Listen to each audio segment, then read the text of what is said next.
what will you do with the tailed stub? Do with it. Sell it for an ox whip when we get home. What else? Now, do you mean what you say, and have been saying all along, stub? Mean or not mean, here we are at the ship. The boats were here hailed, to tow the whale on the larboard side, where fluke chains and other necessaries were already prepared for securing him. Didn't I tell you so? Said Flask.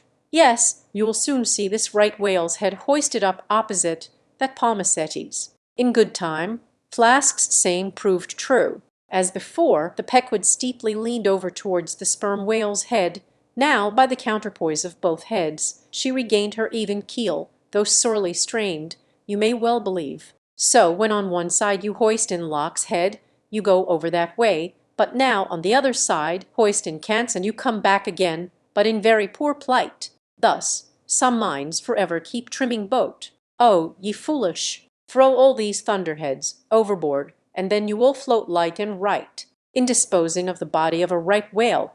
When brought alongside the ship, the same preliminary proceedings commonly take place as in the case of a sperm whale, only in the latter instance the head is cut off whole, but in the former the lips and tongue are separately removed and hoisted on deck with all the well-known blackbone attached to what is called the crown piece. But nothing like this in the present case had been done. The carcases of both whales had dropped astern, and the head-laden ship not a little resembled a mule carrying a pair of overburdening panniers. Meantime, Fedalor was calmly eyeing the right whale's head, and ever and anon glancing from the deep wrinkles bare to the lines in his own hand. And Ahab chanced so to stand, that the Parsee occupied his shadow, while, if the Parsee's shadow was there at all, it seemed only to blend with and lengthen Ahab's. As the crew toiled on, Laplandish speculations were bandied among them concerning all these passing things. Chapter 74. The sperm whale's head contrasted view. Here now are two great whales laying their heads together. Let us join them and lay together our own. Of the grand order of folio leviathans, the sperm whale and the right whale are by far the most noteworthy. They are the only whales regularly hunted by man. To the Nantucketer they present the two extremes of all the known varieties of the whale, as the external difference between them is mainly observable in their heads, and as a head of each is this moment hanging from the Pequod's side, and as we may freely go from one to the other by merely stepping across the deck, where, I should like to know, will you obtain a better chance to study practical cetology than here? In the first place, you are struck by the general contrast between these heads. Both are massive enough in all conscience, but there is a certain mathematical symmetry in the sperm whales which the right whale's sadly lacks. There is more character in the sperm whale's head. As you behold it, you involuntarily yield the immense superiority to him in point of pervading dignity. In the present instance, too, this dignity is heightened by the pepper and salt color of his head at the summit, giving token of advanced age and large experience. In short, he is what the fishermen technically call a gray-headed whale. Let us now note what is least dissimilar in these heads, namely, the two most important organs, the eye and the ear. Far back on the side of the head, and low down, near the angle of either whale's jaw, if you narrowly search, you will at last see a lashless eye which you would fancy to be a young colt's eye. So out of all proportion is it to the magnitude of the head. Now, from this peculiar sideway position of the whale's eyes, it is plain that he can never see an object which is exactly ahead, no more than he can one exactly astern. In a word, the position of the whale's eyes corresponds to that of a man's ears, and you may fancy for yourself how it would fare with you did you sideways survey objects through your ears. You would find that you could only command some 30 degrees of vision in advance of the straight side line of sight, and about 30 more behind it. If your bitterest foe were walking straight towards you, with dagger uplifted in broad day, you would not be able to see him any more than if he were stealing upon you from behind. In a word, you would have two backs, so to speak, but at the same time also two fronts, side fronts, for what is it that makes the front of a man what? Indeed, but his eyes. Moreover, while in most other animals that I can now think of, the eyes are so planted as imperceptibly to blend their visual power, so as to produce one picture and not two to the brain, the peculiar position of the whales eyes effectually divided as they are by many cubic feet of solid head which towers between them like a great mountain separating two lakes and valleys. This, of course, must wholly separate the impressions which each independent organ imparts. The whale, therefore, must see one distinct picture on this side, and another distinct picture on that side, while all between must be profound darkness and nothingness to him. Man may, in effect, be said to look out on the world from a sentry box with two joint sashes for his window. But with the whale, these two sashes are separately inserted, making two distinct windows, but sadly impairing the view. This peculiarity of the whale's eyes is a thing always to be borne in mind in the fishery, and to be remembered by the reader in some subsequent scenes. A curious and most puzzling question might be started concerning this visual matter, as touching the Leviathan, but I must be content with a hint. So long as a man's eyes are open in the light, the act of seeing is involuntary, that is, he cannot then help mechanically seeing whatever objects are before him. Nevertheless, any one's experience will teach him that though he can take in an undiscriminating sweep of things at one glance, it is quite impossible for him, attentively and completely, to examine any two things however large or however small at one and the same instant of time, never mind if they lie side by side and touch each other. But if you now come to separate these two objects and surround each by a circle of profound darkness, then, in order to see one of them in such a manner as to bring your mind to bear on it, the other will be utterly excluded from your contemporary consciousness. How is it then with the whale? True, both his eyes in themselves must simultaneously act, but is his brain so much more comprehensive, combining, and subtle than man's, that he can at the same moment of time attentively examine two distinct prospects, one on one side of him, and the other in an exactly opposite direction? If he can, then is it as marvelous a thing in him as if a man were able simultaneously to go through the demonstrations of two distinct problems in Euclid.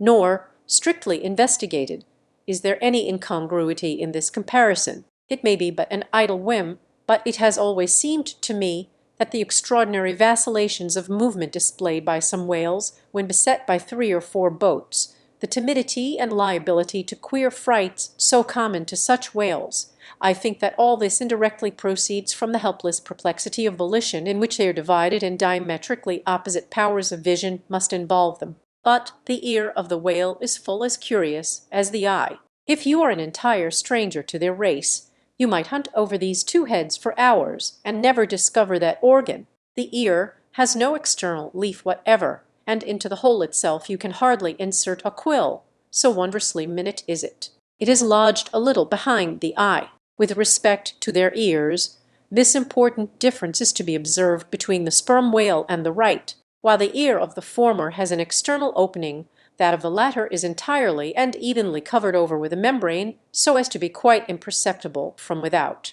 Is it not curious that so vast a being as the whale should see the world through so small an eye, and hear the thunder through an ear which is smaller than a hare's? But if his eyes were broad as the lens of Herschel's great telescope, and his ears capacious as the porches of cathedrals, would that make him any longer of sight, or sharper of hearing? Not at all. Why then do you try to enlarge your mind, subtilize it? Let us now, with whatever levers and steam engines we have at hand, cant over the sperm whale's head, that it may lie bottom up. Then, ascending by a ladder to the summit, have a peep down the mouth, and were it not that the body is now completely separated from it, with a lantern we might descend into the great Kentucky mammoth cave of his stomach. But let us hold on here by this tooth, and look about us where we are. What a really beautiful and chaste-looking mouth, from floor to ceiling, lined, or rather papered with a glistening white membrane, glossy as bridal satins. But come out now and look at this portentous lower jaw, which seems like the long narrow lid of an immense snuff-box, with the hinge at one end, instead of one side. If you pry it up so as to get it overhead and expose its rows of teeth, it seems a terrific portcullis, and such a lass! It proves to many a poor wight in the fishery, upon whom these spikes fall with impaling force. But far more terrible is it to behold, when fathoms down in the sea you see some sulky whale, floating there suspended, with his prodigious jaw, some 15 feet long, hanging straight down at right angles with his body, for all the world like a ship's jib-boom. This whale is not dead, he is only dispirited, out of sorts perhaps, hypochondriac, and so supine that the hinges of his jaw have relaxed, leaving him there in that ungainly sort of plight, a reproach to all his tribe, who must no doubt imprecate lockjaws upon him. In most cases, this lower jaw being easily unhinged by a practised artist is disengaged and hoisted on deck for the purpose of extracting the ivory teeth and furnishing a supply of the hard white whalebone with which the fishermen fashion all sorts of curious articles, including canes, umbrella stocks, and handles to riding whips. With a long, weary hoist the jaw is dragged on board as if it were an anchor, and when the proper time comes, some few days after the other work, Queequeg, Daggoo, and Tashtego, being all accomplished dentists, are set to drawing teeth. With a keen cutting spade, Queequeg lances the gums. Then the jaw is lashed down to ring bolts, and a tackle being rigged from aloft, they drag out these teeth as Michigan oxen drag stumps of old oaks out of wildwood lands. There are generally 42 teeth in all. In old whales, much worn down but undecayed, nor filled after our artificial fashion, the jaw is afterwards sawn into slabs, and piled away like joists for building houses. Chapter 75. The right whale's head contrasted view. Crossing the deck, let us now have a good long look at the right whale's head. As in general shape the noble sperm whale's head may be compared to a Roman war chariot, especially in front, where it is so broadly rounded. So, at broad view, the right whale's head bears a rather inelegant resemblance to a gigantic galliotode shoe. 200 years ago an old Dutch voyager likened its shape to that of a shoemaker's last. And in this same last, or shoe, that old woman of the nursery tale with the swarming brood might very comfortably be lodged, she and all her progeny. But as you come nearer to this great head it begins to assume different aspects according to your point of view. If you stand on its summit and look at these two S-shaped spout holes, you would take the whole head for an enormous bass viol, and these spiracles, the apertures in its sounding board. Then, again, if you fix your eye upon this strange, crested, comb-like incrustation on the top of the mast, this green, barnacled thing, which the Greenlanders call the crown, and the southern fishers the bonnet of the right whale, fixing your eyes solely on this, you would take the head for the trunk of some huge oak, with a bird's nest in its crotch. At any rate, when you watch those live crabs that nestle here on this bonnet, such an idea will be almost sure to occur to you. Unless, indeed, your fancy has been fixed by the technical term crown also bestowed upon it, in which case you will take great interest in thinking how this mighty monster is actually a diademed king of the sea, whose green crown has been put together for him in this marvelous manner. But if this whale be a king, he is a very sulky-looking fellow to grace a diadem. Look at that hanging lower lip. What a huge sulk and pout is there! A sulk and pout, by carpenter's measurement, about 20 feet long and 5 feet deep. A sulk and pout that will yield you some 500 gallons of oil and more. A great pity, now, that this unfortunate whale should be hare-lipped. The fissure is about a foot across. Probably the mother during an important interval was sailing down the Peruvian coast when earthquakes caused the beach to gape. Over this lip, as over a slippery threshold, we now slide into the mouth. Upon my word, were I at Mackinaw, I should take this to be the inside of an Indian wigwam.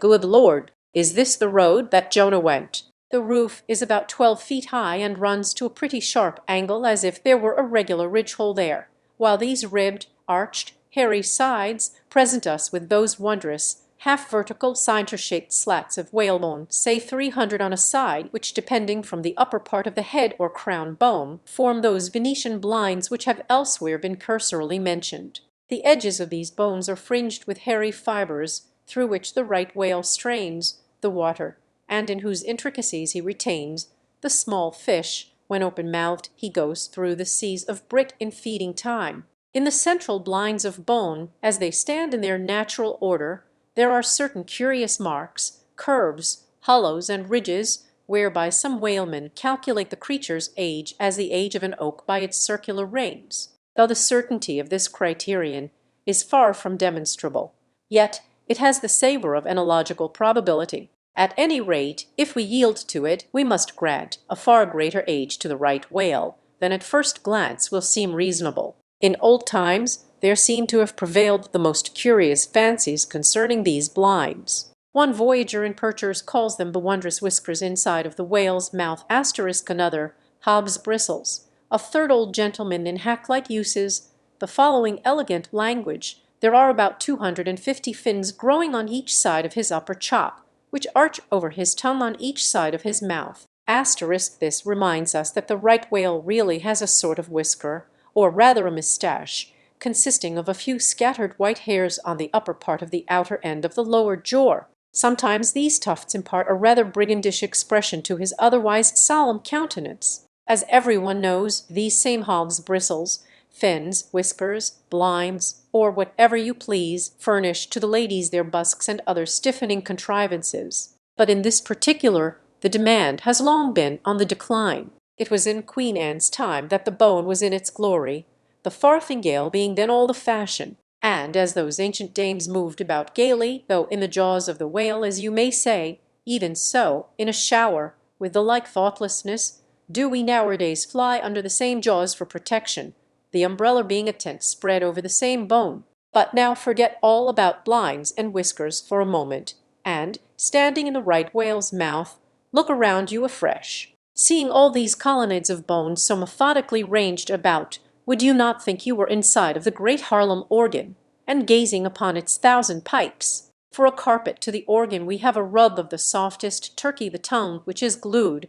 as it were, to the floor of the mouth. It is very fat and tender, and apt to tear in pieces in hoisting it on deck. This particular tongue now before us, at a passing glance I should say it was a 6-barreler, that is, it will yield you about that amount of oil. Ere this, you must have plainly seen the truth of what I started with, that the sperm whale and the right whale have almost entirely different heads. To sum up, then, in the right whales there is no great well of sperm, no ivory teeth at all, no long, slender mandible of a lower jaw, like the sperm whales. Nor in the sperm whale are there any of those blinds of bone, no huge lower lip, and scarcely anything of a tongue. Again, the right whale has 2 external spout holes, the sperm whale only 1. Look your last, now, on these venerable hooded heads, while they yet lie together, for one will soon sink unrecorded in the sea, the other will not be very long in following. Can you catch the expression of the sperm whales there? It is the same he died with, only some of the longer wrinkles in the forehead seem now faded away. I think his broad brow to be full of a prayer-like placidity, born of a speculative indifference as to death. But mark the other head's expression. See that amazing lower lip, pressed by accident against the vessel's side, so as firmly to embrace the jaw. Does not this whole head seem to speak of an enormous practical resolution in facing death? This right whale I take to have been a Stoic, the sperm whale a Platonian, who might have taken up Spinoza in his latter years. Chapter 76. The battery ram. Ere quitting for the non-sea, the sperm whale's head, I would have you, as a sensible physiologist, simply particularly remark its front aspect in all its compacted collectedness. I would have you investigate it now with the sole view of forming to yourself some unexaggerated, intelligent estimate of whatever battering ram power may be lodged there. Here is a vital point, for you must either satisfactorily settle this matter with yourself, or forever remain an infidel as to one of the most appalling, but not the less true events, perhaps anywhere to be found in all recorded history. You observe that in the ordinary swimming position of the sperm whale, the front of his head presents an almost wholly vertical plane to the water. You observe that the lower part of that front slopes considerably backwards, so as to furnish more of a retreat for the long socket which receives the boom-like lower jaw. You observe that the mouth is entirely under the head, much in the same way, indeed, as though your own mouth were entirely under your chin. Moreover, you observe that the whale has no external nose, and that what nose he has his spout hole is on the top of his head. You observe that his eyes and ears are at the sides of his head, nearly 1/3 of his entire length from the front. Wherefore, you must now have perceived that the front of the sperm whale's head is a dead, blind wall without a single organ or tender prominence of any sort whatsoever. Furthermore, you are now to consider that only in the extreme, lower, backward-sloping part of the front of the head is there the slightest vestige of bone, and not till you get near 20 feet from the forehead do you come to the full cranial development, so that this whole enormous boneless mass is as one wad. Finally, though as will soon be revealed, Its contents partly comprise the most delicate oil, yet you are now to be apprised of the nature of the substance which so impregnably invests all that apparent effeminacy. In some previous place I have described to you how the blubber wraps the body of the whale, as the rind wraps an orange. Just so with the head, but with this difference: about the head this envelope,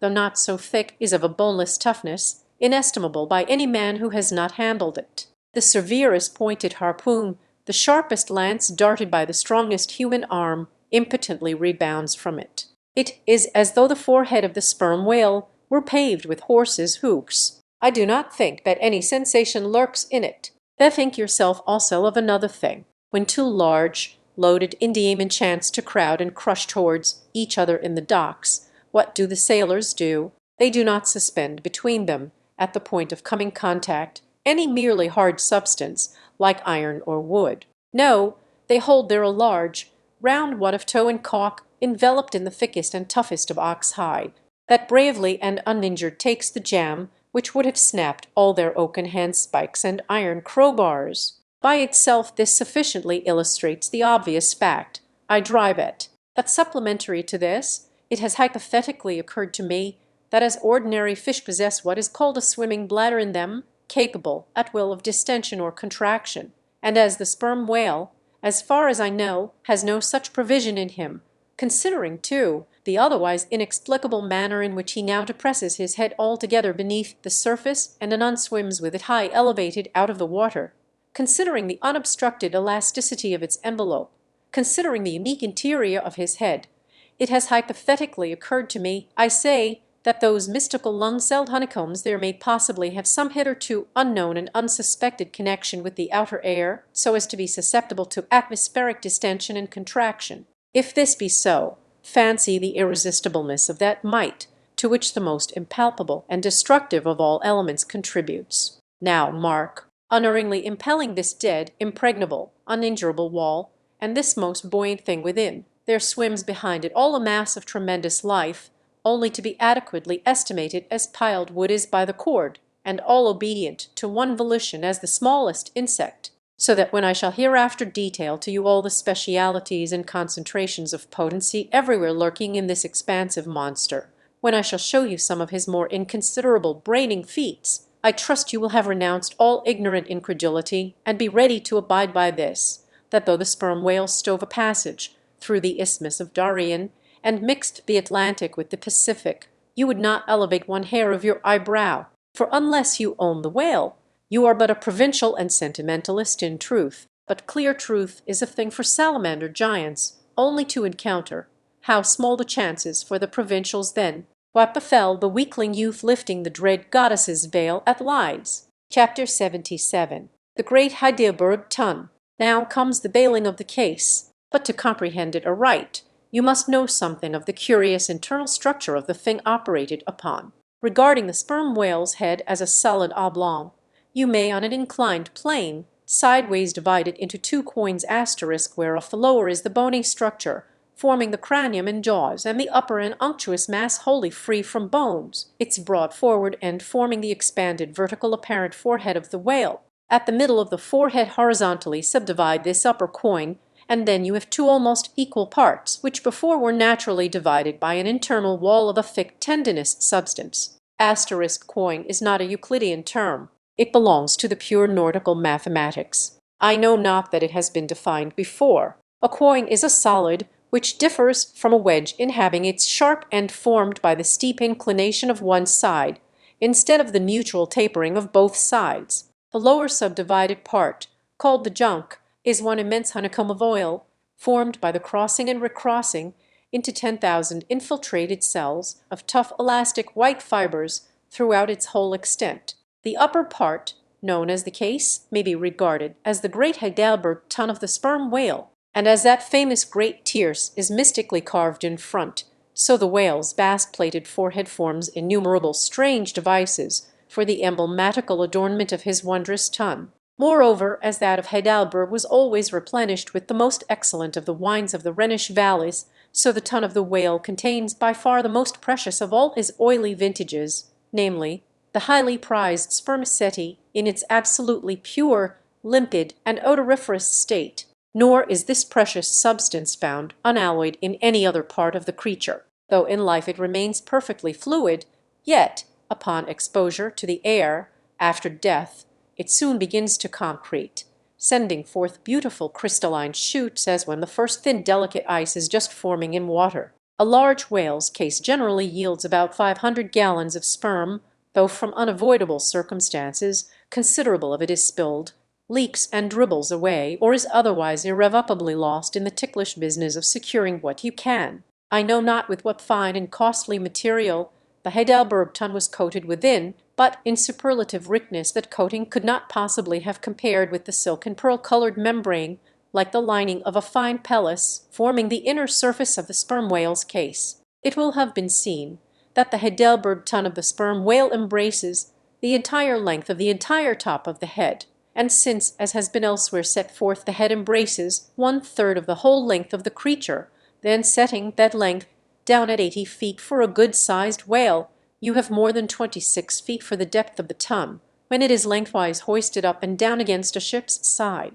As in decapitating the whale, the operator's instrument is brought close to the spot where an entrance is subsequently forced into the spermaceti magazine. He has, therefore, to be uncommonly heedful, lest a careless, untimely stroke should invade the sanctuary and wastingly let out its invaluable contents. It is this decapitated end of the head, also, which is at last elevated out of the water and retained in that position by the enormous cutting tackles whose hempen combinations on one side make quite a wilderness of ropes in that quarter. Thus much being said, attend now, I pray you, to that marvellous and in this particular instance almost fatal operation whereby the sperm whale's great Heidelberg tun is tapped. Chapter 78. Cistern and Buckets. Nimble as a cat, Tashtego mounts aloft, and without altering his erect posture, runs straight out upon the overhanging main-yard-arm to the part where it exactly projects over the hoisted tun.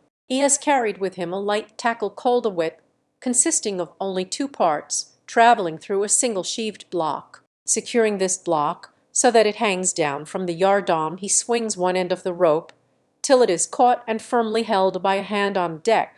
Then, hand over hand, down the other part, the Indian drops through the air till dexterously he lands on the summit of the head. They are still high elevated above the rest of the company, to whom he vivaciously cries. He seems some Turkish muezzin calling the good people to prayers from the top of a tower. A short-handled sharp spade being sent up to him, he diligently searches for the proper place to begin breaking into the tun. In this business he proceeds very heedfully, like a treasure hunter in some old house, sounding the walls to find where the gold is masoned in. By the time this cautious search is over, a stout iron-bound bucket, precisely like a well bucket, has been attached to one end of the whip, while the other end, being stretched across the deck, is there held by 2 or 3 alert hands. These last now hoist the bucket within grasp of the Indian, to whom another person has reached up a very long pole. Inserting this pole into the bucket, Tashtego downward guides the bucket into the tun till it entirely disappears. Then, giving the word to the seaman at the whip, up comes the bucket again, all bubbling like a dairymaid's pail of new milk. Carefully lowered from its height, the full-freighted vessel is caught by an appointed hand and quickly emptied into a large tub. Then, remounting aloft, it again goes through the same round until the deep cistern will yield no more. Towards the end, Tashtego has to ram his long pole harder and deeper into the tun, until some 20 feet of the pole have gone down. Now, the people of the Pequot had been bailing some time in this way. Several tubs had been filled with the fragrant sperm, when all at once a queer accident happened. Whether it was that Tashtego, that wild Indian, was so heedless and reckless as to let go for a moment his one-handed hold on the great cable tackles suspending the head, or whether the place where he stood was so treacherous and oozy, or whether the evil one himself would have it to fall out so without stating his particular reasons. How it was exactly, there is no telling now, but on a sudden, as the 80th or 90th bucket came suckingly up, my God, poor Tashtego, like the twin reciprocating bucket in a veritable well, dropped head foremost down into this great tun of Heidelberg, and with a horrible oily gurgling, went clean out of sight, mad overboard. cried Daggoo, who amid the general consternation first came to his senses. "Swing the bucket this way," and putting one foot into it so as the better to secure his slippery handhold on the whip itself, the hoisters ran him high up to the top of the head, almost before Tashtego could have reached its interior bottom. Meantime there was a terrible tumult. Looking over the side, they saw the before lifeless head throbbing and heaving just below the surface of the sea, as if that moment seized with some momentous idea, whereas it was only the poor Indian unconsciously revealing by those struggles the perilous depth to which he had sunk. At this instant, while Daggoo, on the summit of the head, was clearing the whip which had somehow got foul of the great cutting tackles, a sharp, cracking noise was heard, and to the unspeakable horror of all, one of the two enormous hooks suspending the head tore out, and with a vast vibration the enormous mast sideways swung, till the drunk ship reeled and shook as if smitten by an iceberg. The one remaining hook, upon which the entire strain now depended, seemed every instant to be on the point of giving way, an event still more likely from the violent motions of the head. Come down," yelled the seaman to Daggoo, but with one hand holding on to the heavy tackles, so that if the head should drop, he would still remain suspended. The negro, having cleared the foul line, rammed down the bucket into the now collapsed well, meaning that the buried harpooner should grasp it, and so be hoisted out. "In heaven's name, man," cried Stubb, "are you ramming home a cartridge there avast? How will that help him, jamming that iron-bound bucket on top of his head? Avast will ye? Stand clear of the tackle," cried a voice like the bursting of a rocket. Almost in the same instant, with a thunder boom, the enormous mass dropped into the sea like Niagara's Table Rock into the whirlpool. The suddenly relieved hull rolled away from it to far down her glittering copper, and all caught their breath as, half swinging now over the sailors' heads and now over the watered Daggoo, through a thick mist of spray, was dimly beheld clinging to the pendulous tackles, while poor, buried alive Tashtego was sinking utterly down to the bottom of the sea. But hardly had the blinding vapour cleared away when a naked figure, with a boarding sword in his hand, was for one swift moment seen hovering over the bulwarks. The next a loud splash announced that my brave Queequeg had dived to the rescue. One packed rush was made to the side, and every eye counted every ripple as moment followed moment, and no sign of either the sinker or the diver could be seen. Some hands now jumped into a boat alongside and pushed a little off from the ship. "Putt, putt," cried Daggoo, all at once from his now quiet, swinging perch overhead, and looking further off from the side, we saw an arm thrust upright from the blue waves, a sight strange to see, as an arm thrust forth from the grass over a grave. Both! Exclamation, "It is both!" cried Daggoo again with a joyful shout, and soon after Queequeg was seen boldly striking out with one hand, and with the other clutching the long hair of the Indian, drawn into the waiting boat. They were quickly brought to the deck, but Tashtego was long in coming to, and Queequeg did not look very brisk. Now, how had this noble rescue been accomplished? Why, diving after the slowly descending head, Queequeg with his keen sword had made side lunges near its bottom so as to scuttle a large hole there, then dropping his sword, had thrust his long arm far inwards and upwards, and so hauled out poor Tash by the head. He averred that upon first thrusting in for him, a leg was presented, but well knowing that that was not as it ought to be, and might occasion great trouble, he had thrust back the leg, and by a dexterous heave and toss had wrought a somerset upon the Indian, so that with the next trial he came forth in the good old way head foremost. As for the great head itself, that was doing as well as could be expected,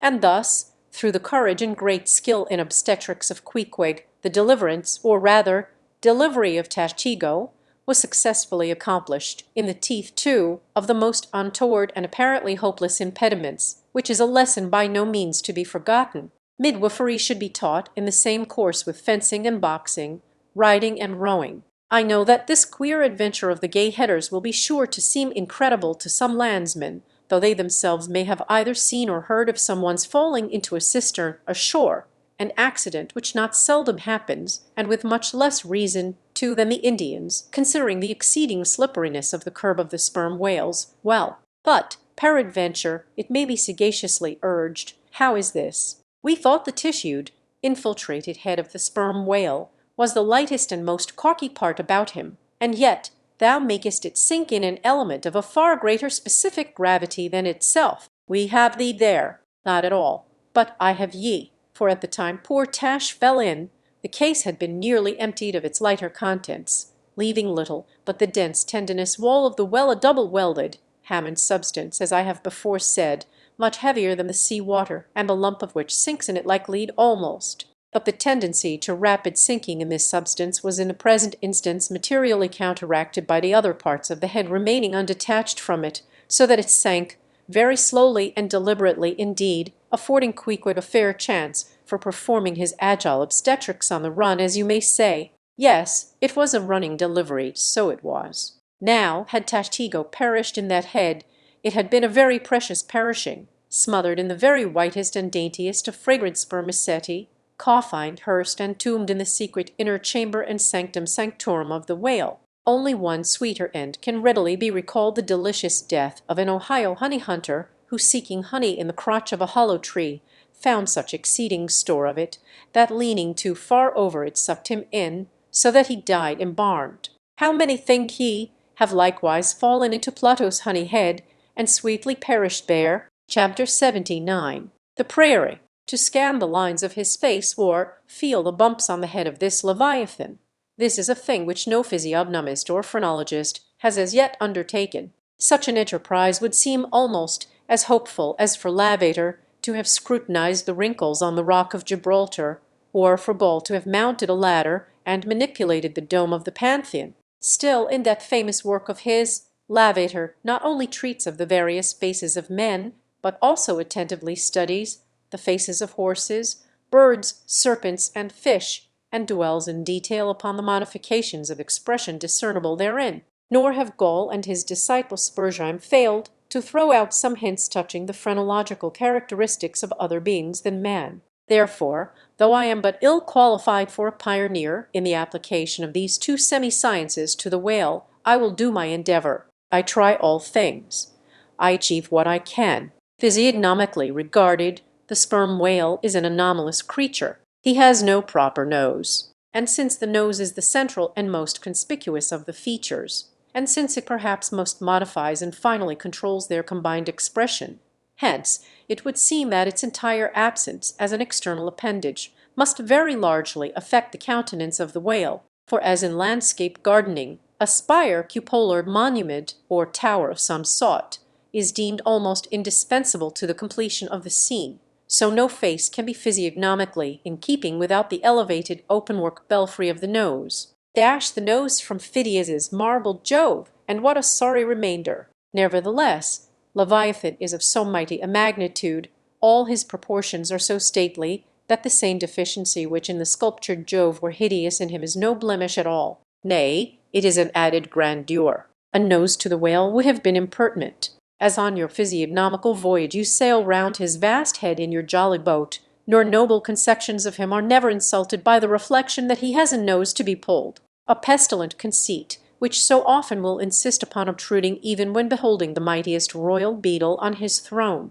In some particulars, perhaps the most imposing physiognomical view to be had of the sperm whale is that of the full front of his head. This aspect is sublime. In thought, a fine hewn brow is like the east when troubled with the morning. In the repose of the pasture, the curled brow of the bull has a touch of the grand in it. Pushing heavy cannon up mountain defiles, the elephant's brow is majestic. Human or animal, the mystical brow is as that great golden seal affixed by the German emperors to their decrees. It signifies, God, done this day by my hand. But in most creatures, nay in man himself, very often the brow is but a mere strip of alpine land lying along the snow line. Few are the foreheads which, like Shakespeare's or Melanchthon's, rise so high and descend so low that the eyes themselves seem clear, eternal, tideless mountain lakes, and all above them in the forehead's wrinkles you seem to track the antlered thoughts descending there to drink,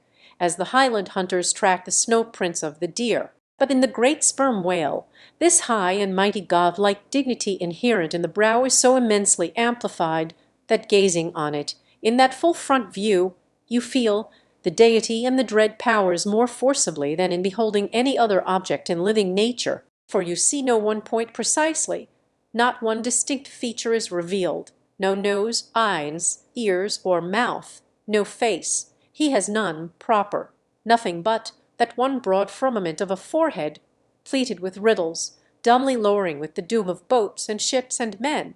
Nor in profile does this wondrous brow diminish, though that way viewed its grandeur does not domineer upon you so. In profile you plainly perceive that horizontal semicrescentic depression in the forehead's middle, which, in man, is Lavater's mark of genius. But how? Genius in the sperm whale. Has the sperm whale ever written a book, spoken a speech? No, his great genius is declared in his doing nothing particular to prove it. It is moreover declared in his pyramidical silence. And this reminds me that had the great sperm whale been known to the young Orient world, he would have been deified by their child-imagined thoughts. They deified the crocodile of the Nile because the crocodile is tongueless, and the sperm whale has no tongue, or at least it is so exceedingly small as to be incapable of protrusion. If hereafter any highly cultured, poetical nation shall lure back to their birthright the merry May-Day gods of old, and livingly enthrone them again in the now egotistical sky, in the now unhaunted hill, then be sure, exalted to Jove's high seat, the great sperm whale shall lord it. Champollion deciphered the wrinkled granite hieroglyphics, but there is no Champollion to decipher the Egypt of every man's and every being's face. Physiognomy, like every other human science, is but a passing fable. If then Sir William Jones, who read in 30 languages, could not read the simplest peasant's face in its profounder and more subtle meanings, how may unlettered Ishmael hope to read the awful Chaldee of the sperm whale's brow? I but put that brow before you. Read it if you can. Chapter 80. The Nut. If the sperm whale be physiognomically a sphinx, to the phrenologist his brain seems that geometrical circle which it is impossible to square. In the full-grown creature, the skull will measure at least 20 feet in length. Unhinge the lower jaw, and the side view of this skull is as the side of a moderately inclined plane resting throughout on a level base. But in life, as we have elsewhere seen, this inclined plane is angularly filled up and almost squared by the enormous superincumbent mass of the junk and sperm. At the high end the skull forms a crater to bed that part of the mass, while under the long floor of this crater, in another cavity seldom exceeding 10 inches in length and as many in depth, reposes the mere handful of this monster's brain. The brain is at least 20 feet from his apparent forehead in life.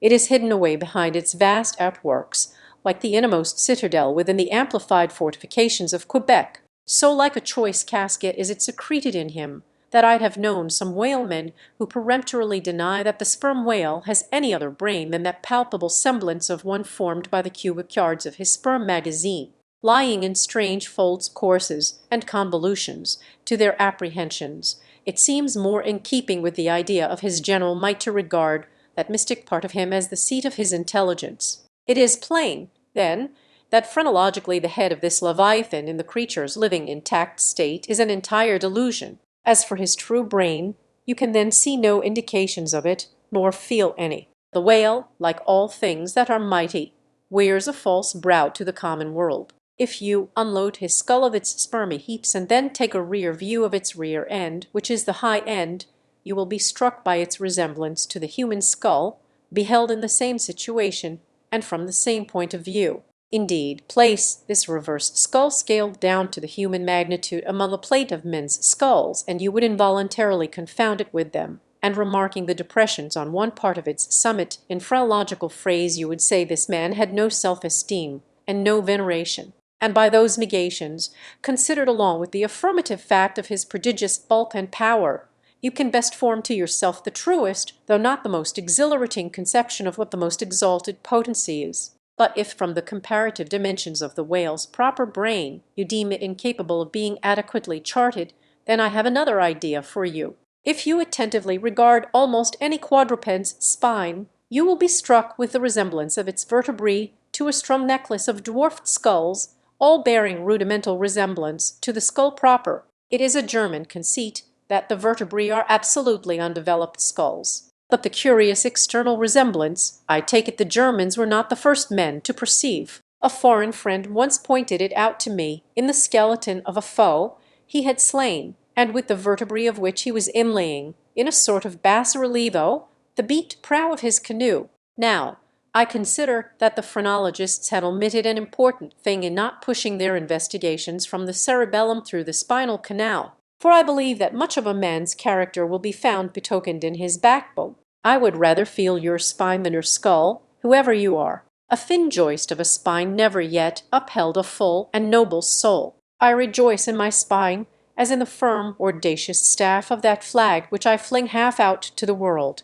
Apply this spinal branch of phrenology to the sperm whale. His cranial cavity is continuous with the first neck vertebra, and in that vertebra the bottom of the spinal canal will measure 10 inches across, being 8 in height, and of a triangular figure with the base downwards. As it passes through the remaining vertebrae, the canal tapers in size, but for a considerable distance remains of large capacity. Now, of course, this canal is filled with much the same strangely fibrous substance, the spinal cord, as the brain, and directly communicates with the brain. And what is still more, for many feet after emerging from the brain's cavity, the spinal cord remains of an undecreasing girth, almost equal to that of the brain. Under all these circumstances, would it be unreasonable to survey and map out the whale's spine phrenologically? For, viewed in this light, the wonderful comparative smallness of his brain proper is more than compensated by the wonderful comparative magnitude of his spinal cord. But leaving this hint to operate, as it may with the phrenologists, I would merely assume the spinal theory for a moment in reference to the sperm whale's hump. This august hump, if I mistake not, rises over one of the larger vertebrae, and is therefore, in some sort, the outer convex mold of it. From its relative situation, then, I should call this high hump the organ of firmness or indomitableness in the sperm whale, and that the great monster is indomitable you will yet have reason to know. Chapter 81. The Pequod meets the Virgin. The predestinated day arrived, and we duly met the ship Jungfrau, Directidia, master of Bremen. At one time the greatest whaling people in the world, the Dutch and Germans are now among the least, but here and there at very wide intervals of latitude and longitude you still occasionally meet with their flag in the Pacific. For some reason the Jungfrau seemed quite eager to pay her respects. While yet some distance from the Pequod she rounded to, and dropping a boat, her captain was impelled towards us, impatiently standing in the bows instead of the stern. "What has he in his hand there?" cried Starbuck, pointing to something wavingly held by the German. "Impossible!" exclamation, "a lamp feeder." "Not that," said Stubb. "No, no, it's a coffee pot, mister." "Starbuck, he's coming off to make us our coffee, is the yarman. Don't you see that big tin can there alongside of him? That's his boiling water." He's all right, is the yarman." "Go along with you," cried Flask. "It's a lamp feeder and an oil can." "He's out of oil, and has come a-begging." However curious it may seem for an oil ship to be burrowing oil on the whale ground, and however much it may invertedly contradict the old proverb about carrying coals to Newcastle, yet sometimes such a thing really happens, and in the present case Captain Directidia did indubitably conduct a lamp feeder as Flask did declare. As he mounted the deck, Ahab abruptly accosted him without at all heeding what he had in his hand, but in his broken lingo the German soon evinced his complete ignorance of the white whale, immediately turning the conversation to his lamp feeder and oil can, with some remarks touching his having to turn into his hammock at night in profound darkness, his last drop of Bremen oil being gone, and not a single flying fish yet captured to supply the deficiency, concluding by hinting that his ship was indeed what in the fishery is technically called a clean one, that is, an empty one, well deserving the name of Jungfrau or the Virgin. His necessities supplied, Dirick departed, but he had not gained his ship's side when whales were almost simultaneously raised from the mastheads of both vessels, and so eager for the chase was Dirick that without pausing to put his oilkin and lamp feeder aboard, he slewed round his boat and made after the Leviathan lamp feeders. Now, the game having risen to leeward, he and the other 3 German boats that soon followed him had considerably the start of the Pequod's keels. There were 8 whales, an average pod. Aware of their danger, they were going all abreast with great speed straight before the wind, rubbing their flanks as closely as so many spans of horses in harness. They left a great, wide wake, as though continually unrolling a great wide parchment upon the sea. Full in this rapid wake, and many fathoms in the rear, swam a huge, humped old bull, which by his comparatively slow progress, as well as by the unusual yellowish incrustations overgrowing him, seemed afflicted with the jaundice or some other infirmity. Whether this whale belonged to the pod in advance seemed questionable, for it is not customary for such venerable leviathans to be at all social. Nevertheless, he stuck to their wake, though indeed their backwater must have retarded him, because the whalebone or swell at his broad muzzle was a dashed one, like the swell formed when two hostile currents meet. His spout was short, slow, and laborious, coming forth with a choking sort of gush, and spending itself in torn shreds, followed by strange subterranean commotions in him which seemed to have egress at his other buried extremity, causing the waters behind him to bubble. "Who's got some perboric?" said Stubb. "He has the stomachache, I'm afraid. Lord, think of having half an acre of stomachache. Adverse winds are holding mad Christmas in him, boys. It's the first foul wind I ever knew to blow from astern. But look, did ever whale your so before? It must be. He's lost his tiller." As an overladen Indiaman bearing down the Hindustan coast with a deck-load of frightened horses, careens, buries, rolls, and wallows on her way, so did this old whale heave his aged bulk, and now and then, partly turning over on his cumbrous rib ends, expose the cause of his devious weight in the unnatural stump of his starboard fin. Whether he had lost that fin in battle, or had been born without it, it were hard to say. "Only wait a bit, old chap, and I'll give ye a sling for that wounded arm," cried cruel Flask, pointing to the whale lying near him. "Mind he don't sling thee with it," cried Starbuck. "Give way, or the German will have him." With one intent all the combined rival boats were pointed for this one fish, because not only was he the largest, and therefore the most valuable whale, but he was nearest to them, and the other whales were going with such great velocity, moreover, as almost to defy pursuit for the time. At this juncture the Pequod's keels had shot by the three German boats last lowered, but from the great start he had had Durick's boat still led the chase, though every moment neared by his foreign rivals. The only thing they feared was that from being already so nigh to his mark he would be enabled to dart his iron before they could completely overtake and pass him. As for Durick, he seemed quite confident that this would be the case, and occasionally with a deriding gesture shook his lamp feeder at the other boats. "The ungracious and ungrateful dog!" cried Starbuck. "He mocks and dares me with the very poor box I filled for him not 5 minutes ago." Then, in his old intense whisper, "Give way, greyhounds! Dog to it! I tell you what it is, men," cried Stubb to his crew. "It's against my religion to get mad, but I'd like to eat that villainous Yarman Pull, want ye? Are ye going to let that rascal beat ye? Do ye love brandy? A hogshead of brandy, then, to the best man. Come, why don't some of ye burst a blood vessel? Who's that been dropping an anchor overboard? We don't budge an inch, we're becalmed. Hallyo, here's grass growing in the boat's bottom, and by the Lord, the mast there's budding. This won't do, boys. Look at that Yarman. The short and long of it is, men, will ye spit fire or not? See the suds he makes," cried Flask, dancing up and down. "What a hump! Oh, do pile on the beef lays like a log.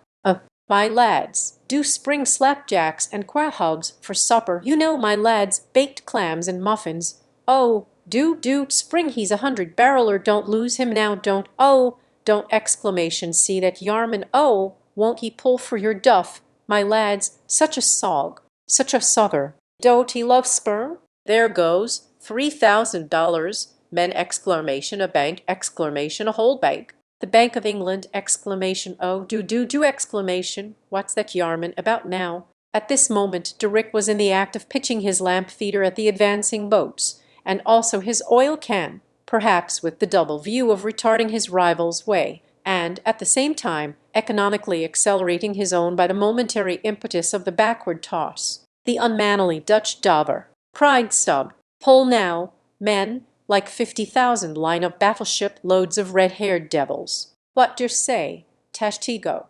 Are you the man to snap your spine in 22 pieces for the honour of old Gayhead?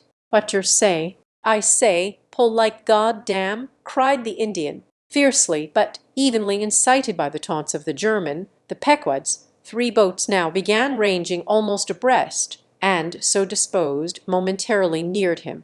In that fine, loose chivalrous attitude of the headsman when drawing near to his prey, the 3 mates stood up proudly, occasionally backing the after-oarsman with an exhilarating cry of "There she slides, now! Hurrah for the white-ash breeze! Down with the yarman! Sail over him!" But so decided an original start had Dirk had, at spite of all their gallantry, he would have proved the victor in this race, had not a righteous judgment descended upon him in a crab which caught the blade of his midship oarsman, while this clumsy lubber was striving to free his white-ash, and while, in consequence, Dirk's boat was nigh to capsizing, and he thundering away at his men in a mighty rage that was a good time for Starbuck, Stubb, and Flask. With a shout they took a mortal start forwards, and slantingly ranged up on the German's quarter. An instant more, and all 4 boats were diagonically in the whale's immediate wake, while stretching from them, on both sides, was the foaming swell that he made.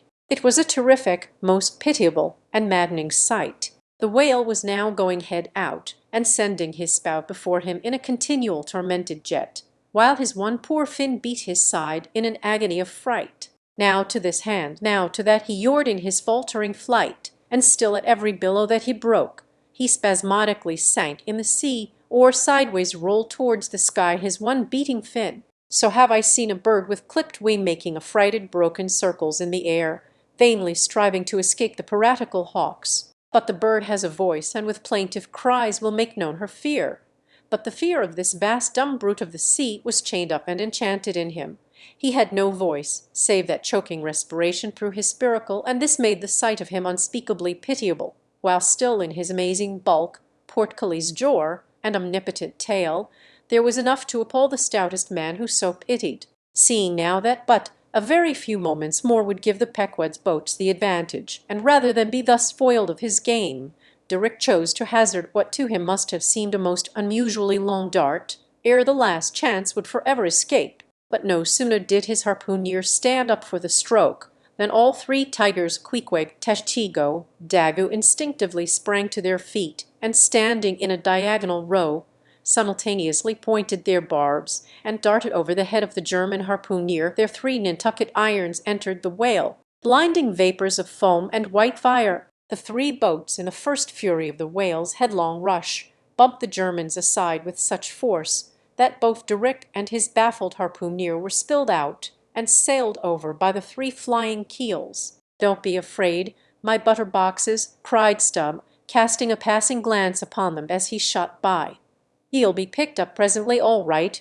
I saw some sharks astern sint. Bernard Stobbs, you no relieve distressed travellers. Hurrah! This is the way to sail now. Every keel a sunbeam. Hurrah exclamation here, we go like 3 tin kettles at the tail of a mad cougar. This puts me in mind of fastening to an elephant in a tilbury on a plane makes the wheel spokes fly, boys, when you fasten to him that way, and there is danger of being pitched out too when you strike a hill. Hurrah! This is the way a fellow feels when he's going to Davy Jones, all a rush down an endless inclined plane. Hurrah! This whale carries the everlasting mail." But the monster's run was a brief one. Giving a sudden gasp, he tumultuously sounded. With a grating rush, the 3 lines flew round the loggerheads with such a force as to gouge deep grooves in them, while so fearful were the harpooneers that this rapid sounding would soon exhaust the lines, that using all their dexterous might, they caught repeated smoking turns with the rope to hold on, till at last, owing to the perpendicular strain from the lee-blind chocks of the boats, whence the 3 ropes went straight down into the blue, the gunwales of the bows were almost even with the water, while the 3 sterns tilted high in the air, and the whale soon ceasing to sound, for some time they remained in that attitude, fearful of expending more line, though the position was a little ticklish. But though boats have been taken down and lost in this way, yet it is this holding on, as it is called, this hooking up by the sharp barbs of his live flesh from the back. This it is that often torments the Leviathan into soon rising again to meet the sharp lance of his foes. Yet, not to speak of the peril of the thing, it is to be doubted whether this course is always the best, for it is but reasonable to presume that the longer the stricken whale stays under water, the more he is exhausted, because, owing to the enormous surface of him. In a full-grown sperm whale something less than 2,000 square feet, the pressure of the water is immense. We all know what an astonishing atmospheric weight we ourselves stand up under, even here above ground in the air. How vast, then, the burden of a whale, bearing on his back a column of 200 fathoms of ocean. It must at least equal the weight of 50 atmospheres. One whaleman has estimated it at the weight of 20 line-of-battle ships, with all their guns and stores and men on board. As the three boats lay there on that gently rolling sea, gazing down into its eternal blue noon, and as not a single groan or cry of any sort, nay, not so much as a ripple or a bubble came up from its depths, what landsman would have thought that beneath all that silence and placidity the utmost monster of the seas was writhing and wrenching in agony? Not 8 inches of perpendicular rope were visible at the bows. Seems it credible that by 3 such thin threads the great Leviathan was suspended like the big weight to an 8-day clock? Suspended, and to what? To 3 bits of board. Is this the creature of whom it was once so triumphantly said, "Canst thou fill his skin with barbed irons, or his head with fish spears? The sword of him that layeth at him cannot hold, the spear, the dart, nor the habergeon. He esteemeth iron as straw.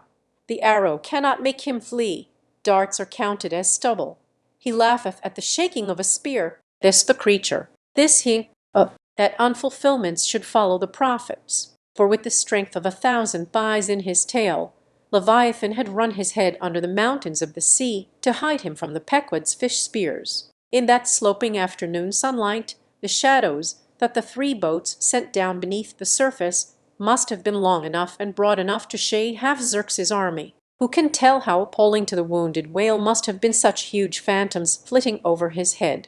"Stand by, men! He stirs!" cried Starbuck, as the 3 lines suddenly vibrated in the water, distinctly conducting upwards to them, as by magnetic wires, the life and death throbs of the whale, so that every Osman felt them in his seat. The next moment, relieved in great part from the downward strain at the bows, the boats gave a sudden bounce upwards, as a small ice field will when a dense herd of white bears are scared from it into the sea. Pull in," cried Starbuck again. "He's rising." The lines, of which, hardly an instant before, not 1 hand's breadth could have been gained, were now in long quick coils flung back all dripping into the boats, and soon the whale broke water within 2 ships' lengths of the hunters. His motions plainly denoted his extreme exhaustion. In most land animals there are certain valves or floodgates in many of their veins, whereby when wounded the blood is in some degree at least instantly shut off in certain directions. Not so with the whale, one of whose peculiarities it is to have an entire non-valvular structure of the blood vessels, so that when pierced even by so small a point as a harpoon, a deadly drain is at once begun upon his whole arterial system. And when this is heightened by the extraordinary pressure of water at a great distance below the surface, his life may be said to pour from him in incessant streams. Yet so vast is the quantity of blood in him, and so distant and numerous its interior fountains, that he will keep thus bleeding and bleeding for a considerable period, even as in a drought a river will flow, whose source is in the well springs of far off and undiscernible hills. Even now, when the boats pulled upon this whale and perilously drew over his swaying flukes, and the lances were darted into him, they were followed by steady jets from the new-made wound which kept continually playing, while the natural spout hole in his head was only at intervals, however rapid, sending its affrighted moisture into the air. From this last vent no blood yet came, because no vital part of him had thus far been struck. His life, as they significantly call it, was untouched. As the boats now more closely surrounded him, the whole upper part of his form, with much of it that is ordinarily submerged, was plainly revealed. His eyes, or rather the places where his eyes had been, were beheld, as strange misgrown masses gathered in the knot-holes of the noblest oaks when prostrate, so from the points which the whale's eyes had once occupied now protruded blind bulbs, horribly pitiable to see. But pity there was none, for all his old age, and his one arm, and his blind eyes. He must die the death and be murdered, in order to light the gay bridals and other merrymakings of men, and also to illuminate the solemn churches that preach unconditional inoffensiveness by all to all. Still rolling in his blood, at last he partially disclosed a strangely discolored bunch or protuberance, the size of a bushel, low down on the flank. "A nice spot," cried Flask. "Just let me prick him there once." "Avast!" cried Starbuck. "There's no need of that." But humane Starbuck was too late. At the instant of the dart, an ulcerous jet shot from this cruel wound, and goaded by it into more than sufferable anguish, the whale, now spouting thick blood, with swift fury blindly darted at the craft, bespattering them and their glorying crews all over with showers of gore, capsizing Flask's boat, and marring the bows. It was his death stroke, for by this time so spent was he by loss of blood that he helplessly rolled away from the wreck he had made, lay panting on his side, impotently flapped with his stumped fin, then over and over slowly revolved like a waning world, turned up the white secrets of his belly, lay like a log, and died. It was most piteous, that last expiring spout, as when by unseen hands the water is gradually drawn off from some mighty fountain, and with half-stifled melancholy gurglings the spray column lowers and lowers to the ground, so the last long-dying spout of the whale. Soon, while the crews were awaiting the arrival of the ship, the body showed symptoms of sinking with all its treasures unrifled. Immediately, by Starbuck's orders, lines were secured to it at different points, so that ere long every boat was a buoy, the sunken whale being suspended a few inches beneath them by the cords. By very heedful management, when the ship drew nigh, the whale was transferred to her side, and was strongly secured there by the stiffest fluke chains, for it was plain that unless artificially upheld, the body would at once sink to the bottom. It so chanced that almost upon first cutting into him with the spade, the entire length of a corroded harpoon was found embedded in his flesh on the lower part of the bunch before described. But, as the stumps of harpoons are frequently found in the dead bodies of captured whales, with the flesh perfectly healed around them, and no prominence of any kind to denote their place, therefore there must needs have been some other unknown reason in the present case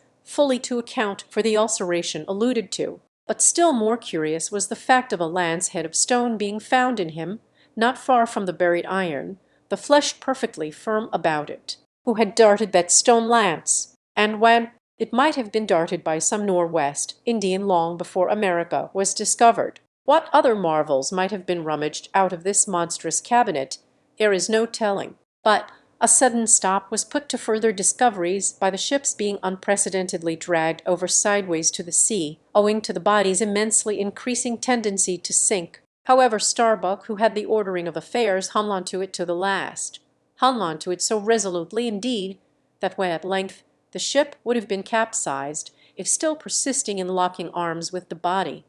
Then, when the command was given to break clear from it, such was the immovable strain upon the timber heads to which the fluke chains and cables were fastened, that it was impossible to cast them off. Meantime everything in the Pequod was aslant. To cross to the other side of the deck was like walking up the steep gabled roof of a house. The ship groaned and gasped. Many of the ivory inlayings of her bulwarks and cabins were started from their places by the unnatural dislocation. In vain handspikes and crows were brought to bear upon the immovable fluke chains to pry them adrift from the timber heads, and so low had the whale now settled that the submerged ends could not be at all approached, while every moment whole tons of ponderosity seemed added to the sinking bulk, and the ship seemed on the point of going over. Hold on, won't ye?" cried Stubb to the body. "Don't be in such a devil of a hurry to sink. By thunder, men, we must do something or go for it.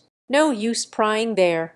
Avast, I say, with your handspikes, and run one of ye for a prayer book and a penknife, and cut the big chains." "Knife, aye," cried Queequeg, and seizing the carpenter's heavy hatchet, he leaned out of a porthole, and steel to iron, began slashing at the largest fluke chains. But a few strokes full of sparks were given when the exceeding strain effected the rest. With a terrific snap every fastening went adrift. The ship righted, the carcase sank. Now, this occasional inevitable sinking of the recently killed sperm whale is a very curious thing, nor has any fisherman yet adequately accounted for it. Usually the dead sperm whale floats with great buoyancy, with its side or belly considerably elevated above the surface. If the only whales that thus sank were old, meagre, and broken-hearted creatures, their pads of lard diminished and all their bones heavy and rheumatic, then you might with some reason assert that this sinking is caused by an uncommon specific gravity in the fish so sinking, consequent upon this absence of buoyant matter in him.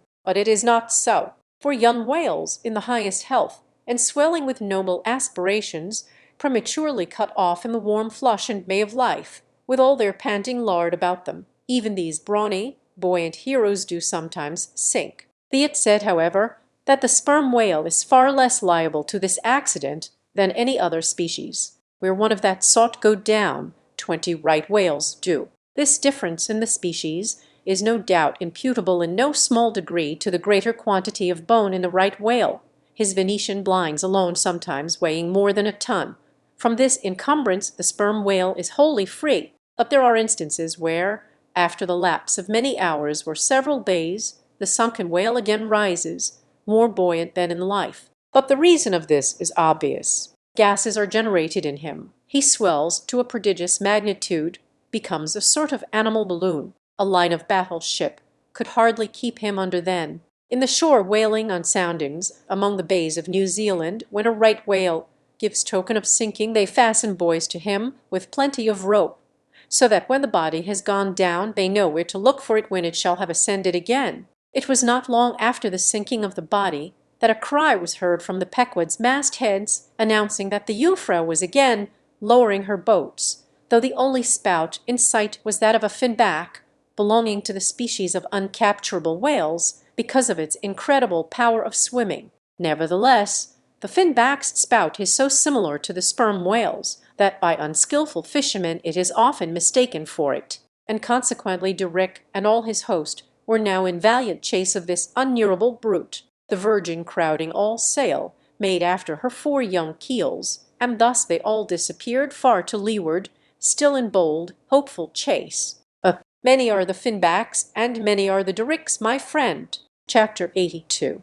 The honor and glory of whaling. There are some enterprises in which a careful disorderliness is the true method. The more I dive into this matter of whaling and push my researches up to the very spring-head of it, so much the more am I impressed with its great honorableness and antiquity, and especially when I find so many great demigods and heroes, prophets of all sorts, who one way or other have shed distinction upon it.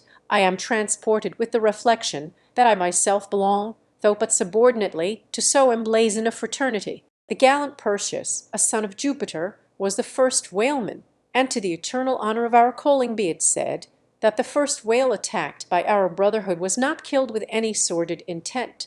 Those were the knightly days of our profession, when we only bore arms to succor the distressed, and not to fill men's lamp feeders. Every one knows the fine story of Perseus and Andromeda, how the lovely Andromeda, the daughter of a king, was tied to a rock on the sea-coast, and as Leviathan was in the very act of carrying her off, Perseus, the prince of whalemen, intrepidly advancing, harpooned the monster, and delivered and married the maid.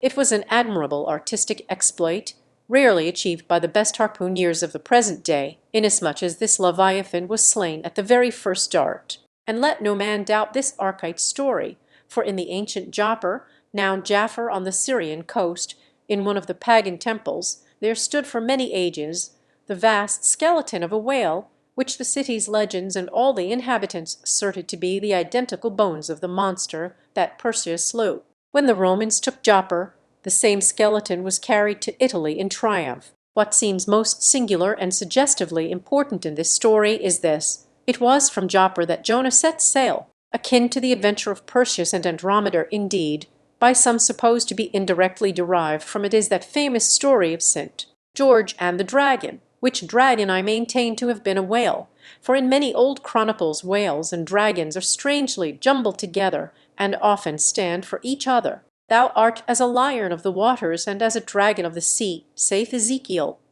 hereby plainly meaning a whale. In truth, some versions of the Bible use that word itself. Besides, it would much subtract from the glory of the exploit had St. George but encountered a crawling reptile of the land, instead of doing battle with the great monster of the deep. Any man may kill a snake, but only a Perseus, a St. George, a coffin, have the heart in them to march boldly up to a whale. Let not the modern paintings of this scene mislead us, For though the creature encountered by that valiant whaleman of old is vaguely represented of a griffin-like shape, and though the battle is depicted on land and the saint on horseback, yet considering the great ignorance of those times, when the true form of the whale was unknown to artists, and considering that, as in Perseus' case, St.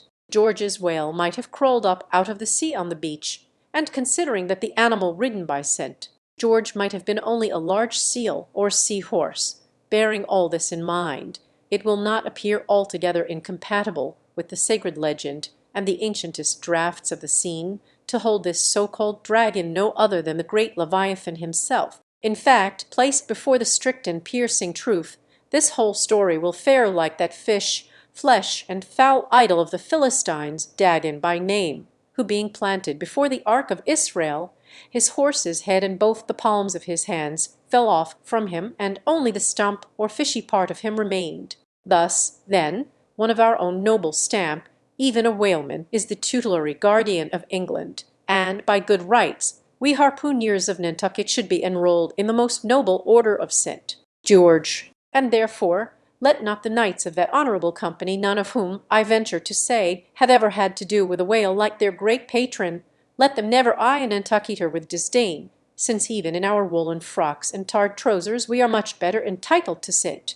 George's decoration than they. Whether to admit Hercules among us or not, concerning this I long remained dubious, for though according to the Greek mythologies, that antique Crockett and Kit Carson, that brawny doer of rejoicing good deeds, was swallowed down and thrown up by a whale, still, whether that strictly makes a whaleman of him, that might be mooted. It nowhere appears that he ever actually harpooned his fish, unless, indeed, from the inside. Nevertheless, he may be deemed a sort of involuntary whaleman. At any rate, the whale court him if he did not the whale. I claim him for one of our clan. But, by the best contradictory authorities, this Grecian story of Hercules and the whale is considered to be derived from the still more ancient Hebrew story of Jonah and the whale, and vice versa. Certainly they are very similar. If I claim the demigod, then why not the prophet? Nor do heroes, saints, demigods, and prophets alone comprise the whole roll of our order. Our Grand Master is still to be named, for like royal kings of old times, we find the head waters of our fraternity in nothing short of the great gods themselves. That wondrous oriental story is now to be rehearsed from the Shaster, which gives us the dread Vishnu, one of the three persons in the Godhead of the Hindus, gives us this divine Vishnu himself for our Lord Vishnu, who, by the first of his 10 earthly incarnations, has forever set apart and sanctified the whale. When Brahma, or the god of gods, saith the Shaster, resolved to recreate the world after one of its periodical dissolutions, he gave birth to Vishnu to preside over the work, but the Vedas, or mystical books, whose perusal would seem to have been indispensable to Vishnu before beginning the creation, and which therefore must have contained something in the shape of practical hints to young architects, these Vedas were lying at the bottom of the waters, so Vishnu became incarnate in a whale, and sounding down in him to the uttermost depths, rescued the sacred volumes. Was not this Vishnu a whaleman, then, even as a man who rides a horse is called a horseman? Perseus, St. George, Hercules, Jonah, and Vishnu. There's a membrel for you. What club but the whalemans can head off like that? Chapter 83. Jonah historically regarded. Reference was made to the historical story of Jonah and the whale in the preceding chapter. Now some Nantucketers rather distrust this historical story of Jonah and the whale. But then there were some skeptical Greeks and Romans who, standing out from the orthodox pagans of their times, equally doubted the story of Hercules and the whale, and Arion and the dolphin, and yet their doubting those traditions did not make those traditions one whit the less facts, for all that. One old Sag Harbor whaleman's chief reason for questioning the Hebrew story was this: he had one of those quaint old-fashioned Bibles, embellished with curious, unscientific plates, one of which represented Jonah's whale with 2 spouts in his head, a peculiarity only true with respect to a species of the Leviathan, the right whale, and the varieties of that order, concerning which the fishermen have this saying, "A penny roll would choke him, his swallow is so very small." But to this Bishop Jedd's anticipative answer is ready. It is not necessary, hints the bishop, that we consider Jonah as tombed in the whale's belly, but as temporarily lodged in some part of his mouth. And this seems reasonable enough in the good bishop. For truly the right whale's mouth would accommodate a couple of whist tables, and comfortably seat all the players. Possibly, too, Jonah might have ensconced himself in a hollow tooth, but on second thoughts the right whale is toothless. Another reason which Sag Harbor, he went by that name, urged for his want of faith in this matter of the prophet was something obscurely in reference to his incarcerated body and the whale's gastric juices. But this objection likewise falls to the ground, because a German exegetist supposes that Jonah must have taken refuge in the floating body of a dead whale, even as the French soldiers in the Russian campaign turned their dead horses into tents and crawled into them. Besides, it has been divined by other continental commentators that when Jonah was thrown overboard from the Joppa ship, he straightway effected his escape to another vessel near by, some vessel with a whale for a figurehead, and, I would add, possibly called the whale, as some craft are nowadays christened the shark, the gull, the eagle. Nor have there been wanting learned exegetists who have opined that the whale mentioned in the book of Jonah merely meant a life-preserver, an inflated bag of wind, which the endangered prophet swam to, and so was saved from a watery doom. Poor Sag Harbor, therefore, seems worsted all round, but he had still another reason for his want of faith. It was this, if I remember right. Jonah was swallowed by the whale in the Mediterranean Sea, and after 3 days he was vomited up somewhere within 3 days' journey of Nineveh, a city on the Tigris, very much more than 3 days' journey across from the nearest point of the Mediterranean coast. How is that? But was there no other way for the whale to land the prophet within that short distance of Nineveh? Yes, he might have carried him round by the way of the Cape of Good Hope, but not to speak of the passage through the whole length of the Mediterranean, and another passage up the Persian Gulf and Red Sea. Such a supposition would involve the complete circumnavigation of all Africa in 3 days, not to speak of the Tigris waters, near the site of Nineveh, being too shallow for any whale to swim in. Besides, this idea of Jonah's weathering the Cape of Good Hope at so early a day would wrest the honor of the discovery of that great headland from Bartholomew Dyers, its reputed discoverer, and so make modern history a liar. But all these foolish arguments of old Sag Harbor only evinced his foolish pride of reason, a thing still more reprehensible in him, seeing that he had but little learning except what he had picked up from the sun and the sea. I say it only shows his foolish, impious pride and abominable, devilish rebellion against the reverend clergy. For by a Portuguese Catholic priest, this very idea of Jonah's going to Nineveh via the Cape of Good Hope was advanced as a signal magnification of the general miracle. And so it was. Besides, to this day, the highly enlightened Turks devoutly believe in the historical story of Jonah, and some 3 centuries ago, an English traveller in old Harris's Voyages speaks of a Turkish mosque built in honor of Jonah, in which mosque was a miraculous lamp that burnt without any oil. Chapter 84. Petroling. To make them run easily and swiftly, the axles of carriages are anointed, and for much the same purpose, some whalers perform an analogous operation upon their boat. They grease the bottom. Nor is it to be doubted that as such a procedure can do no harm, it may possibly be of no contemptible advantage, considering that oil and water are hostile, that oil is a sliding thing, and that the object in view is to make the boat slide bravely. Weequig believed strongly in anointing his boat, and one morning not long after the German ship Jungfrau disappeared, took more than customary pains in that occupation, crawling under its bottom, where it hung over the side, and rubbing in the unctuousness as though diligently seeking to ensure a crop of hair from the craft's bald keel. He seemed to be working in obedience to some particular presentiment, nor did it remain unwarranted by the event. Towards noon whales were raised, but so soon as the ship sailed down to them, they turned and fled with swift precipitancy, a disordered flight, as of Cleopatra's barges from Actium. Nevertheless, the boats pursued, and Stubbs was foremost. By great exertion, Tactigo at last succeeded in planting one iron,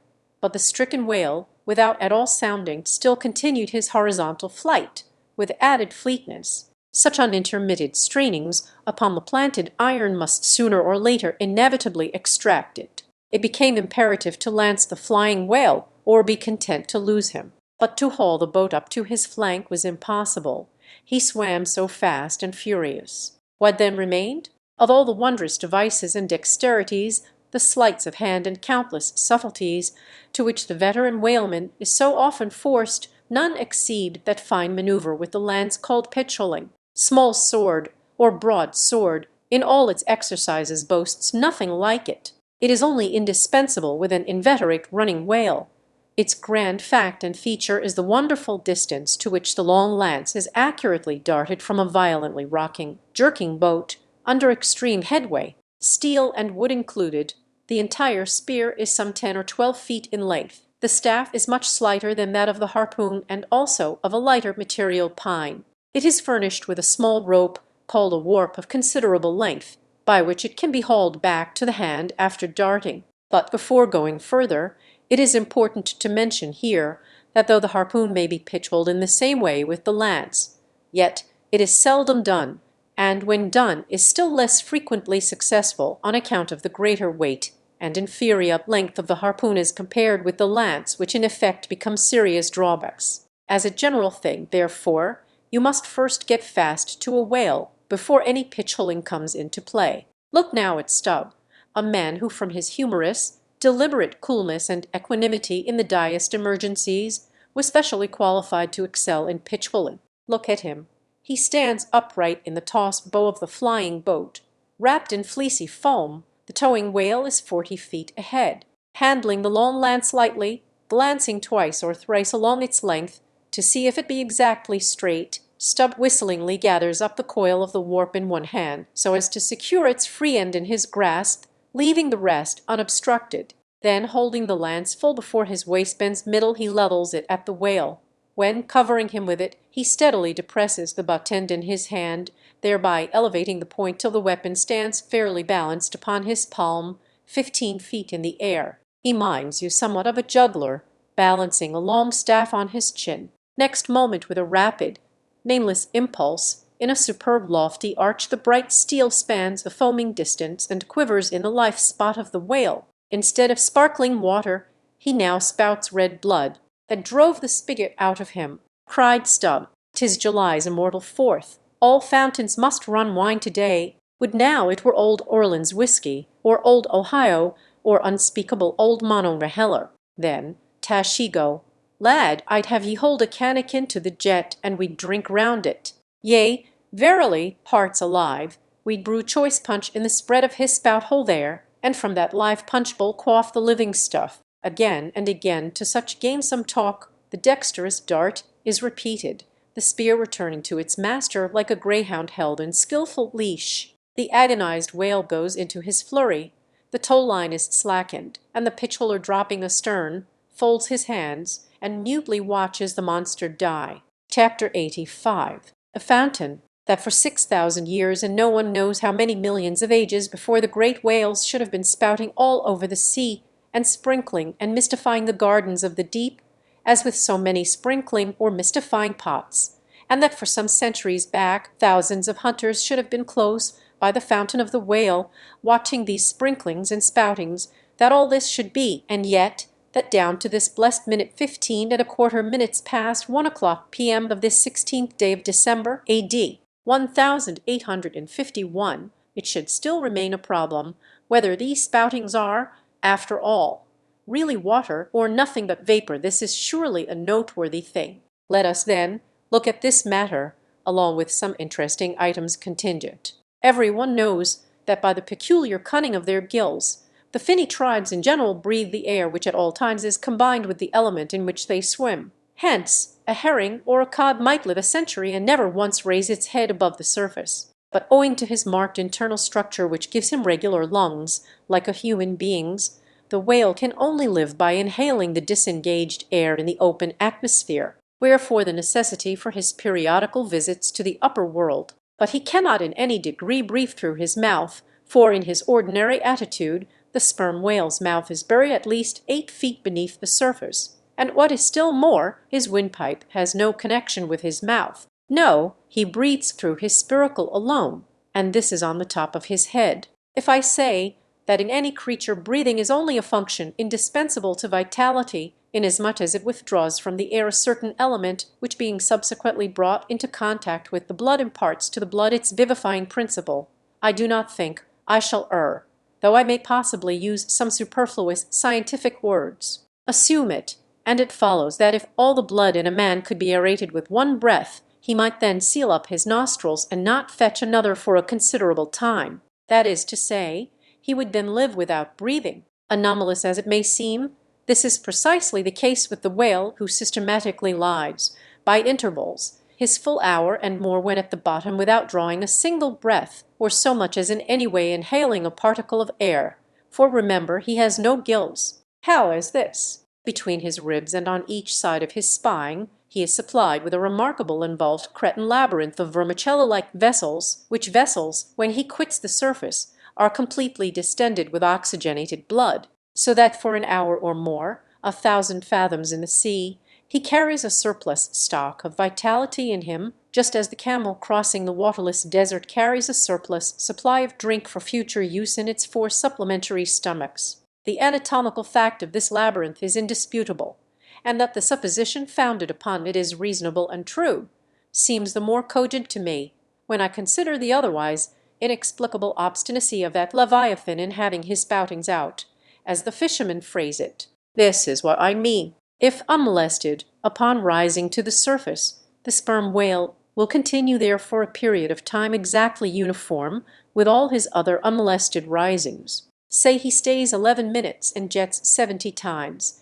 that is, respires 70 breaths, then whenever he rises again he will be sure to have his 70 breaths over again to a minute. Now, if after he fetches a few breaths you alarm him so that he sounds, he will be always dodging up again to make good his regular allowance of air, and not till those 70 breaths are told will he finally go down to stay out his full term below. Remark, however, that in different individuals these rates are different, but in any one they are alike. Now, why should the whale thus insist upon having his spoutings out, unless it be to replenish his reservoir of air ere descending for good? How obvious is it, too, that this necessity for the whale's rising exposes him to all the fatal hazards of the chase, for not by hook or by net could this vast Leviathan be caught when sailing 1,000 fathoms beneath the sunlight. Not so much thy skill, then, O hunter, as the great necessities that strike the victory to thee. In man, breathing is incessantly going on one breath, only serving for 2 or 3 pulsations, so that whatever other business he has to attend to, waking or sleeping, breathe he must, or die he will. But the sperm whale only breathes about 1/7 for Sunday of his time. It has been said that the whale only breathes through his spout hole. If it could truthfully be added that his spouts are mixed with water, then I opine we should be furnished with the reason why his sense of smell seems obliterated in him, for the only thing about him that at all answers to his nose is that identical spout hole, and being so clogged with 2 elements, it could not be expected to have the power of smelling. But owing to the mystery of the spout, whether it be water or whether it be vapor, no absolute certainty can as yet be arrived at on this head. Sure it is, nevertheless, that the sperm whale has no proper olfactories. But what does he want of them? No roses, no violets, no cologne water in the sea. Furthermore, as his windpipe solely opens into the tube of his spouting canal, and as that long canal like the Grand Erie Canal is furnished with a sort of locks that open and shut for the downward retention of air or the upward exclusion of water, therefore the whale has no voice, unless you insult him by saying that when he so strangely rumbles, he talks through his nose. But then again, what has the whale to say? Seldom have I known any profound being that had anything to say to this world, unless forced to stammer out something by way of getting a living. Happy that the world is such an excellent listener. Now, the spouting canal of the sperm whale, chiefly intended as it is for the conveyance of air, and for several feet laid along, horizontally, just beneath the upper surface of his head, and a little to one side. This curious canal is very much like a gas pipe laid down in a city on one side of a street. But the question returns whether this gas pipe is also a water pipe, in other words, whether the spout of the sperm whale is the mere vapor of the exhaled breath, or whether that exhaled breath is mixed with water taken in at the mouth and discharged through the spiracle. It is certain that the mouth indirectly communicates with the spouting canal, but it cannot be proved that this is for the purpose of discharging water through the spiracle, because the greatest necessity for so doing would seem to be when in feeding he accidentally takes in water. But the sperm whale's food is far beneath the surface, and there he cannot spout even if he would. Besides, if you regard him very closely and time him with your watch, you will find that when unmolested there is an undeviating rhyme between the periods of his jets and the ordinary periods of respiration. But why pester one with all this reasoning on the subject? Speak out. You have seen him spout. Then declare what the spout is. Can you not tell water from air? My dear sir, in this world it is not so easy to settle these plain things. I have ever found your plain things the knottiest of all. And as for this whale spout, you might almost stand in it, and yet be undecided as to what it is precisely. The central body of it is hidden in the snowy sparkling mist enveloping it, and how can you certainly tell whether any water falls from it, when, always, when you are close enough to a whale to get a close view of his spout, he is in a prodigious commotion, the water cascading all around him? And if at such times you should think that you really perceived drops of moisture in the spout, how do you know that they are not merely condensed from its vapor? Or how do you know that they are not those identical drops superficially lodged in the spout-hole fissure which is countersunk into the summit of the whale's head? For even when tranquilly swimming through the midday sea in a calm, with his elevated hump sun-dried as a dromedary's in the desert, even then the whale always carries a small basin of water on his head, as under a blazing sun you will sometimes see a cavity in a rock filled up with rain. Nor is it at all prudent for the hunter to be over-curious touching the precise nature of the whale's spout. It will not do for him to be peering into it, and putting his face in it. You cannot go with your pitcher to this fountain and fill it, and bring it away. For even when coming into slight contact with the outer, vapory shreds of the jet, which will often happen, your skin will feverishly smart from the acridness of the thing so touching it. And I know one who, coming into still closer contact with the spout, whether with some scientific object in view, or otherwise I cannot say, the skin peeled off from his cheek and arm. Wherefore, among whalemen the spout is deemed poisonous. They try to evade it.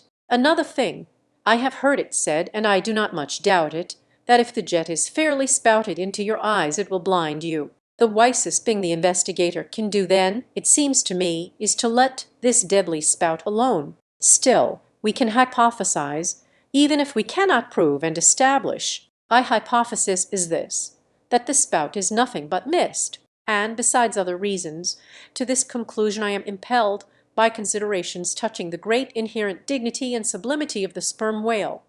I account him no common, shallow being, inasmuch as it is an undisputed fact that he is never found on soundings or near shores.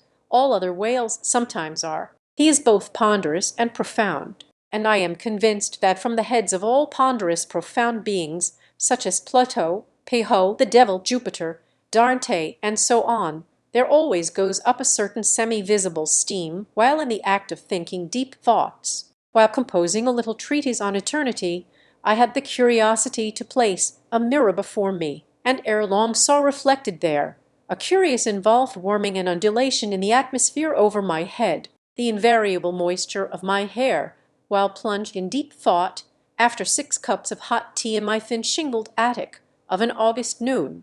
This seems an additional argument for the above supposition, and how nobly it raises our conceit of the mighty, misty monster, to behold him solemnly sailing through a calm tropical sea, his vast, mild head overhung by a canopy of vapor, engendered by his incommunicable contemplations, and that vapor, as you will sometimes see it, glorified by a rainbow, as if heaven itself had put its seal upon his thoughts. For, dear see, rainbows do not visit the clear air. They only irradiate vapor, and so, through all the thick mists of the dim doubts in my mind, divine intuitions now and then shoot, enkindling my fob with a heavenly ray. And for this I thank God, for all have doubts, many deny, but doubts or denials, few along with them have intuitions. Doubts of all things earthly, and intuitions of some things heavenly. This combination makes neither believer nor infidel, but makes a man who regards them both with the equal eye.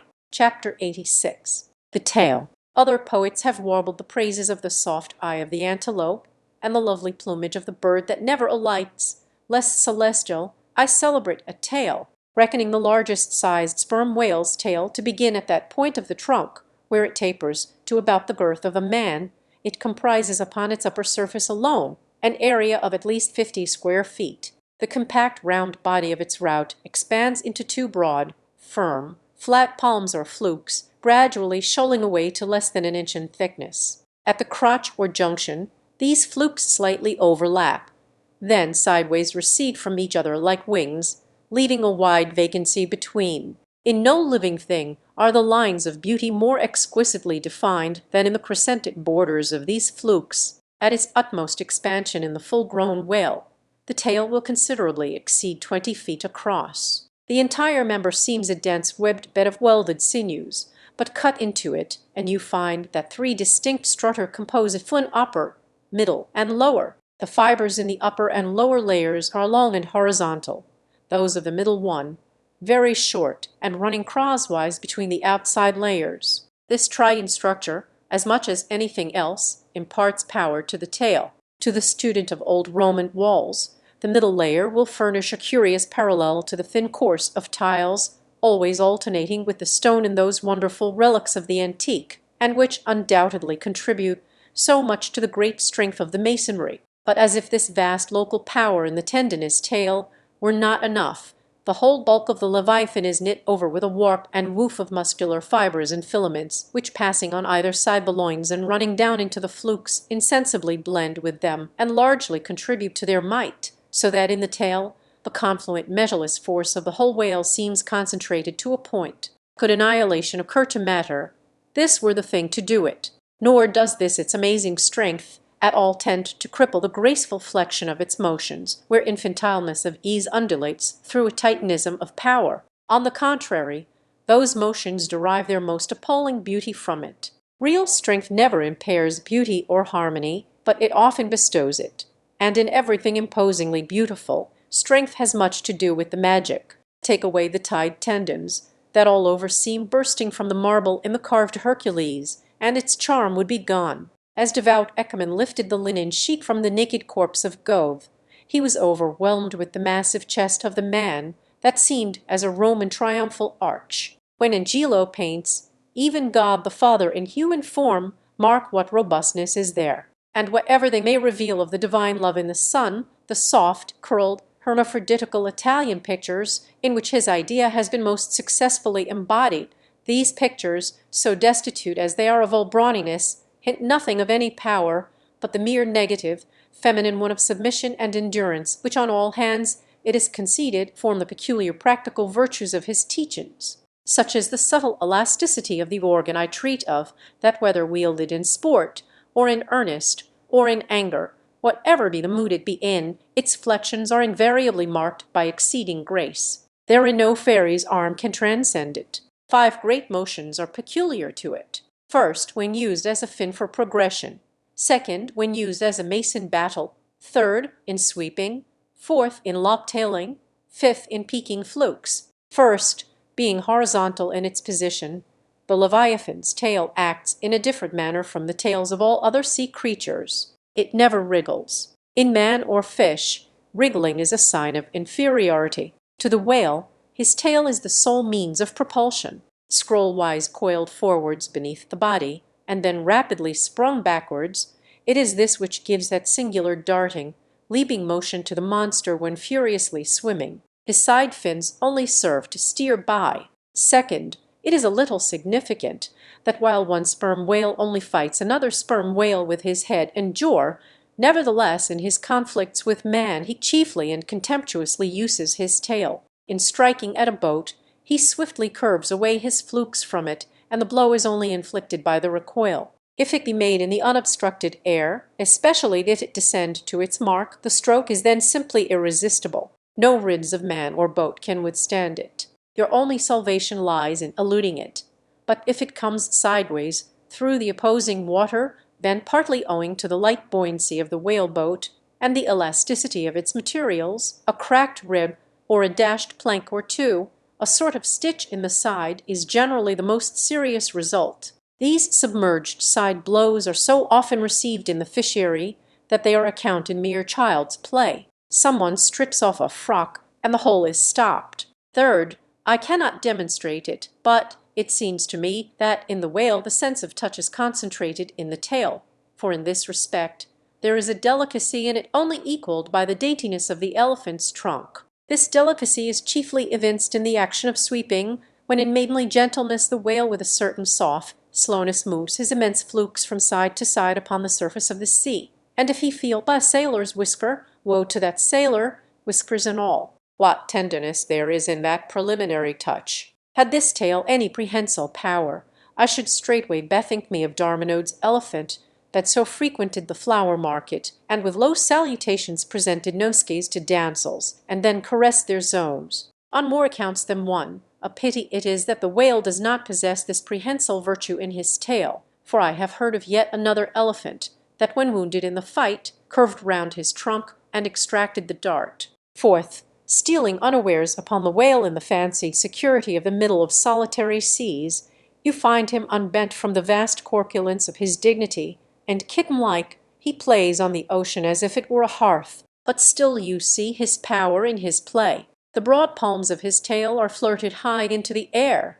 Then, smiting the surface, the thunderous concussion resounds for miles. You would almost think a great gun had been discharged, and if you noticed the light wreath of vapor from the spiracle at his other extremity, you would think that that was the smoke from the touch-hole. Fifth, as in the ordinary floating posture of the Leviathan, the flukes lie considerably below the level of his back. They are then completely out of sight beneath the surface. But when he is about to plunge into the deeps, his entire flukes with at least 30 feet of his body are tossed erect in the air, and so remain vibrating a moment, till they downwards shoot out of view. Excepting the sublime breach somewhere else to be described, this peaking of the whale's flukes is perhaps the grandest sight to be seen in all animated nature. Out of the bottomless profundities, the gigantic tail seems spasmodically snatching at the highest heaven. So in dreams have I seen majestic Satan thrusting forth his tormented colossal claw from the flame Baltic of hell. But in gazing at such scenes, it is all in all what mood you are in.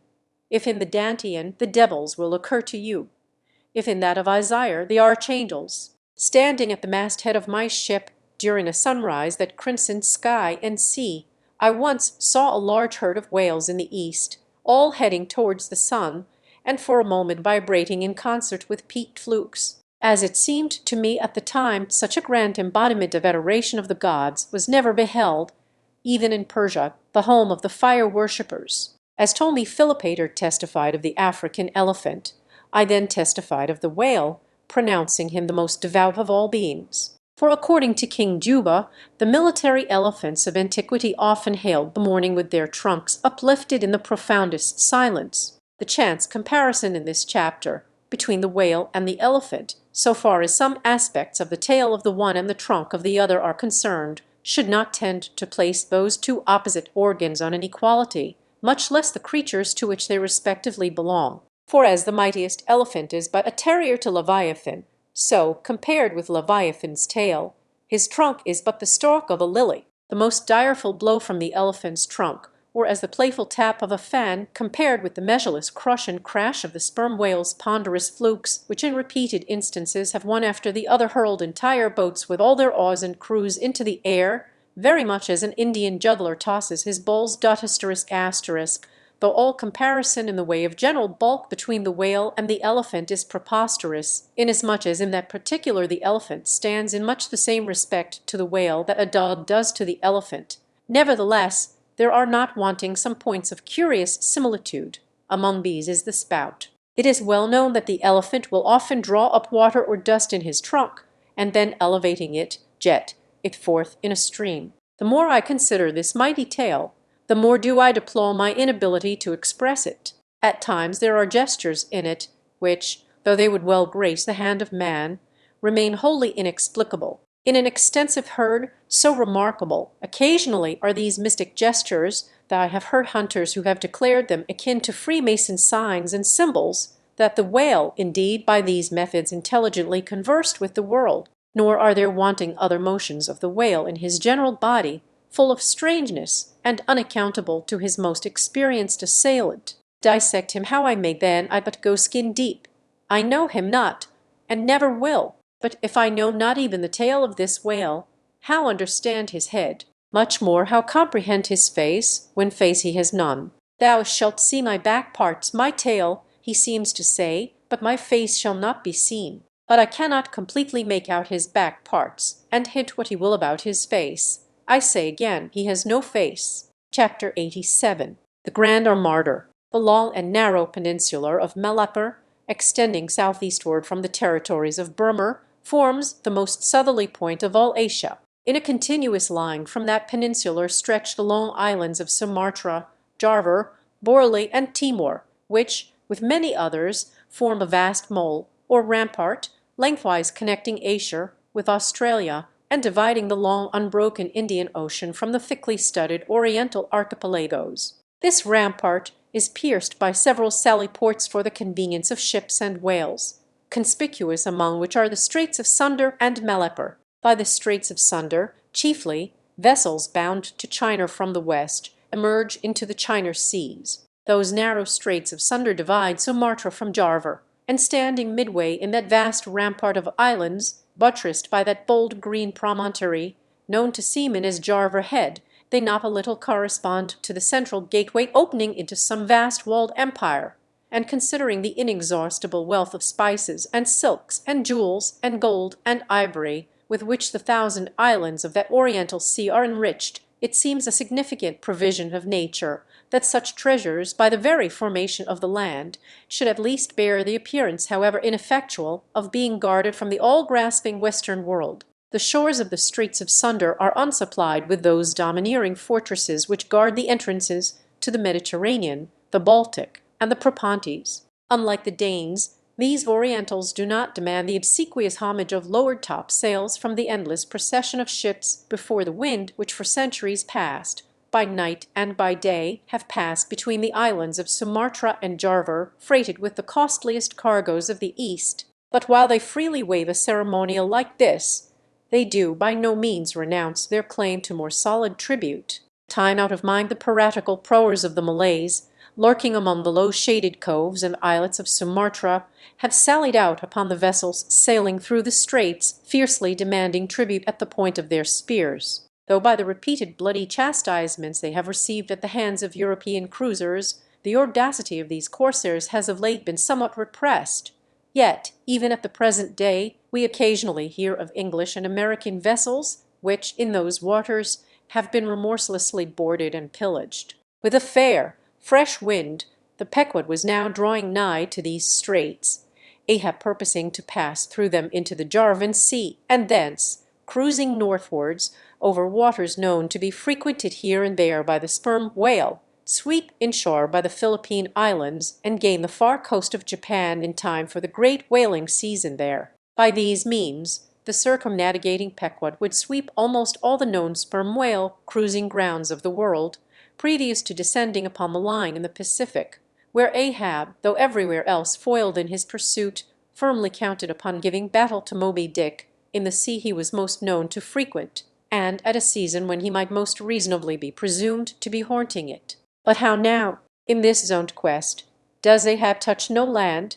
Does his crew drink air? Surely he will stop for water. Nay, for a long time now the circus-running sun has raced within his fiery ring and needs no sustenance but what's in himself. So Ahab, mark this too, in the whaler, while other hulls are loaded down with alien stuff to be transferred to foreign wharves, the world-wandering whale ship carries no cargo but herself and crew, their weapons and their wants. She has a whole lake's contents bottled in her ample hold. She is ballasted with utilities, not altogether with unusable piglead and kentelch. She carries years' water in her, clear old prime Nantucket water, which, when 3 years afloat, the Nantucketer in the Pacific prefers to drink before the brackish fluid, but yesterday rafted off in casks from the Peruvian or Indian streams. Hence it is that, while other ships may have gone to China from New York and back again, touching at a score of ports, the whale ship,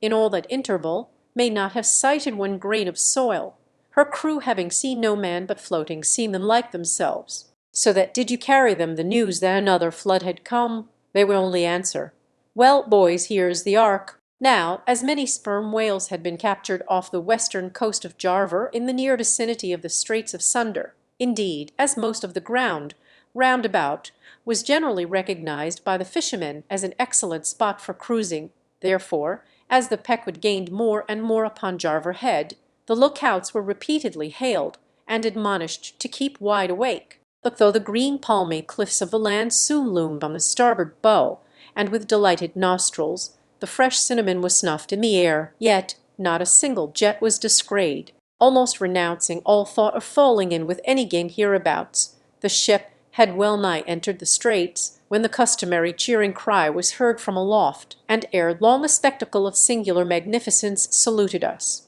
But here be it premised, that owing to the unwearied activity with which of late they have been hunted over all four oceans, the sperm whales, instead of almost invariably sailing in small detached companies as in former times, are now frequently met with in extensive herds, sometimes embracing so great a multitude that it would almost seem as if numerous nations of them had sworn solemn league and covenant for mutual assistance and protection. To this aggregation of the sperm whale into such immense caravans may be imputed the circumstance that even in the best cruising grounds you may now sometimes sail for weeks and months together without being greeted by a single spout, and then be suddenly saluted by what sometimes seems thousands on thousands, broad on both bows at the distance of some 2 or 3 miles, and forming a great semicircle, embracing one half of the level horizon. A continuous chain of whale jets were up playing and sparkling in the noonday air, unlike the straight perpendicular twin jets of the right whale, which, dividing at top, fall over in 2 branches, like the cleft drooping boughs of a willow. The single forward slanting spout of the sperm whale presents a thick curled bush of white mist, continually rising and falling away to leeward. Seen from the Pequod's deck, then, as she would rise on a high hill of the sea, this host of vapory spouts, individually curling up into the air and beheld through a blending atmosphere of bluish haze, showed like the 1,000 cheerful chimneys of some dense metropolis, discrayed of a balmy autumnal morning by some horsemen on a height. As marching armies, approaching an unfriendly defile in the mountains, accelerate their march, all eagerness to place that perilous passage in their rear, and once more expand in comparative security upon the plain. Even so did this vast fleet of whales now seem hurrying forward through the straits, gradually contracting the wings of their semicircle, and swimming on, in one solid but still crescentic centre. Crowding all sail, the Pequod pressed after them, the harpooneers handling their weapons, and loudly cheering from the heads of their yet suspended boats. If the wind only held, little doubt had they that chased through these straits of sunder, the vast host would only deploy into the oriental seas to witness the capture of not a few of their number. And who could tell whether in that congregated caravan Moby Dick himself might not temporarily be swimming like the worshipped white elephant in the coronation procession of the Siamese? So with stunsail piled on stunsail, we sailed along, driving these leviathans before us, when of a sudden the voice of Tashtigo was heard, loudly directing attention to something in our wake. Corresponding to the crescent in our van, we beheld another in our rear. It seemed formed of detached white vapours, rising and falling something like the spouts of the whales, only they did not so completely come and go, for they constantly hovered without finally disappearing. Levelling his glass at this sight, Ahab quickly revolved in his pivot hole, crying, "Aloft there, and rig whips and buckets to wet the sails, Malays, sir, and after us!" As if too long lurking behind the headlands, till the Pequod should fairly have entered the straits, these rascally Asiatics were now in hot pursuit to make up for their overcautious delay. But when the swift Pequod, with a fresh leading wind, was herself in hot chase, how very kind of these tawny philanthropists to assist in speeding her on to her own chosen pursuit, mere riding whips and rolls to her, that they were. As with glass under arm, Ahab to and fro paced the deck, in his forward turn beholding the monsters he chased, and in the after one the bloodthirsty pirates chasing him. Some such fancy as the above seemed his, and when he glanced upon the green walls of the watery defile in which the ship was then sailing, and bethought him that through that gate lay the route to his vengeance, and beheld how that through that same gate he was now both chasing and being chased to his deadly end, and not only that, but a herd of remorseless wild pirates and inhuman atheistical devils were infernally cheering him on with their curses, when all these conceits had passed through his brain, Ahab's brow was left gaunt and ribbed, like the black sand beach after some stormy tide has been gnawing it, without being able to drag the firm thing from its place. But thoughts like these troubled very few of the reckless crew. and when, after steadily dropping and dropping the pirates astern, the Pequod at last shot by the vivid green cockatoo point on the Sumatra side, emerging at last upon the broad waters beyond, then the harpooneers seemed more to grieve that the swift whales had been gaining upon the ship than to rejoice that the ship had so victoriously gained upon the Malays. But still driving on in the wake of the whales, at length they seemed abating their speed. Gradually the ship neared them, and the wind now dying away, word was passed to spring to the boats. But no sooner did the herd, by some presumed wonderful instinct of the sperm whale, become notified of the three keels that were after them, though as yet a mile in their rear, than they rallied again, and forming in close ranks and battalions, so that their spouts all looked like flashing lines of stacked bayonets, moved on with redoubled velocity. Stripped to our shirts and drawers, we sprang to the white tash, and after several hours' pulling were almost disposed to renounce the chase, when a general pausing commotion among the whales gave animating token that they were now at last under the influence of that strange perplexity of inert irresolution, which, when the fishermen perceive it in the whale, they say he is gallied. The compact martial columns in which they had been hitherto rapidly and steadily swimming were now broken up in one measureless rout, and like King Porus elephants in the Indian battle with Alexander, they seemed going mad with consternation, in all directions expanding in vast irregular circles, and aimlessly swimming hither and thither. By their short thick spoutings they plainly betrayed their distraction of panic. This was still more strangely evinced by those of their number who, completely paralyzed as it were, helplessly floated like waterlogged, dismantled ships on the sea. Had these leviathans been but a flock of simple sheep pursued over the pasture by three fierce wolves, they could not possibly have evinced such excessive dismay. But this occasional timidity is characteristic of almost all herding creatures. Though banding together in tens of thousands, the lion-maned buffaloes of the West have fled before a solitary horseman. Witness, too, all human beings, how when herded together in the sheepfold of a theatre's pit, they will, at the slightest alarm of fire, rush helter-skelter for the outlets, crowding, trampling, jamming, and remorselessly dashing each other to death. Best, therefore, withhold any amazement at the strangely gallied whales before us, for there is no folly of the beasts of the earth which is not infinitely outdone by the madness of men. Though many of the whales, as has been said, were in violent motion, yet it is to be observed that as a whole the herd neither advanced nor retreated, but collectively remained in one place. As is customary in those cases, the boats at once separated, each making for some lone whale on the outskirts of the shoal. In about 3 minutes' time, Queequeg's harpoon was flown. The stricken fish darted blinding spray in our faces, and then running away with us like light, steered straight for the heart of the herd. Though such a movement on the part of the whale struck under such circumstances is in no wise unprecedented, and indeed is almost always more or less anticipated, yet does it present one of the more perilous vicissitudes of the fishery. For as the swift monster drags you deeper and deeper into the frantic shoal, you bid adieu to circumspect life and only exist in a delirious throb. As blind and deaf, the whale plunged forward as if by sheer power of speed to rid himself of the iron leech that had fastened to him.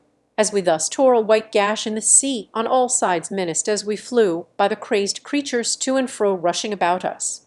Our beset boat was like a ship mobbed by ice isles in a tempest, and striving to steer through their complicated channels and straits, knowing not at what moment it may be locked in and crushed. But not a bit daunted, Queequeg steered us manfully, now sheering off from this monster directly across our route in advance, now edging away from that whose colossal flukes were suspended overhead, while all the time Starbuck stood up in the bows, lance in hand, pricking out of our way whatever whales he could reach by short darts, for there was no time to make long ones. Nor were the Osmen quite idle, though their wonted duty was now altogether dispensed with. They chiefly attended to the shouting part of the business. Out of the way, Commodore, cried one to a great dromedary that of a sudden rose bodily to the surface and for an instant threatened to swamp us. Hard down with your tail, there, cried a second to another, which close to our gunwale seemed calmly cooling himself with his own fan-like extremity. All whaleboats carry certain curious contrivances, originally invented by the Nantucket Indians, called drugs. 2 thick squares of wood of equal size are stoutly clenched together, so that they cross each other's grain at right angles. A line of considerable length is then attached to the middle of this block, and the other end of the line being looped, it can in a moment be fastened to a harpoon. It is chiefly among galley whales that this drug is used, for then more whales are close round you than you can possibly chase at one time. But sperm whales are not every day encountered. While you may, then, you must kill all you can, and if you cannot kill them all at once, you must wing them so that they can be afterwards killed at your leisure. Hence it is that at times like these the drug comes into requisition. Our boat was furnished with 3 of them. The first and second were successfully darted, and we saw the whales staggeringly running off, fettered by the enormous sidelong resistance of the towing drug. They were cramped like malefactors with the chain and ball, but upon flinging the third, in the act of tossing overboard the clumsy wooden block, it caught under one of the seats of the boat, and in an instant tore it out and carried it away, dropping the oarsman in the boat's bottom as the seat slid from under him. On both sides the sea came in at the wounded planks, but we stuffed 2 or 3 draws and shirts in, and so stopped the leaks for the time. It had been next to impossible to dart these drugged harpoons, were it not that as we advanced into the herd, our whale's weight greatly diminished. Moreover, that as we went still further and further from the circumference of commotion, the direful disorders seemed waning, so that when at last the jerking harpoon drew out and the towing whale sideways vanished, then, with the tapering force of his parting momentum, we glided between 2 whales into the innermost heart of the shoal, as if from some mountain torrent we had slid into a serene valley lake. Here the storms in the roaring glens between the outermost whales were heard but not felt. In this central expanse the sea presented that smooth satin-like surface called a sleek, produced by the subtle moisture thrown off by the whale in his more quiet moods. Yes, we were now in that enchanted calm which they say lurks at the heart of every commotion, and still in the distracted distance we beheld the tumults of the outer concentric circles, and saw successive pods of whales, 8 or 10 in each, swiftly going round and round, like multiplied spans of horses in a ring, and so closely shoulder to shoulder that a titanic circus rider might easily have overarched the middle ones, and so have gone round on their backs. Owing to the density of the crowd of reposing whales, more immediately surrounding the embayed axis of the herd, no possible chance of escape was at present afforded us. We must watch for a breach in the living wall that hemmed us in, the wall that had only admitted us in order to shut us up. Keeping at the center of the lake, we were occasionally visited by small tincows and carts, the women and children of this routed host. Now, inclusive of the occasional wide intervals between the revolving outer circles, and inclusive of the spaces between the various pods in any one of those circles, the entire area at this juncture embraced by the whole multitude must have contained at least 2 or 3 square miles. At any rate, though indeed such a test at such a time might be deceptive spoutings might be discovered from our low boat that seemed playing up almost from the rim of the horizon. I mention this circumstance because as if the cows and calves had been purposely locked up in this innermost fold, and as if the wide extent of the herd had hitherto prevented them from learning the precise cause of its stopping, or, possibly, being so young, unsophisticated, and every way innocent and inexperienced, however it may have been, these smaller whales now and then visiting our becalmed boat from the margin of the lake evinced a wondrous fearlessness and confidence, or else a still becharmed panic which it was impossible not to marvel at. Like household dogs, they came snuffling round us, right up to our gunwales, and touching them, till it almost seemed that some spell had suddenly domesticated them. Weakwood patted their foreheads, Starbuck scratched their backs with his lance, but fearful of the consequences, for the time refrained from darting it. But far beneath this wondrous world upon the surface, another and still stranger world met our eyes as we gazed over the side. For, suspended in those watery vaults, floated the forms of the nursing mothers of the whales, and those that by their enormous girth seemed shortly to become mothers. The lake, as I have hinted, was to a considerable depth exceedingly transparent, and as human infants while suckling will calmly and fixedly gaze away from the breast, as if leading 2 different lives at the time, and while yet drawing mortal nourishment, be still spiritually feasting upon some unearthly reminiscence, even so did the young of these whales seem looking up towards us, but not at us, as if we were but a bit of gulf weed in their newborn sight. Floating on their sides, The mothers also seemed quietly eyeing us. One of these little infants, that from certain queer tokens seemed hardly a day old, might have measured some 14 feet in length and some 6 feet in girth. He was a little frisky, though as yet his body seemed scarce yet recovered from that irksome position it had so lately occupied in the maternal reticule, where, tail to head, and all ready for the final spring, the unborn whale lies bent like a Tartar's bow. The delicate side fins and the palms of his flukes still freshly retained the plated crumpled appearance of a baby's, ears newly arrived from foreign parts. "Line, line!" cried Queequeg, looking over the gunwale. Him fast exclamation, who line him, who struck to a whale, one big, one little. "What ails ye, man?" cried Starbuck. "Look ye here," said Queequeg, pointing down, as when the stricken whale, that from the tub has reeled out hundreds of fathoms of rope, as after deep sounding he floats up again and shows the slackened curling line buoyantly rising and spiraling towards the air, so now Starbuck saw long coils of the umbilical cord of Madame Leviathan, by which the young cub seemed still tethered to its dam. Not seldom in the rapid vicissitudes of the chase, this natural line, with the maternal end loose, becomes entangled with the hempen one, so that the cub is thereby trapped. Some of the subtlest secrets of the seas seemed divulged to us in this enchanted pond. We saw young Leviathan amours in the deep Dotosterus gasterus, the sperm whale, as with all other species of the Leviathan, but unlike most other fish, breeds indifferently at all seasons, after a gestation which may probably be set down at 9 months, producing but one at a time, though in some few known instances giving birth to an Esau and Jacob colon, a contingency provided for in suckling by 2 teats, curiously situated, one on each side of the anus, but the breasts themselves extend upwards from that. When by chance these precious parts in a nursing whale are cut by the hunter's lance, the mothers pouring milk and blood rivalingly discolor the sea for rods. The milk is very sweet and rich. It has been tasted by man. It might do well with strawberries. When overflowing with mutual esteem, the whales salute more hominum, and thus, though surrounded by circle upon circle of consternations and affrights, did these inscrutable creatures at the centre freely and fearlessly indulge in all peaceful concernments, yea, serenely revelled in dalliance and delight. But even so, amid the tornadoed Atlantic of my being, do I myself still for ever centrally disport in mute calm, and while ponderous planets of unwaning woe revolve round me, deep down and deep inland, there I still bathe me in eternal mildness of joy. Meanwhile, as we thus lay entranced, the occasional sudden frantic spectacles in the distance evinced the activity of the other boats still engaged in drugging the whales on the frontier of the host, or possibly carrying on the war within the first circle, where abundance of room and some convenient retreats were afforded them. But the sight of the enraged drugged whales now and then blindly darting to and fro across the circles was nothing to what at last met our eyes. It is sometimes the custom, when fast to a whale more than commonly powerful and alert, to seek to hamstring him, as it were by sundering or maiming his gigantic tail tendon. It is done by darting a short-handled cutting spade, to which is attached a rope for hauling it back again.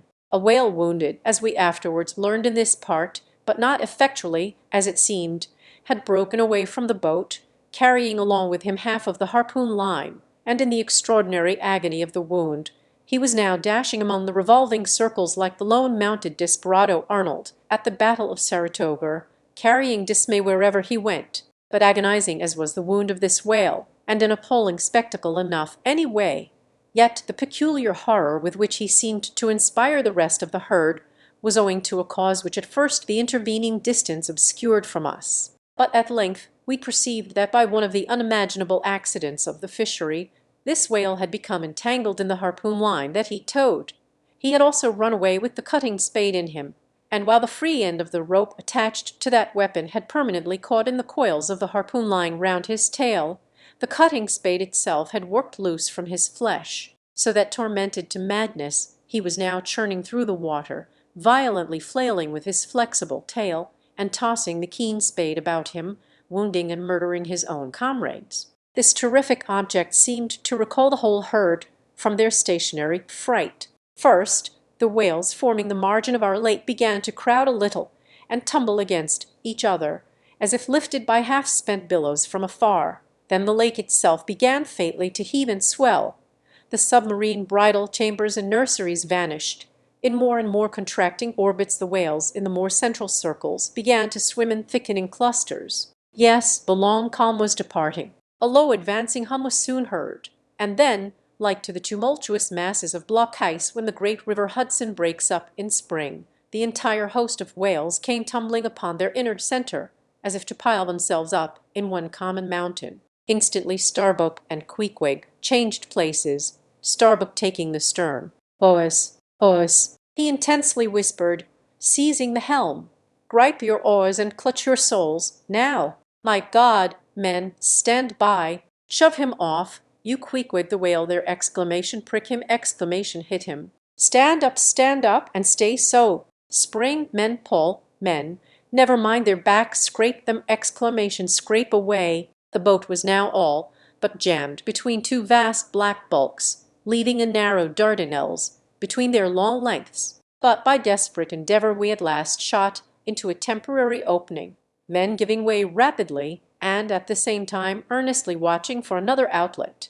After many similar hairbreadth escapes, we at last swiftly glided into what had just been one of the outer circles, but now crossed by random whales, all violently making for one centre. This lucky salvation was cheaply purchased by the loss of Queequeg's hat, who, while standing in the bows to prick the fugitive whales, had his hat taken clean from his head by the air eddy made by the sudden tossing of a pair of broad flukes close by. Riotous and disordered as the universal commotion now was, it soon resolved itself into what seemed a systematic movement, for having clumped together at last in one dense body, they then renewed their onward flight with augmented fleetness. Further pursuit was useless, but the boats still lingered in their wake to pick up what drugged whales might be dropped astern, and likewise to secure one which Flask had killed and waifed. The waif is a pen and pole, 2 or 3 of which are carried by every boat, and which, when additional game is at hand, are inserted upright into the floating body of a dead whale,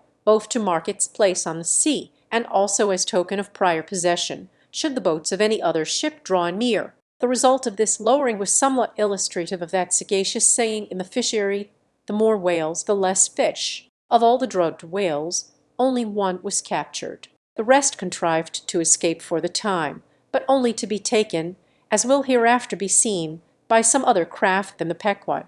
Chapter 88. Schools and Schoolmasters. The previous chapter gave account of an immense body or herd of sperm whales, and there was also then given the probable cause inducing those vast aggregations. Now, though such great bodies are at times encountered, yet, as must have been seen, even at the present day, small detached bands are occasionally observed, embracing from 20 to 50 individuals each. Such bands are known as schools. They generally are of 2 sorts, those composed almost entirely of females, and those mustering none but young vigorous males, or bulls, as they are familiarly designated. In cavalier attendance upon the school of females, you invariably see a male of full-grown magnitude, but not old, who, upon any alarm, evinces his gallantry by falling in the rear and covering the flight of his ladies. In truth, this gentleman is a luxurious Ottoman swimming about over the watery world, surroundingly accompanied by all the solaces and endearments of the harem.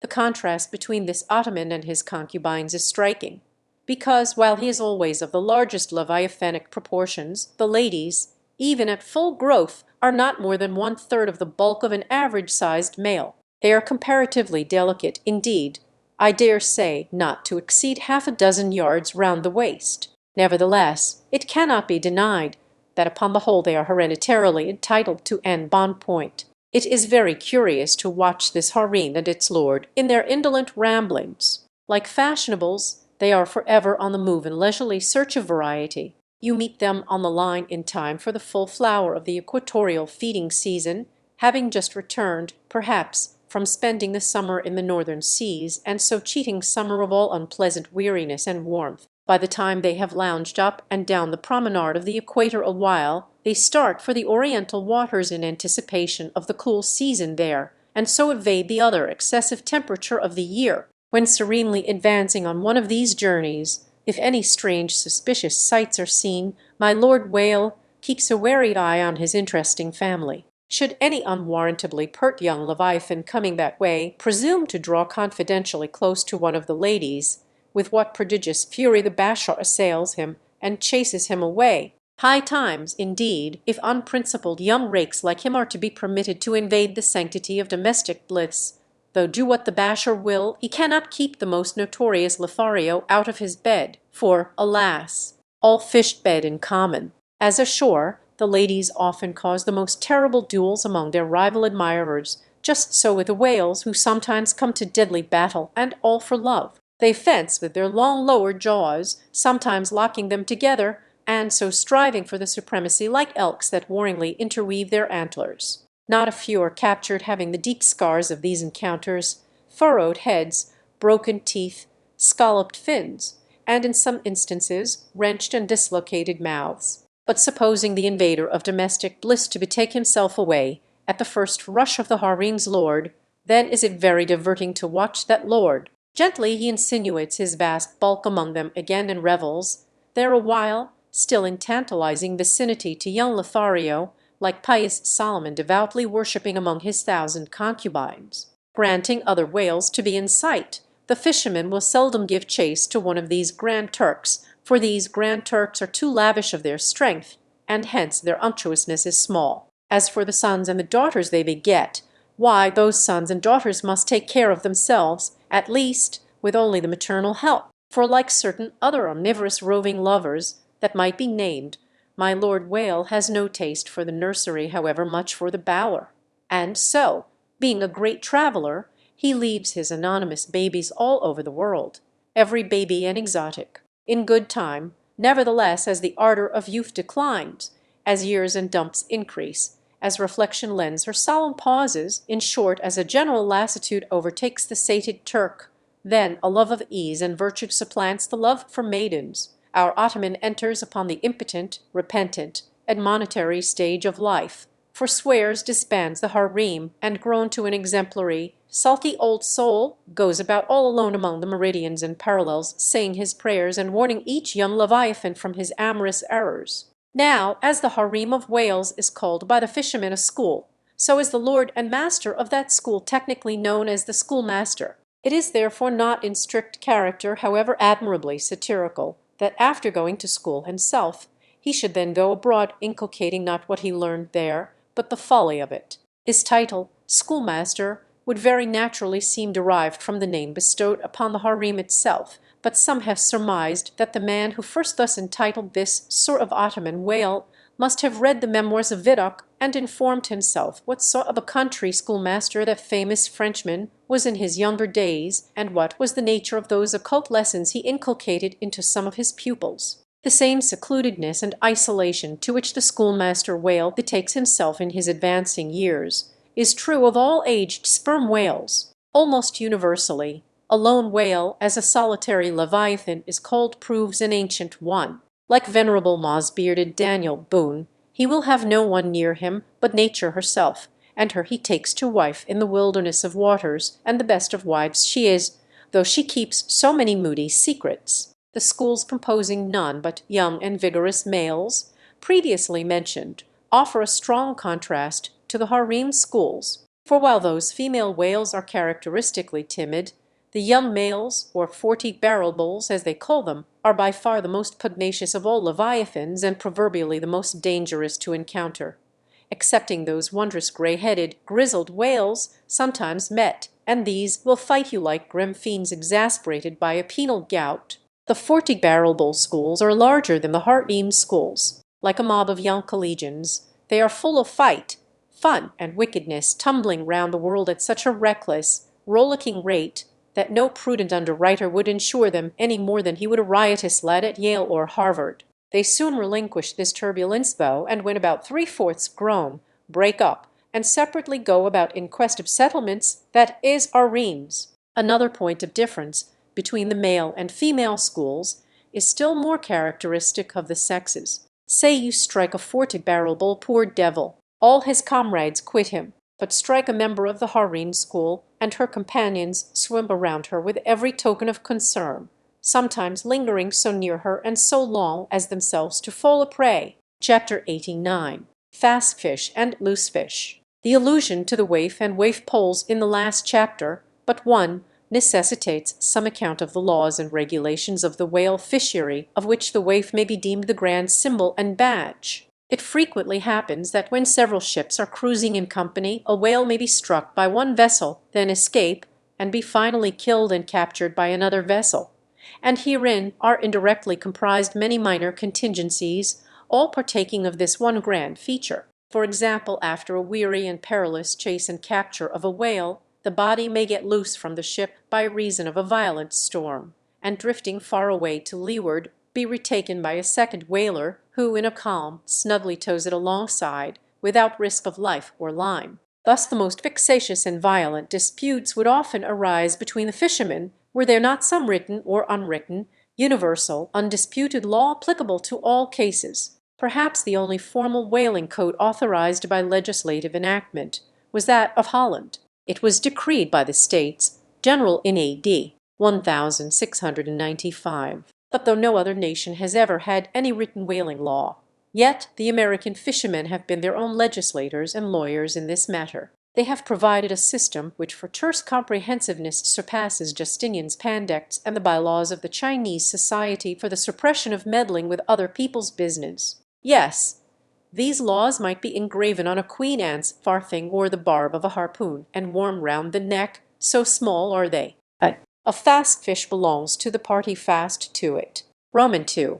A loose fish is fair game for anybody who can soonest catch it. But what plays the mischief with this masterly code is the admirable brevity of it, which necessitates a vast volume of commentaries to expound it. First, what is a fast fish? Alive or dead, a fish is technically fast when it is connected with an occupied ship or boat by any medium at all controllable by the occupant or occupants a mast, an oar, a 9-inch cable, a telegraph wire, or a strand of cobweb. It is all the same. Likewise, a fish is technically fast when it bears a waif or any other recognized symbol of possession, so long as the party waifing it plainly evince their ability at any time to take it alongside, as well as their intention so to do. These are scientific commentaries, but the commentaries of the whalemen themselves sometimes consist in hard words and harder knocks the cope upon Littleton of the fist. True, among the more upright and honorable whalemen allowances are always made for peculiar cases where it would be an outrageous moral injustice for one party to claim possession of a whale previously chased or killed by another party. But others are by no means so scrupulous. Some 50 years ago there was a curious case of whale trover litigated in England, wherein the plaintiffs set forth that after a hard chase of a whale in the northern seas, and when indeed they the plaintiffs had succeeded in harpooning the fish, they were at last, through peril of their lives, obliged to forsake not only their lines, but their boat itself. Ultimately the defendants, the crew of another ship, came up with the whale, struck, killed, seized, and finally appropriated it before the very eyes of the plaintiffs. And when those defendants were remonstrated with, their captain snapped his fingers in the plaintiffs' teeth, and assured them that by way of doxology to the deed he had done, he would now retain their line, harpoons, and boat which had remained attached to the whale at the time of the seizure. Wherefore the plaintiffs now sued for the recovery of the value of their whale, line, harpoons, and boat.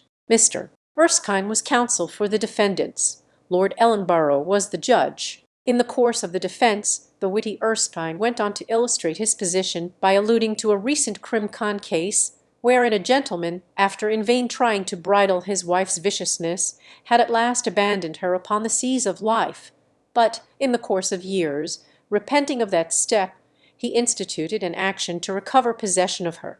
Erskine was on the other side, and he then supported it by saying that though the gentleman had originally harpooned the lady, and had once had her fast, and only by reason of the great stress of her plunging viciousness had at last abandoned her, yet abandon her he did, so that she became a loose fish, and therefore when a subsequent gentleman re-harpooned her, the lady then became that subsequent gentleman's property, along with whatever harpoon might have been found sticking in her. Now, in the present case, Erskine contended that the examples of the whale and the lady were reciprocally illustrative of each other. These pleadings and the counter-pleadings being duly heard, the very learned judge in set terms decided, to wit, that as for the boat he awarded it to the plaintiffs, because they had merely abandoned it to save their lives, but that with regard to the controverted whale, harpoons, and line, they belonged to the defendants, the whale because it was a loose fish at the time of the final capture, and the harpoons and line because when the fish made off with them, the fish acquired a property in those articles, and hence anybody who afterwards took the fish had a right to them.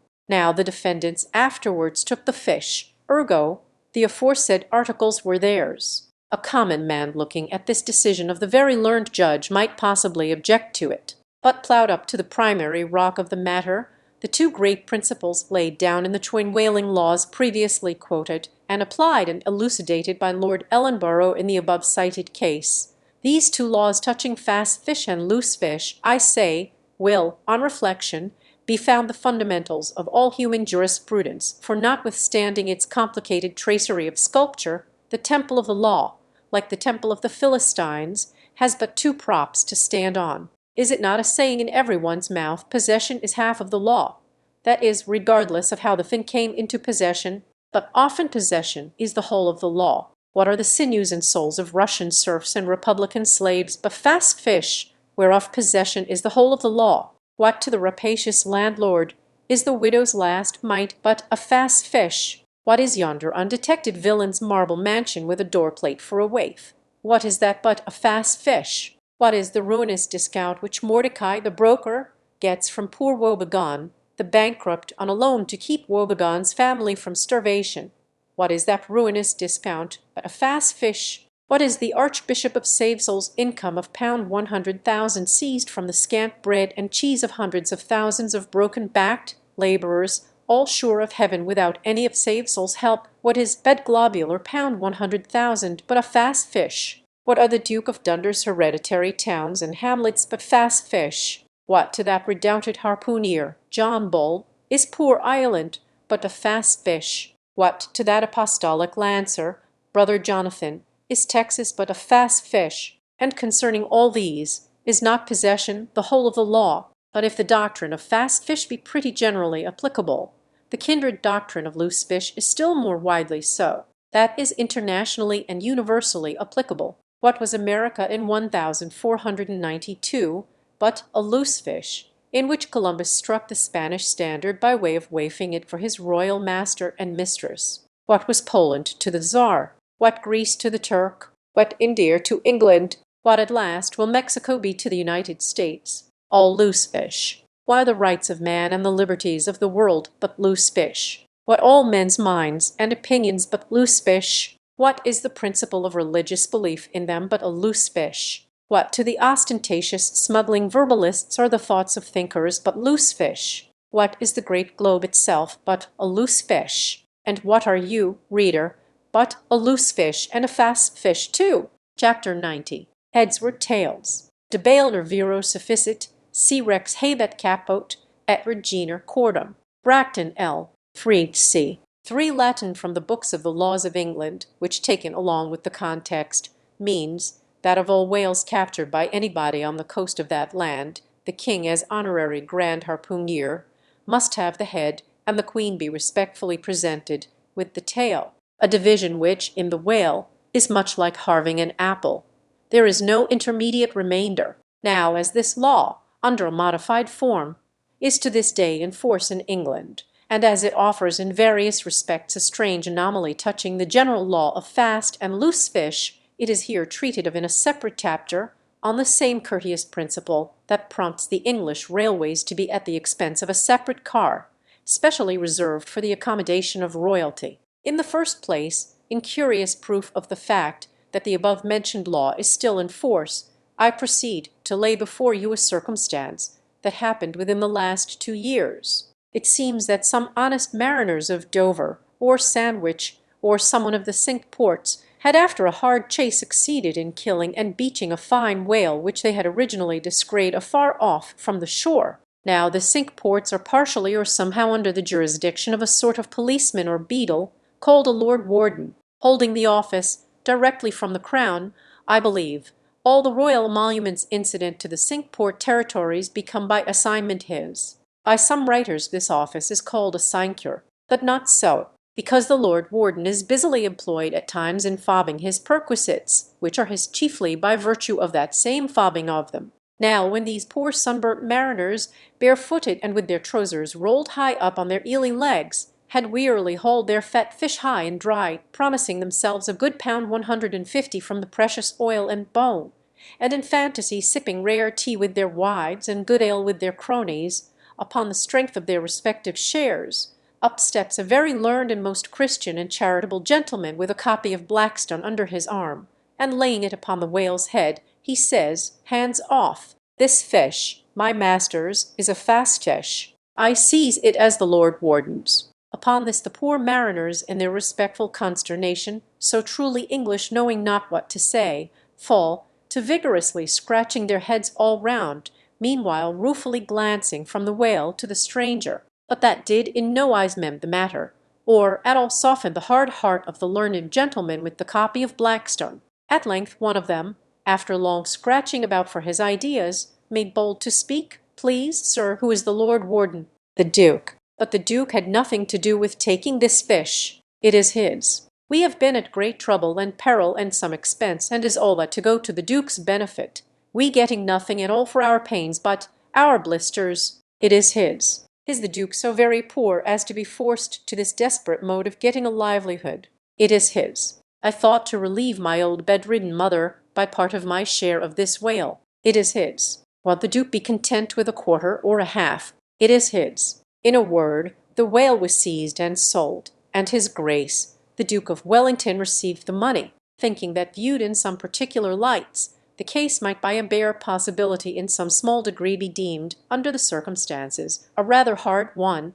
An honest clergyman of the town respectfully addressed a note to his Grace, begging him to take the case of those unfortunate mariners into full consideration, to which my Lord Duke in substance replied both letters were published that he had already done so, and received the money, and would be obliged to the reverend gentleman if for the future he the reverend gentleman would decline meddling with other people's business. Is this the still militant old man, standing at the corners of the three kingdoms, on all hands coercing arms of beggars? It will readily be seen that in this case the alleged right of the Duke to the whale was a delegated one from the sovereign. We must needs inquire then on what principle the sovereign is originally invested with that right. The law itself has already been set forth, but Plowden gives us the reason for it.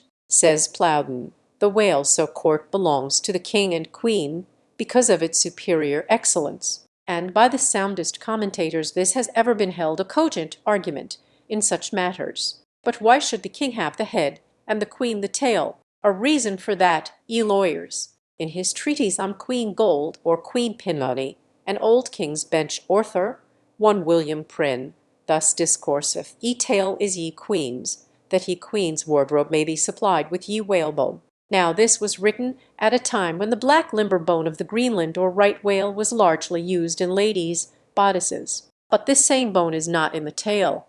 It is in the head, which is a sad mistake for a sagacious lawyer like Prynne. But is the queen a mermaid, to be presented with a tail? An allegorical meaning may lurk here. There are two royal fish so styled by the English law writers, the whale and the sturgeon, both royal property under certain limitations, and nominally supplying the 10th branch of the Crown's ordinary revenue.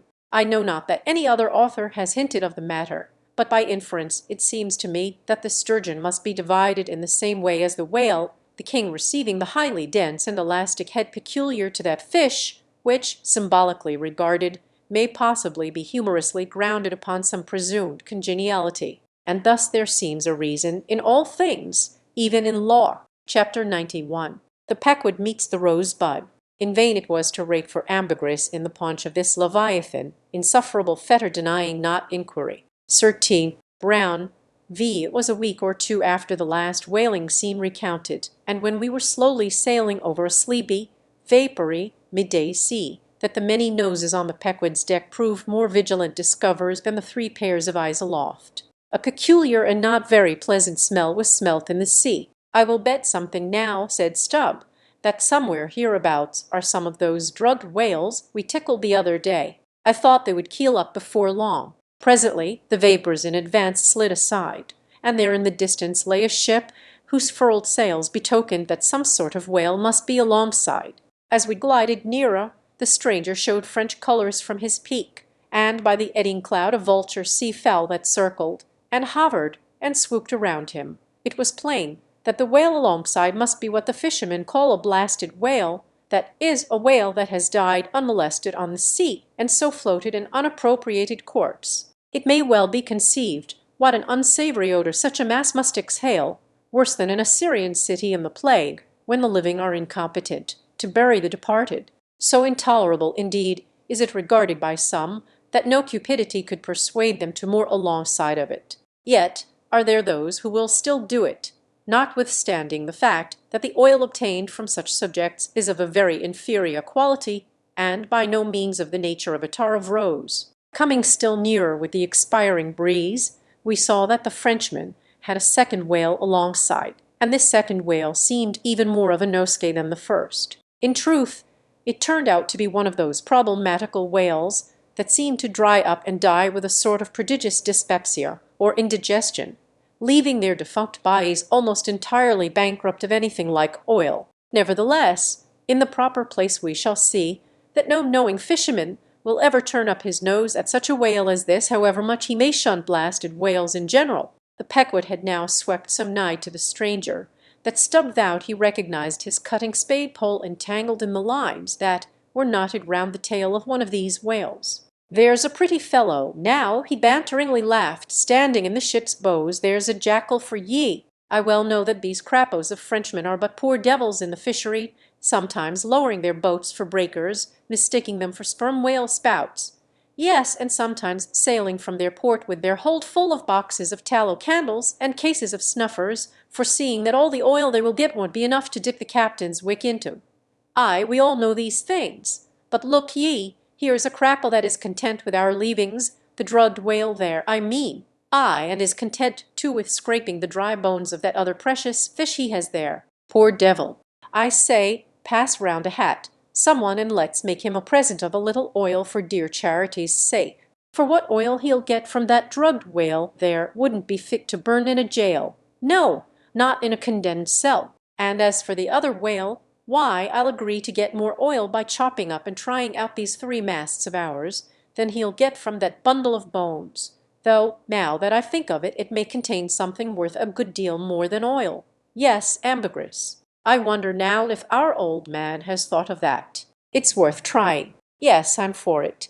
And so saying, he started for the quarter-deck. By this time the faint air had become a complete calm, so that whether or no, the Pequod was now fairly entrapped in the smell, with no hope of escaping except by its breezing up again. Issuing from the cabin, Stubb now called his boat's crew and pulled off for the stranger. Drawing across her bow, he perceived that, in accordance with the fanciful French taste, the upper part of her stem-piece was carved in the likeness of a huge drooping stalk, was painted green, and for thorns had copper spikes projecting from it here and there, the whole terminating in a symmetrical folded bulb of a bright red colour. Upon her headboards, in large gilt letters, he read Boughton de Rose, Rosebutton, or Rosebud, and this was the romantic name of this aromatic ship. Though Stubb did not understand the Boughton part of the inscription, yet the word rose and the bulbous figurehead put together sufficiently explained the whole to him. "A wooden rosebud, eh?" he cried with his hand to his nose. "That will do very well, but how like all creation it smells!" Now, in order to hold direct communication with the people on deck, he had to pull round the bows to the starboard side, and thus come close to the blasted whale, and so talk over it. Arrived then at this spot, with one hand still to his nose, he bawled, "Boughton de Rose, ahoy! Are there any of you Boughton de Roses that speak English?" "Yes," rejoined a Guernsey man from the bulwarks, who turned out to be the chief mate. "Well, then, my Boughton de Rosebud, have you seen the white whale?" "What whale?" "The white whale, a sperm whale, Moby Dick. Have ye seen him?" "Never heard of such a whale." "Cachalot Blanche. White whale, no." "Very good, then good-bye now, and I'll call again in a minute." Then rapidly pulling back towards the Pequod, and seeing Ahab leaning over the quarter-deck rail awaiting his report, he moulded his 2 hands into a trumpet and shouted, "No, sir, no." Upon which Ahab retired, and Stubb returned to the Frenchman. He now perceived that the Guernsey man, who had just got into the chains and was using a cutting spade, had slung his nose in a sort of bag. "What's the matter with your nose, Bear?" said Stubb. "Broke it. I wish it was broken, or that I didn't have any nose at all," answered the Guernsey man, who did not seem to relish the job he was at very much. "But what are you holding yours for?" "Oh, nothing. It's a wax nose. I have to hold it on. Fine day, ain't it? Air rather gardeny, I should say. Throw us a bunch of posies, will ye? Bout a rose. What in the devil's name do you want here?" roared the Guernseyman, flying into a sudden passion. Keep cool, cool. Yes, that's the word. Why don't you pack those whales in ice while you're working it, But joking aside, though, do you know, Rosebud, that it's all nonsense trying to get any oil out of such whales? As for that dried-up one there, he hasn't a gill in his whole carcase. I know that well enough, but, see, the captain here won't believe it.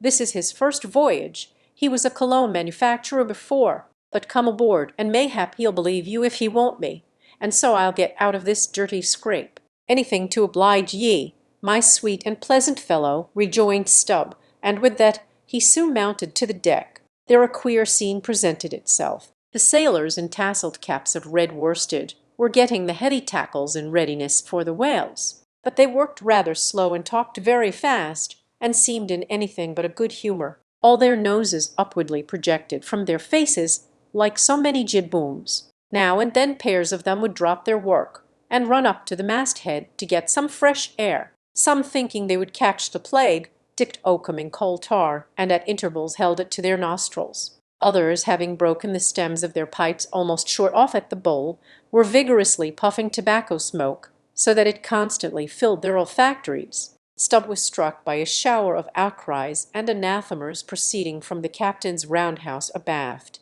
and looking in that direction saw a fiery face thrust from behind the door, which was held ajar from within. This was the tormented surgeon who, after in vain remonstrating against the proceedings of the day, had bidden Ken himself to the captain's roundhouse cabinet. He called it to avoid the pest, but still could not help yelling out his entreaties and indignations at times. Marking all this, Stubb argued well for his scheme, and turning to the Guernsey man had a little chat with him, during which the stranger mate expressed his detestation of his captain as a conceited ignoramus who had brought them all into so unsavoury and unprofitable a pickle. Sounding him carefully, Stubb further perceived that the Guernsey man had not the slightest suspicion concerning the ambergris. He therefore held his peace on that head, but otherwise was quite frank and confidential with him, so that the two quickly concocted a little plan for both circumventing and satirizing the captain, without his owl dreaming of distrusting their sincerity. According to this little plan of theirs, the Guernsey man, under cover of an interpreter's office, was to tell the captain what he pleased, by as coming from Stubb, and as for Stubb, he was to utter any nonsense that should come uppermost in him during the interview. By this time their destined victim appeared from his cabin. He was a small and dark, but rather delicate-looking man for a sea captain, with large whiskers and moustache, however, and wore a red cotton velvet vest with watch seals at his side.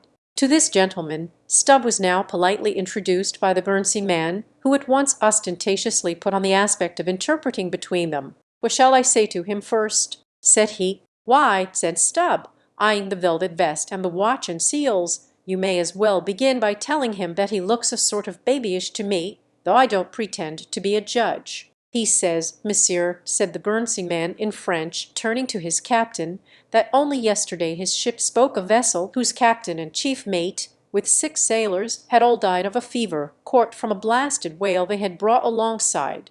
Upon this the captain started, and eagerly desired to know more. "But now," said the Guernsey man to Stubb, "why, since he takes it so easy, tell him that now I have eyed him carefully, I'm quite certain that he's no more fit to command a whale ship than a cent. Jago monkey. In fact, tell him from me he's a baboon. He vows and declares, monsieur, that the other whale, the dried one, is far more deadly than the blasted one. In fine, monsieur, he conjures us, as we value our lives, to cut loose from these fish." Instantly the captain ran forward, and in a loud voice commanded his crew to desist from hoisting the cutting tackles, and at once cast loose the cables and chains confining the whales to the ship. "But now," said the Guernsey man, when the captain had returned to them, Why, let me see. Yes, you may as well tell him now in fact, tell him I've diddled him, and aside to himself perhaps somebody else. He says, monsieur, that he's very happy to have been of any service to us." Hearing this, the captain vowed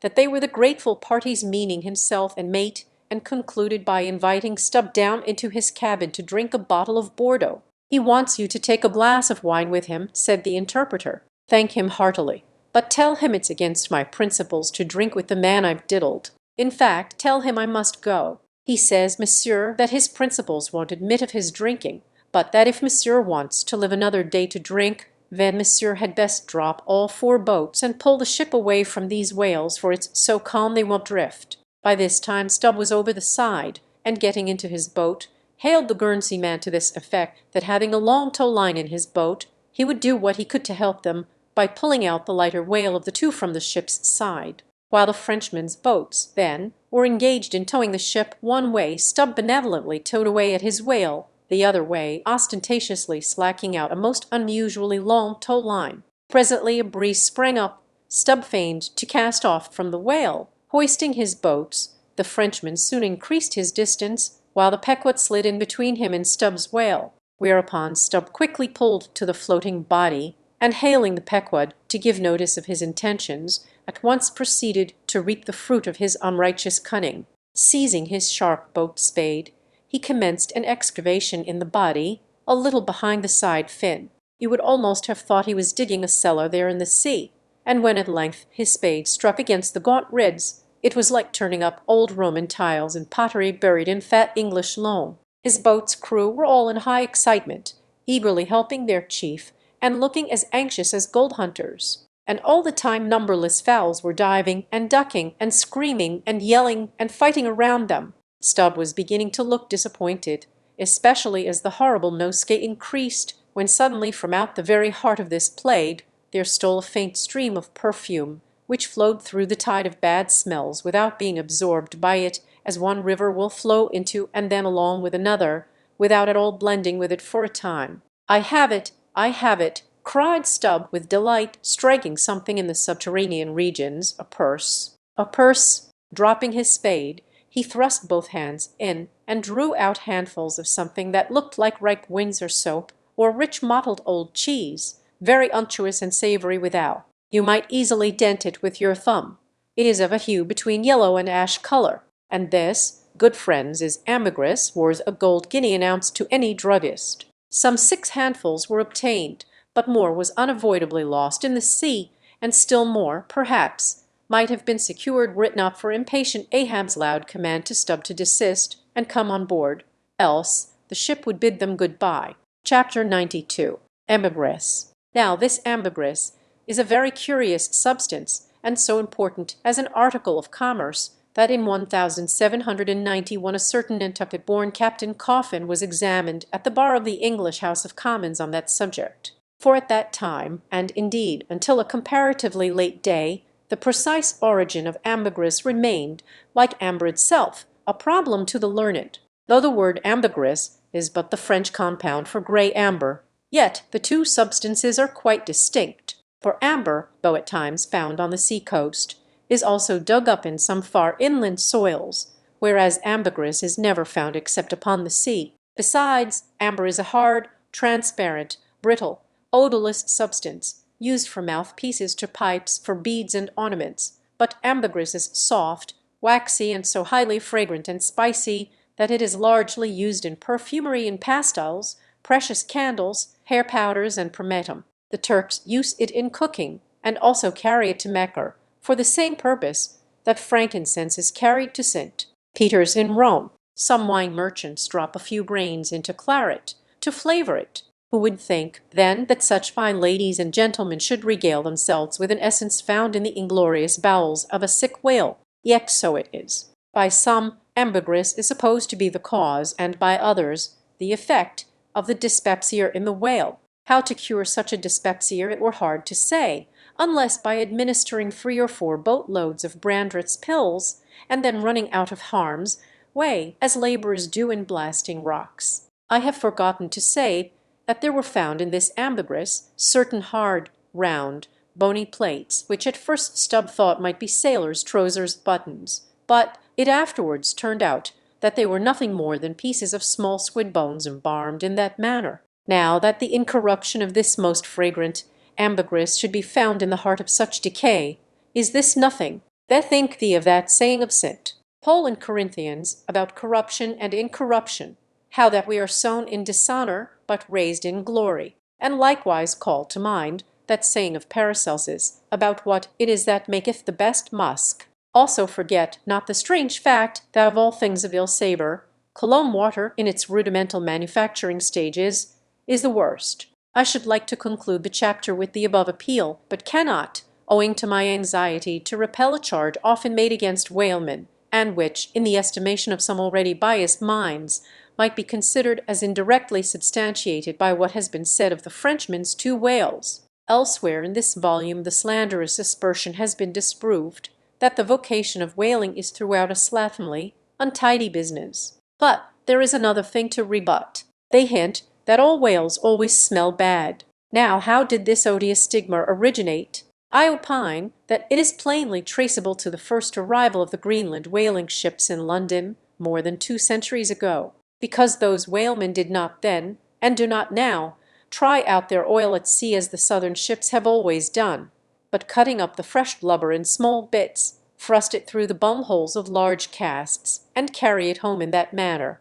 The shortness of the season in those icy seas, and the sudden and violent storms to which they are exposed, forbidding any other course. The consequence is that upon breaking into the hold, and unloading one of these whale cemeteries in the Greenland dock, a savour is given forth somewhat similar to that arising from excavating an old city graveyard for the foundations of a lying-in hospital. I partly surmise also that this wicked charge against whalers may be likewise imputed to the existence on the coast of Greenland in former times of a Dutch village called Schmerenberg or Smeerenberg, which latter name is the one used by the learned Fogo van Slacht in his great work on smells, a textbook on that subject, as its name imports smear, fat, berg, to put up.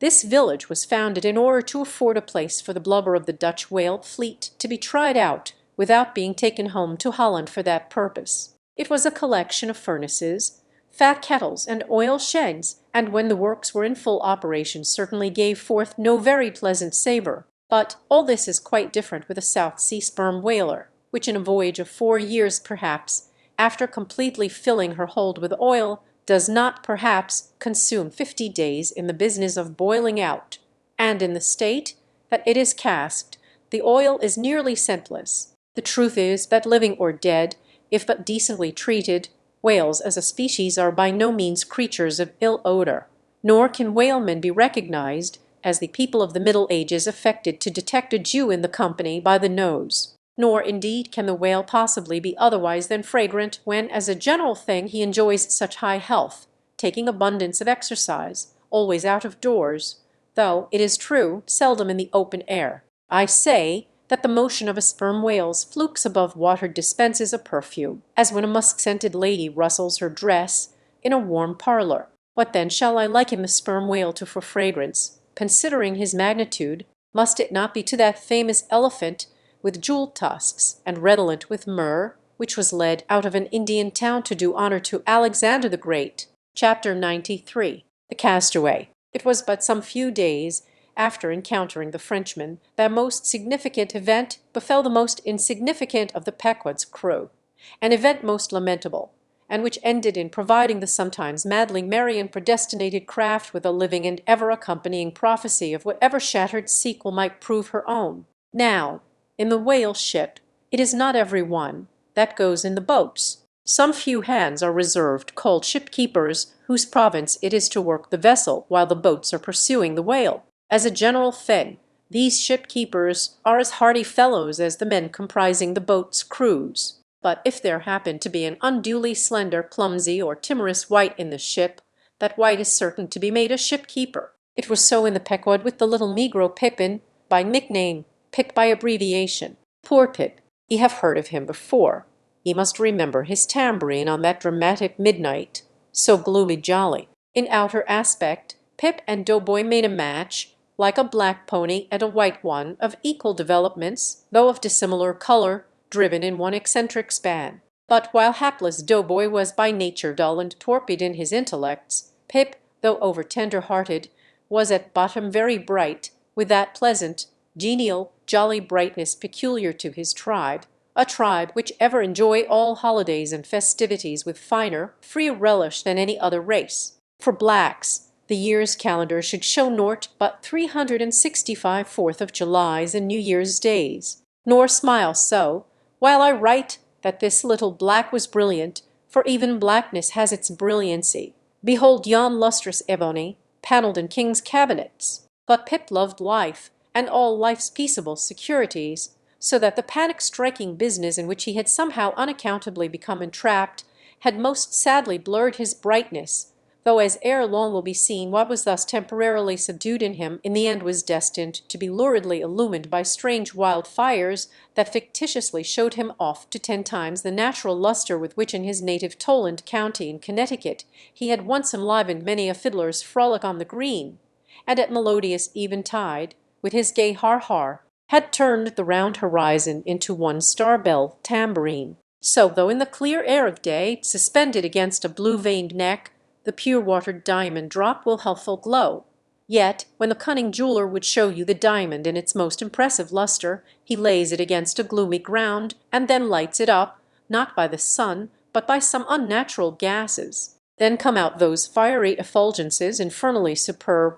Then the evil blazing diamond, once the divinest symbol of the crystal skies, looks like some crown jewel stolen from the king of hell. But let us to the story. It came to pass that in the ambergris affair Stubbs after Rosamond chanced so to sprain his hand as for a time to become quite maimed, and, temporarily, Pip was put into his place. The first time Stubb lowered with him, Pip evinced much nervousness, but happily for that time escaped close contact with the whale, and therefore came off not altogether discreditably, though Stubb, observing him, took care afterwards to exhort him to cherish his courageousness to the utmost, for he might often find it needful. Now, upon the second lowering, the boat paddled upon the whale, and as the fish received the darted iron it gave its customary rap, which happened, in this instance, to be right under poor Pip's seat. The involuntary consternation of the moment caused him to leap, paddle in hand, out of the boat, and in such a way that part of the slack whale line coming against his chest, he breasted it overboard with him so as to become entangled in it when at last plumping into the water. That instant the stricken whale started on a fierce run, the line swiftly straightened, and presto! Poor Pip came all foaming up to the chocks of the boat, remorselessly dragged there by the line which had taken several turns around his chest and neck. Pashtigo stood in the bows. He was full of the fire of the hunt. He hated Pip for a poltroon. Snatching the boat knife from its sheath, he suspended its sharp edge over the line, and turning towards Stubb, exclaimed interrogatively, "Cut." Meantime Pip's blue, choked face plainly looked, "Do for God's sake." All passed in a flash. In less than half a minute this entire thing happened. Denham cut, Rod Stubb, and so the whale was lost, and Pip was saved. So soon as he recovered himself, the poor little negro was assailed by yells and execrations from the crew. Tranquilly permitting these irregular cursings to evaporate, Stubb then, in a plain, business-like, but still half-humorous manner, cursed Pip officially, and that done, unofficially gave him much wholesome advice. The substance was, never jump from a boat. Pip, except, but all the rest was indefinite, as the soundest advice ever is. Now, in general, stick to the boat is your true motto in whaling, but cases will sometimes happen when leap from the boat is still better. Moreover, as if perceiving at last that if he should give undiluted conscientious advice to Pip, he would be leaving him too wide a margin to jump in for the future, Stubb suddenly dropped all advice and concluded with a peremptory command, "Stick to the boat, Pip, or by the Lord, I won't pick you up if you jump. Mind that. We can't afford to lose whales by the likes of you. A whale would sell for 30 times what you would, Pip, in Alabama. Bear that in mind, and don't jump any more." Hereby perhaps Stubb indirectly hinted that though man loved his fellow, yet man is a money-making animal which propensity too often interferes with his benevolence. But we are all in the hands of the gods, and Pip jumped again, It was under very similar circumstances to the first performance, but this time he did not breast out the line, and hence when the whale started to run, Pip was left behind on the sea, like a hurried traveller's trunk. Alas, Stubb was but too true to his word. It was a beautiful, bounteous, blue day, the spangled sea calm and cool, and flatly stretching away all round to the horizon like gold beaters, skin hammered out to the extremest. Bobbing up and down in that sea, Pitt's ebon head showed like a head of cloves. No boat-knife was lifted when he fell so rapidly astern. Stubb's inexorable back was turned upon him, and the whale was winged. In 3 minutes a whole mile of shoreless ocean was between Pip and Stubb. Out from the centre of the sea, poor Pip turned his crisp, curling, black head to the sun, another lonely castaway, though the loftiest and the brightest. Now, in calm weather, to swim in the open ocean is as easy to the practised swimmer as to ride in a spring carriage ashore. But the awful lonesomeness is intolerable. The intense concentration of self in the middle of such a heartless immensity, my God, who can tell it? Mark how when sailors in a dead calm bathe in the open sea, mark how closely they hug their ship and only coast along her sides. But had Stubb really abandoned the poor little negro to his fate? No, he did not mean to, at least, because there were 2 boats in his way, and he supposed, no doubt, that they would of course come up to Pip very quickly and pick him up, though indeed such considerations towards Osmond jeopardized through their own timidities, not always manifested by the hunters in all similar instances, and such instances not unfrequently occur. Almost invariably in the fishery a coward, so called, is marked with the same ruthless detestation peculiar to military navies and armies. But it so happened that those boats, without seeing Pip, suddenly spying whales close to them on one side, turned and gave chase, and Stubb's boat was now so far away, and he and all his crew so intent upon his fish, that Pip's ringed horizon began to expand around him miserably. By the merest chance the ship itself at last rescued him, but from that hour the little negro went about the deck an idiot. Such, at least, they said he was. The sea had jeeringly kept his finite body up, but drowned the infinite of his soul. Not drowned entirely, though, rather carried down alive to wondrous depths where strange shapes of the unwarped primal world glided to and fro before his passive eyes, and the miser merman, Wisdom, revealed his hoarded heaps, and among the joyous, heartless, ever juvenile eternities, Pip saw the multitudinous, God omnipresent, coral insects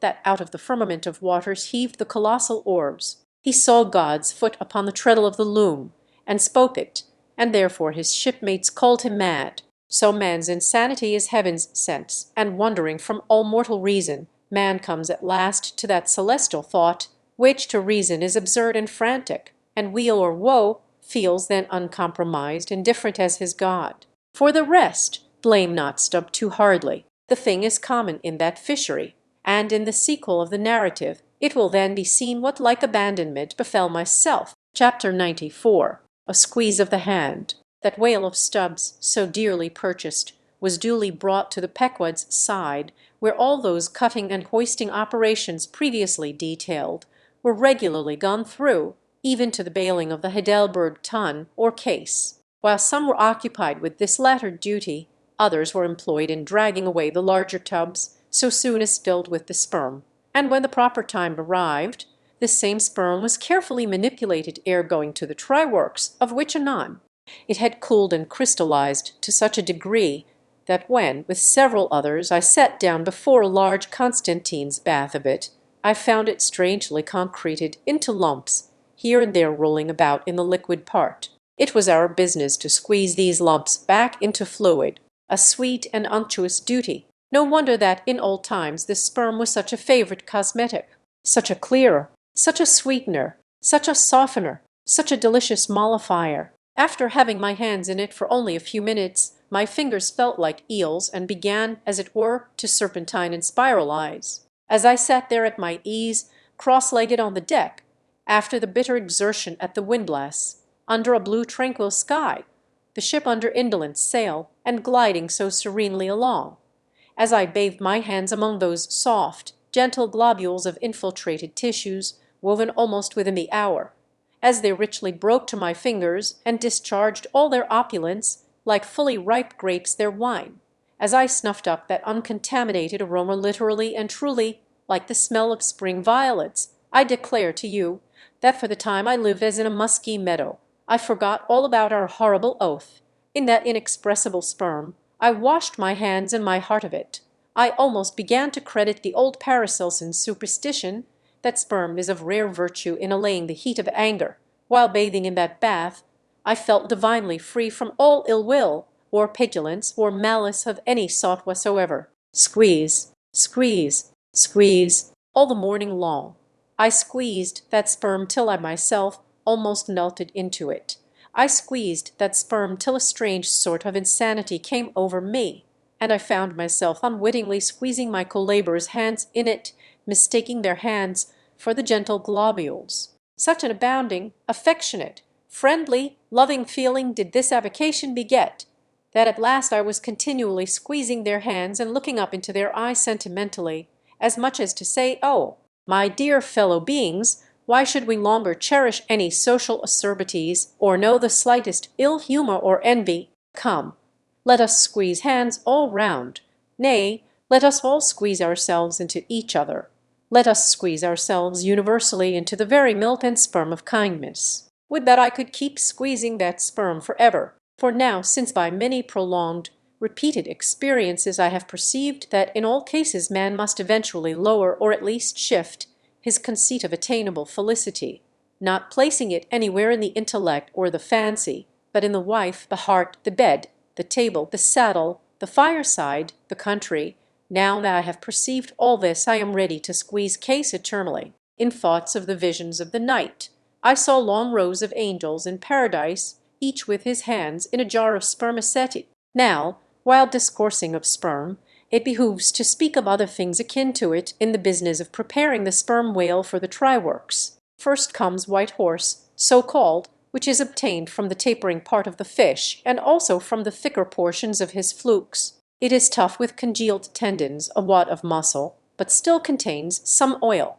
After being severed from the whale, the white horse is first cut into portable oblongs ere going to the mincer. They look much like blocks of Berkshire marble. Plum pudding is the term bestowed upon certain fragmentary parts of the whale's flesh, here and there adhering to the blanket of blubber, and often participating to a considerable degree in its unctuousness. It is a most refreshing, convivial, beautiful object to behold. As its name imports, it is of an exceedingly rich, mottled tint, with a bestreaked snowy and golden ground, dotted with spots of the deepest crimson and purple. It is plums of rubies in pictures of citron. Spite of reason, it is hard to keep yourself from eating it. I confess that once I stole behind the foremast to try it. It tasted something as I should conceive a royal cutlet from the thigh of Louis le Gros might have tasted, supposing him to have been killed the first day after the venison season, and that particular venison season contemporary with an unusually fine vintage of the vineyards of Champagne. There is another substance, and a very singular one, which turns up in the course of this business, but which I feel it to be very puzzling adequately to describe. It is called Slogalian, an appellation original with the whalemen, and even so is the nature of the substance. It is an ineffably oozy, stringy affair, most frequently found in the tubs of sperm, after a prolonged squeezing and subsequent decanting. I hold it to be the wondrously thin, ruptured membranes of the case coalescing. Gurry, so called, is a term properly belonging to right whalemen, but sometimes incidentally used by the sperm fishermen. It designates the dark,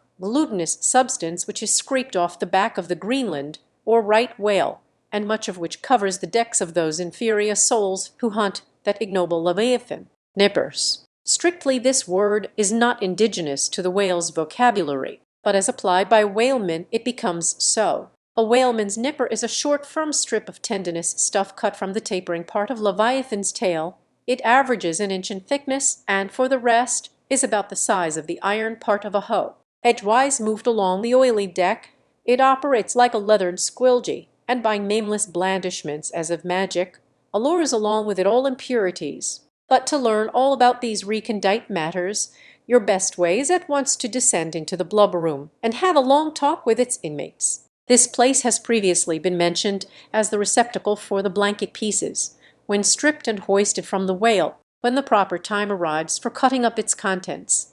This apartment is a scene of terror to all tyros, especially by night. On one side, lit by a dull lantern, a space has been left clear for the workmen. They generally go in pairs, a pike and gaffman and a spademan. The whaling pike is similar to a frigate's boarding weapon of the same name. The gaff is something like a boat hook. With his gaff, the gaffman hooks onto a sheet of blubber and strives to hold it from slipping as the ship pitches and lurches about. Meanwhile, the spademan stands on the sheet itself, perpendicularly chopping it into the portable horse pieces. This spade is sharp as hone can make it.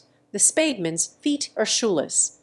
The thing he stands on will sometimes irresistibly slide away from him like a sledge. If he cuts off one of his own toes, or one of his assistants, would you be very much astonished? Toes are scarce among veteran blubberroom men. Chapter 95. The Cassock. Had you stepped on board the Pequod at a certain juncture of this post-mortemizing of the whale, and had you strolled forward nigh the windlass, pretty sure am I that you would have scanned with no small curiosity a very strange, enigmatical object which you would have seen there, lying along lengthwise in the lee scuppers. Not the wondrous cistern in the whale's huge head, not the prodigy of his unhinged lower jaw, not the miracle of his symmetrical tail.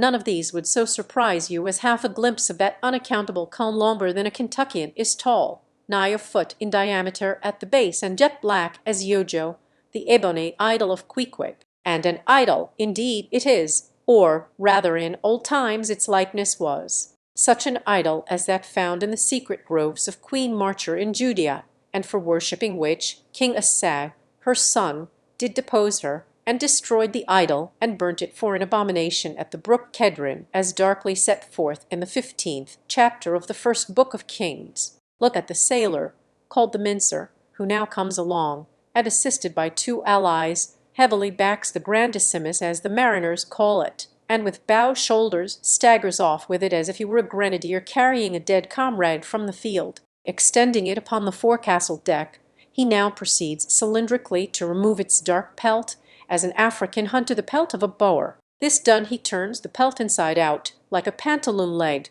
gives it a good stretching so as almost to double its diameter, and at last hangs it, well spread, in the rigging to dry. Ere long it is taken down, when removing some 3 feet of it towards the pointed extremity, and then cutting 2 slits for armholes at the other end, he lengthwise slips himself bodily into it. The mincer now stands before you invested in the full canonicals of his calling. Immemorial to all his order, this investiture alone will adequately protect him, while employed in the peculiar functions of his office. That office consists in mincing the horse pieces of blubber for the pots, an operation which is conducted at a curious wooden horse planted endwise against the bulwarks, and with a capacious tub beneath it, into which the minced pieces drop, fast as the sheets from a rapt orator's desk, arrayed in decent black, occupying a conspicuous pulpit, intent on Bible leaves. What a candidate for an archbishopric, what a lad for a pope, were this mincer!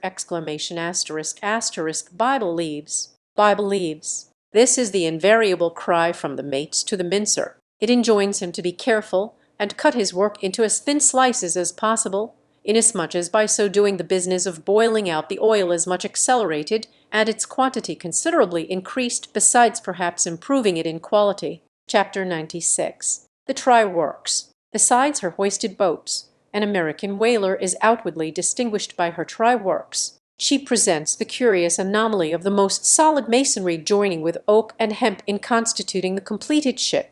It is as if from the open field a brick kiln were transported to her planks. The try-works are planted between the foremast and mainmast, the most roomy part of the deck. The timbers beneath are of a peculiar strength, fitted to sustain the weight of an almost solid mass of brick and mortar, some 10 feet by 8 square, and 5 in height. The foundation does not penetrate the deck, but the masonry is firmly secured to the surface by ponderous knees of iron bracing it on all sides, and screwing it down to the timbers. On the flanks it is cased with wood, and at top completely covered by a large, sloping, battened hatchway. Removing this hatch, we expose the great try-pots, 2 in number, and each of several barrels capacity. When not in use, they are kept remarkably clean. Sometimes they are polished with soapstone and sand till they shine within like silver punch bowls. During the night watches, some cynical old sailors will crawl into them and coil themselves away there for a nap.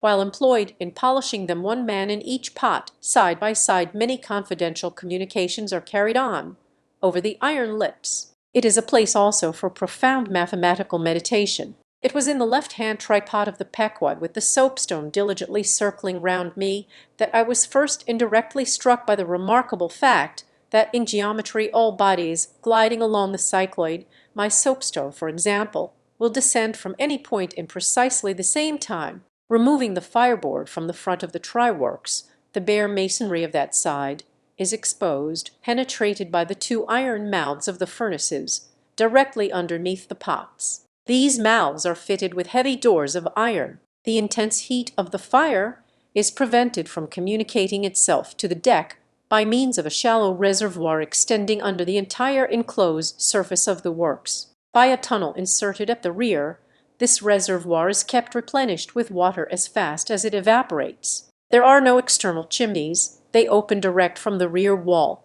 And here let us go back for a moment. It was about 9 o'clock at night that the Pequod's try-works were first started on this present voyage. It belonged to Stubb to oversee the business. Already there. I'll hatch then and start her. You cook, fire the works. This was an easy thing, for the carpenter had been thrusting his shavings into the furnace throughout the passage. Here be it said that in a whaling voyage the first fire in the try-works has to be fed for a time with wood. After that no wood is used except as a means of quick ignition to the staple fuel. In a word, after being tried out, the crisp shriveled blubber, now cold scraps or fritters, still contains considerable of its unctuous properties. These fritters feed the flames. Like a plethoric burning martyr or a self-consuming misanthrope, once ignited, the whale supplies his own fuel and burns by his own body. Would that he consumed his own smoke, for his smoke is horrible to inhale,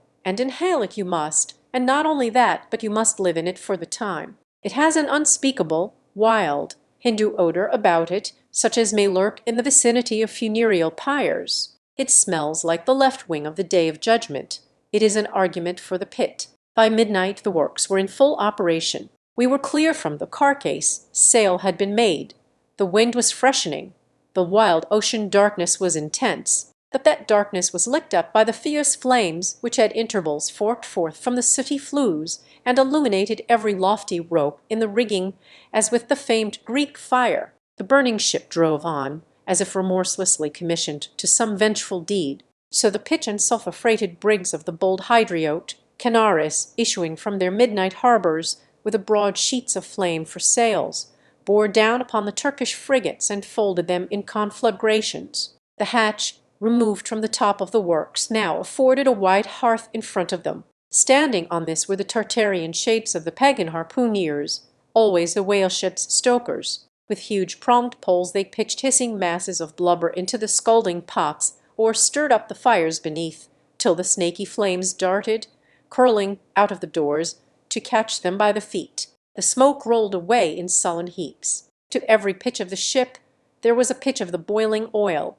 which seemed all eagerness to leap into their faces. Opposite the mouth of the works, on the further side of the wide wooden hearth, was the windlass. This served for a sea-sofa. Here lounged the watch, when not otherwise employed, looking into the red heat of the fire till their eyes felt scorched in their heads. Their tawny features, now all begrimed with smoke and sweat, their matted beards, and the contrasting barbaric brilliancy of their teeth, all these were strangely revealed in the capricious emblazonings of the works. As they narrated to each other their unholy adventures, their tales of terror told in words of mirth, as their uncivilized laughter forked upwards out of them, like the flames from the furnace, as to and fro in their front the harpooneers wildly gesticulated with their huge pronged forks and dippers, as the wind howled on, and the sea leaped, and the ship groaned and dived, and yet steadfastly shot her red hell further and further into the blackness of the sea and the night, and scornfully champed the white bone in her mouth, and viciously spat round her on all sides. Then the rushing Pequod, freighted with savages, and laden with fire, and burning a corpse, and plunging into that blackness of darkness, seemed the material counterpart of her monomaniac commander's soul. So seemed it to me, as I stood at her helm, and for long hours silently guided the way of this fire-ship on the sea, wrapped for that interval in darkness myself, I but the better saw the redness, the madness, the ghastliness of others. The continual sight of the fiend shapes before me, capering half in smoke and half in fire, these at last begat kindred visions in my soul, so soon as I began to yield to that unaccountable drowsiness which ever would come over me a midnight helm. But that night, in particular, a strange and ever since inexplicable thing occurred to me. Starting from a brief standing sleep, I was horribly conscious of something fatally wrong. The jawbone tiller smote my side, which leaned against it. In my ears was the low hum of sails, just beginning to shake in the wind. I thought my eyes were open. I was half conscious of putting my fingers to the lids and mechanically stretching them still further apart. But, spite of all this, I could see no compass before me to steer by, though it seemed but a minute since I had been watching the card by the steady binnacle lamp illuminating it. Nothing seemed before me but a jet gloom, now and then made ghastly by flashes of redness. Uppermost was the impression that whatever swift, rushing thing I stood on was not so much bound to any haven ahead as rushing from all havens astern. A stark, bewildered feeling as of death came over me. Convulsively my hands grasped the tiller, but with the crazy conceit that the tiller was somehow in some enchanted way inverted. By God, what is the matter with me? Thought I. Lo, in my brief sleep I had turned myself about, and was fronting the ship's stern, with my back to her prow and the compass. In an instant I faced back, just in time to prevent the vessel from flying up into the wind and very probably capsizing her. How glad and how grateful the relief from this unnatural hallucination of the night, and the fatal contingency of being brought by the lee. Look not too long in the face of the fire, O man, never dream with thy hand on the helm, turn not thy back to the compass, accept the first hint of the hitching tiller. Believe not the artificial fire, when its redness makes all things look ghastly. Tomorrow, in the natural sun, the skies will be bright. Those who glared like devils in the forking flames, the morn will show in far other, at least gentler, relief.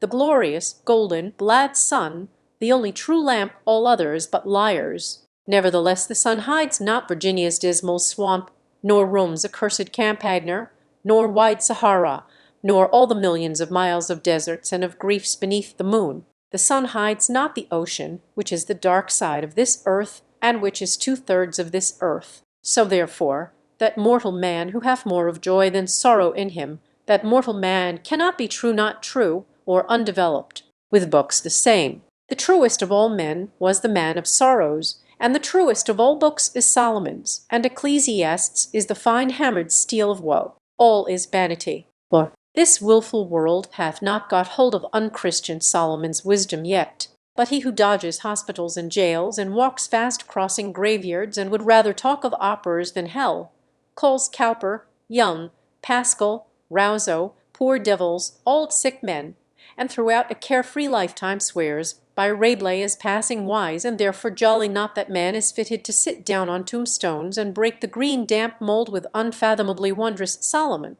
But even Solomon, he says, the man that wandereth out of the way of understanding shall remain, i.e., even while living in the congregation of the dead. Give not thyself up, then, to fire, lest it invert thee, deaden thee, as for the time it did me. There is a wisdom that is woe, but there is a woe that is madness, and there is a cat's-skull eagle in some souls that can alike dive down into the blackest gorges, and soar out of them again and become invisible in the sunny spaces. And even if he forever flies within the gorge, that gorge is in the mountains, so that even in his lowest swoop the mountain eagle is still higher than other birds upon the plain, even though they soar. Chapter 97. Alan, had you descended from the Pequod's try-works to the Pequod's forecastle, where the off-duty watch were sleeping, for one single moment you would have almost thought you were standing in some illuminated shrine of canonized kings and councillors. There they lay in their triangular oaken vaults, each mariner a chiselled muteness, a score of lamps flashing upon his hooded eyes. In merchantmen, oil for the sailor is more scarce than the milk of queens. To dress in the dark, and eat in the dark, and stumble in darkness to his pallet, this is his usual lot. But the whaleman, as he seeks the food of light, so he lives in light. He makes his berth on Aladdin's lamp and lays him down in it, so that in the pitchiest night the ship's black hull still houses an illumination. See with what entire freedom the whaleman takes his handful of lamps, often but old bottles and vials, though to the copper cooler at the try-works, and replenishes them there as mugs of ale at a vat. He burns, too, the purest of oil in its unmanufactured, and therefore unvitiated state, a fluid unknown to solar, lunar, or astral contrivances ashore. It is sweet as early grass butter in April. He goes and hunts for his oil, so as to be sure of its freshness and genuineness, even as the traveller on the prairie hunts up his own supper of game. Chapter 98. Stowing down and clearing up. Already has it been related how the great Leviathan is afar off descried from the masthead, how he is chased over the watery moors and slaughtered in the valleys of the deep, how he is then towed alongside and beheaded, and how on the principle which entitled the headsman of old to the garments in which the beheaded was killed his great padded surcoat becomes the property of his executioner, how in due time he is condemned to the pots, and, like Shadrach, Meshach, and Abednego, his spermaceti, oil, and bone pass unscathed through the fire. But now it remains to conclude the last chapter of this part of the description by rehearsing, singing, if I may, the romantic proceeding of decanting off his oil into the casks and striking them down into the hold, where once again Leviathan returns to his native profundities, sliding along beneath the surface as before, but, alas, never more to rise and blow. While still warm, the oil, like hot punch, is received into the 6-barrel casks, and while, perhaps, the ship is pitching and rolling this way and that in the midnight sea, the enormous casks are slewed round and headed over end for end, and sometimes perilously scoot across the slippery deck like so many landslides, till at last manhandled and stayed in their course, and all round the hoops, rap, rap, go as many hammers as can play upon them, for now, ex officio, every sailor is a cuper. At length, when the last pint is cast, and all is cool, then the great hatchways are unsealed, the bowels of the ship are thrown open, and down go the casks to their final rest in the sea. This done, the hatches are replaced and hermetically closed, like a closet walled up. In the sperm fishery, this is perhaps one of the most remarkable incidents in all the business of whaling. One day the planks stream with freshets of blood and oil. On the sacred quarter-deck enormous masses of the whale's head are profanely piled. Great rusty casks lie about, as in a brewery yard. The smoke from the try-works has besooted all the bulwarks. The mariners go about suffused with unctuousness. The entire ship seems great Leviathan himself, while on all hands the din is deafening. But a day or two after, you look about you and prick your ears in this self-same ship, and were it not for the tell-tale boats and try-works, you would all but swear you trod some silent merchant vessel, with a most scrupulously neat commander. The unmanufactured sperm oil possesses a singularly cleansing virtue. This is the reason why the decks never look so white as just after what they call an affair of oil. Besides, from the ashes of the burned scraps of the whale a potent lye is readily made, and whenever any adhesiveness from the back of the whale remains clinging to the side, that lye quickly exterminates it. Hands go diligently along the bulwarks, and with buckets of water and rags restore them to their full tidiness. The soot is brushed from the lower rigging. All the numerous implements which have been in use are likewise faithfully cleansed and put away. The great hatch is scrubbed and placed upon the try-works, completely hiding the pots. Every cask is out of sight. All tackles are coiled in unseen nooks, and when by the combined and simultaneous industry of almost the entire ship's company, the whole of this conscientious duty is at last concluded, then the crew themselves proceed to their own ablutions, shift themselves from top to toe, and finally issue to the immaculate deck fresh and all aglow as bridegrooms new leaped from out the daintiest Holland. Now, with elated step, they pace the planks in 2s and 3s and humorously discourse of parlours, sofas, carpets, and fine cambrics, propose to mat the deck, think of having hanging to the top, object not to taking tea by moonlight on the piers or of the forecastle. To hint to such musked mariners of oil and bone and blubber were little short of audacity. They know not the thing you distantly allude to. Away and bring us napkins. But mark, aloft there, at the 3-mast heads, stand 3 men intent on spying out more whales, which, if caught, infallibly will again soil the old oaken furniture, and drop at least one small grease spot somewhere. Yes, and many is the time when, after the severest uninterrupted labours, which know no night, continuing straight through for 96 hours, when from the boat, where they have swelled their wrists with all day rowing on the line, they only step to the deck to carry vast chains and heave the heady windlass and cut and slash, yea, and in their very sweatings to be smoked and burned anew by the combined fires of the equatorial sun and the equatorial try-works, when on the heel of all this they have finally bestirred themselves to cleanse the ship and make a spotless dairy room of it.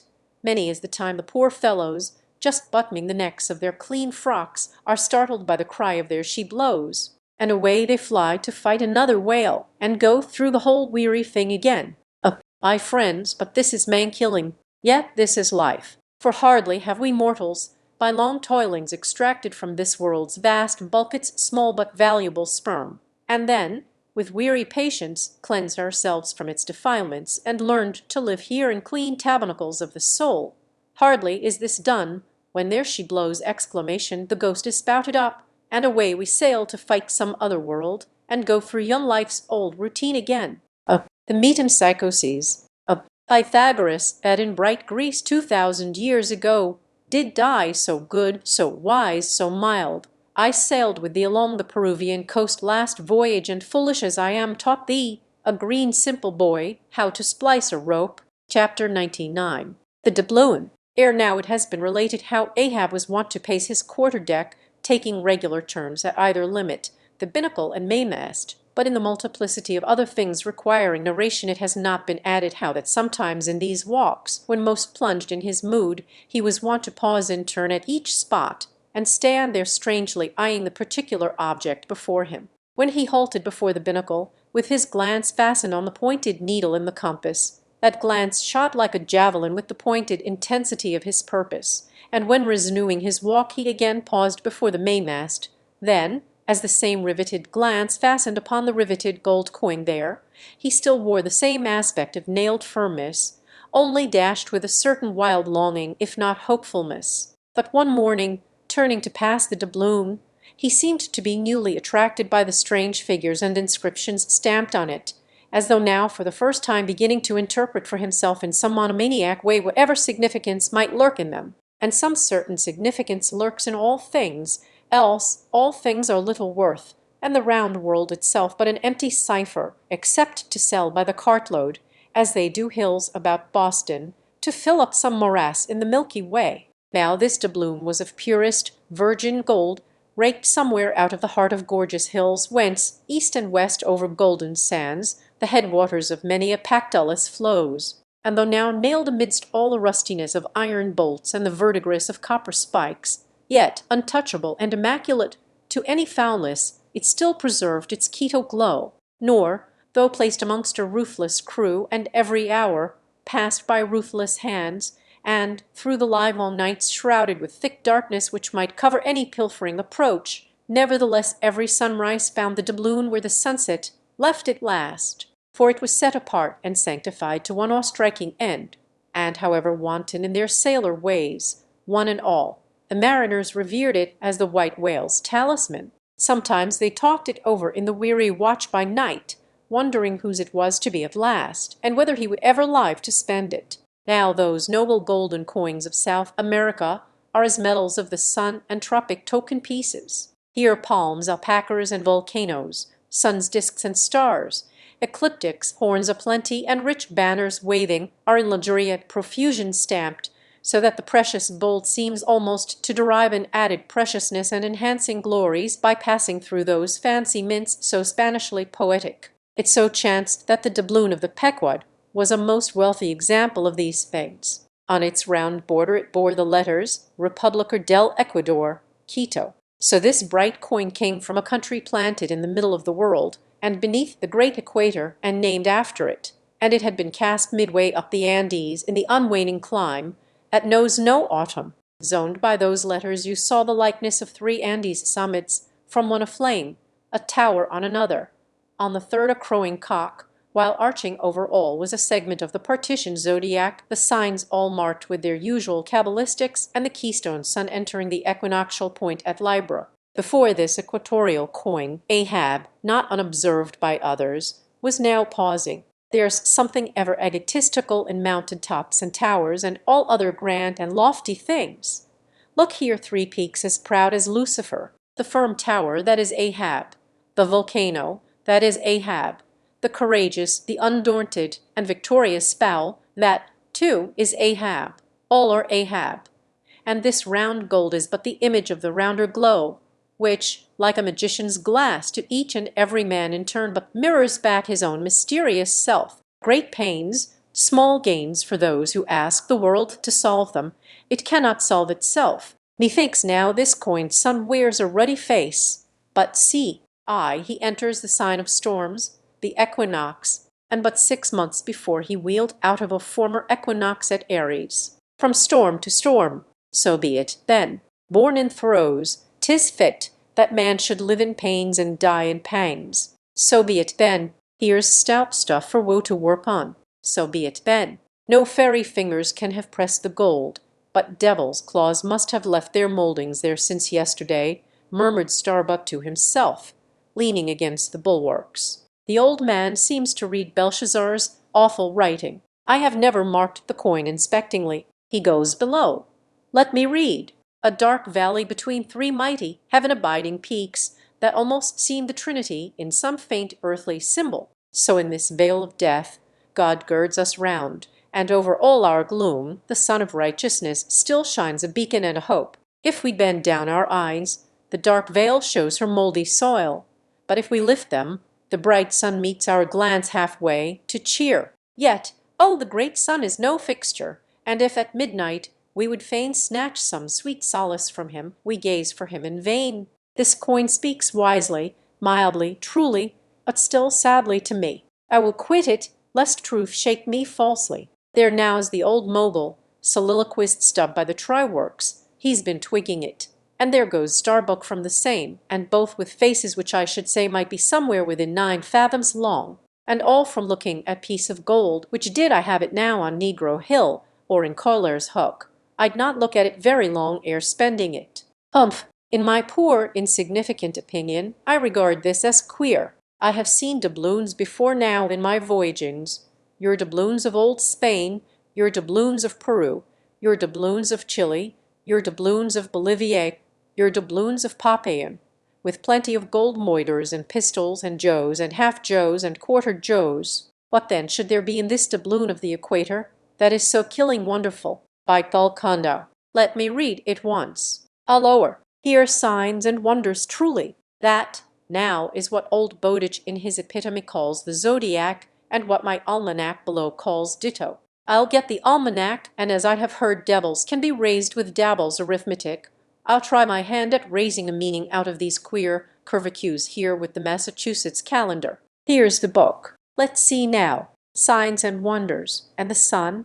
He's always among 'em. Ham, ham, ham, here they go all alive, colon Aries, or the ram, Taurus, or the bull and Jiminy. Here's Gemini himself, or the twins. Well, the sun he wheels among 'em.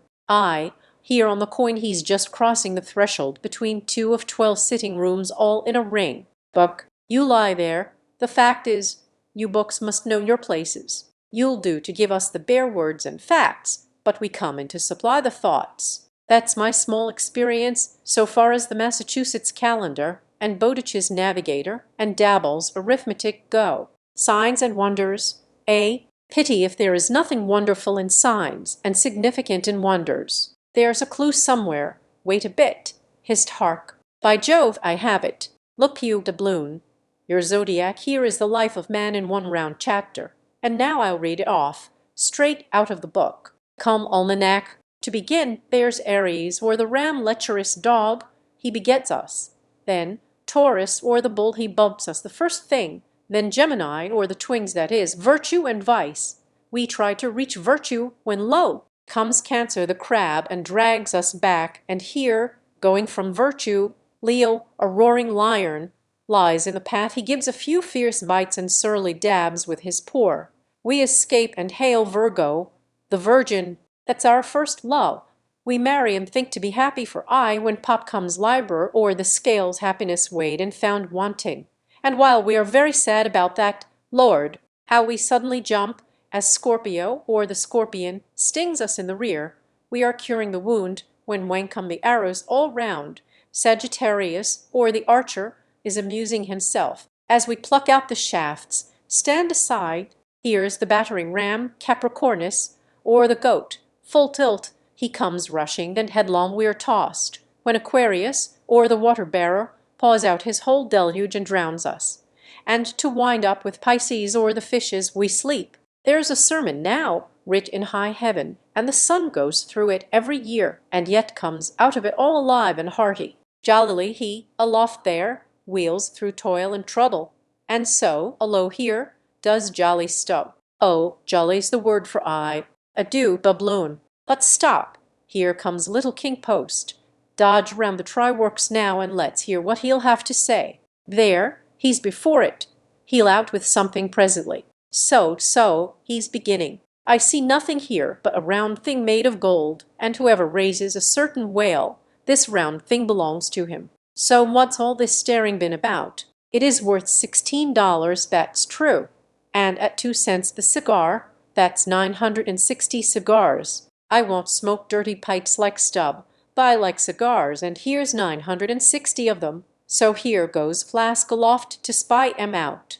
Shall I call that wise or foolish? Now, if it be really wise, it has a foolish look to it. Yet, if it be really foolish, then has it a sort of wisish look to it. But avast! Here comes our old Manxman, the old hearse driver. He must have been, that is, before he took to the sea. He luffs up before the doubloon, halloer, and goes round on the other side of the mast. Why, there's a horseshoe nailed on that side, and now he's back again. What does that mean? Hark! He's muttering voice like an old worn-out coffee mill. Prick ears and listen. If the white whale be raised, it must be in a month and a day, when the sun stands in some one of these signs. I've studied signs and know their marks. They were taught me 20 years ago by the old witch in Copenhagen. Now, in what sign will the sun then be? The horseshoe sign, for there it is, right opposite the gold. And what's the horseshoe sign? The lion is the horseshoe sign, the roaring and devouring lion. Ship, old ship, my old head shakes to think of thee. There's another rendering now, but still one text. All sorts of men in one kind of world, you see. Dodge again. Here comes Queequeg, all tattooing looks like the signs of the zodiac himself. What says the cannibal? As I live, he's comparing notes, looking at his thigh bone. Thinks the sun is in the thigh, or in the calf, or in the bowels, I suppose, as the old women talk surgeon's astronomy in the back country. And, I Jove, he's found something there in the vicinity of his thigh. I guess it's Sagittarius, or the archer. No, he don't know what to make of the doubloon. He takes it for an old button off some king's trousers. But aside again, here comes that ghost devil, Fiddler, tail coiled out of sight as usual, oakum in the toes of his pumps as usual. What does he say with that look of his? R only makes a sign to the sign and bows himself. There is a sun on the coin, fire worshipper, depend upon it. Oh, more and more. This way comes Bick, poor boy. Would he had died, or I. He's half horrible to me. He too has been watching all of these interpreters, myself included, and look now, he comes to read, with that unearthly idiot face. Stand away again and hear him. Hark! I look. You look. He looks. We look. You look. They look. Upon my soul, he's been studying Murray's grammar, improving his mind, poor fellow. But what's that he says now? Hist! I look. You look. He looks. We look. Ye look. They look. Why, he's getting it by heart. Hist! Again. I look. You look. He looks. We look. Ye look. They look. Well, that's funny. And I, you, and he, and we, ye, and they are all bats. And I'm a crow, especially when I stand atop of this pine tree here. Poor, poor, poor, poor, poor, poor. Ain't I a crow? And where's the scarecrow? There he stands, 2 bones stuck into a pair of old trousers and 2 more poked into the sleeves of an old jacket. Wonder if he means me complimentary exclamation, poor lad exclamation.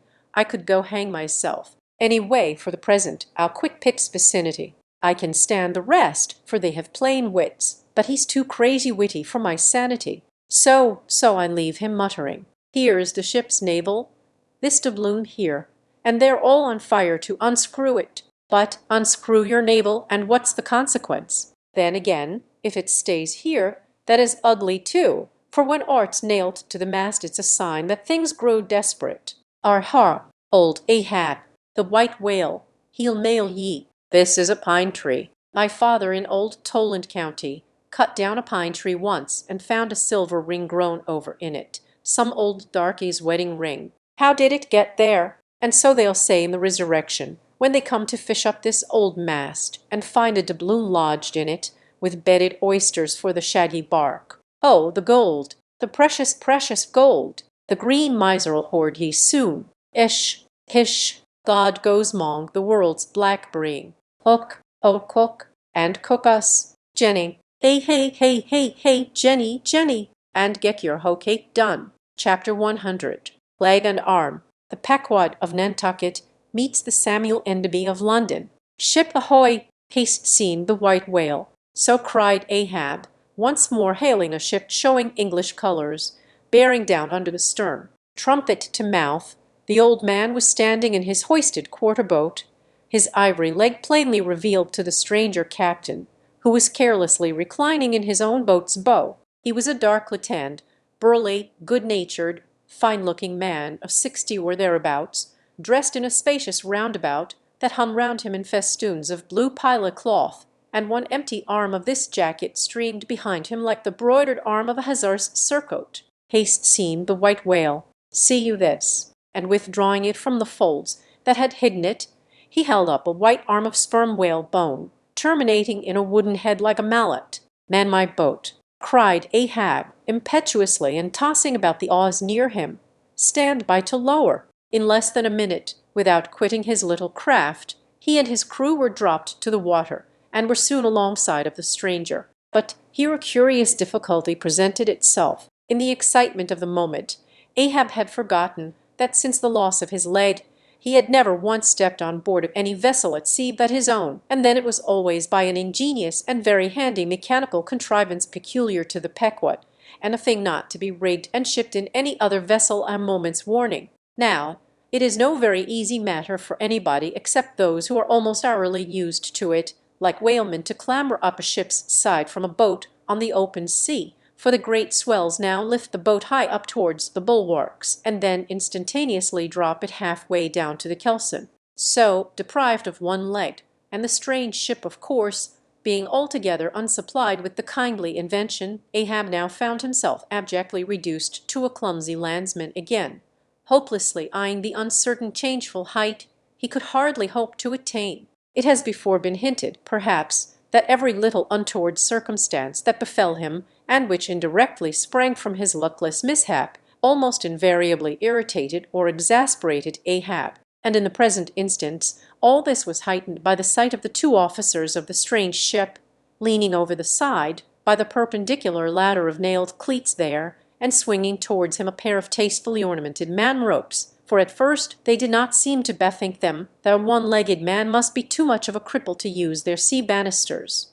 But this awkwardness only lasted a minute, because the strange captain, observing at a glance how affairs stood, cried out, I see, exclamation, avast heaving there. Jump, boys, and swing over the cutting tackle. As good luck would have it, they had had a whale alongside a day or two previous, and the great tackles were still aloft, and the massive curved blubber hook, now clean and dry, was still attached to the end. This was quickly lowered to Ahab, who, at once comprehending it all, slid his solitary thigh into the curve of the hook. It was like sitting in the fluke of an anchor or the crotch of an apple tree, and then, giving the word, held himself fast, and at the same time also helped to hoist his own weight by pulling hand over hand upon one of the running parts of the tackle. Soon he was carefully swung inside the high bulwarks, and gently landed upon the capstan head.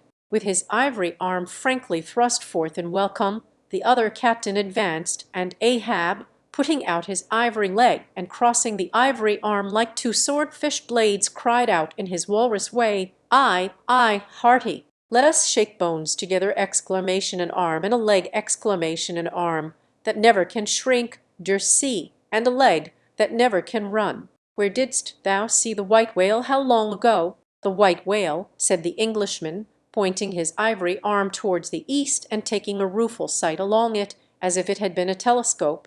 "There I saw him on the line last season." "And he took that arm off, did he?" asked Ahab, now sliding down from the capstan and resting on the Englishman's shoulder as he did so. "Ay, he was the cause of it, at least. And that leg too." "Spin me the yarn," said Ahab. "How was it?" "It was the first time in my life that I ever cruised on the line," began the Englishman. "I was ignorant of the white whale at that time. Well, one day we lowered for a pot of 4 or 5 whales, and my boat fastened to one of them, a regular circus horse he was too, that went milling and milling round so that my boat's crew could only trim dish by sitting all their sterns on the outer gunwale. Presently up breaches from the bottom of the sea a bouncing great whale, with a milky white head and hump, all crow's feet and wrinkles." It was he," cried Ahab, suddenly letting out his suspended breath, and harpoons sticking in near his starboard fin. "Ay, ay, they were mine, my irons," cried Ahab exultingly, "but on." "Give me a chance, Ben," said the Englishman, good-humouredly. "Well, this old great-grandfather with the white head and hump runs all afoam into the pot and goes to snapping furiously at my fast line. I see exclamation, wanted to part it. Free the fast fish, an old trick, I know him." "How it was exactly," continued the one-armed commander, "I do not know, but in biting the line it got foul of his teeth, caught there somehow, but we didn't know it then, so that when we afterwards pulled on the line, bounce we came plump onto his hump instead of the other whales, that went off to windward, all fluking." Seeing how matters stood, and what a noble great whale, it was the noblest and biggest I ever saw, sir, in my life, I resolved to capture him, spite of the boiling rage he seemed to be in, and thinking the haphazard line would get loose, or the tooth, it was tangled, to might draw, for I have a devil of a boat's crew for a pull on a whale line. Seeing all this, I say, I jumped into my first mate's boat, Mr. Mountop's here, by the way, Captain Mountop. Mountop, the captain, as I was saying, I jumped into Mountop's boat, which, d'ye see, was gunwale and gunwale with mine then, and snatching the first harpoon, let this old great-grandfather have it. But, Lord, look you, sir, hearts and souls alive, ma'am, the next instant, in a jiff, I was blind as a bat, both eyes out, all befogged and bedeadened with black foam, the whale's tail looming straight up out of it, perpendicular in the air, like a marble steeple. No use sterning all, then, but as I was groping at midday with a blinding sun, all crown jewels, as I was groping, I say, after the second iron, to toss it overboard, down comes the tail like a Lima tower, cutting my boat in two, leaving each half in splinters, and flukes first, the white hump backed through the wreck as though it was all chips. We all struck out. To escape his terrible flailings, I seized hold of my harpoon pole sticking in him, and for a moment clung to that like a sucking fish. But a combing sea dashed me off,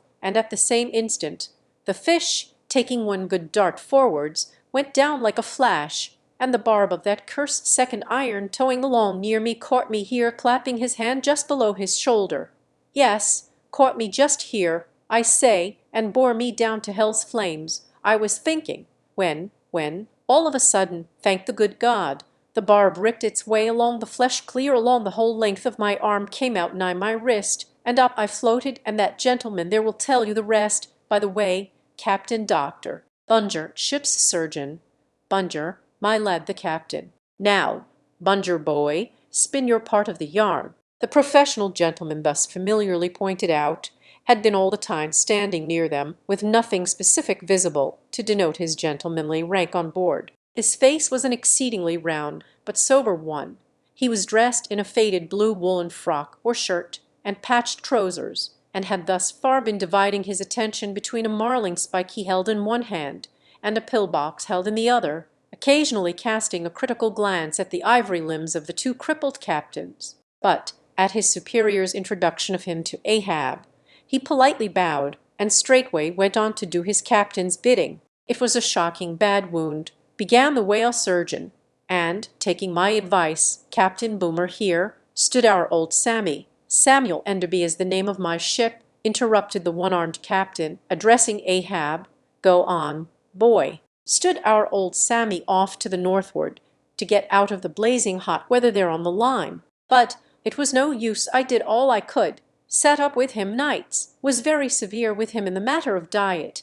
Oh, very severe, chimed in the patient himself, then suddenly altering his voice, drinking hot rum toddies with me every night, till he couldn't see to put on the bandages, and sending me to bed, half seas over, about 3 o'clock in the morning. Oh, ye stars! He sat up with me indeed, and was very severe in my diet. A great watcher, and very dietetically severe is Dr. Bunger. Bunger, you dog, laugh out. Why don't ye? You know you're a precious jolly rascal. But heave ahead.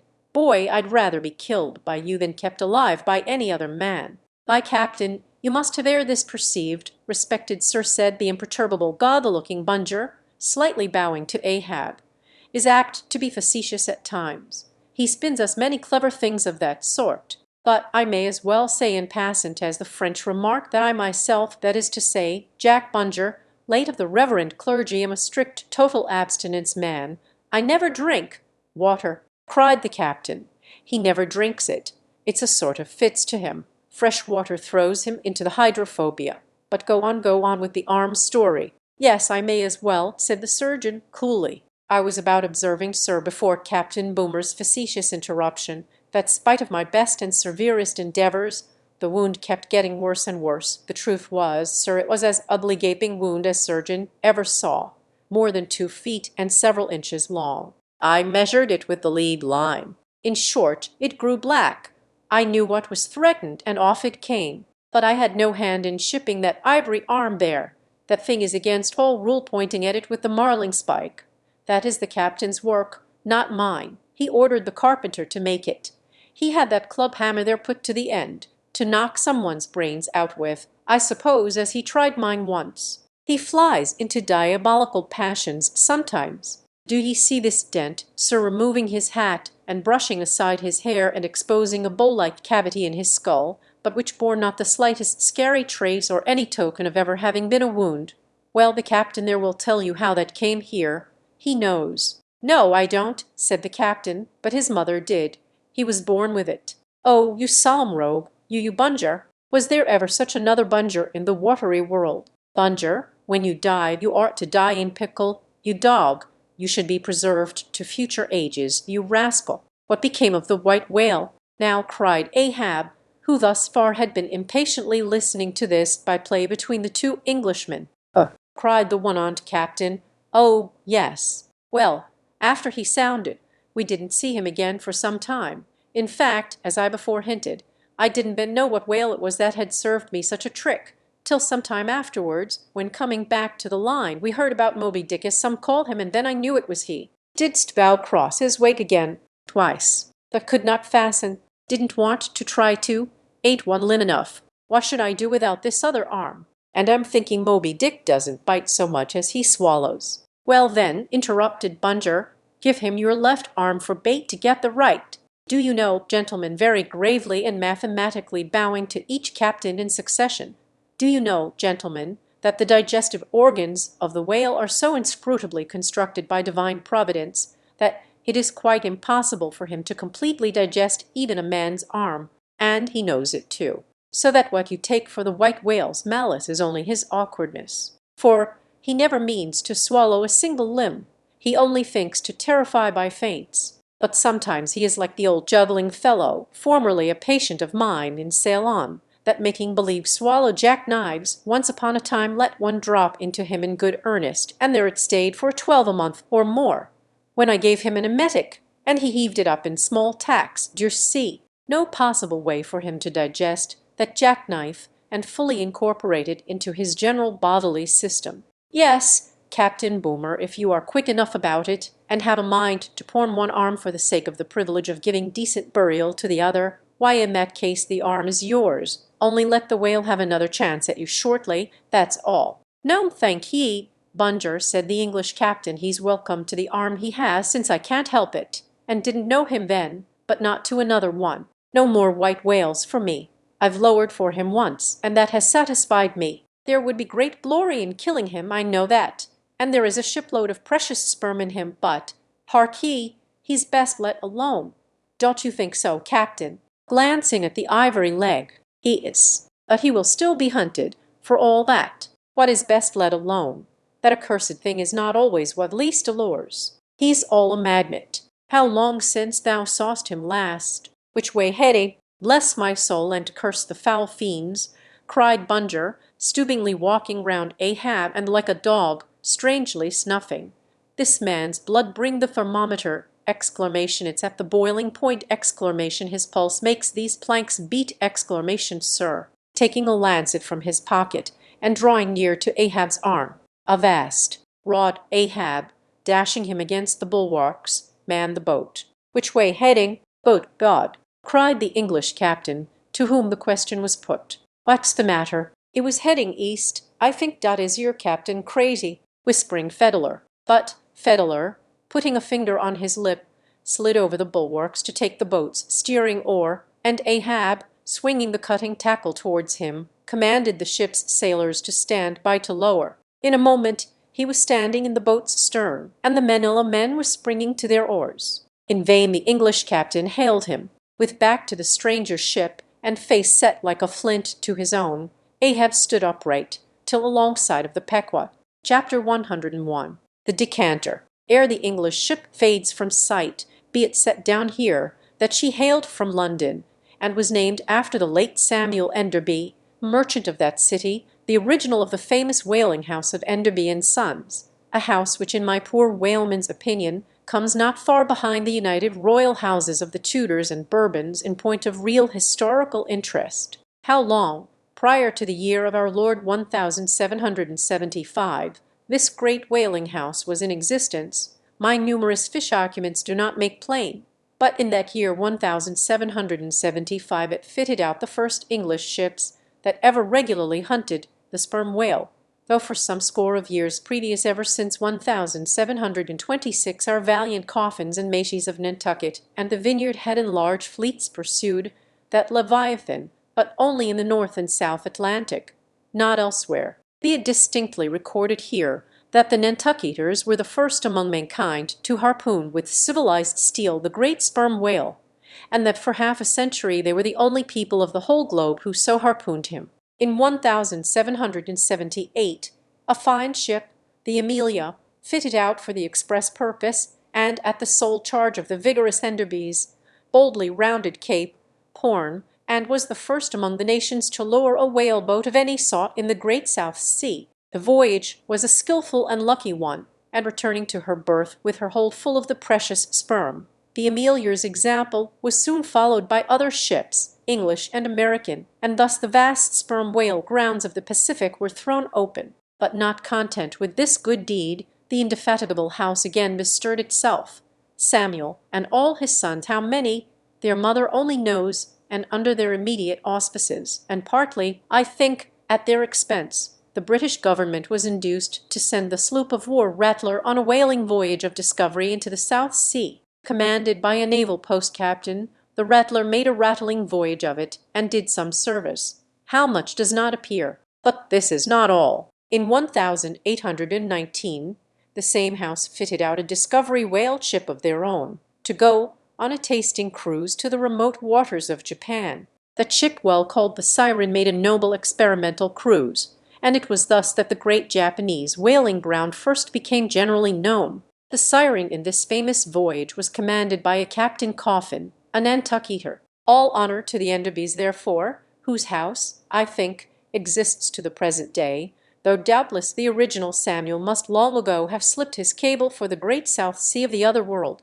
The ship named after him was worthy of the honor, being a very fast sailer, and a noble craft every way. I boarded her once at midnight somewhere off the Patagonian coast, and drank good flip down in the forecastle. It was a fine gam we had, and they were all trumps every soul on board. A short life to them, and a jolly death, and that fine gam I had long, very long after old Ahab touched her planks with his ivory heel at mines, may of the noble, solid Saxon hospitality of that ship, and may my parson forget me, and the devil remember me, if I'd ever lose sight of it. Flip. Did I say we had flipped? Yes, and we flipped it at the rate of 10 gallons the hour, and when the squall came for its squally off there by Patagonia, and all hands visitors and all were called to reef topsails, We were so top-heavy that we had to swing each other aloft in bowlines, and we ignorantly furled the skirts of our jackets into the sails, so that we hung there, reefed fast in the howling gale, a warning example to all drunken tars.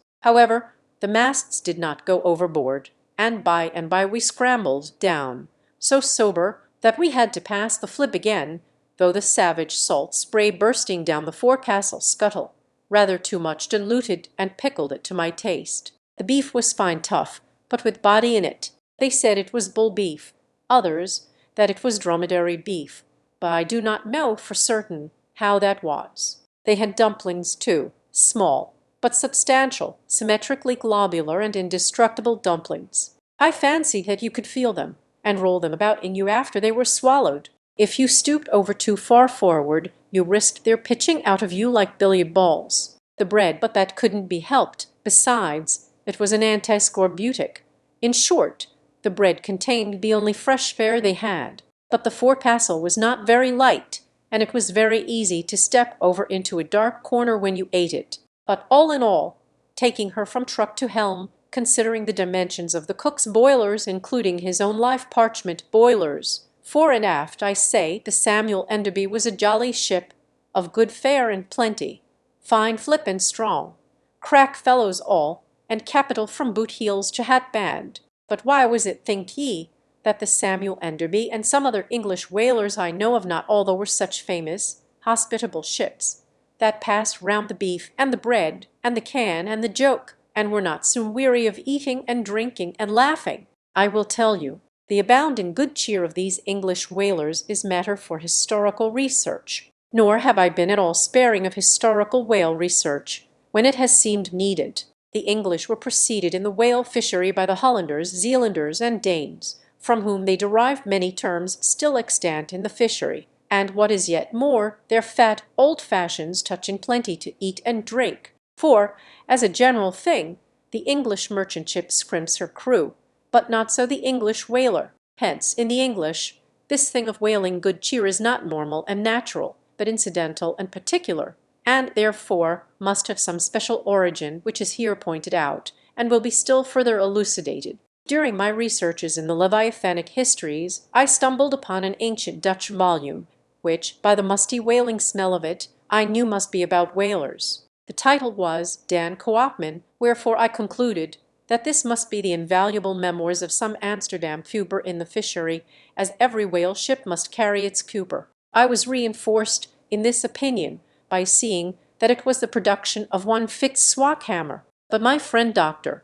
Snodhead, a very learned man, professor of Low Dutch and High German in the College of Santa Claus and St. Potts, to whom I handed the work for translation, giving him a box of sperm candles for his trouble, this same doctor, Snodhead, so soon as he spied the book, assured me that Dan Koopman did not mean the Cooper, but the merchant. In short, this ancient and learned Low Dutch book treated of the commerce of Holland, and, among other subjects, contained a very interesting account of its whale fishery. And in this chapter it was, headed Smear or Fat, that I found a long detailed list of the outfits for the larders and cellars of 180 sail of Dutch whalemen, from which list, as translated by Dr. Snodhead, I transcribed the following: 400,000 pounds of beef, 60,000 pounds. Friesland pork, 150,000 pounds of stock fish, 550,000 pounds of biscuit, 72,000 pounds of soft bread, 2,800 firkins of butter, 20,000 pounds. Texel and laden cheese, 144,000 pounds. Cheese probably an inferior article. 550 anchors of Geneva, 10,800 barrels of beer. Most statistical tables are parchingly dry in the reading. Not so in the present case, however, where the reader is flooded with whole pipes, barrels, quarts, and gills of good gin and good cheer. At the time, I devoted 3 days to the studious digesting of all this beer, beef, and bread, during which many profound thoughts were incidentally suggested to me, capable of a transcendental and platonic application. And furthermore I compiled supplementary tables of my own, touching the probable quantity of stock fish, etc., consumed by every Low Dutch harpooner in that ancient Greenland and Spitzbergen whale fishery. In the first place, the The amount of butter and Texel and Leyden cheese consumed seems amazing. I impute it, though, to their naturally unctuous natures, being rendered still more unctuous by the nature of their vocation, and especially by their pursuing their gain in those frigid polar seas, on the very coasts of that Esquimaux country where the convivial mates pledge each other in bumpers of train oil. The quantity of beer, too, is very large, 10,800 barrels. Now, as those polar fisheries could only be prosecuted in the short summer of that climate, so that the whole cruise of one of these Dutch whalemen, including the short voyage to and from the Spitzbergen Sea, did not much exceed 3 months, say, and reckoning 30 men to each of their fleet of 180 sail, we have 5,400 Low Dutch seamen in all. Therefore, I say, we have precisely 2 barrels of beer per man, for a 12 weeks' allowance, exclusive of his fair proportion of that 550 anchors of gin. Now, whether these gin and beer harpooneers, so fuddled as one might fancy them to have been, were the right sort of men to stand up in a boat's head and take good aim at flying whales, this would seem somewhat improbable. Yet they did aim at them, and hit them too. But this was very far north, be it remembered, where beer agrees well with the constitution. Upon the equator in our southern fishery, beer would be apt to make the harpooneer sleepy at the masthead and boozy in his boat, and grievous loss might ensue to Nantucket and New Bedford. But no more. Enough has been said to show that the old Dutch whalers of 2 or 3 centuries ago were high livers, and that the English whalers have not neglected so excellent an example. For, say they, when cruising in an empty ship, if you can get nothing better out of the world, get a good dinner out of it, at least. And this empties the decanter. Chapter 102. A Bower in the Arsacides. Hitherto, in descriptively treating of the sperm whale, I have chiefly dwelt upon the marvels of his outer aspect, or separately and in detail upon some few interior structural features. But to a large and thorough sweeping comprehension of him, it behooves me now to unbutton him still further, and, untagging the points of his hose, unbuckling his garters, and casting loose the hooks and the eyes of the joints of his innermost bones, set him before you in his ultimatum, that is to say, in his unconditional skeleton. But how now, Ishmael? How is it that you, a mere Osman in the fishery, pretend to know aught about the subterranean parts of the whale? Did erudite Stubb, mounted upon your capstan, deliver lectures on the anatomy of the cetacea, and by help of the windlass, hold up a specimen rib for exhibition? Explain thyself, Ishmael. Can you land a full-grown whale on your deck for examination, as a cook dishes a roast pig? Surely not. A veritable witness have you hitherto been, Ishmael. But have a care how you seize the privilege of Jonah alone, the privilege of discoursing upon the joists and beams, the rafters, ridge-hole, sleepers, and underpinnings making up the framework of Leviathan, and belike of the tallow vats, dairy rooms, butteries, and cheeseries in his bowels. I confess that since Jonah, few whalemen have penetrated very far beneath the skin of the adult whale. Nevertheless, I have been blessed with an opportunity to dissect him in miniature. In a ship I belonged to, a small cub sperm whale was once bodily hoisted to the deck for his poke, or bag, to make sheaths for the barbs of the harpoons and for the heads of the lances. Think you I let that chance go, without using my boat hatchet and jackknife, and breaking the seal and reading all the contents of that young cub?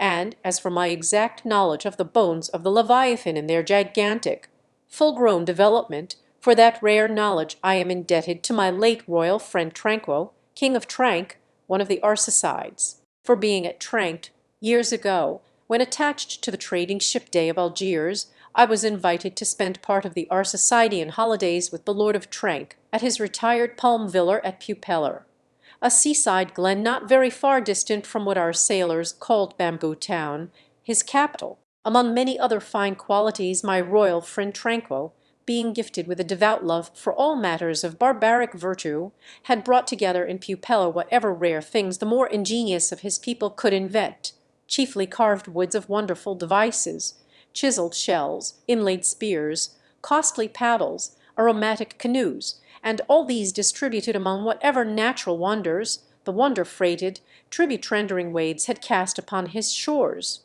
Chief among these latter was a great sperm whale, which, after an unusually long raging gale, had been found dead and stranded, with his head against a cocoa-nut tree, whose plumage-like, tufted droopings seemed his verdant jet. When the vast body had at last been stripped of its fathom-deep enfoldings and the bones become dust dry in the sun, then the skeleton was carefully transported up the pupellar glen, where a grand temple of lordly palms now sheltered it. The ribs were hung with trophies.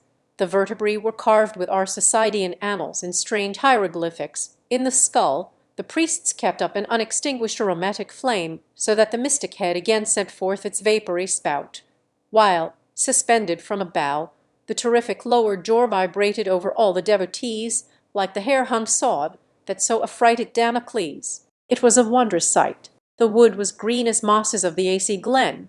The trees stood high and haughty, feeling their living sap. The industrious earth beneath was as a weaver's loom, with a gorgeous carpet on it, whereof the ground-vine tendrils formed the warp and woof, and the living flowers the figures. All the trees, with all their laden branches, all the shrubs and ferns and grasses, the message-carrying air, all these unceasingly were active, through the lacings of the leaves. The great sun seemed a flying shuttle weaving the unwearied verdure. Oh, busy weaver! Unseen weaver! Exclamation, pause, exclamation, one word, exclamation, whither flows the fabric? What palace may it deck? Wherefore all these ceaseless toilings? Speak, weaver! Exclamation, stay thy hand, exclamation, but one single word with thee. Nay, the shuttle flies, the figures float from forth the loom. The fresh atrushing carpet for ever slides away. The weaver god he weaves, and by that weaving is he deafened, that he hears no mortal voice. And by that humming we too, who look on the loom, are deafened, and only when we escape it shall we hear the thousand voices that speak through it. For even so it is in all material factories. The spoken words that are inaudible among the flying spindles, those same words are plainly heard without the walls, bursting from the opened casements. Thereby have villainies been detected. Are mortal, then be heedful, for so, in all this din of the great world's loom, thy subtlest thinkings may be overheard afar. Now, amid the green, life-restless loom of that Arsacidean wood, the great, white, worshipped skeleton lay lounging a gigantic idler. Yet, as the ever-woven verdant warp and woof intermixed and hummed around him, the mighty idler seemed the cunning weaver, himself all woven over with the vines, every month assuming greener, fresher verdure, but himself a skeleton. Life folded death, death trellised life. The grim god wived with youthful life, and begat him curly-headed glories. Now, when with royal tranquil I visited this wondrous whale, and saw the skull an altar, and the artificial smoke ascending from where the real jet had issued, I marvelled that the king should regard a chapel as an object of virtue. He laughed. But more I marvelled that the priests should swear that smoky jet of his was genuine. To and fro I paced before the skeleton, brushed the vines aside, broke through the ribs, and with a bowl of Arsacidean twine, wandered, eddied long amid its many winding, shaded colonnades and arbours. But soon my line was out, and following it back, I emerged from the opening where I entered. I saw no living thing within, nor was there but bones. Cutting me a green measuring rod, I once more dived within the skeleton. From their arrow slit in the skull, the priests perceived me taking the altitude of the final rib. How now? They shouted. Darst thou measure this our god? That's for us. Aye, priests, well, how long do ye make him? Then, but hereupon a fierce contest rose among them, concerning feet and inches. They cracked each other's sconces with their yardsticks. The great skull echoed, and seizing that lucky chance, I quickly concluded my own admeasurements. These admeasurements I now propose to set before you. But first, be it recorded that in this matter I am not free to utter any fancied measurement I please, because there are skeleton authorities you can refer to test my accuracy. There is a Leviathanic museum, they tell me, in Hull, England, one of the whaling ports of that country, where they have some fine specimens of finbacks and other whales. Likewise, I have heard that in the Museum of Manchester, in New Hampshire, they have what the proprietors call the only perfect specimen of a Greenland or river whale in the United States. Moreover, at a place in Yorkshire, England, Burton Constable, by name, a certain Sir Clifford Constable, has in his possession the skeleton of a sperm whale, but of moderate size, by no means of the full-grown magnitude of my friend King Tranquo's. In both cases, the stranded whales to which these two skeletons belonged were originally claimed by their proprietors upon similar grounds, King Trenco seizing his because he wanted it, and Sir Clifford because he was lord of the seigneuries of those parts. Sir Clifford's whale has been articulated throughout, so that, like a great chest of drawers, you can open and shut him in all his bony cavities, spread out his ribs like a gigantic fan, and swing all day upon his lower jaw. Locks are to be put upon some of his trapdoors and shutters, and a footman will show round future visitors with a bunch of keys at his side. Sir Clifford thinks of charging 2d. for a peep at the whispering gallery in the spinal column, 3d. to hear the echo in the hollow of his cerebellum, and 6d. for the unrivalled view from his forehead. The skeleton dimensions I shall now proceed to set down are copied verbatim from my right arm, where I have them tattooed, as in my wild wanderings at that period there was no other secure way of preserving such valuable statistics. But as I was crowded for space, and wished the other parts of my body to remain a blank page for a poem I was then composing at least, what untattooed parts might remain I did not trouble myself with the odd inches, nor, indeed, should inches at all enter into a congenial measurement of the whale. Chapter 103. Measurement of the whale's skeleton. In the first place, I wish to lay before you a particular, plain statement touching the living bulk of this Leviathan, whose skeleton we are briefly to exhibit. Such a statement may prove useful here, according to a careful calculation I have made, and which I partly base upon Captain Scoresby's estimate of 70 tons for the largest sized Greenland whale of 60 feet in length. According to my careful calculation, I say, a sperm whale of the largest magnitude, between 85 and 90 feet in length, and something less than 40 feet in its fullest circumference. Such a whale will weigh at least 90 tons, so that, reckoning 13 men to a ton, he would considerably outweigh the combined population of a whole village of 1,100 inhabitants. Think you not then that brains, like yoked cattle, should be put to this Leviathan, to make him at all budge to any landsman's imagination? Having already in various ways put before you his skull, spout-hole, jaw, teeth, tail, forehead, fins, and divers other parts, I shall now simply point out what is most interesting in the general bulk of his unobstructed bones. But as the colossal skull embraces so very large a proportion of the entire extent of the skeleton, as it is by far the most complicated part, and as nothing is to be repeated concerning it in this chapter, you must not fail to carry it in your mind, or under your arm, as we proceed, otherwise you will not gain a complete notion of the general structure we are about to view. In length, the sperm whale's skeleton at Trenck measured 72 feet, so that when fully invested and extended in life, he must have been 90 feet long.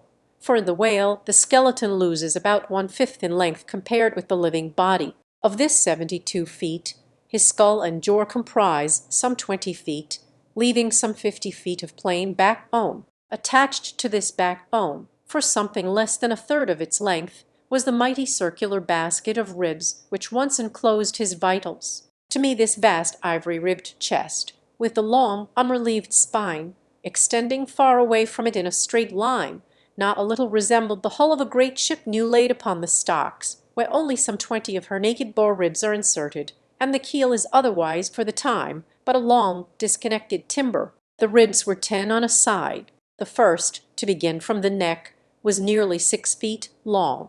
The second, third, and fourth were each successively longer, till you came to the climax of the fifth, or one of the middle ribs, which measured 8 feet and some inches. From that part the remaining ribs diminished, till the 10th and last only spanned 5 feet and some inches. In general thickness they all bore a seemly correspondence to their length. The middle ribs were the most arched. In some of the arsacides they are used for beams whereon to lay footpath bridges over small streams. In considering these ribs, I could not but be struck anew with the circumstance, so variously repeated in this book, that the skeleton of the whale is by no means the mould of his invested form. The largest of the Trenck ribs, one of the middle ones, occupied that part of the fish which, in life, is greatest in depth. Now, the greatest depth of the invested body of this particular whale must have been at least 16 feet, whereas the corresponding rib measured but little more than 8 feet, so that this rib only conveyed half of the true notion of the living magnitude of that part. The sides, for some way, where I now saw but a naked spine, all that had been once wrapped round with tons of added bulk in flesh, muscle, blood, and bowels. Still more, for the ample fins, I here saw but a few disordered joints, and in place of the weighty and majestic, but boneless flukes, an utter blank. How vain and foolish, then, thought I, for timid untravelled man to try to comprehend aright this wondrous whale, by merely poring over his dead attenuated skeleton stretched in this peaceful wood. No, only in the heart of quickest perils, only when within the eddyings of his angry flukes, only on the profound unbounded sea, can the fully invested whale be truly and livingly found out. But the spine, for that, the best way we can consider it is with a crane to pile its bones high up on end. No speedy enterprise. But now it's done, it looks much like Pompey's pillar. There are 40 and odd vertebrae in all, which in the skeleton are not locked together. They mostly lie like the great knobbed blocks on a Gothic spire, forming solid courses of heavy masonry. The largest, a middle one, is in width something less than 3 feet, and in depth more than 4. The smallest, where the spine tapers away into the tail, is only 2 inches in width, and looks something like a white billiard ball. I was told that there were still smaller ones, but they had been lost by some little cannibal urchins, the priest's children, who had stolen them to play marbles with. Thus we see how that the spine of even the hugest of living things tapers off at last into simple child's play. Chapter 104. The Fossil Whale. From his mighty bulk the whale affords a most congenial theme whereon to enlarge, amplify, and generally expatiate. Would you could not compress him. By good rights he should only be treated of an imperial folio, not to tell over again his furlongs from spiracle to tail, and the yards he measures about the waist. Only think of the gigantic involutions of his intestines, where they lie in him like great cables and hawsers coiled away in the subterranean all-up deck of a line of battleship. Since I have undertaken to manhandle this leviathan, it behooves me to approve myself omnisciently exhausted in the enterprise, not overlooking the minutest seminal germs of his blood, and spinning him out to the uttermost coil of his bowels. Having already described him in most of his present habitatory and anatomical peculiarities, it now remains to magnify him in an archaeological, fossiliferous, and antediluvian point of view. Applied to any other creature than the leviathan, to an ant, or a flea, such portly terms might justly be deemed unwarrantably grandiloquent. But when leviathan is the text, the case is altered. Fain am I to stagger to this emprise under the weightiest words of the dictionary, and here be it said that whenever it has been convenient to consult one in the course of these dissertations, I have invariably used a huge quarto edition of Johnson, expressly purchased for that purpose, because that famous lexicographer's uncommon personal bulk more fitted him to compile a lexicon to be used by a whale author like me. One often hears of writers that rise and swell with their subject, though it may seem but an ordinary one. How then with me, writing of this leviathan, unconsciously my chirography expands into placard capitals. Give me a condor's quill, give me Vesuvius' crater for an inkstand. Friends, hold my arms, for in the mere act of penning my thoughts of this leviathan, they weary me and make me faint with their outreaching comprehensiveness of sweep, as if to include the whole circle of the sciences and all the generations of whales and men and mastodons, past, present, and to come, with all the revolving panoramas of empire on earth, and throughout the whole universe, not excluding its suburbs. Such and so magnifying is the virtue of a large and liberal theme. We expand to its bulk. To produce a mighty book, you must choose a mighty theme. No great and enduring volume can ever be written on the flea, though many there be who have tried it. Ere entering upon the subject of fossil whales, I present my credentials as a geologist by stating that in my miscellaneous time I have been a stone mason, and also a great digger of ditches, canals, and wells, wine vaults, cellars, and cisterns of all sorts. Likewise, by way of preliminary, I desire to remind the reader that while in the earlier geological strata there are found the fossils of monsters now almost completely extinct, the subsequent relics discovered in what are called the tertiary formations seem the connecting, or at any rate intercepted links, between the antichronical creatures and those whose remote posterity are said to have entered the ark, All the fossil whales hitherto discovered belong to the Tertiary period, which is the last preceding the superficial formations. And though none of them precisely answer to any known species of the present time, they are yet sufficiently akin to them in general respects to justify their taking rank as cetacean fossils. Detached broken fossils of pre-Adamite whales, fragments of their bones and skeletons, have within 30 years past, at various intervals, been found at the base of the Alps, in Lombardy, in France, in England, in Scotland, and in the states of Louisiana, Mississippi, and Alabama. Among the more curious of such remains is part of a skull, which in the year 1779 was disinterred in the Rue Dauphine in Paris, a short street opening almost directly upon the Palace of the Tuileries, and bones disinterred in excavating the great docks of Antwerp in Napoleon's time. Cuvier pronounced these fragments to have belonged to some utterly unknown leviathanic species. But by far the most wonderful of all cetacean relics was the almost complete vast skeleton of an extinct monster, found in the year 1842 on the plantation of Judge Krieg, in Alabama. The awe-stricken credulous slaves in the vicinity took it for the bones of one of the fallen angels. The Alabama doctors declared it a huge reptile, and bestowed upon it the name of Basilosaurus. But some specimen bones of it being taken across the sea to Owen, the English anatomist, it turned out that this alleged reptile was a whale, though of a departed species. A significant illustration of the fact, again and again repeated in this book, that the skeleton of the whale furnishes but little clue to the shape of his fully invested body. So Owen rechristened the monster Zublatum, and in his paper read before the London Geological Society, pronounced it, in substance, one of the most extraordinary creatures which the mutations of the globe have blotted out of existence. When I stand among these mighty leviathan skeletons, skulls, tusks, jaws, ribs, and vertebrae, all characterized by partial resemblances to the existing breeds of sea monsters, but at the same time bearing on the other hand similar affinities to the annihilated antachronical leviathans, their incalculable seniors,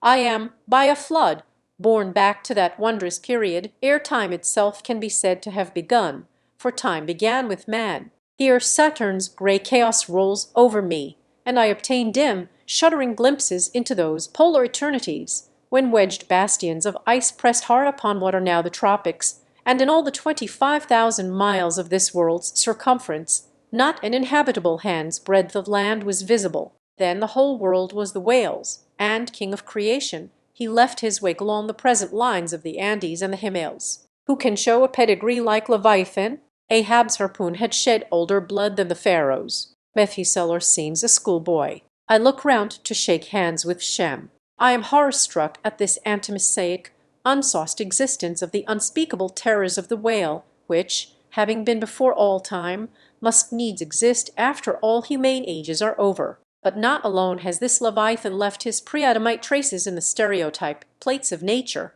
and in limestone and marl bequeathed his ancient bust, but upon Egyptian tablets, whose antiquity seems to claim for them an almost fossiliferous character, we find the unmistakable print of his fin. In an apartment of the great temple of Dendera, some 50 years ago, there was discovered upon the granite ceiling a sculptured and painted planisphere, abounding in centaurs, griffins, and dolphins, similar to the grotesque figures on the celestial globe of the moderns. Gliding among them, old Leviathan swam as of yore. Was there swimming in that planisphere centuries before Solomon was cradled? Nor must there be omitted another strange attestation of the antiquity of the whale in his own osseous post-Diluvian reality, as set down by the venerable John Leo, the old Barbary traveller. Not far from the seaside they have a temple, the rafters and beams of which are made of whale bones, for whales of a monstrous size are oftentimes cast up dead upon that shore. The common people imagine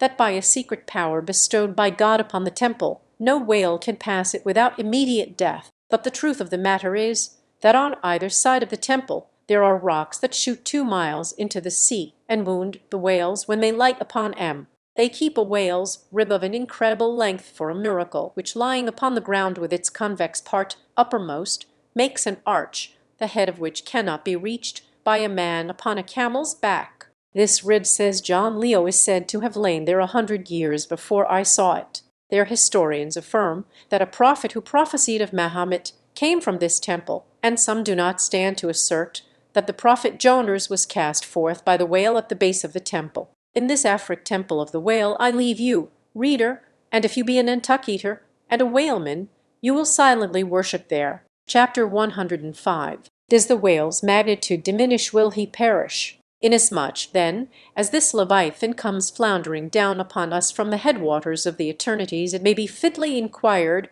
whether, in the long course of his generations, he has not degenerated from the original bulk of his sires. But upon investigation we find that not only are the whales of the present day superior in magnitude to those whose fossil remains are found in the Tertiary system embracing a distinct geological period prior to man, but of the whales found in that Tertiary system, those belonging to its latter formations exceed in size those of its earlier ones. Of all the pre-Adamite whales yet exhumed, by far the largest is the Alabama one mentioned in the last chapter, and that was less than 70 feet in length in the skeleton, whereas we have already seen that the tape measure gives 72 feet for the skeleton of a large-sized modern whale. And I have heard on whalemen's authority that sperm whales have been captured near 100 feet long at the time of capture. But may it not be that while the whales of the present hour are in advance in magnitude upon those of all previous geological periods, may it not be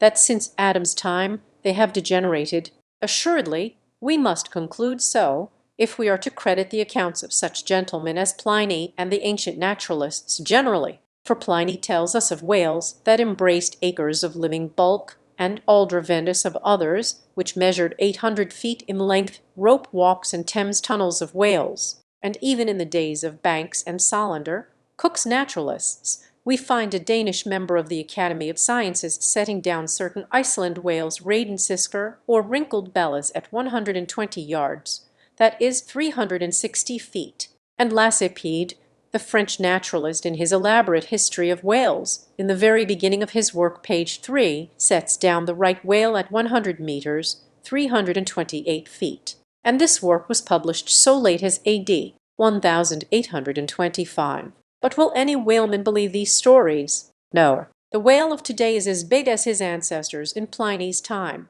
And if ever I go where Pliny is, I, a whaleman more than he was, will make bold to tell him so. Because I cannot understand how it is that while the Egyptian mummies that were buried thousands of years before even Pliny was born do not measure so much in their coffins as a modern Kentuckian in his socks, and while the cattle and other animals, sculptured on the oldest Egyptian and Nineveh tablets by the relative proportions in which they are drawn, just as plainly prove that the high-bred, stall-fed prez cattle of Smithfield not only equal, but far exceed in magnitude the fattest of Pharaoh's fat kine.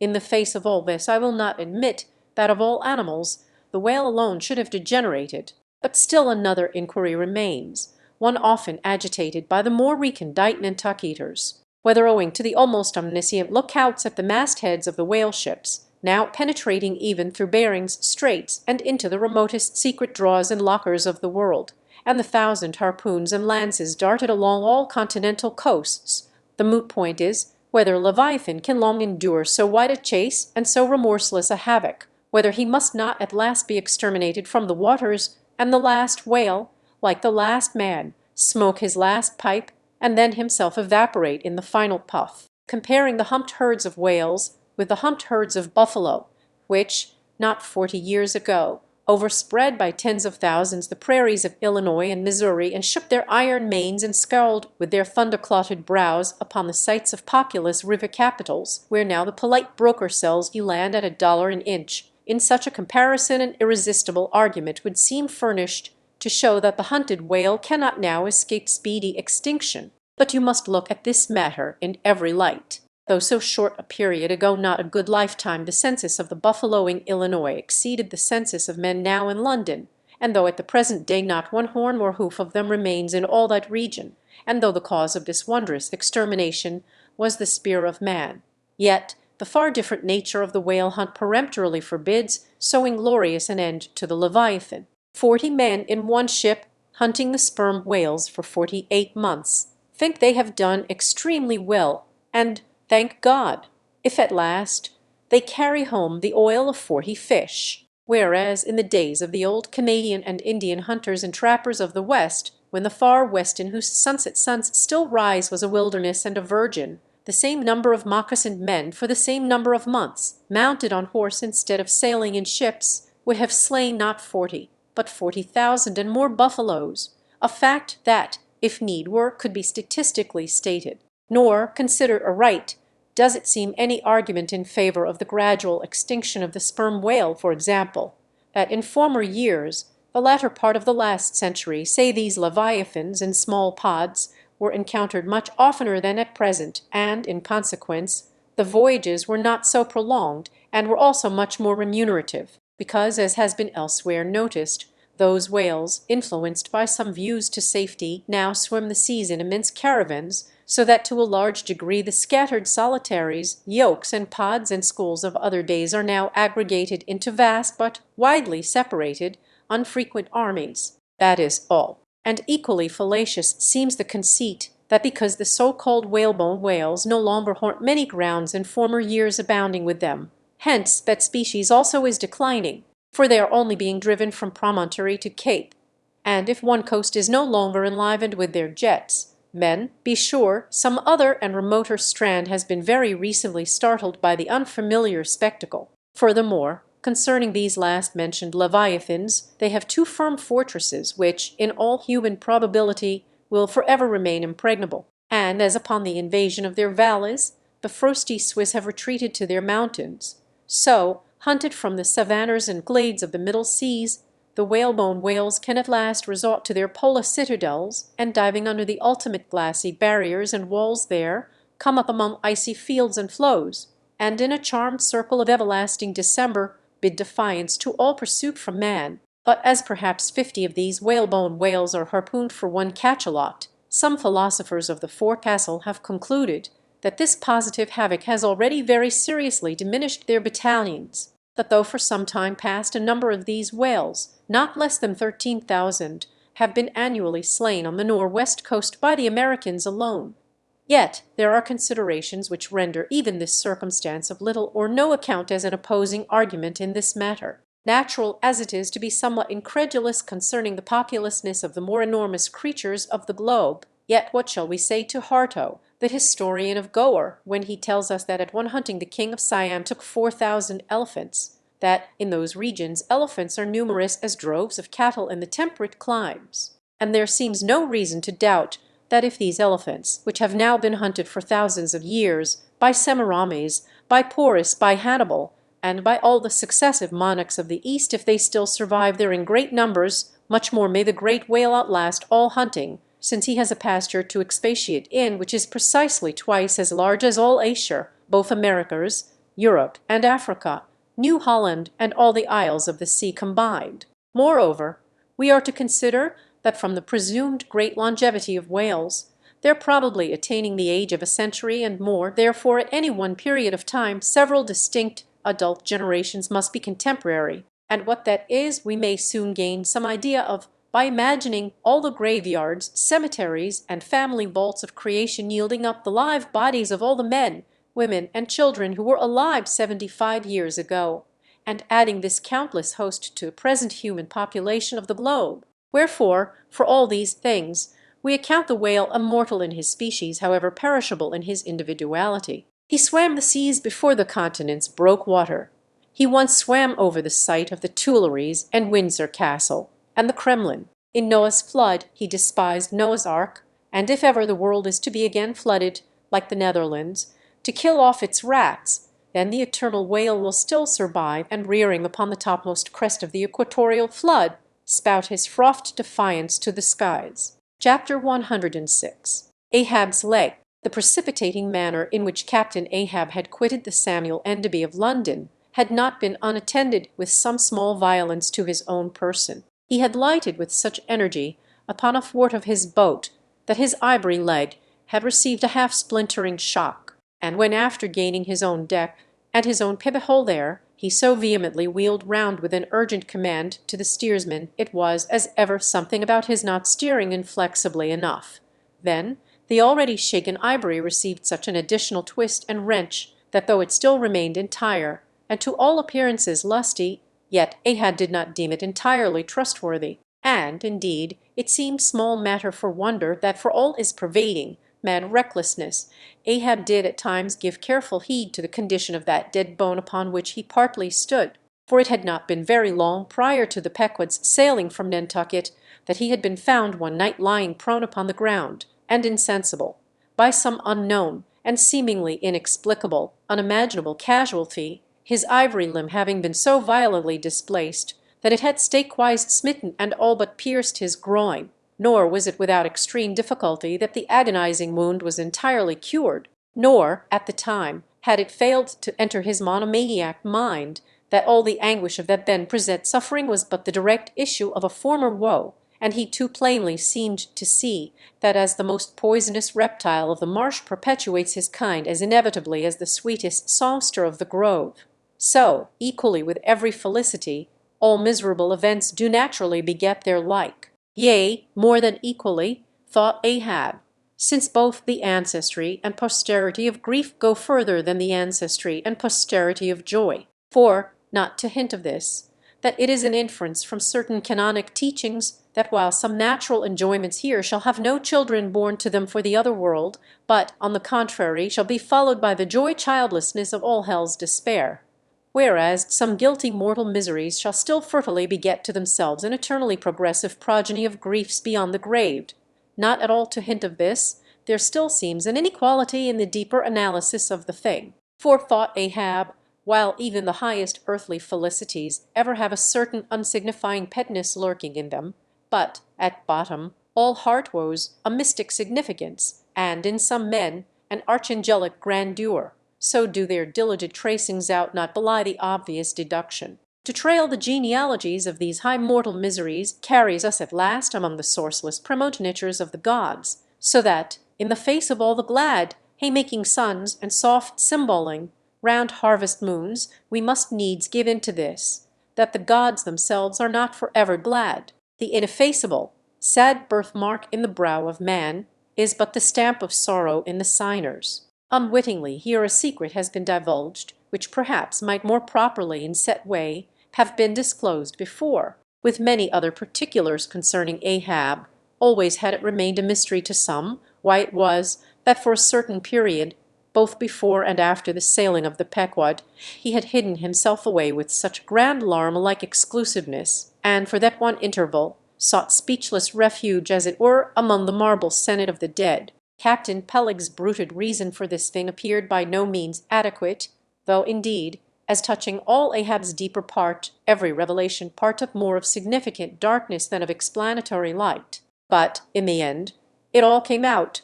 This one matter did, at least, that direful mishap was at the bottom of his temporary recluseness. And not only this, but to that ever-contracting, dropping circle ashore, who, for any reason, possessed the privilege of a less ban approach to him, to that timid circle, the above-hinted casualty remaining, as it did, moodily unaccounted for by Ahab, invested itself with terrors not entirely underived from the land of spirits and of whales, so that through their zeal for him they had all conspired, so far as in them lay, to muffle up the knowledge of this thing from others, and hence it was that not till a considerable interval had elapsed did it transpire upon the Pequod's decks. But be all this as it may, let the unseen, ambiguous synod in the air, or the vindictive princes and potentates of fire, have to do or not with earthly Ahab, yet in this present matter of his leg he took plain practical procedures he called the carpenter, and when that functionary appeared before him, he bade him without delay set about making a new leg, and directed the mates to see him supplied with all the studs and joists of ivory sperm whale which had thus far been accumulated on the voyage, in order that a careful selection of the stoutest, clearest grained stuff might be secured. This done, the carpenter received orders to have the leg completed that night, and to provide all the fittings for it independent of those pertaining to the distrusted one in use. Moreover, the ship's forge was ordered to be hoisted out of its temporary idleness in the hold, and to accelerate the affair, the blacksmith was commanded to proceed at once to the forging of whatever iron contrivances might be needed. Chapter 107. The Carpenter. Seat thyself sultanically among the moons of Saturn, and take high abstracted man alone, and he seems a wonder, a grandeur, and a woe, but from the same point take mankind in mass, and for the most part they seem a mob of unnecessary duplicates,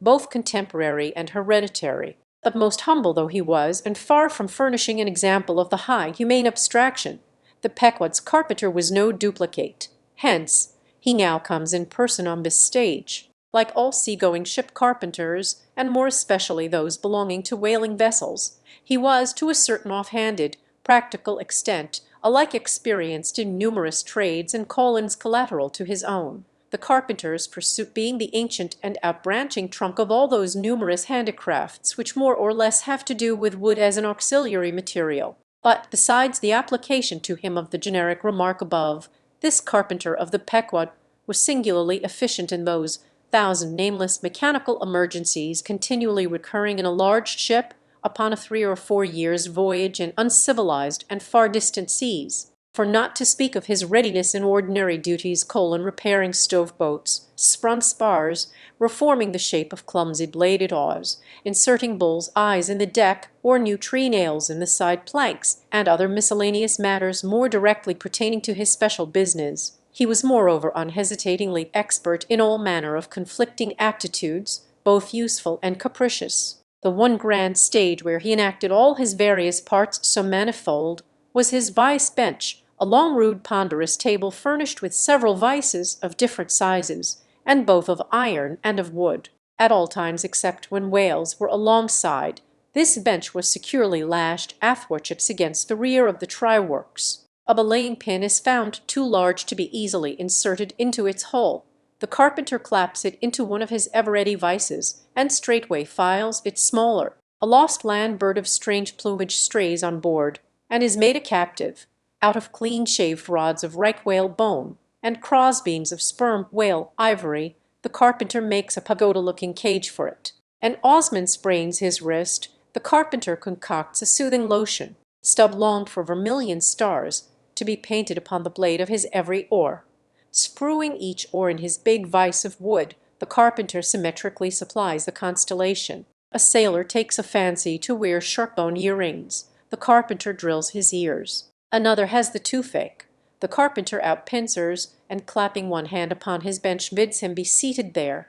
But the poor fellow unmanageably winces under the unconcluded operation. Whirling round the handle of his wooden vice, the carpenter signs him to clap his jaw in that, if he would have him draw the tooth. Thus, this carpenter was prepared at all points, and alike indifferent and without respect in all. Teeth he accounted bits of ivory, heads he deemed but top blocks, men themselves he lightly held for capstans. But while now upon so wide a field thus variously accomplished, and with such liveliness of expertness in him, too, all this would seem to argue some uncommon vivacity of intelligence. But not precisely so, for nothing was this man more remarkable than for a certain impersonal stolidity, as it were.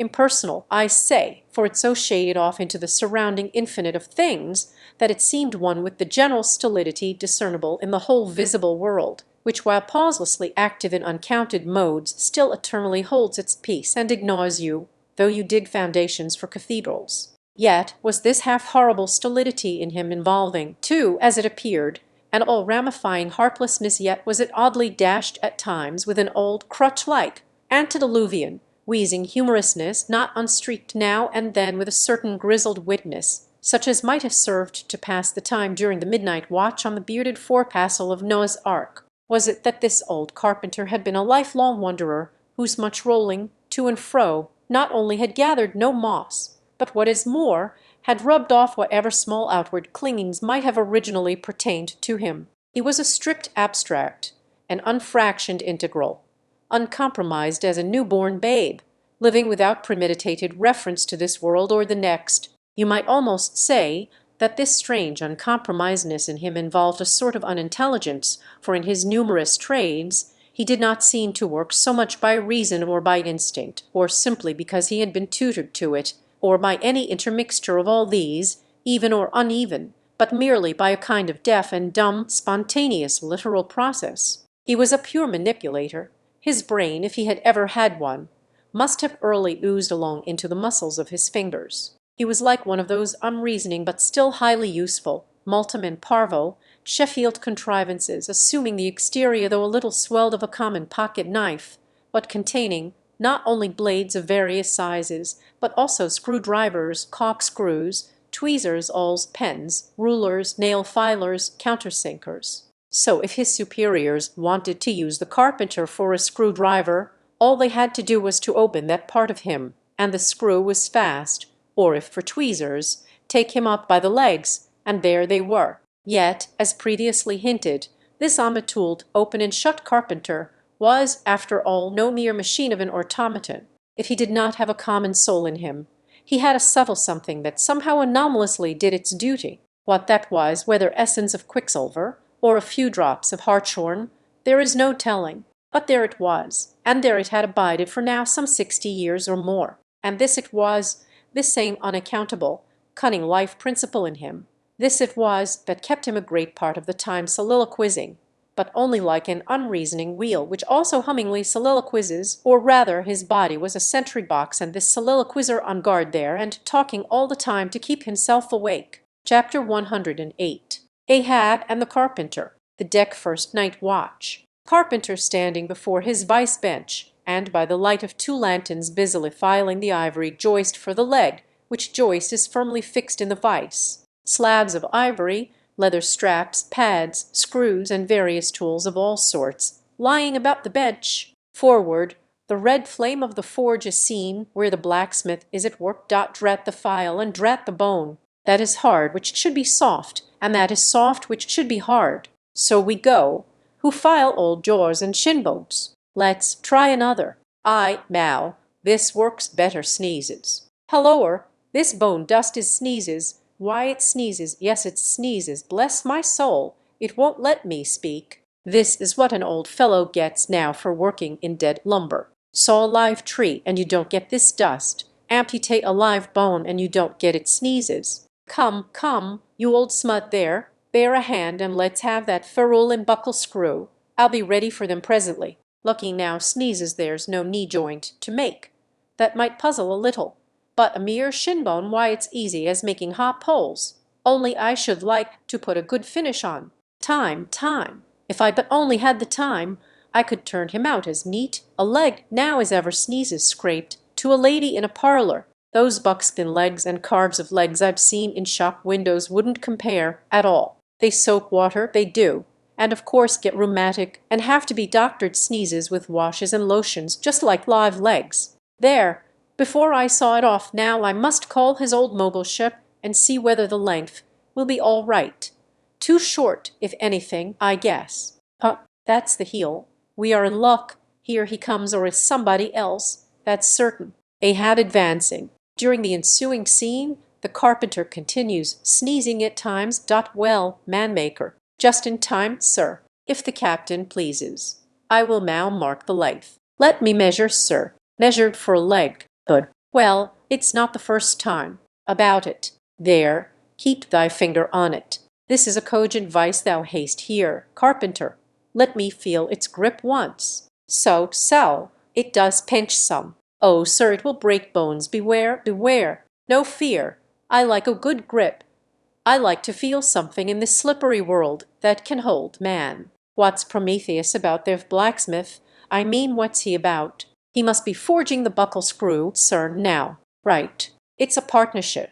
He supplies the muscle part. He makes a fierce red flame there. Aye, sir. He must have the white heat for this kind of fine work. So he must. I do deem it now a most meaning thing that old Greek, Prometheus, who made men, they say, should have been a blacksmith, and animated them with fire. For what's made in fire must properly belong to fire, and so hell's probable. How the soot flies! This must be the remainder the Greek made the Africans of. Carpenter, when he's through with that buckle, tell him to forge a pair of steel shoulder blades. There's a peddler aboard with a crushing pack. Sir, hold, while Prometheus is about it, I'll order a complete man after a desirable pattern. Imprimis, 50 feet high in his socks, then chest modelled after the Thames Tunnel, then legs with roots to stay in one place, then arms 3 feet through the wrist, no heart at all, brass forehead, and about 1/4 of an acre of fine brains, and let me see, shall I order eyes to see outwards? No, but put a skylight on top of his head to illuminate inwards. There, take the order and away. Now, what's he speaking about? And who's he speaking to, I should like to know? Shall I keep standing here? Aside, 'tis but indifferent architecture to make a blind dome. Here's one. No, no, no, I must have a lantern. Oh ho, that's it, hey. Here are two, sir. One will serve my turn. What art thou thrusting that thief-catcher into my face for, man? Thrusted light is worse than presented pistols. I thought, sir, that you spoke to Carpenter. Carpenter? Why, that's but no a very tidy and, I may say, an extremely gentlemanlike sort of business thou art in here, Carpenter, or wouldst thou rather work in clay? Sir, clay? Clay, sir. That's mud. We leave clay to ditchers, sir. The fellows in Pierce. What art thou sneezing about? Bone is rather dusty, sir. Take the hint, then, and when thou art dead, never bury thyself under living people's noses. Sirrah, our exclamation, I guess so, yes, oh dear. Look ye, Carpenter, I dare say thou callest thyself a right good workmanlike workman, eh? Well, then, will it speak thoroughly well for thy work, if, when I come to mount this leg thou makest, I shall nevertheless feel another leg in the same identical place with it. That is, Carpenter, my old lost leg, the flesh and blood one, I mean. Canst thou not drive that old Adam away? Truly, sir, I begin to understand somewhat now. Yes, I have heard something curious on that score, sir.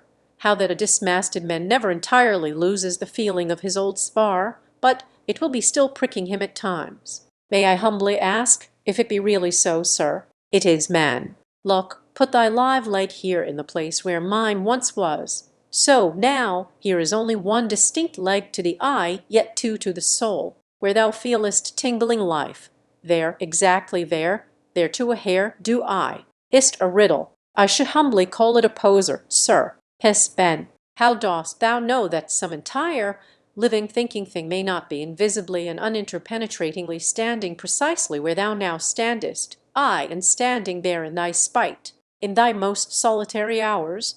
Then dost thou not fear eavesdroppers? Old, don't speak, and if I still feel the smart of my crushed leg, though it be now so long dissolved, then why mayst not thou, Carpenter, feel the fiery pains of hell for ever and without a body? Good Lord! Truly, sir, if it comes to that, I must calculate over again. I think I didn't carry a small figure, sir. Look ye, Puddingheads should never grant premises. How long before the leg is done? Perhaps an hour, sir. Bumble away at it then, and bring it to me turns to go. Oh, life! Here I am, proud as Greek God, and yet standing debtor to this blockhead for a bone to stand on. Cursed be that mortal interindebtedness which will not do away with ledgers. I would be free as air, and I'm down in the whole world's books. I am so rich, I could have given bid for bid with the wealthiest praetorians at the auction of the Roman Empire, which was the world's. And yet I owe for the flesh in the tum I brag with. By heavens, I'll get a crucible and into it, and dissolve myself down to one small compendious vertebra. So, Carpenter resuming his work. Well, Stubb knows him best of all, and Stubb always says he's queer. Says nothing but that one sufficient little word queer. He's queer, says Stubb. He's queer, and keeps dinning it into Mr. Starbuck all the time. Queer, sir, queer, very queer. And here's his leg. Yes, now that I think of it, here's his bedfellow. Has a stick of whale's jawbone for a wife, and this is his leg. He'll stand on this. What was that now about one leg standing in three places, and all three places standing in one? How was that? Oh, I don't wonder he looked so scornful at me. I'm a sort of strange-thoughted sometimes, they say, but that's only haphazard-like. Then a short, little old body like me should never undertake to wade out into deep waters with tall, heron-built captains. The water chucks you under the chin pretty quick, and there's a great cry for lifeboats. And here's the heron's leg, long and slim, sure enough. Now, for most folks one pair of legs lasts a lifetime, and that must be because they use them mercifully, as a tender-hearted old lady uses her roly-poly old coach-horses. But Ahab, oh, he's a hard driver. Look, driven one leg to death, and spavine the other for life, and now wears out bone legs by the cord. Halloa there, you slut! Bear a hand there with those screws, and let's finish it before the resurrection fellow comes a-calling with his horn for all legs, true or false, as brewery men go round collecting old beer barrels to fill 'em up again. What a leg this is! It looks like a real live leg, filed down to nothing but the core. He'll be standing on this tomorrow. He'll be taking altitudes on it. A lower. I almost forgot the little oval slate, smoothed ivory, where he figures up the latitude. So, chisel, file, and sandpaper, now. Chapter 109. Ahab and Starbuck in the cabin. According to usage, they were pumping the ship next morning, and lo! No inconsiderable oil came up with the water. The casks below must have sprung a bad leak. Much concern was shown, and Starbuck went down into the cabin to report this unfavorable affair. *** In sperm whalemen with any considerable quantity of oil on board, it is a regular semi-weekly duty to conduct a hose into the hold and drench the casks with sea water, which afterwards, at varying intervals, is removed by the ship's pumps. Hereby the casks are sought to be kept damply tight, while by the changed character of the withdrawn water the mariners readily detect any serious leakage in the precious cargo. Now, from the south and west the Pequod was drawing nigh to Formosa and the Bashy Isles, between which lies one of the tropical outlets from the China waters into the Pacific. And so Starbuck found Ahab with a general chart of the Oriental archipelagos spread before him, and another separate one representing the long eastern coasts of the Japanese islands Niphon, Matsmai, and Sikok, with his snow-white new ivory leg braced against the screwed leg of his table, and with a long pruning hook of a jackknife in his hand. The wondrous old man, with his back to the gangway door, was wrinkling his brow and tracing his old courses again. Was there, hearing the footstep at the door, but not turning round to it. On deck, a gun. Captain Ahab mistakes. It is I. The oil in the hold is leaking, sir. We must up Burton's and break out. Up Burton's and break out. Now that we are nearing Japan, heave to here for a week to tinker a parcel of old hoops. Either do that, sir, or waste in one day more oil than we may make good in a year. What we come 20,000 miles to get is worth saving, sir. So it is, if we get it. I was speaking of the oil in the hold, sir, and I was not speaking or thinking of that at all. The gun. Let it leak. I'm all a leak myself. Aye, leaks in leaks, not only full of leaky casks, but those leaky casks are in a leaky ship, and that's a far worse plight than the Pequod's, man. Yet I don't stop to plug my leak, for who can find it in the deep-loaded hull, or how hope to plug it, even if found in this life's howling gale? Starbuck, I'll not have the Burtons hoisted. What will the owners say, sir? Let the owners stand on Nantucket Beach and outtell the typhoons. What cares Ahab? Owners, thou art always prating to me, Starbuck, about those miserly owners, as if the owners were my conscience. But look ye, the only real owner of anything is its commander, and hark ye, my conscience is in this ship's keel on deck. Captain Ahab, said the reddening mate, moving further into the cabin with a daring so strangely respectful and cautious that it almost seemed not only every way seeking to avoid the slightest outward manifestation of itself, but within also seemed more than half distrustful of itself. A better man than I might well pass over in thee what he would quickly enough resent in a younger man. Ay, and in a happier, Captain Ahab.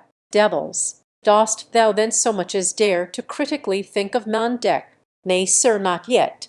I do entreat, and I do dare, sir, to be forbearing. Shall we not understand each other better than hitherto, Captain Ahab?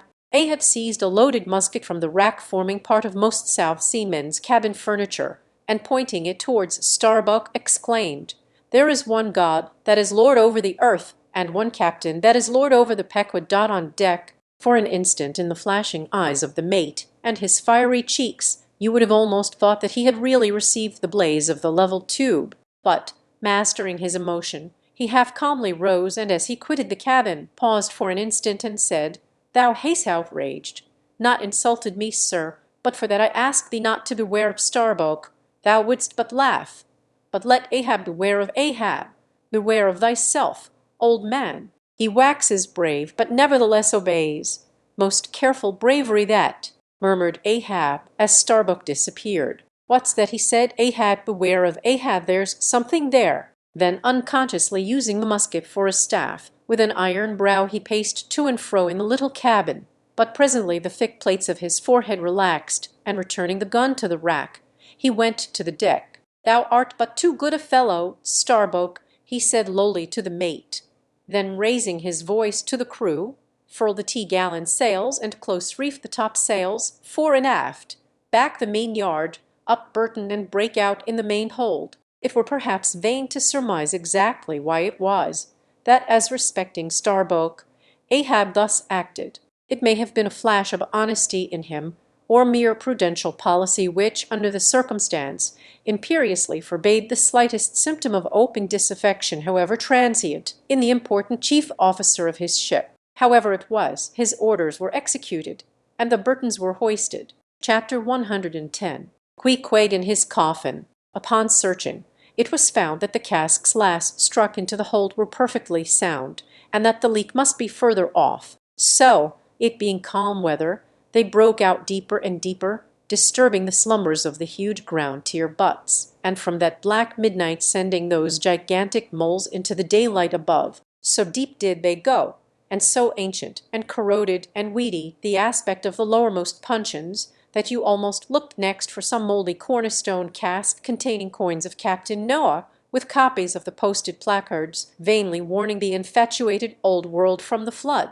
Tierce after tierce, too, of water and bread and beef and shooks of staves and iron bundles of hoops were hoisted out, till at last the piled decks were hard to get about, and the hollow hull echoed underfoot as if you were treading over empty catacombs, and reeled and rolled in the sea like an air-freighted demijohn. Top-heavy was the ship as a dinnerless student, with all Aristotle in his head. Well was it that the typhoons did not visit them then. Now, at this time it was that my poor padding companion and fast bosom friend, Queequeg, was seized with a fever which brought him nigh to his endless end. Be it said that in this vocation of whaling sinecures are unknown. Dignity and danger go hand in hand.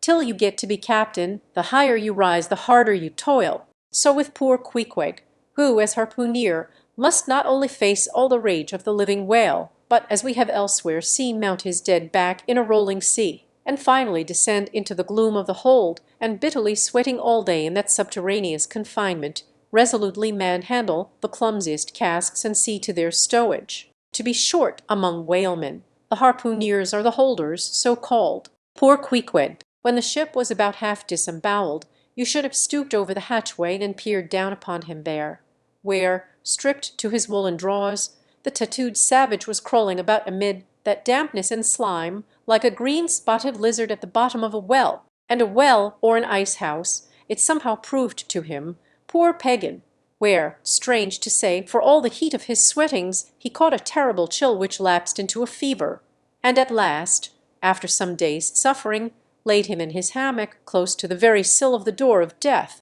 How he wasted and wasted away in those few long lingering days, till there seemed but little left of him but his frame and tattooing. But as all else in him thinned and his cheekbones grew sharper, his eyes, nevertheless, seemed growing fuller and fuller.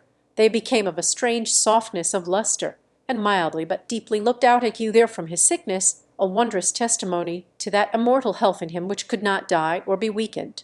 And like circles on the water, which as they grow fainter expand, so his eyes seemed rounding and rounding like the rings of eternity, and all that cannot be named would steal over you as you sat by the side of this waning savage, and saw as strange things in his face as any beheld who were bystanders when Zoroaster died. For whatever is truly wondrous and fearful in man never yet was put into words or books, and the drawing near of death, which alike levels all, alike impresses all with a last revelation which only an author from the dead could adequately tell. So that, let us say it again, no dying Chaldee or Greek had higher and holier thoughts than those whose mysterious shades you saw creeping over the face of poor Queequeg as he quietly lay in his swaying hammock, and the rolling sea seemed gently rocking him to his final rest, and the ocean's invisible flood-tide lifted him higher and higher towards his destined heaven. Not a man of the crew but gave him up, and as for Queequeg himself, what he thought of his case was forcibly shown by a curious favour. He asked, He called one to him in the grey morning watch, when the day was just breaking, and taking his hand, said that while in Nantucket he had chanced to see certain little canoes of dark wood, like the rich-war wood of his native isle, and upon inquiry he had learned that all whalemen who died in Nantucket were laid in those same dark canoes, and that the fancy of being so laid had much pleased him, for it was not unlike the custom of his own race, who, after embalming a dead warrior, stretched him out in his canoe, and so left him to be floated away to the starry archipelagos. For not only do they believe that the stars are isles, but that far beyond all visible horizons their own mild, uncontinented seas interflow with the blue heavens, and so form the white breakers of the Milky Way. He added that he shuddered at the thought of being buried in his hammock, according to the usual sea custom, tossed like something vile to the death-devouring sharks. No, he desired a canoe like those of Nantucket,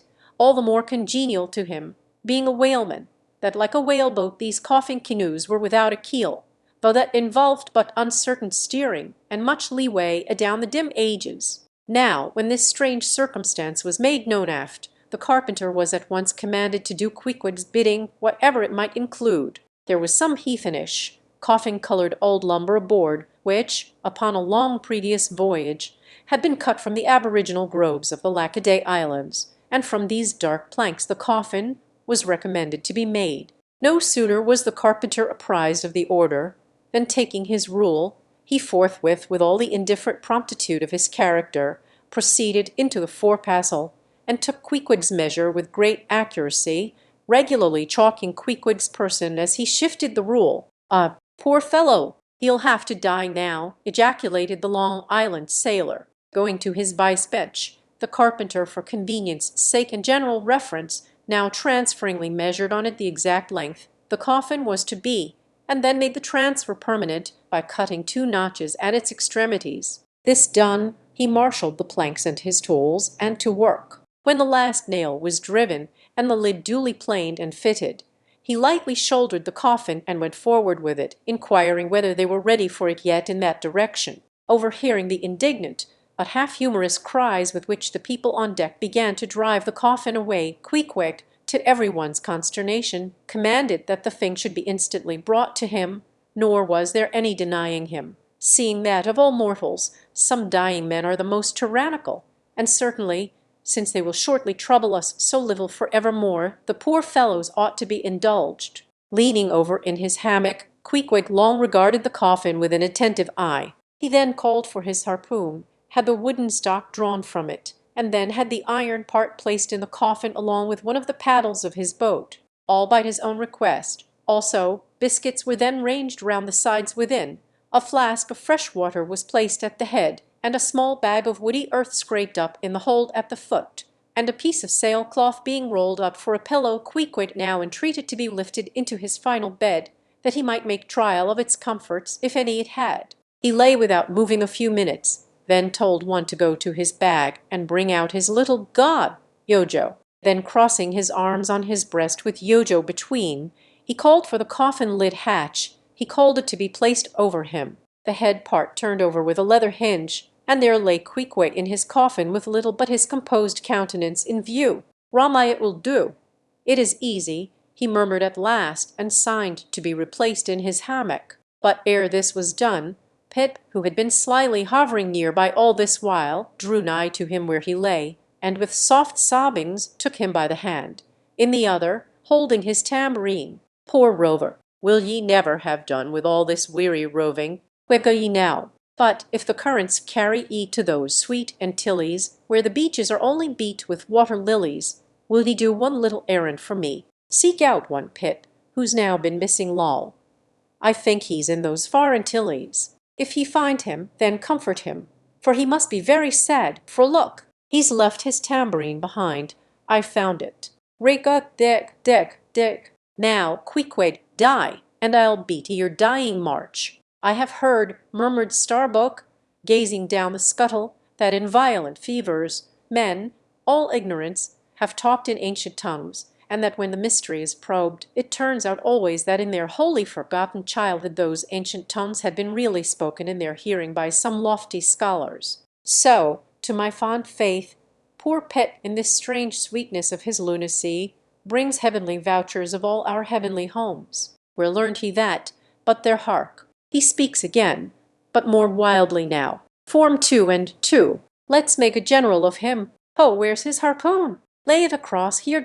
Rig a dig, dig, digged. Huzzar! Oh, for a game cock now to sit upon his head and crow. Queequeg dies game exclamation mind ye that. Queequeg dies game exclamation take ye good heed of that.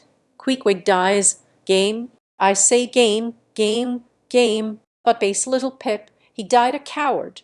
Died all a shiver out upon Pip. Hark ye, if ye find Pip, tell all the Antilles he's a runaway, a coward, a coward, a coward. Tell them he jumped from a whale-boat. I'd never beat my tambourine over base Pip, and hail him general, if he were once more dying here. No, no, shame upon all cowards, shame upon them. Let 'em go drown like Pip, that jumped from a whale-boat. Shame, shame. During all this, Queequeg lay with closed eyes, as if in a dream. Pip was led away, and the sick man was replaced in his hammock. But now that he had apparently made every preparation for death, now that his coffin was proved a good fit, Queequeg suddenly rallied. Soon there seemed no need of the carpenter's box, and thereupon, when some expressed their delighted surprise, he in substance said that the cause of his sudden convalescence was this: at a critical moment he had just recalled a little duty ashore which he was leaving undone, and therefore had changed his mind about dying. He could not die yet, he averred. They asked him, then, whether to live or die was a matter of his own sovereign will and pleasure. He answered, certainly. In a word, it was Queequeg's conceit that if a man made up his mind to live, mere sickness could not kill him, nothing but a whale or a gale or some violent, ungovernable, unintelligent destroyer of that sort. Now, there is this noteworthy difference between savage and civilized, that while a sick, civilized man may be 6 months convalescing, generally speaking, a sick savage is almost half well again in a day. So in good time my Queequeg gained strength, and at length, after sitting on the windlass for a few indolent days, but eating with a vigorous appetite, he suddenly leaped to his feet, threw out his arms and legs, gave himself a good stretching, yawned a little bit, and then springing into the head of his hoisted boat, and poising a harpoon, pronounced himself fit for a fight. With a wild whimsiness he now used his coffin for a sea-chest, and emptying into it his canvas bag of clothes, set them in order there. Many spare hours he spent in carving the lid with all manner of grotesque figures and drawings, and it seemed that hereby he was striving in his rude way to copy parts of the twisted tattooing on his body, and this tattooing had been the work of a departed prophet and seer of his island, who, by those hieroglyphic marks, had written out on his body a complete theory of the heavens and the earth, and a mystical treatise on the art of attaining truth, so that Queequeg in his own proper person was a riddle to unfold, a wondrous work in one volume, but whose mysteries not even himself could read, though his own live heart beat against them, and these mysteries were therefore destined in the end to moulder away with the living parchment whereon they were inscribed, and so be unsolved to the last. And this thought it must have been which suggested to Ahab that wild exclamation of his when one morning, turning away from surveying poor Queequeg, "Oh, devilish tantalization of the gods!" Chapter 111. The Pacific. When gliding by the Bashy Isles, we emerged at last upon the great South Sea. Were it not for other things, I could have greeted my dear Pacific with uncounted thanks, for now the long supplication of my youth was answered. That serene ocean rolled eastwards from me 1,000 leagues of blue. There is one knows not what sweet mystery about this sea, whose gently awful stirrings seem to speak of some hidden soul beneath, like those fabled undulations of the Ephesian sonnet over the buried evangelist St. John. And meet it is that over these sea pastures, wide-rolling watery prairies and potters' fields of all 4 continents, the waves should rise and fall, and ebb and flow unceasingly, for here millions of mixed shades and shadows drown dreams, somnambulisms, reveries, all that we call lives and souls, lie dreaming, dreaming still, tossing like slumberers in their beds, the ever-rolling waves but made so by their restlessness. To any meditative imagine rover, this serene Pacific, once beheld, must ever after be the sea of his adoption. It rolls the midmost waters of the world, the Indian Ocean and Atlantic being but its arms. The same waves wash the moles of the new-built Californian towns but yesterday planted by the recentest race of men, and lave the faded, but still gorgeous skirts of Asiatic lands, older than Abraham, while all between float milky ways of coral isles and low-lying, endless, unknown archipelagos and impenetrable Japans. Thus this mysterious, divine Pacific zones the world's whole bulk about, makes all coasts one bay to it, seems the tide-beating heart of earth, lifted by those eternal swells, you needs must own the seductive god, bowing your head to Pan. But few thoughts of Pan stirred Ahab's brain, as standing like an iron statue at his accustomed place beside the mizzen rigging, with one nostril he unthinkingly snuffed the sugary musk from the Bashi Isles in whose sweet woods mild lovers must be walking, and with the other consciously inhaled the salt breath of the new-found sea, that sea in which the hated white whale must even then be swimming. Launched at length upon these almost final waters, and gliding towards the Japanese cruising ground, the old man's purpose intensified itself. His firm lips met like the lips of a vice. The delta of his forehead's veins swelled like overladen brooks. In his very sleep, his ringing cry ran through the vaulted hull, stern all, the white whale spouts thick blood. Chapter 112. The blacksmith, availing himself of the mild, summer-cool weather that now reigned in these latitudes, and in preparation for the peculiarly active pursuits shortly to be anticipated, Perth, the begrimed, blistered old blacksmith, had not removed his portable forge to the hold again after concluding his contributory work for Ahab's leg, but still retained it on deck, fast lashed to ringbolts by the foremast, being now almost incessantly invoked by the headsmen and harpooneers and boatsmen to do some little job for them, altering or repairing or new shaping their various weapons and boat furniture. Often he would be surrounded by an eager circle, all waiting to be served, holding both spades, pike-heads, harpoons, and lances, and jealously watching his every city movement as he toiled. Nevertheless, this old man's was a patient hammer wielded by a patient arm. No murmur, no impatience, no petulance did come from him. Silent, slow, and solemn, bowing over still further his chronically broken back, he toiled away as if toil were life itself, and the heavy beating of his hammer the heavy beating of his heart. And so it was not most miserable. A peculiar walk in this old man, a certain slight but painful appearing yawing in his gait, had at an early period of the voyage excited the curiosity of the mariners, and to the importunity of their persistent questionings he had finally given in, and so it came to pass that every one now knew the shameful story of his wretched fate, belated, and not innocently, one bitter winter's midnight, on the road running between two country towns. The blacksmith half stupidly felt the deadly numbness stealing over him, and sought refuge in a leaning, dilapidated barn. The issue was the loss of the extremities of both feet. Out of this revelation, part by part, at last came out the 4 acts of the gladness and the one long, and as yet uncatastrophic 5th act of the grief of his life's drama. He was an old man who, at the age of nearly 60, had postponedly encountered that thing in sorrow's technicals called ruin. He had been an artisan of feigned excellence and with plenty to do, owned a house and garden, embraced a youthful, daughter-like, loving wife and 3 blithe, ruddy children, every Sunday went to a cheerful-looking church planted in a grove. But one night, under cover of darkness, and further concealed in a most cunning disguisement, a desperate burglar slid into his happy home and robbed them all of everything. And darker yet to tell, the blacksmith himself did ignorantly conduct this burglar into his family's heart.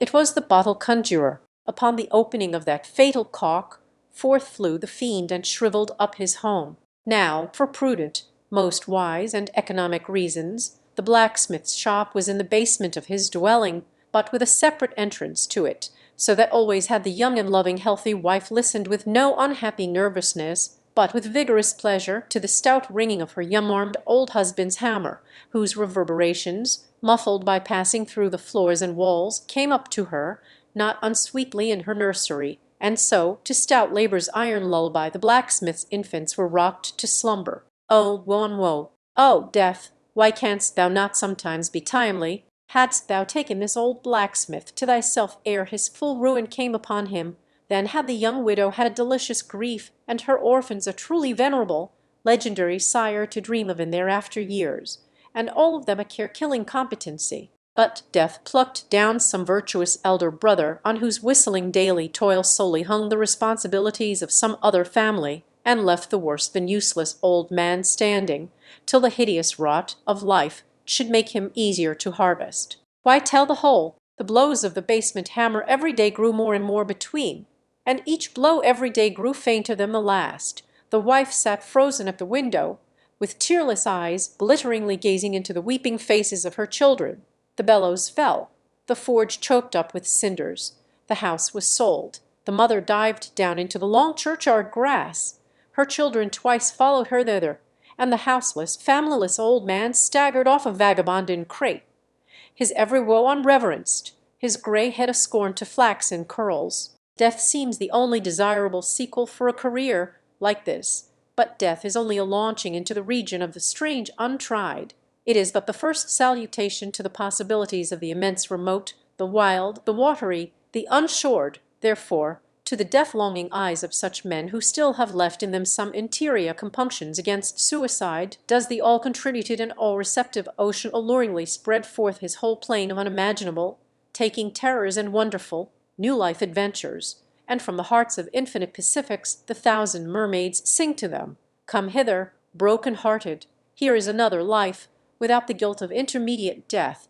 Here are wonders supernatural, without dying for them. Come hither, bury thyself in a life which, to your now equally abhorred and abhorring landed world, is more oblivious than death. Come hither, put up thy gravestone, too, within the churchyard, and come hither till we marry thee." Hearkening to these voices, east and west, by early sunrise and by fall of eve, the blacksmith's soul responded, "I come," and so Perth went a-wailing. Chapter 113. The forge, with matted beard, and swathed in a bristling shark-skin apron, about midday, Perth was standing between his forge and anvil, the latter placed upon an ironwood log, with one hand holding a pike-head in the coals, and with the other at his forge's lungs, when Captain Ahab came along, carrying in his hand a small rusty-looking leathern bag. While yet a little distance from the forge, moody Ahab paused, till at last Perth,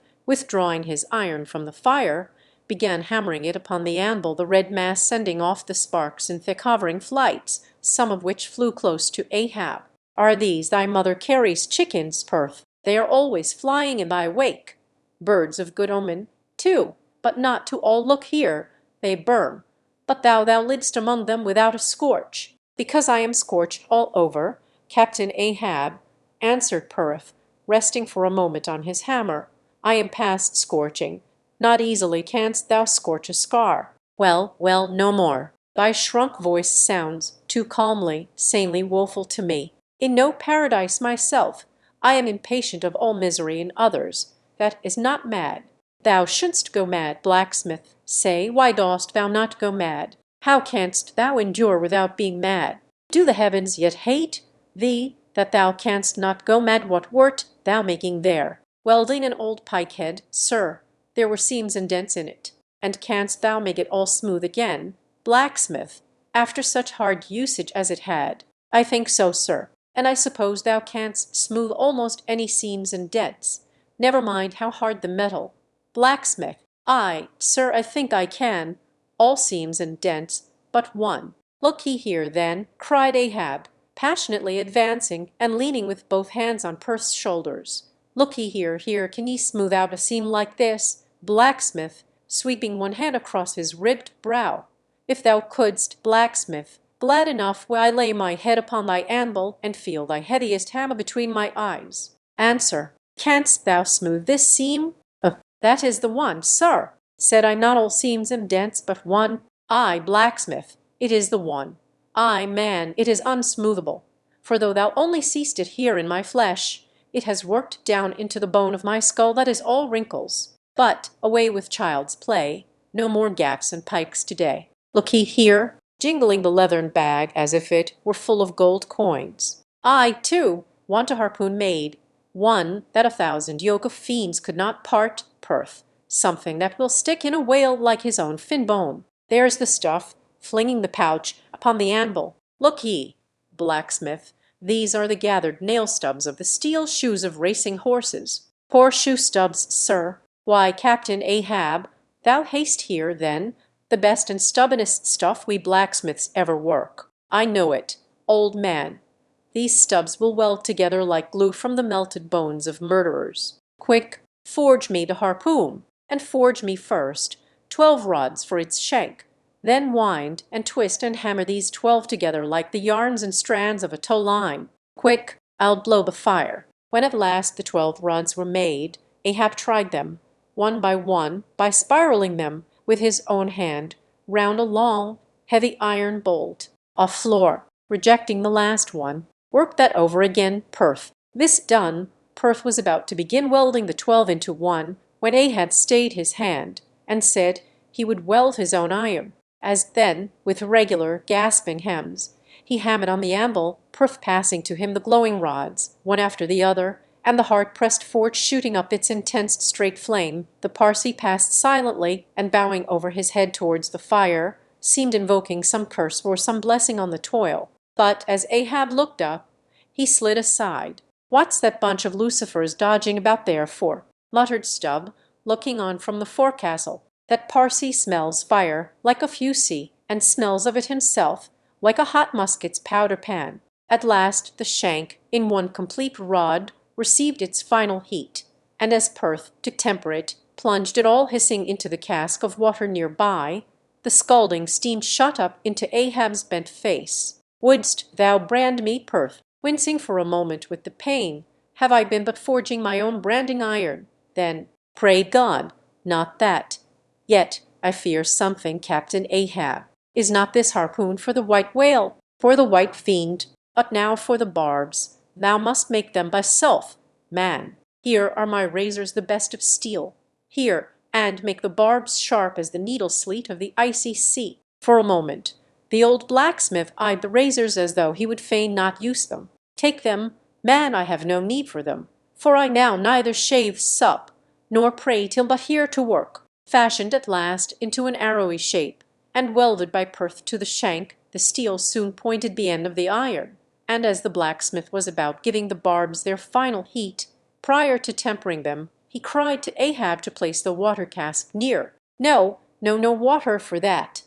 I want it of the true death temper. Ahoy there, Tashigo quique davo, what say ye, pagans? Will ye give me as much blood as will cover this barb?" Holding it high up, a cluster of dark nods replied, "Yes." 3 punctures were made in the heathen flesh, and the white whale's barbs were then tempered. "Ego non baptizo te in nomine Patris, sed in nomine diaboli," deliriously howled Ahab, as the malignant iron scorchingly devoured the baptismal blood. Now, mustering the spare poles from below, and selecting one of hickory, with the bark still investing it, Ahab fitted the end to the socket of the iron. A coil of new tow line was then unwound, and some fathoms of it taken to the windlass, and stretched to a great tension, pressing his foot upon it till the rope hummed like a harp-string. Then eagerly bending over it, and seeing no strandings, Ahab exclaimed, "Good, and now for the seizings." At one extremity the rope was unstranded,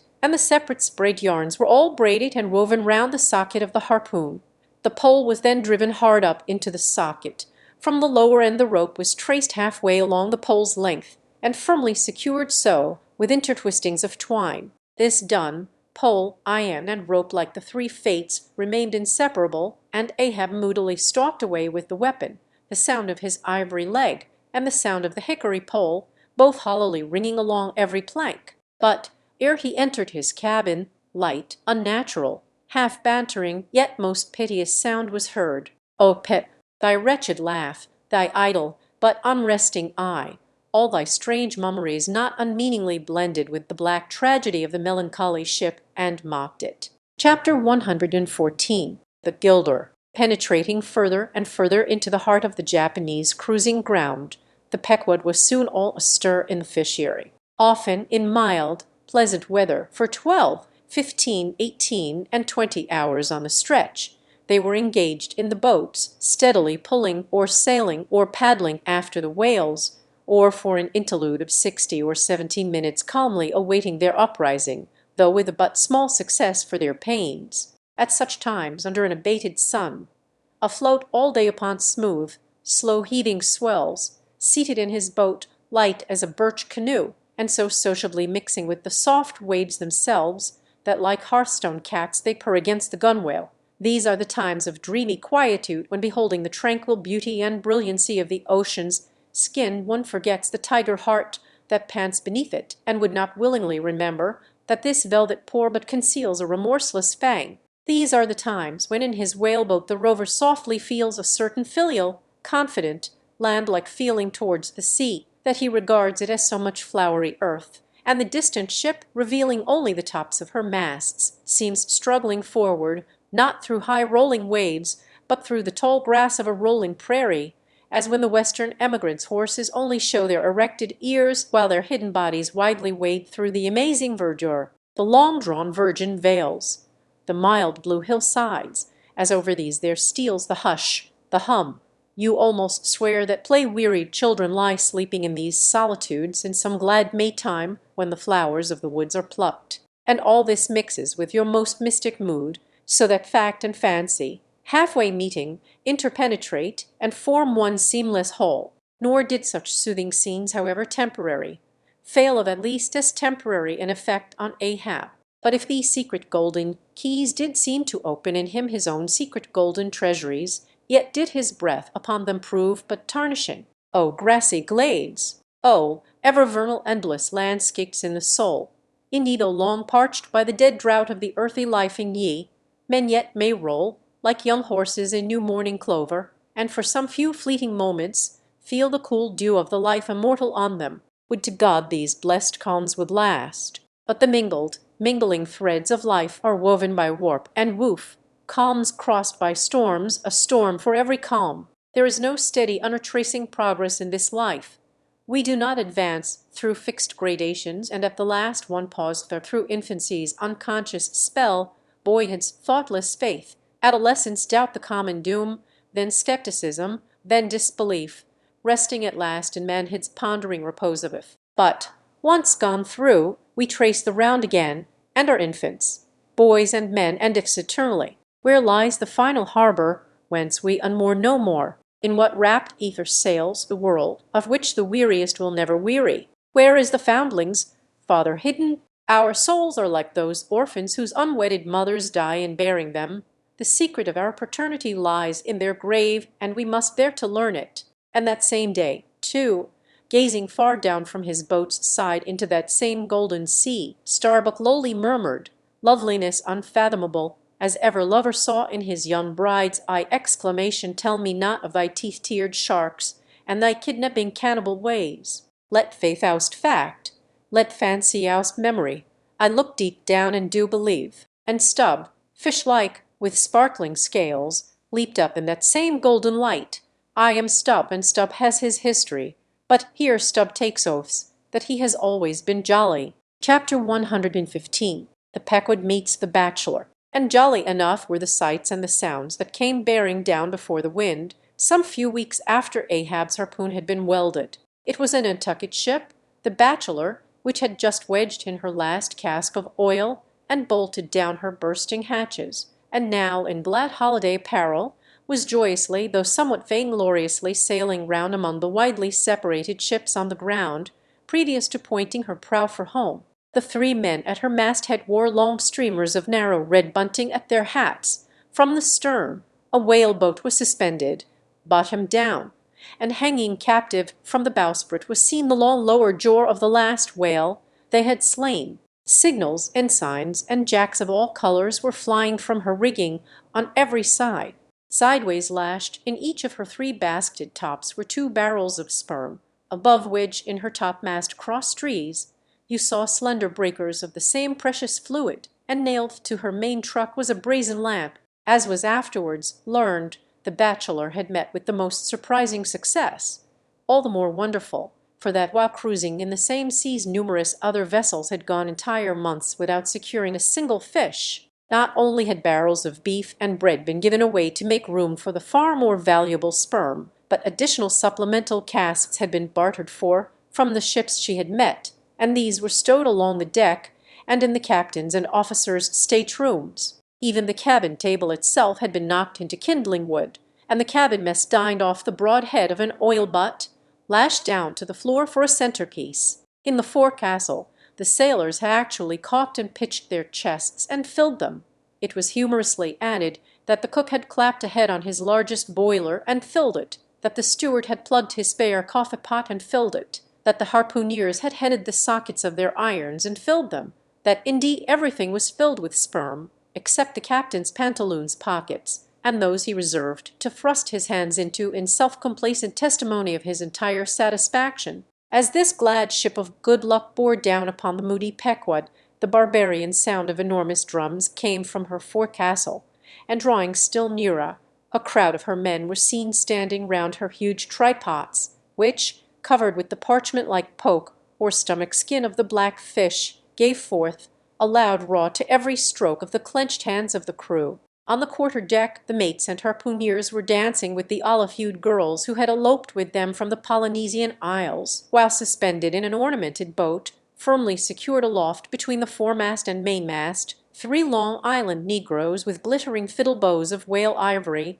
were presiding over the hilarious jig. Meanwhile, others of the ship's company were tumultuously busy at the masonry of the try-works, from which the huge pots had been removed. You would have almost thought they were pulling down the cursed Bastille, such wild cries they raised, as the now useless brick and mortar were being hurled into the sea. Lord and master over all the scene, the captain stood erect on the ship's elevated quarter-deck, so that the whole rejoicing drama was full before him, and seemed merely contrived for his own individual diversion. And Ahab, he too was standing on his quarter-deck, shaggy and black, with a stubborn gloom, and as the two ships crossed each other's wakes, one all jubilations for things past, the other all forebodings as to things to come, their two captains in themselves impersonated the whole striking contrast of the scene. "Come aboard, come aboard!" cried the gay bachelor's commander, lifting a glass and a bottle in the air. "Hast seen the white whale?" britted Ahab in reply.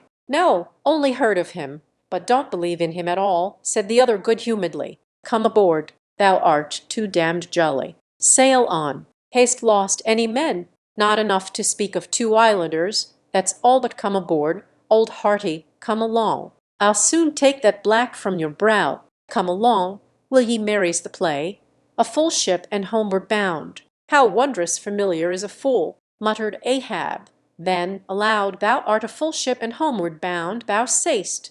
Well, then, call me an empty ship and outward bound. So go thy ways, and I will mine. Forward there! Set all sail and keep her to the wind." And thus, while the one ship went cheerily before the breeze, the other stubbornly fought against it. And so the 2 vessels parted, the crew of the Pequod looking with grave, lingering glances towards the receding bachelor, but the bachelor's men never heeding their gaze for the lively revelry they were in. And as Ahab, leaning over the taffrail, eyed the homeward-bound craft, he took from his pocket a small vial of sand, and then looking from the ship to the vial, seemed thereby bringing 2 remote associations together, for that vial was filled with Nantucket soundings. Chapter 116. The Dying Whale. Not seldom in this life, when on the right side Fortune's favourites sail close by us, we, though all adroop before, catch somewhat of the rushing breeze and joyfully feel our batting sails fill out. So seemed it with the Pequod,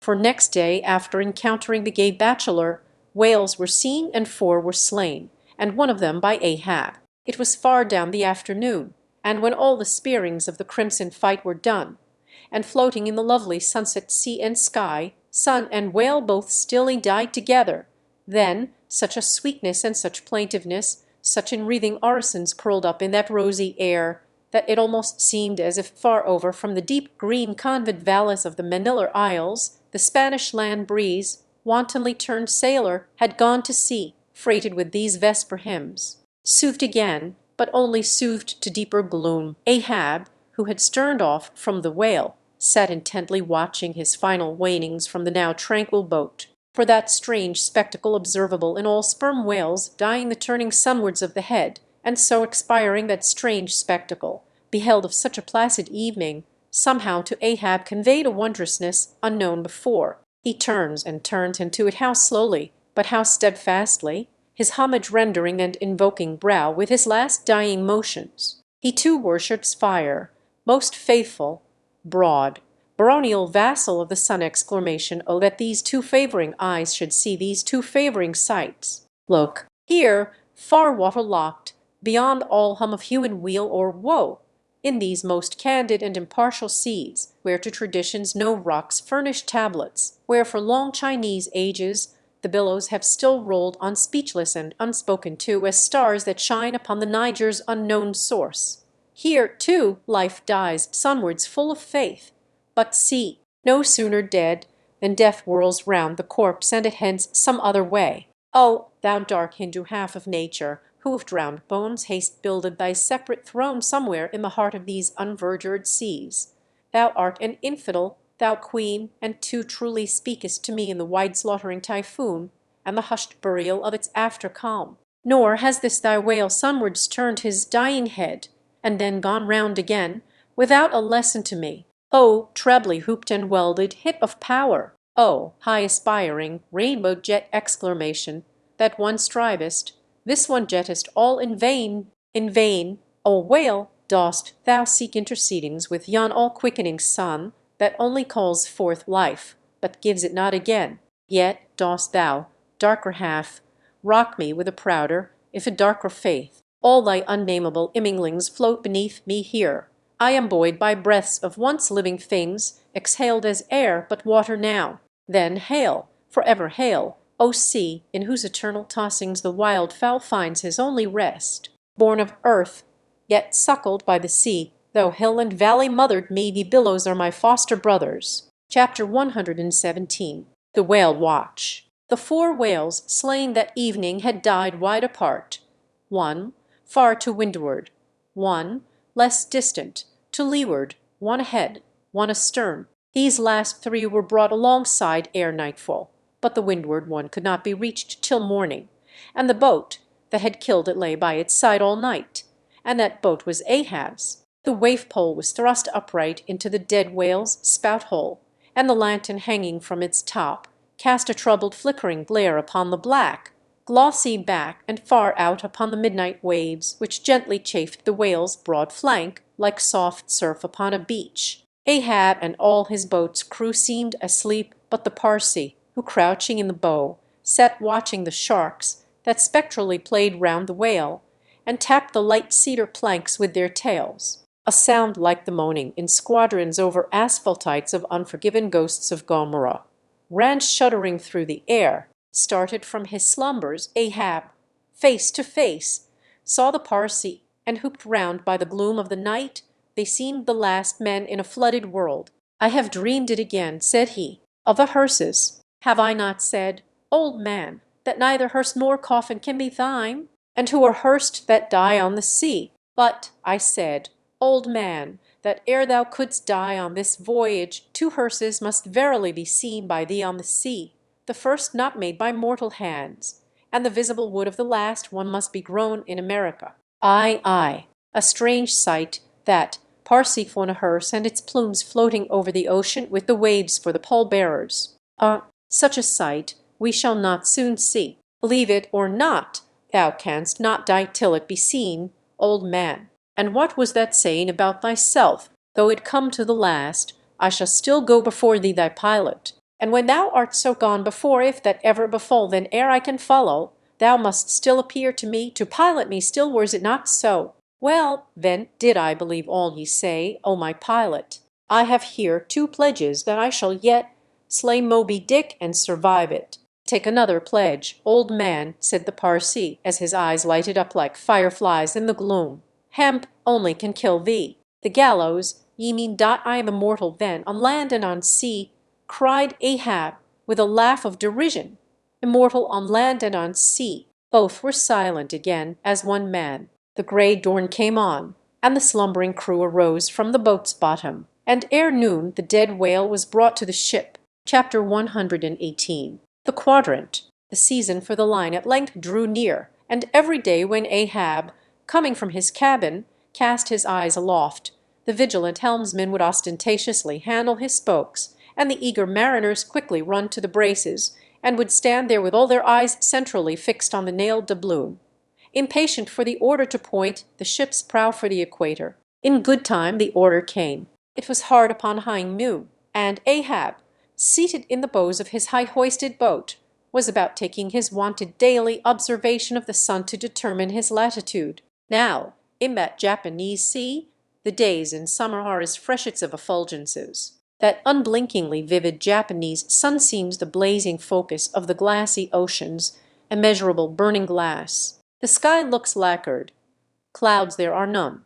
The horizon floats, and this nakedness of unrelieved radiance is as the insufferable splendors of God's throne. Well, that Ahab's quadrant was furnished with colored glasses through which to take sight of that solar fire. So, swinging his seated form to the roll of the ship, and with his astrological-looking instrument placed to his eye, he remained in that posture for some moments to catch the precise instant when the sun should gain its precise meridian. Meantime, while his whole attention was absorbed, the Parsee was kneeling beneath him on the ship's deck, and with face thrown up like Ahab's, was eyeing the same sun with him. Only the lids of his eyes half hooded their orbs, and his wild face was subdued to an earthly passionlessness. At length the desired observation was taken, and with his pencil upon his ivory leg, Ahab soon calculated what his latitude must be at that precise instant. Then, falling into a moment's reverie, he again looked up towards the sun and murmured to himself, "Thou sea mark, thou high and mighty pilot,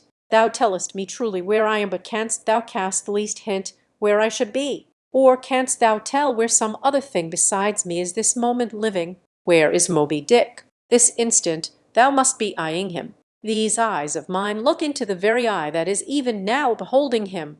Aye, and into the eye that is even now equally beholding the objects on the unknown this side of thee, thou sun." Then gazing at his quadrant and handling, one after the other, its numerous cabalistical contrivances, he pondered again and muttered, "Foolish toy, baby's plaything of haughty admirals and commodores and captains, the world brags of thee, of thy cunning and might, but what after all canst thou do, but tell the poor pitiful point where thou thyself happiness to be on this wide planet, and the hand that holds thee? No, not one jot more. Thou canst not tell where one drop of water or one grain of sand will be tomorrow noon, and yet with thy impotence thou insultest the sun.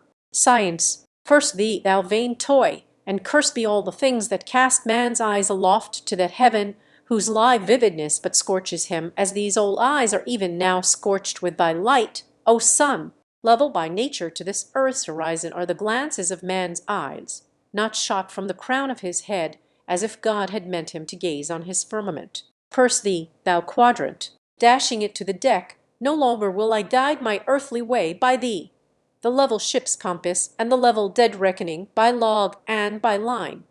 These shall conduct me, and show me my place on the sea. I, lighting from the boat to the deck, thus I trample on thee. Thou paltry thing that feebly pointest on high, thus I split and destroy thee." As the frantic old man thus spoke, and thus trampled with his live and dead feet, a sneering triumph that seemed meant for Ahab, and a fatalistic despair that seemed meant for himself, these passed over the mute, motionless Parsee's face. Unobserved he rose and glided away, while, awestruck by the aspect of their commander, the seamen clustered together on the forecastle, till Ahab, troubledly pacing the deck, shouted out to the braces, "Up helm! Square in!" In an instant the yards swung round, and as the ship half wheeled upon her heel, her three firm-seated, graceful masts erectly poised upon her long, ribbed hull, seemed as the three Horatii pirouetting on one sufficient steed. Standing between the knightheads, Starbuck watched the Pequod's tumultuous way, and Ahab's also, as he went lurching along the deck. "I have sat before the dense coal fire and watched it all aglow, full of its tormented flaming life, and I have seen it wane at last, down, down to dumbest dust. Old man of oceans, of all this fiery life of thine, what will at length remain but one little heap of ashes?" "I," cried Stubb, "but sea-coal ashes, mind ye that, Mr. Starbuck, sea-coal, not your common charcoal. Well, well, I heard Ahab mutter, here someone thrusts these cards into these old hands of mine, swears that I must play them and no others, and damn me, Ahab, but thou actest right. Live in the game and die in it." Chapter 119. The Candles. Warmest climes but nurse the cruelest fangs. the tighter of Bengal crouches in spiced groves of ceaseless verdure. Skies the most effulgent, but basked at the deadliest thunders, gorgeous Cuban-nosed tornadoes that never swept ting northern lands. So, too, it is that in these resplendent Japanese seas the mariner encounters the diest of all storms, the typhoon. It will sometimes burst from out that cloudless sky, like an exploding bomb upon a dazed and sleepy town. Towards evening of that day, the Pequod was torn of her canvas, and bare-poled was left to fight a typhoon which had struck her directly ahead. When darkness came on, sky and sea wrought and split with the thunder, and blazed with the lightning that showed the disabled masts fluttering here and there with the rags which the first fury of the tempest had left for its after-sport. Holding by a shroud, Starbuck was standing on the quarter-deck, at every flash of the lightning glancing aloft to see what additional disaster might have befallen the intricate hamper there, while Stubb and Flask were directing the men in the higher hoisting and firmer lashing of the boats. But all their pains seemed naught, though lifted to the very top of the cranes, the windward quarter boat, Ahab's did not escape. A great rolling sea, dashing high up against the reeling ship's high teetering side, stove in the boats, bottom at the stern, and left it again, all dripping through like a sieve. Bad work, Mr. Starbuck, said Stubb, regarding the wreck, but the sea will have its way. Stubb, for one, can't fight it. You see, Mr. Starbuck, a wave has such a great long start before it leaps. All round the world it runs, and then comes the spring. But, as for me, all the start I have to meet it is just across the deck here. But never mind, it's all in fun. So the old song says, sings. Jolly is the gale, and a joker is the whale, a flourish in his tail. Such a funny, sporty, gamey, jesty, jokey, hokey-pokey lad is the ocean. Oh, the scud all a-flyin', that's his flip only foamin', when he stirs in the spissin. Such a funny, sporty, gamey, jesty, jokey, hokey-pokey lad is the ocean. Oh, thunder splits the ships, but he only smacks his lips. A tastin' of this flip, such a funny, sporty, gamey, jesty, jokey, hokey-pokey lad is the ocean. Oh, avast, Stubb, cried Starbuck, let the typhoon sing and strike his harp here in our rigging. But if thou art a brave man thou wilt hold thy peace. But I am not a brave man, never said I was a brave man. I am a coward, and I sing to keep up my spirits. And I tell you what it is, Mr. Starbuck, there's no way to stop my singing in this world, but to cut my throat, and when that's done, 10 to 1 I sing ye the doxology for a wind-up. Metman, look through my eyes if thou hast none of thine own. What, how can you see better of a dark night than anybody else? Never mind how foolish. Here, cried Starbuck, seizing Stubb by the shoulder, and pointing his hand towards the weather bow, markest thou not that the gale comes from the eastward, the very course Ahab is to run for Moby Dick? The very course he swung to this day noon? Now mark his boat there. Where is that stove? In the stern sheets. Man, where he is wont to stand, his standpoint is stove. Man, now jump overboard, and sing away, if thou must. I don't half understand ye. What's in the wind?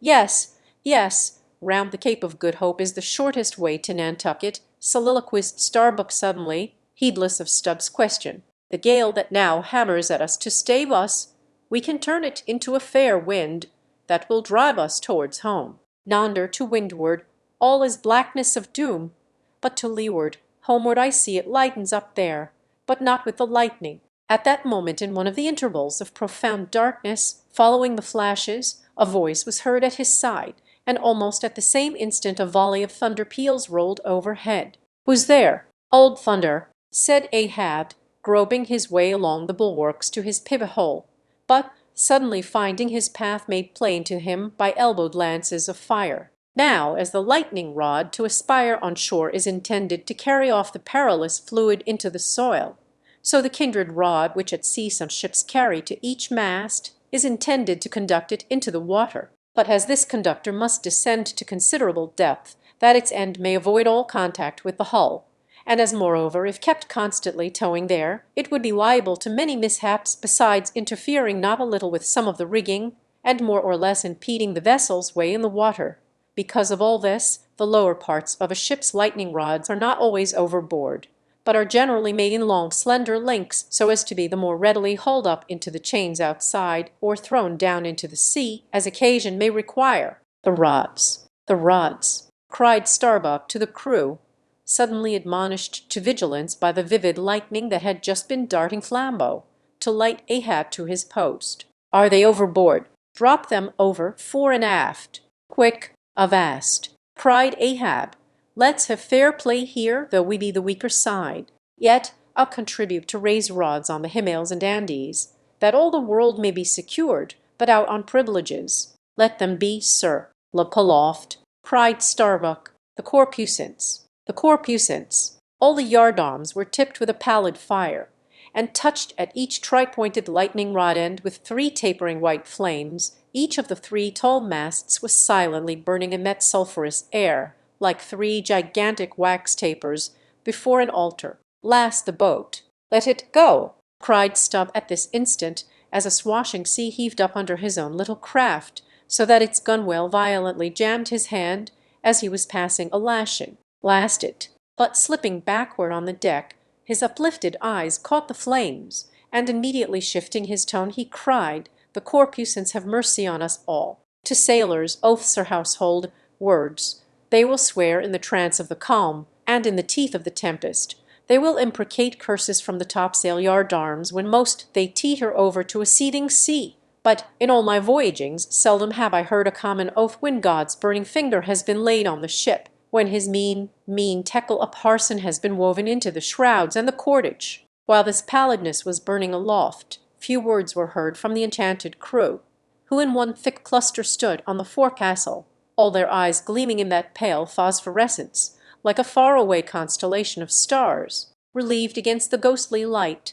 The gigantic jet negro, Daggoo, loomed up to thrice his real stature, and seemed the black cloud from which the thunder had come. The parted mouth of Tashtego revealed his shark white teeth, which strangely gleamed as if they too had been tipped by corpusants, while lit up by the preternatural light. Queequeg's tattooing burned like satanic blue flames on his body. The tableau all waned at last with the pallidness aloft, and once more the Pequod and every soul on her decks were wrapped in a pall. A moment or two passed, when Starbuck, going forward, pushed against someone. It was Stubb. "What thinkest thou now, man? I heard thy cry."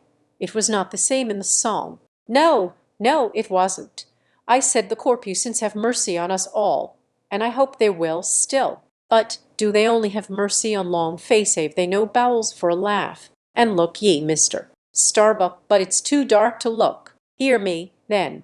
I take that masthead flame we saw for a sign of good luck, for those masts are rooted in a hold that is going to be chock-a-block with sperm oil, d'ye see, and so all that sperm will work up into the masts, like sap in a tree. Yes, our 3 masts will yet be as 3 spermaceti candles. That's the good promise we saw."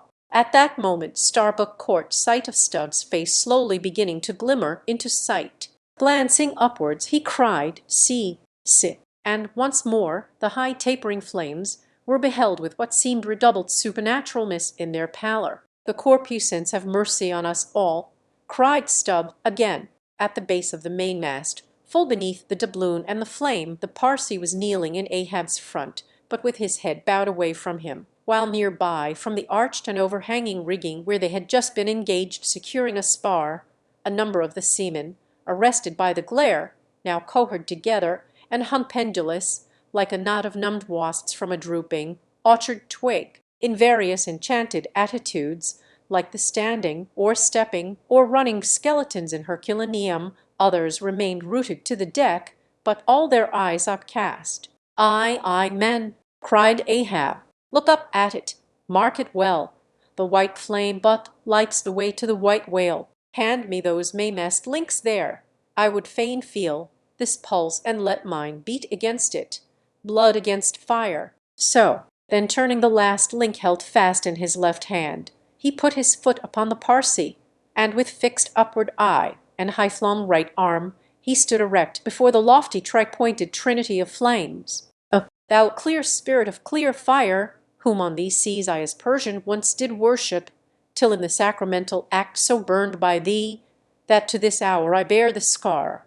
I now know thee, thou clear spirit, and I now know that thy right worship is defiance. To neither love nor reverence wilt thou be kind, and for hate thou canst but kill, and all are killed. No fearless fool now fronts thee. I own thy speechless, placeless power, but to the last gasp of my earthquake life will dispute its unconditional, unintegral mastery in me. In the midst of the personified impersonal, a personality stands here, though but a point at best, whencesoe'er I came, wheresoe'er I go. Yet while I earthly live, the queenly personality lives in me and feels her royal rights. But war is pain, and hate is woe. Come in thy lowest form of love, and I will kneel and kiss thee, but at thy highest come as mere supernal power. And though thou launchest navies of full-freighted worlds, there's that in here that still remains indifferent. Oh, thou clear spirit, of thy fire thou madest me, and like a true child of fire, I breathe it back to thee. Sudden, repeated flashes of lightning. The 9 flames leap lengthwise to thrice their previous height. Ahab, with the rest, closes his eyes, his right hand pressed hard upon them. I own thy speechless, placeless power. Said I not so? Nor was it wrung from me. Nor do I now drop these links. Thou canst blind, but I can then grope. Thou canst consume, but I can then be ashes. Take the homage of these poor eyes, and shut her hands. I would not take it. The lightning flashes through my skull. Mine eyeballs ache and ache. My whole beaten brain seems as beheaded and rolling on some stunning ground. Oh, oh, yet blindfolded, yet will I talk to thee. Light though thou be, thou leapest out of darkness, but I am darkness leaping out of light, leaping out of thee. The javelins cease. Open eyes. See or not. There burn the flames. O thou magnanimous! Now I do glory in my genealogy. But thou art but my fiery father, my sweet mother. I know not. O cruel, what hast thou done with her? There lies my puzzle. But thine is greater. Thou knowest not how came ye, hence callest thyself unbegotten. Certainly knowest not thy beginning, hence callest thyself unbegun. I know that of me which thou knowest not of thyself. O thou omnipotent! There is some unsuffusing thing beyond thee, thou clear spirit, to whom all thy eternity is but time, all thy creativeness mechanical. Through thee, thy flaming self, my scorched eyes do dimly see it. O thou foundling fire, thou hermit immemorial, thou too haste by incommunicable riddle thy unparticipated grief. Here again, with haughty agony, I read my sire. Leap, leap up and lick the sky. I leap with thee, I burn with thee, would fain be welded with thee.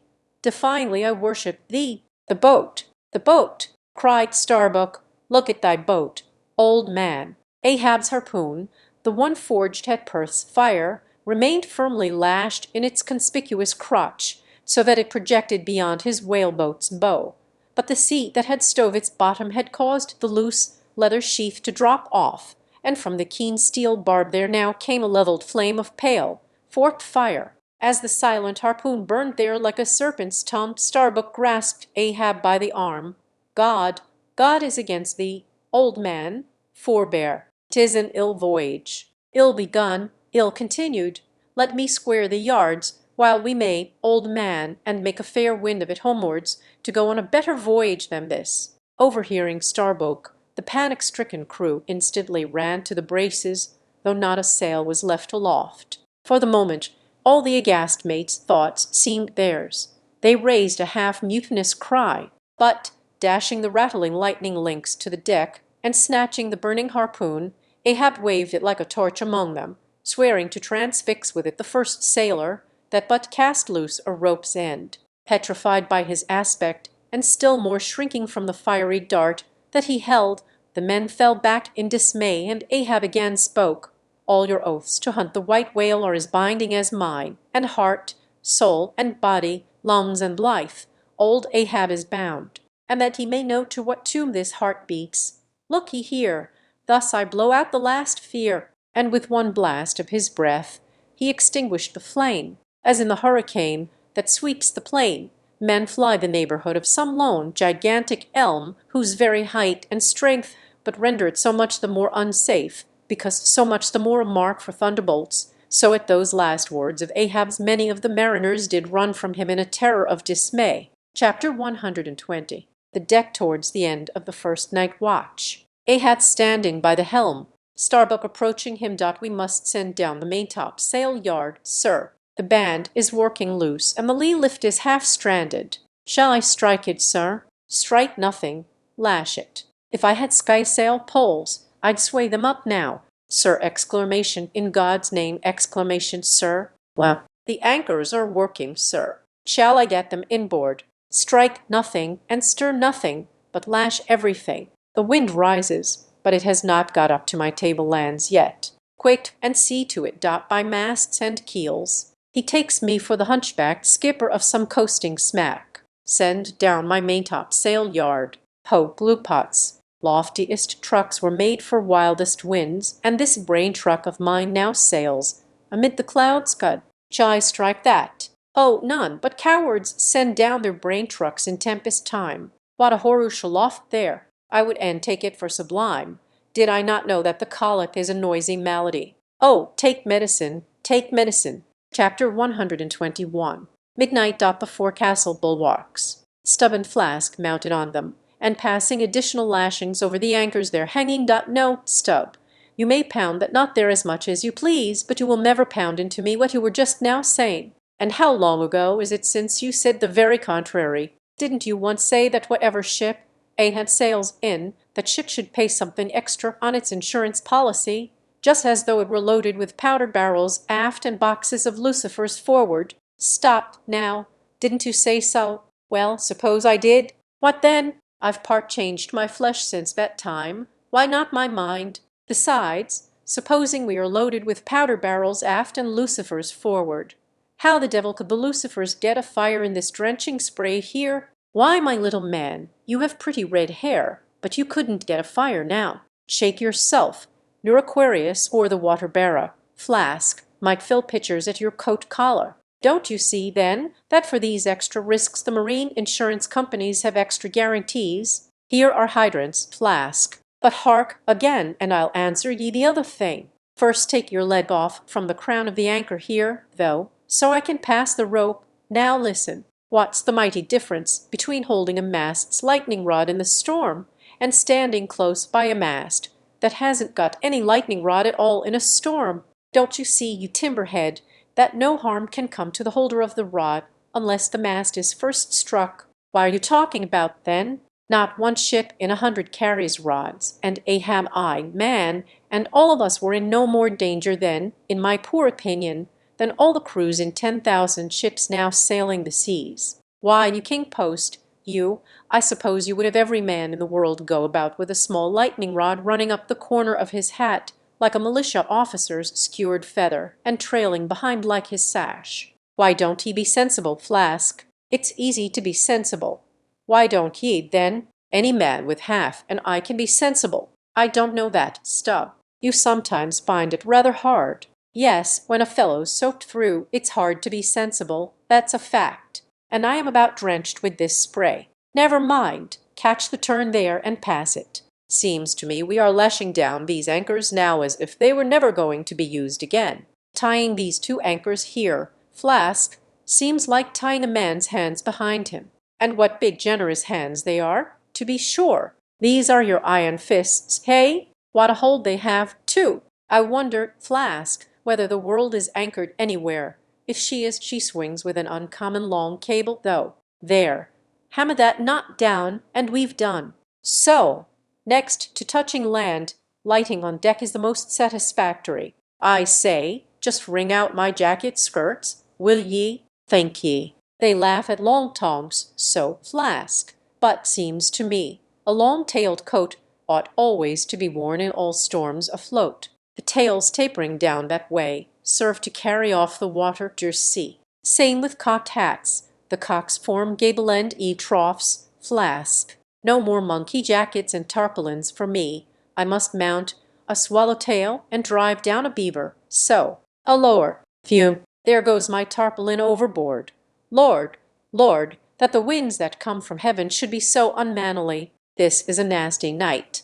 Lad. Chapter 122. Midnight aloft, up thunder and lightning. The maintopsail yard testigo passing new lashings around it.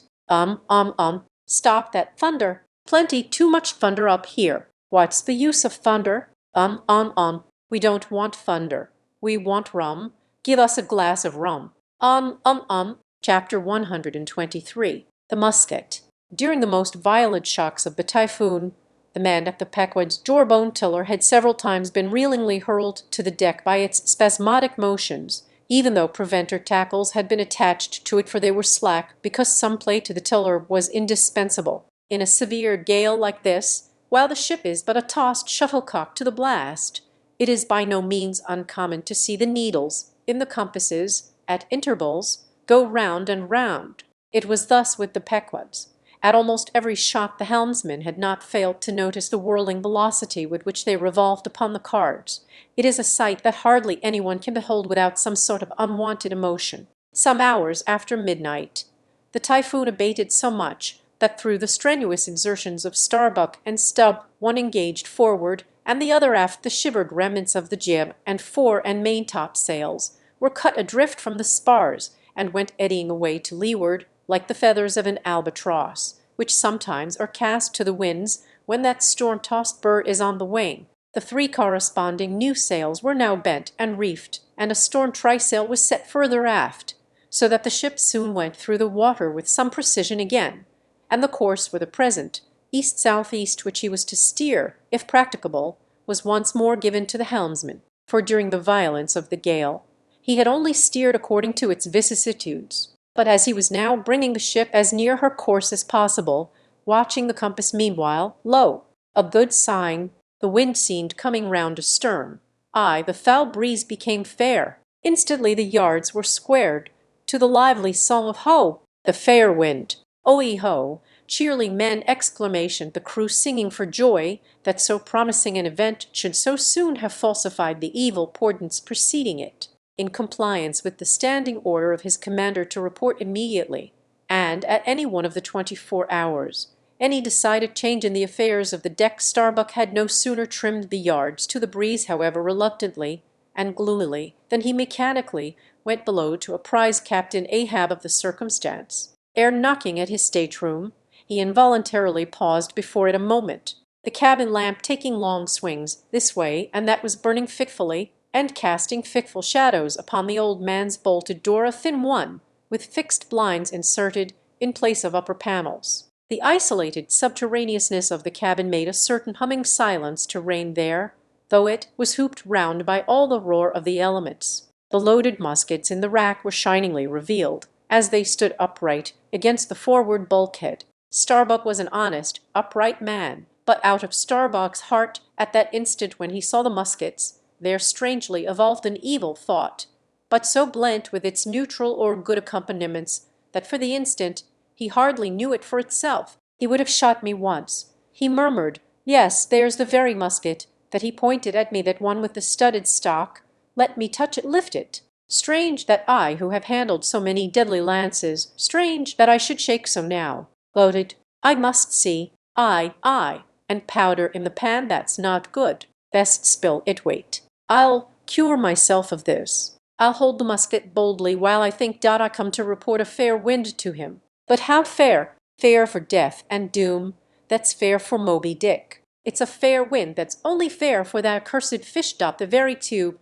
He pointed at me, exclamation, "The very one. This one I hold it here. He would have killed me with the very thing I handle now.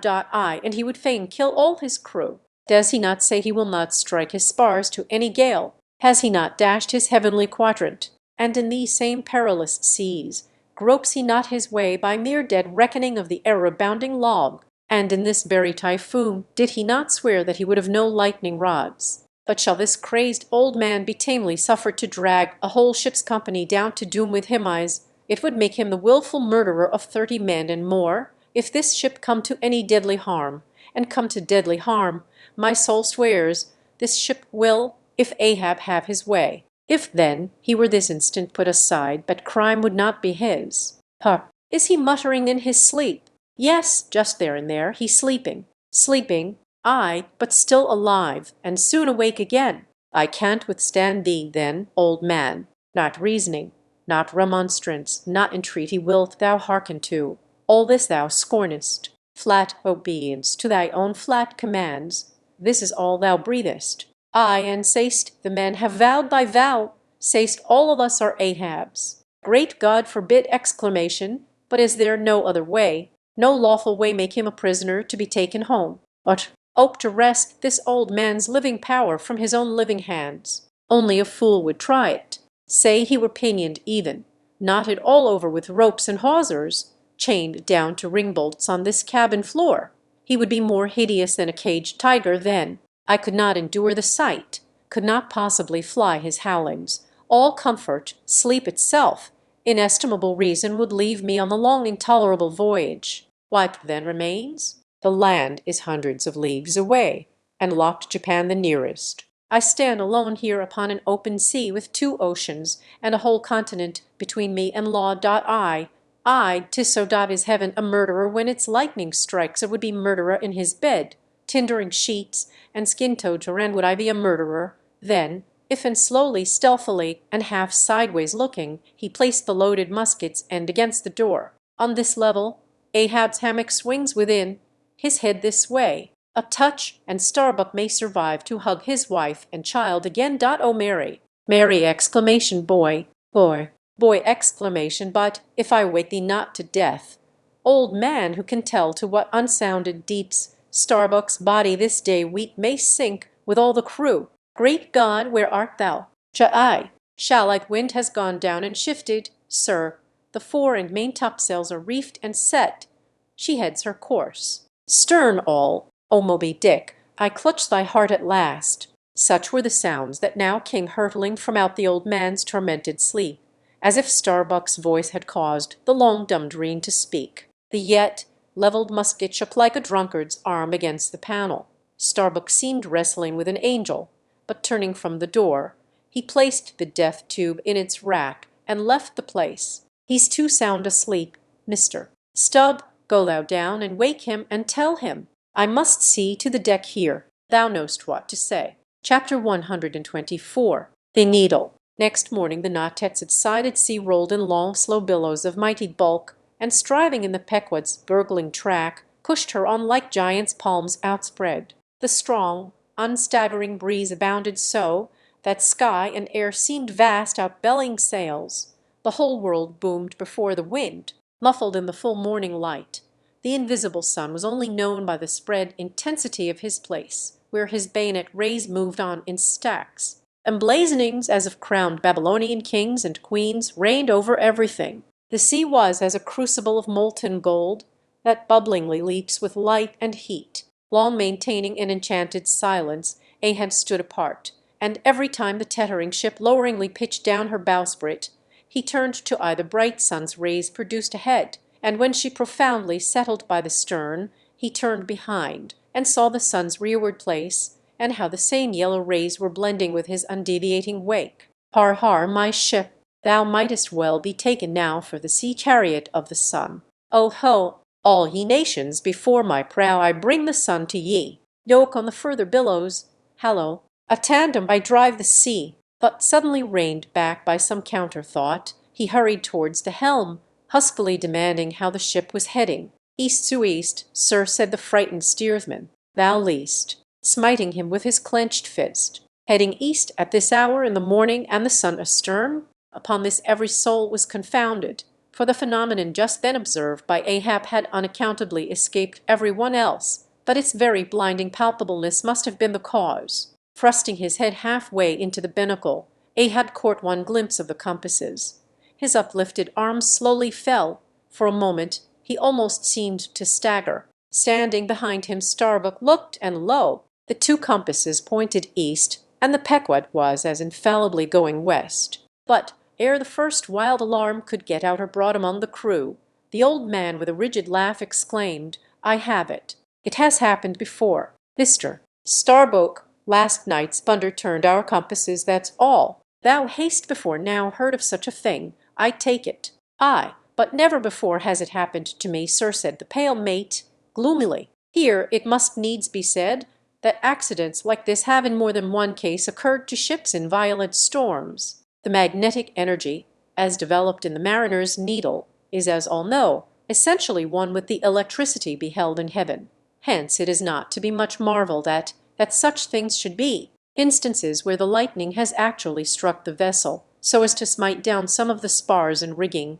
The effect upon the needle has at times been still more fatal, all its lodestone virtue being annihilated, so that the before magnetic steel was of no more use than an old wife's knitting needle. But in either case the needle never again, of itself, recovers the original virtue thus marred or lost, and if the binnacle compasses be affected, the same fate reaches all the others that may be in the ship, even were the lowermost one inserted into the kelson. Deliberately standing before the binnacle, and eyeing the transpointed compasses, the old man, with the sharp of his extended hand, now took the precise bearing of the sun, and satisfied that the needles were exactly inverted, shouted out his orders for the ship's course to be changed accordingly. The yards were hard up, and once more the Pequod thrust her undaunted bows into the opposing wind, for the supposed fair one had only been juggling her. Meanwhile, whatever were his own secret thoughts, Starbuck said nothing, but quietly he issued all requisite orders,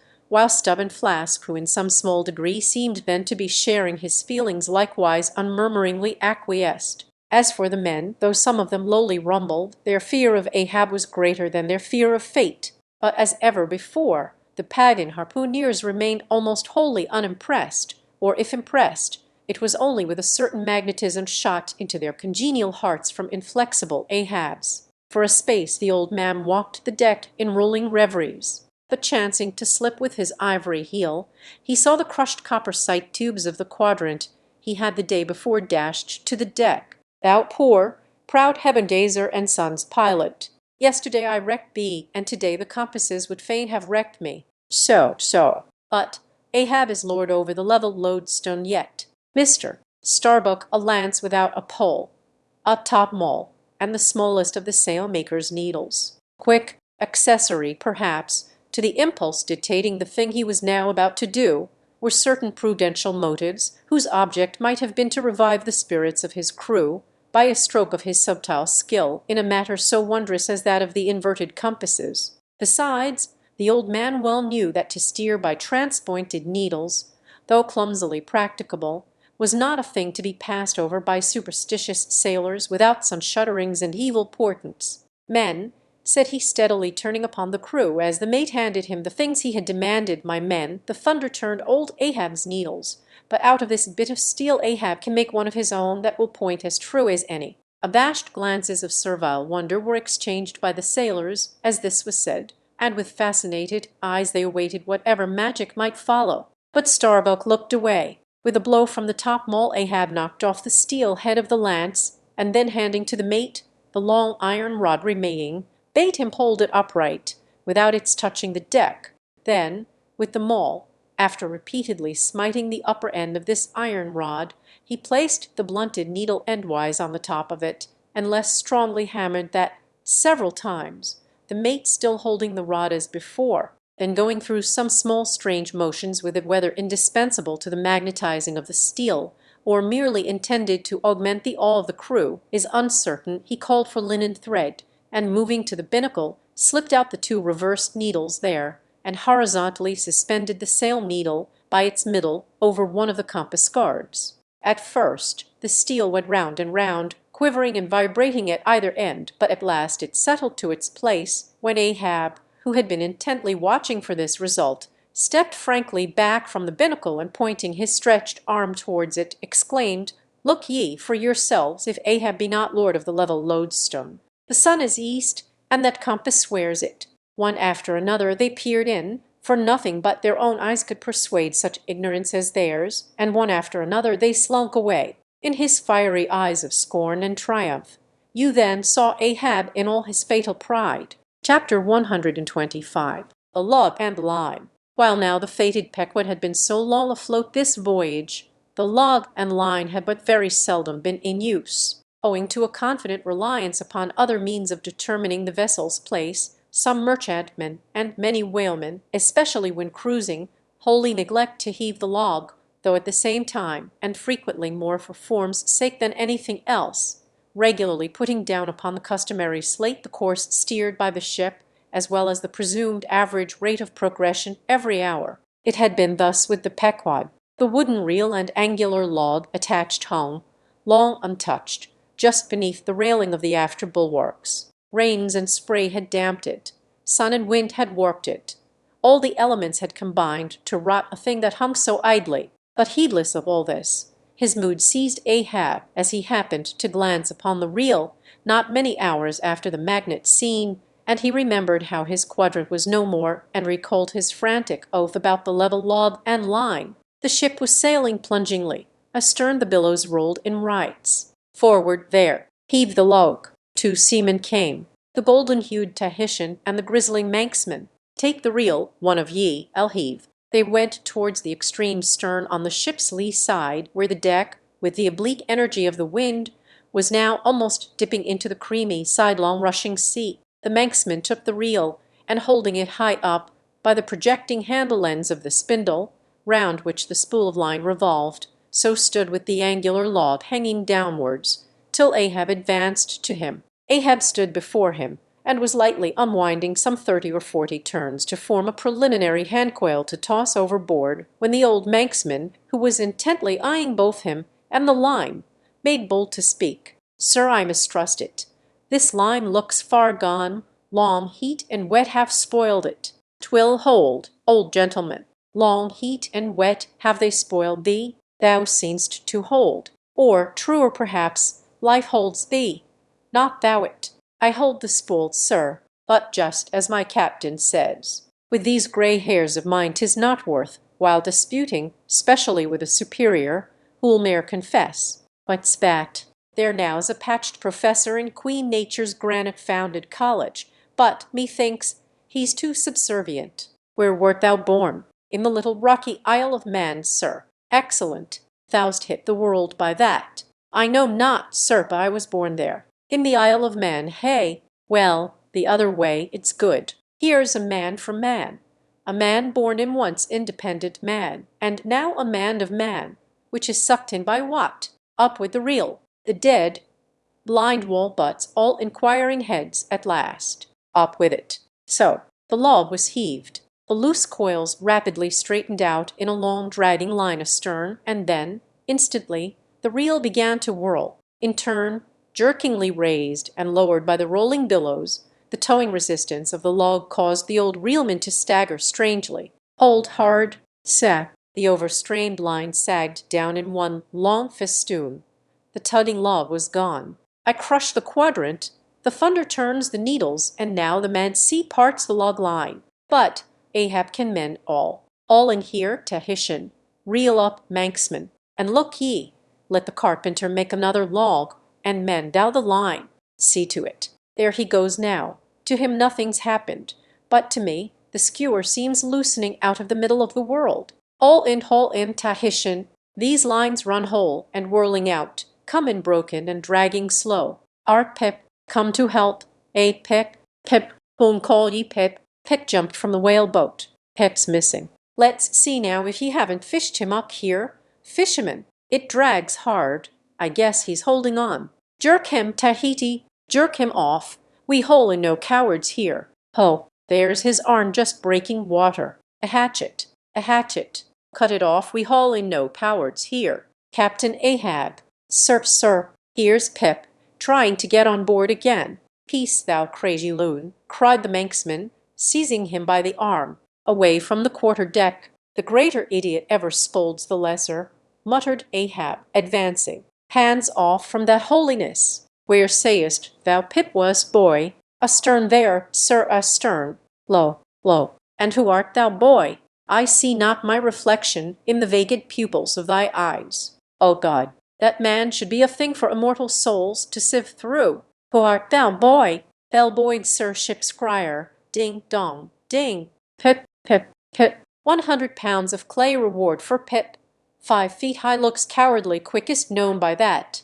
Ding dong, ding. Who's seen Pip the coward? There can be no hearts above the snow line. Oh, ye frozen heavens! Look down here. Ye did beget this luckless child, and have abandoned him, ye creative libertines. Here, boy, Ahab's cabin shall be Pip's home henceforth, while Ahab lives. thou touchest my inmost centre.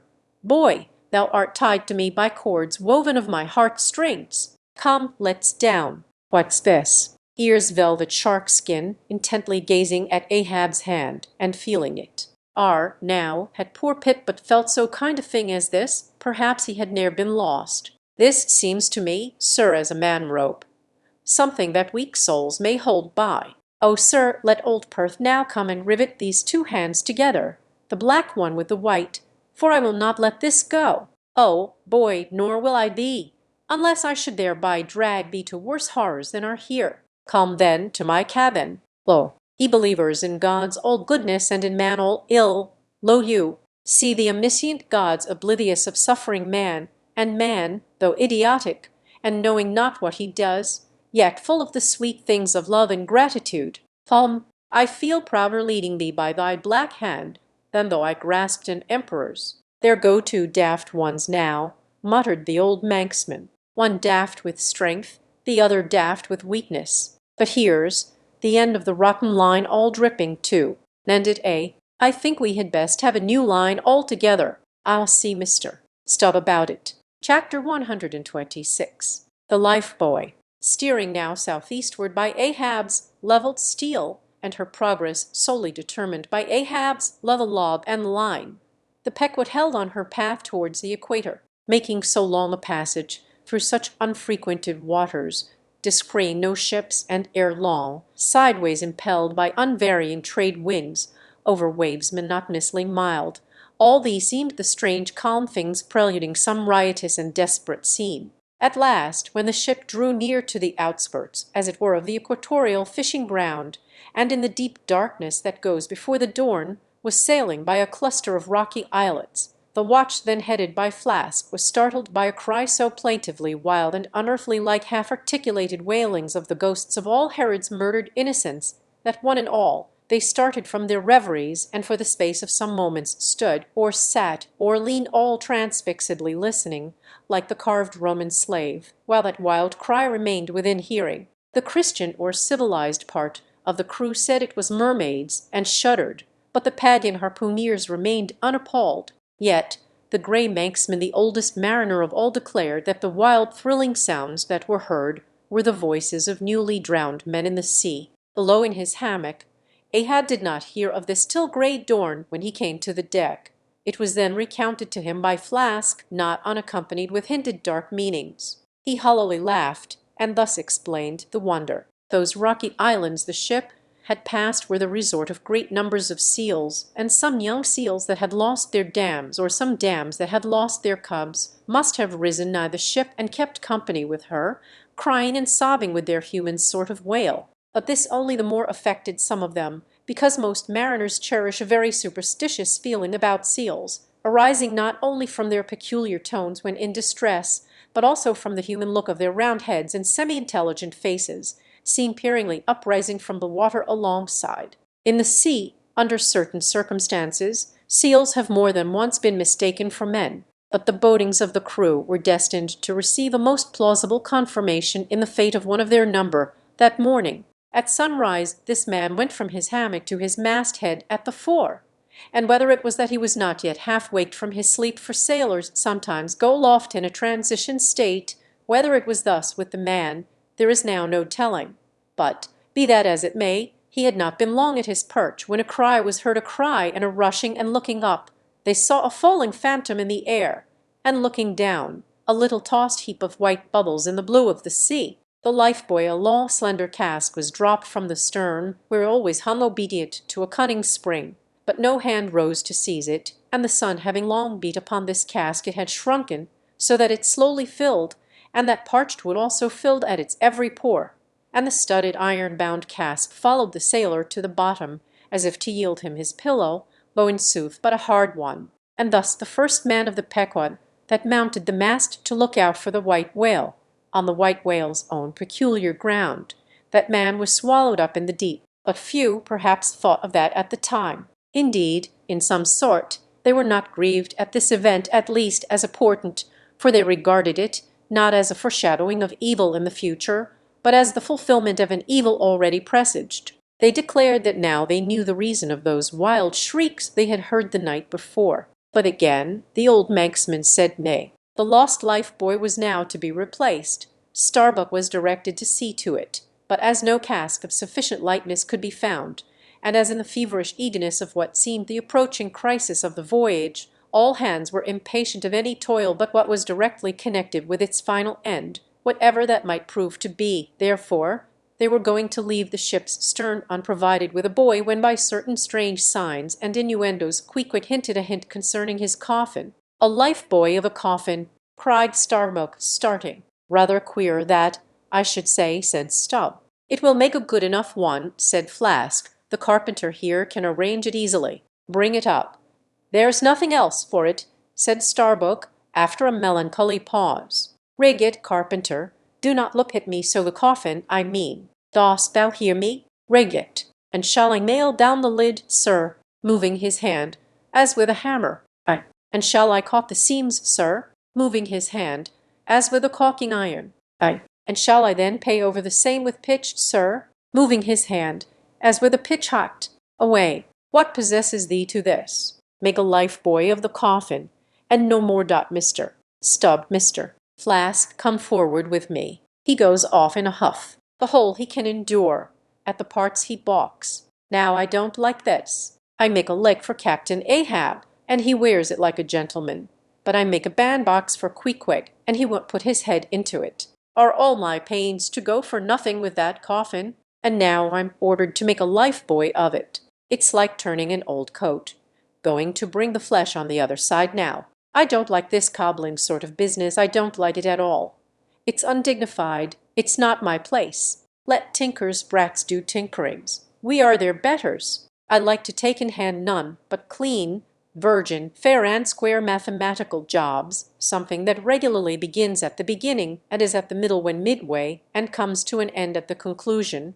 Not a cobbler's job that's at an end in the middle and at the beginning at the end. It's the old woman's tricks to be giving cobbling jobs. Lord, what an affection all old women have for tinkers. I know an old woman of 65 who ran away with a bald-headed young tinker once. And that's the reason I never would work for lonely widow old women ashore. When I kept my jot shop in the vineyard, they might have taken it into their lonely old heads to run off with me. But he-ho, there are no caps at sea but snow caps. Let me see. Nail down the lid, caulk the seams, pay over the same with pitch, batten them down tight, and hang it with the snap spring over the ship's stern. Were ever such things done before with a coffin? Some superstitious old carpenters now would be tied up in the rigging ere they would do the job. But I'm made of knotty Aroostook hemlock. I don't budge. Cruppered with a coffin, sailing about with a graveyard tray. But never mind. We workers in woods make bridal bedsteads and car tables, as well as coffins and hearses. We work by the month, or by the job, or by the profit. Not for us to ask the why and wherefore of our work, unless it be too confounded cobbling, and then we stash it if we can. I'll do the job, now, tenderly. I'll have me let's see how many in the ship's company, all told, but I've forgotten. Anyway, I'll have me 30 separate, Turk's-headed life lines, each 3 feet long, hanging all round to the coffin. Then, if the hull go down, there'll be 30 lively fellows all fighting for one coffin, a sight not seen very often beneath the sun. Come hammer, caulking iron, pitch-hot, and marling-spike. Let's do it. Chapter 127. The deck. The coffin laid upon 2 line-tubs, between the vice-bench and the open hatchway, the carpenter caulking its seams, the string of twisted oakum slowly unwinding from a large roll of it placed in the bosom of his frock. Ahab comes slowly from the cabin gangway, and hears Pip following him. Back, lad, I will be with ye again presently. He goes. Not this hand complies with my humour more genially than that boy. Middle aisle of a church. What's here? Life-buoy, sir. Mister. Starbuck's orders. Oh, look, sir. Beware the hatchway. Thank ye, man. Thy coffin lies handy to the vault. Sir, the hatchway. So it does, sir, so it does. Art not thou the leg-maker? Look, did not this stump come from thy shop? I believe it did, sir.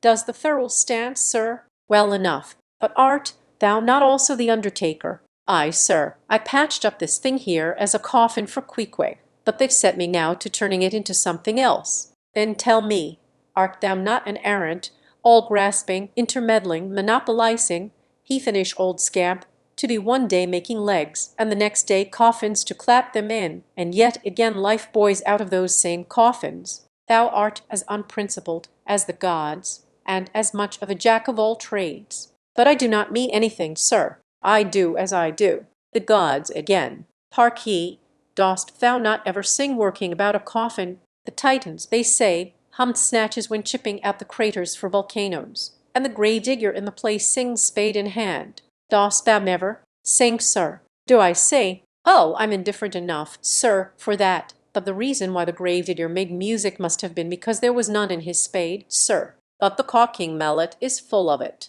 Hark to it. Aye, and that's because the lid there's a sounding board. And what in all things makes the sounding board is this there's nort beneath. And yet a coffin with a body in it rings pretty much the same. Carpenter, hast thou ever helped carry a bier, and heard the coffin knock against the churchyard gate, going in? Faith, sir, I've. Faith. What's that? Why, faith, sir, it's only a sort of exclamation like that's all, sir. Go on. I was about to say, sir, that. Art thou a silkworm? Dost thou spin thy own shroud out of thyself? Look at thy bosom, dispatch, and get these traps out of sight. He goes aft. That was sudden, now, but squalls come sudden in hot latitudes. I've heard that the Isle of Albemarle, one of the Galapagos, is cut by the equator right in the middle. Seems to me some sort of equator cuts yon old man, too, right in his middle. He's always under the line fiery hot, I tell ye. He's looking this way, come, Oakham, quick, here we go again. This wooden mallet is the cork, and I'm the professor of musical glasses. Tap, tap. Ahab to himself, there's a sight, there's a sound. The grey-headed woodpecker tapping the hollow tree, blind and dumb, might well be envied now. See, that thing rests on 2-line tubs, full of tow lines. A most malicious wag, that fellow. Rat-tat. So man's seconds tick.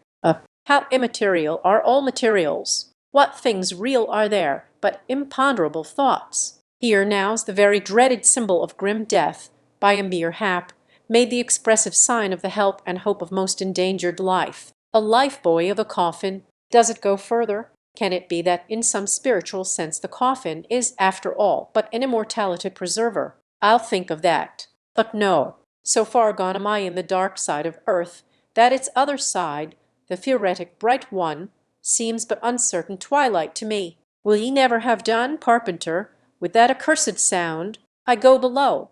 Let me not see that thing here when I return again. Now, then, Pitt, we'll talk this over. I do suck most wondrous philosophies from thee. Some unknown conduits from the unknown worlds must empty into thee. Chapter 128. The Pequod meets the Rachel. Next day, a large ship, the Rachel, was descried, bearing directly down upon the Pequod, all her spars thickly clustering with men. At the time the Pequod was making good speed through the water.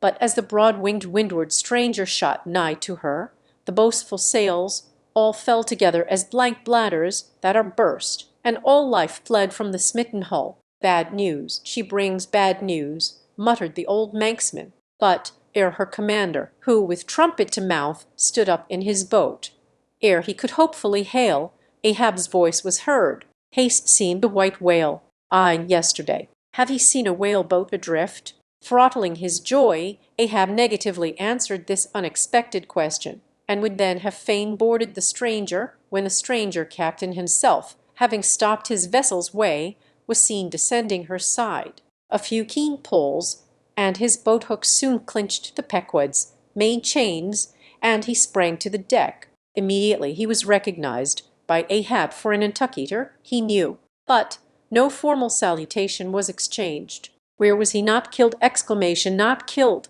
cried Ahab, closely advancing. How was it? It seemed that somewhat late on the afternoon of the day previous, while 3 of the strangers' boats were engaged with a shoal of whales, which had led them some 4 or 5 miles from the ship, and while they were yet in swift chase to windward, the white hump and head of Moby Dick had suddenly loomed up out of the water, not very far to leeward, whereupon the 4th rigged boat, a reserved one, had been instantly lowered in chase. After a keen sail before the wind, this fourth boat, the swiftest keeled of all, seemed to have succeeded in fastening, at least, as well as the man at the masthead could tell anything about it. In the distance he saw the diminished dotted boat, and then a swift gleam of bubbling white water, and after that nothing more, whence it was concluded that the stricken whale must have indefinitely run away with his pursuers, as often happens. There was some apprehension, but no positive alarm as yet. The recall signals were placed in the rigging.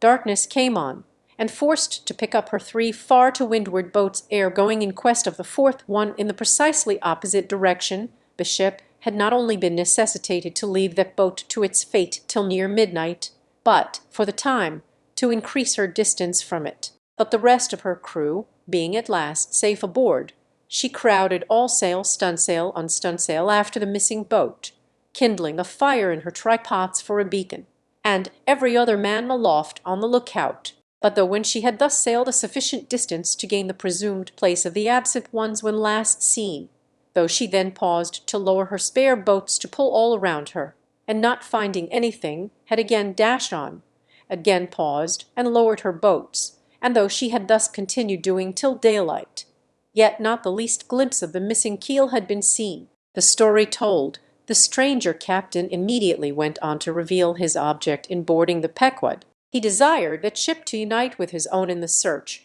by sailing over the sea some 4 or 5 miles apart, on parallel lines, and so sweeping the double horizon, as it were. "I will wager something now," whispered Stubb to Flask, "that someone in that missing boat wore off that captain's best coat. Mayhap his watch he's so cursed anxious to get it back. Who ever heard of 2 pious whale ships cruising after one missing whale boat in the height of the whaling season? See, Flask, only see how pale he looks, pale in the very buttons of his eyes. Look, it wasn't the coat, it must have been the— My boy, my own boy, is among them. For God's sake, I beg, I conjure here," exclaimed the stranger captain to Ahab, who thus far had but icily received his petition, "for 48 hours let me charter your ship. I will gladly pay for it, and roundly pay for it if there be no other way, for 48 hours only that you must, oh, you must, and you shall do this thing." "His son!" cried Stubb. "Oh, it's his son he's lost." "I take back the coat, and watch what says Ahab. We must save that boy. He's drowned with the rest on last night," said the old Manx sailor standing behind them. "I heard.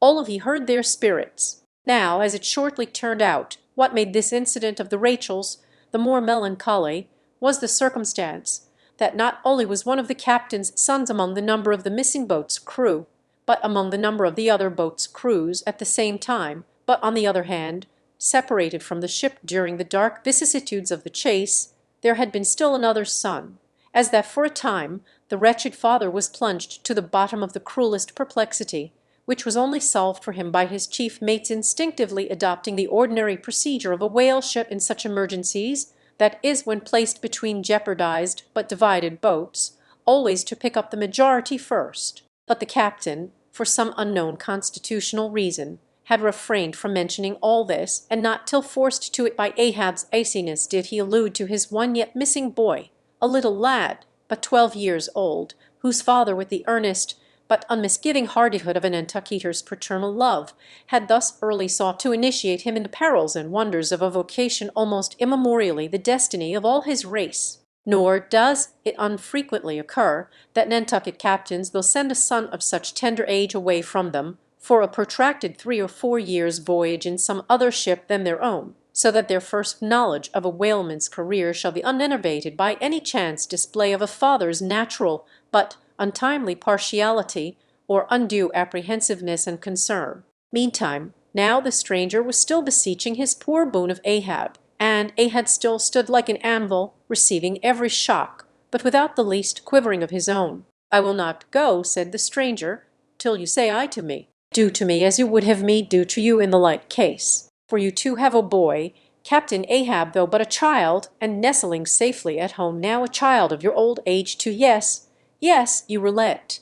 I see it run, men, now, and stand by to square in the yards." "Avast!" cried Ahab, "touch not a rope yarn." Then in a voice that prolongingly moulded every word, Captain Gardner, I will not do it. Even now I lose time. Goodbye, goodbye. God bless ye, man, and may I forgive myself, but I must go. Mr. Starbuck, look at the binnacle watch, and in 3 minutes from this present instant warn off all strangers. Then brace forward again, and let the ship sail as before. Hurriedly turning, with averted face, he descended into his cabin, leaving the strange captain transfixed at this unconditional and utter rejection of his so earnest suit. But starting from his enchantment, Gardner silently hurried to the side. Morfell then stepped into his boat and returned to his ship. Soon the two ships diverged their wakes, and long as the strange vessel was in view, she was seen to yaw hither and thither at every dark spot, however small, on the sea. This way and that her yards were swung round. Starboard and larboard she continued to tack. Now she beat against a head sea, and again it pushed her before it, while all the while her masts and yards were thickly clustered with men as 3 tall cherry trees when the boys are cherrying among the boughs. But by her still halting course and winding, woeful way, you plainly saw that this ship that so wept with spray still remained without comfort. She was Rachel, weeping for her children, because they were not. Chapter 129. A cabin. Ahab moving to go on deck. Pip catches him by the hand to follow. Lad, lad, I tell thee thou must not follow Ahab now. The hour is coming when Ahab would not scare thee from him, yet would not have thee by him. There is that in thee, poor lad, which I feel to cure into my malady, like cures like. And for this hunt, my malady becomes my most desired health. Do thou abide below here, where they shall serve thee as if thou wert the captain. Ay, lad, thou shalt sit here in my own screwed chair, another screw to it. Thou must be. No, no, no, ye have not a whole body, sir, do ye, but use poor me for your one lost leg. Only tread upon me, sir. I ask no more, so I remain a part of ye. Spite of million villains, this makes me a bigot in the fadeless fidelity of man! Exclamation and a black and crazy exclamation, but methinks like cures like applies to him too. He grows so sane again. They tell me, sir, that Stubb did once desert poor little Pip, whose drowned bones now show white for all the blackness of his living skin. I will never desert ye, sir, as Stubb did him. Sir, I must go with ye. If thou speakest thus to me much more, Ahab's purpose keels up in him. I tell thee no, it cannot be. O good master, master, master, weep so, and I will murder thee. Have a care, for Ahab too is mad. Listen, and thou wilt often hear my ivory foot upon the deck, and still know that I am there. And now I quit thee. Thy hand exclamation met. True art thou, lad, as the circumference to its centre. So, God for ever bless thee. And if it come to that, God for ever save thee, let what will befall. Ahab goes. Pitt steps 1 step forward. Here he this instant stood. I stand in his air, but I'm alone. Now were even poor Pip here I could endure it, but he's missing. Pip, Pip, ding dong ding. Who's seen Pip? He must be up here. Let's try the door. But neither lock, nor bolt, nor bar, and yet there's no opening it. It must be the spell. He told me to stay here. Aye, and told me this screwed chair was mine. Here, then, I'll seat me against the transom, in the ship's full middle, all her keel and her 3 masts before me. Here our old sailors, say, in their black 74s, great admirals sometimes sit at table, and lord it over rows of captains and lieutenants. What's this? Epaulettes, epaulettes. The epaulettes all come crowding, pass round the decanters, glad to see ye. Fill up, messieurs. What an odd feeling now, when a black boys host to white men with gold lace upon their coats! Exclamation, messieurs, have ye seen one Pipper little negro lad, 5 feet high, hanged all luck and cowardly, jumped from a whaleboat? Once seen him? No. Well then, fill up again, captains, and let's drink shame upon all cowards. I name no names. Shame upon them. Put 1 foot upon the table. Shame upon all cowards.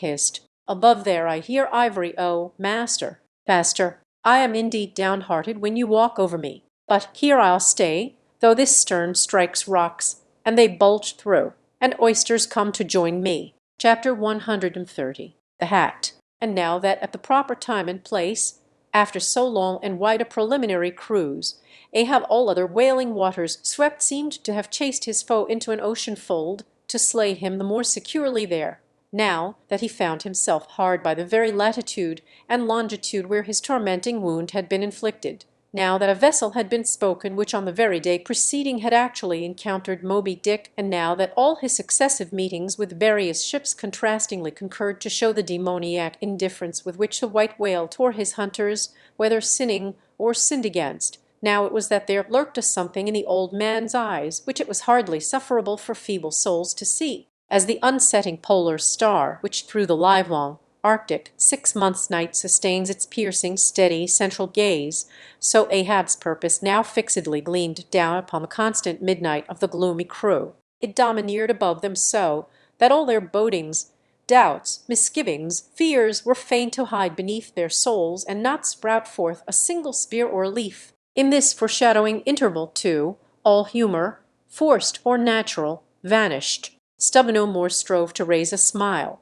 Starbuck no more strove to check one. Alike, joy and sorrow, hope and fear, seemed ground to finest dust and powdered, for the time, in the clamped mortar of Ahab's iron soul. Like machines, they dumbly moved about the deck, ever conscious that the old man's despot eye was on them. But did you deeply scan him in his more secret confidential hours, when he thought no glance but one was on him, then you would have seen that even as Ahab's eyes so oared the crew's, the inscrutable Parsee's glance oared his, or somehow at least in some wild way at times affected it.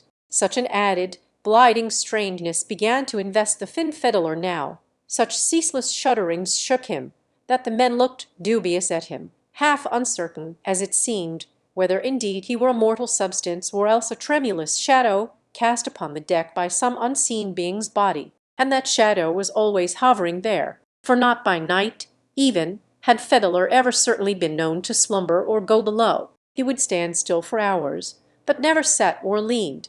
His wan but wondrous eyes did plainly say we two watchmen never rest, nor at any time, by night or day, could the mariners now step upon the deck, unless Ahab was before them, either standing in his pivot hole or exactly pacing the planks between two undeviating limits, the mainmast and the mizzen, or else they saw him standing in the cabin scuttle, his living foot advanced upon the deck as if to step, his hat slouched heavily over his eyes, so that however motionless he stood, however the days and nights were added on that he had not swung in his hammock, yet hidden beneath that slouching hat, they could never tell unerringly whether, for all this, his eyes were really closed at times, or whether he was still intently scanning them.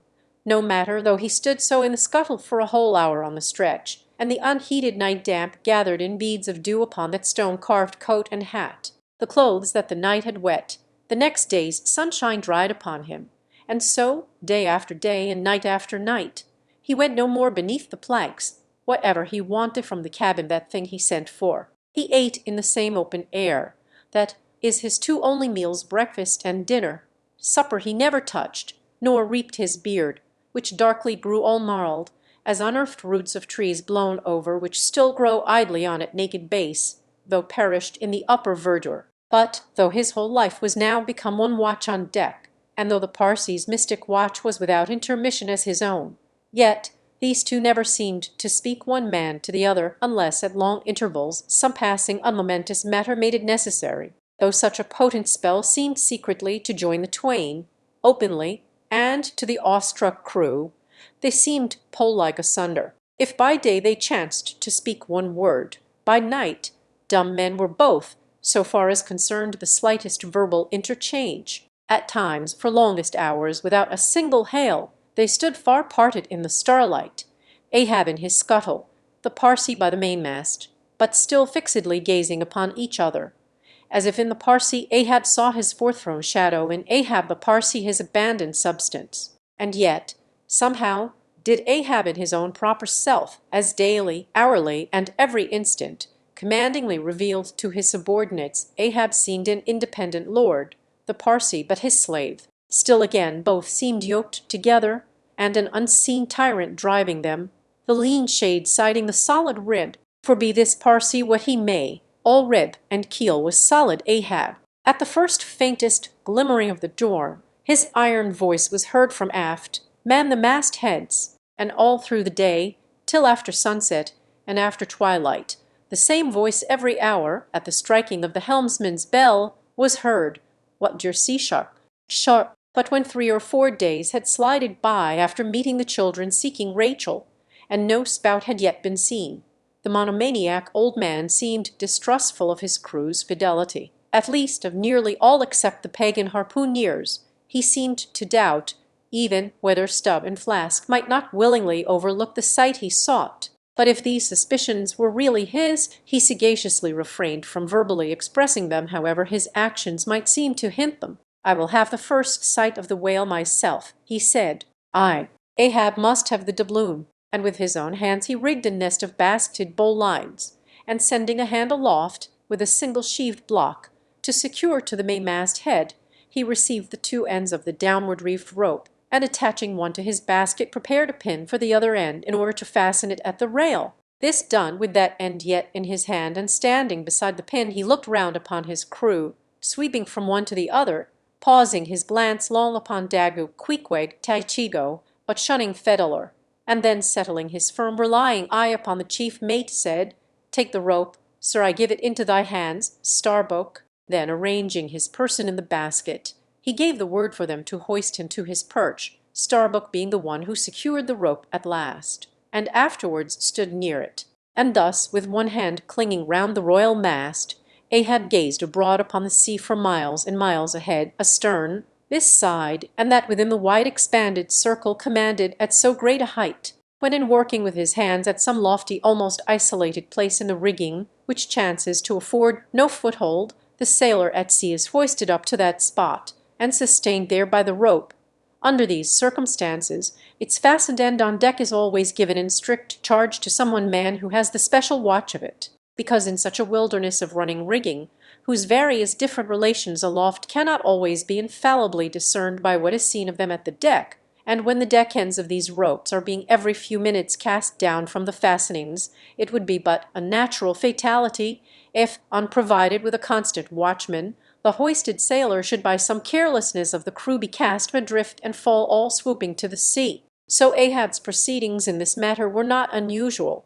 The only strange thing about them seemed to be that Starbuck, almost the one only man who had ever ventured to oppose him with anything in the slightest degree approaching to decision, one of those two, whose faithfulness on the lookout he had seemed to doubt somewhat, it was strange that this was the very man he should select for his watchman, freely giving his whole life into such an otherwise distrusted person's hands. Now, the first time Ahab was perched aloft, ere he had been there 10 minutes, one of those red-billed savage sea-hawks which so often fly incommodiously close round the man-mast heads of whalemen in these latitudes, one of these birds came wheeling and screaming round his head in a maze of untrackably swift circlings. Then it darted 1,000 feet straight up into the air, then spiralized downwards, and went eddying again round his head. But with his gaze fixed upon the dim and distant horizon, Ahab seemed not to mark this wild bird, nor, indeed, would any one else have marked it much,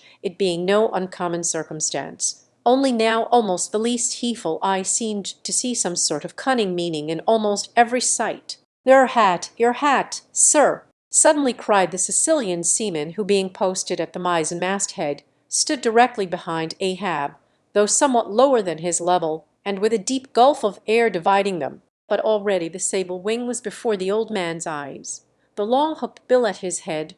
With a scream, the black hawk darted away with his praise. An eagle flew thrice round Tarquin's head, removing his cap to replace it, and thereupon Tanaquil, his wife, declared that Tarquin would be king of Rome. But only by the replacing of the cap was that omen accounted good. Ahab's hat was never restored. The wild hawk flew on and on with it, far in advance of the prow, and at last disappeared, while from the point of that disappearance a minute black spot was dimly discerned falling from that vast height into the sea. Chapter 101. The Pequod meets the Delight. The intense Pequod sailed on. The rolling waves and days went by. The life-buoy coffin still lightly swung, and another ship, most miserably misnamed the Delight, was descried. As she drew nigh, all eyes were fixed upon her broad beams, called shears, which, in some whaling ships, cross the quarter-deck at the height of 8 or 9 feet, serving to carry the spare, unrigged, or disabled boats. Upon the stranger's shears were beheld the shattered, white ribs and some few splintered planks of what had once been a whaleboat.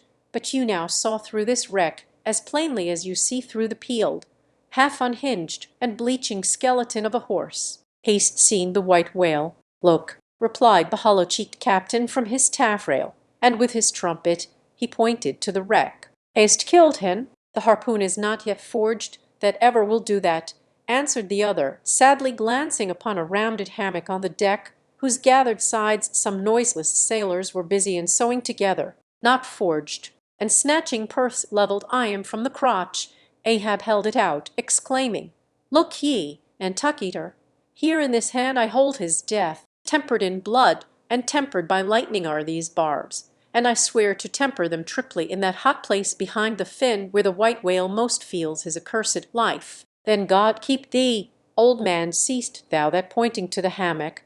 I bury but one of 5 stout men, who were alive only yesterday, but were dead ere night. Only that one I bury, the rest were buried before they died. You sail upon their tomb." Then turning to his crew, "Are ye ready there? Place the plank then on the rail and lift the body. So, then, oh, God," advancing towards the hammock with uplifted hands, "may the resurrection and the life brace forward. Up helm!" cried Ahab like lightning to his men. But the suddenly started Pequod was not quick enough to escape the sound of the splash that the corpse soon made as it struck the sea, not so quick, indeed, but that some of the flying bubbles might have sprinkled her hull with their ghostly baptism. As Ahab now glided from the dejected Delight, the strange life-buoy hanging at the Pequod's stern came into conspicuous relief. "Ah, yonder! Look yonder, men!" cried a foreboding voice in her wake. "In vain, oh, ye strangers, ye fly our sad burial, ye but turn us your taffrail to show us your coffin." Chapter 132. The Symphony. It was a clear steel-blue day. The firmaments of air and sea were hardly separable in that all-pervading azure. Only the pensive air was transparently pure and soft, with a woman's look, and the robust and manlike sea heaved with long, strong, lingering swells as Samson's chest in his sleep. Hither and thither on high glided the snow-white wings of small, unspeckled birds. These were the gentle thoughts of the feminine air. But to and fro in the deeps, far down in the bottomless blue, rushed mighty leviathans, sword-fish, and sharks, and these were the strong, troubled, murderous thinkings of the masculine sea. But though thus contrasting within, the contrast was only in shades and shadows without. Those two seemed one. It was only the sex, as it were, that distinguished them.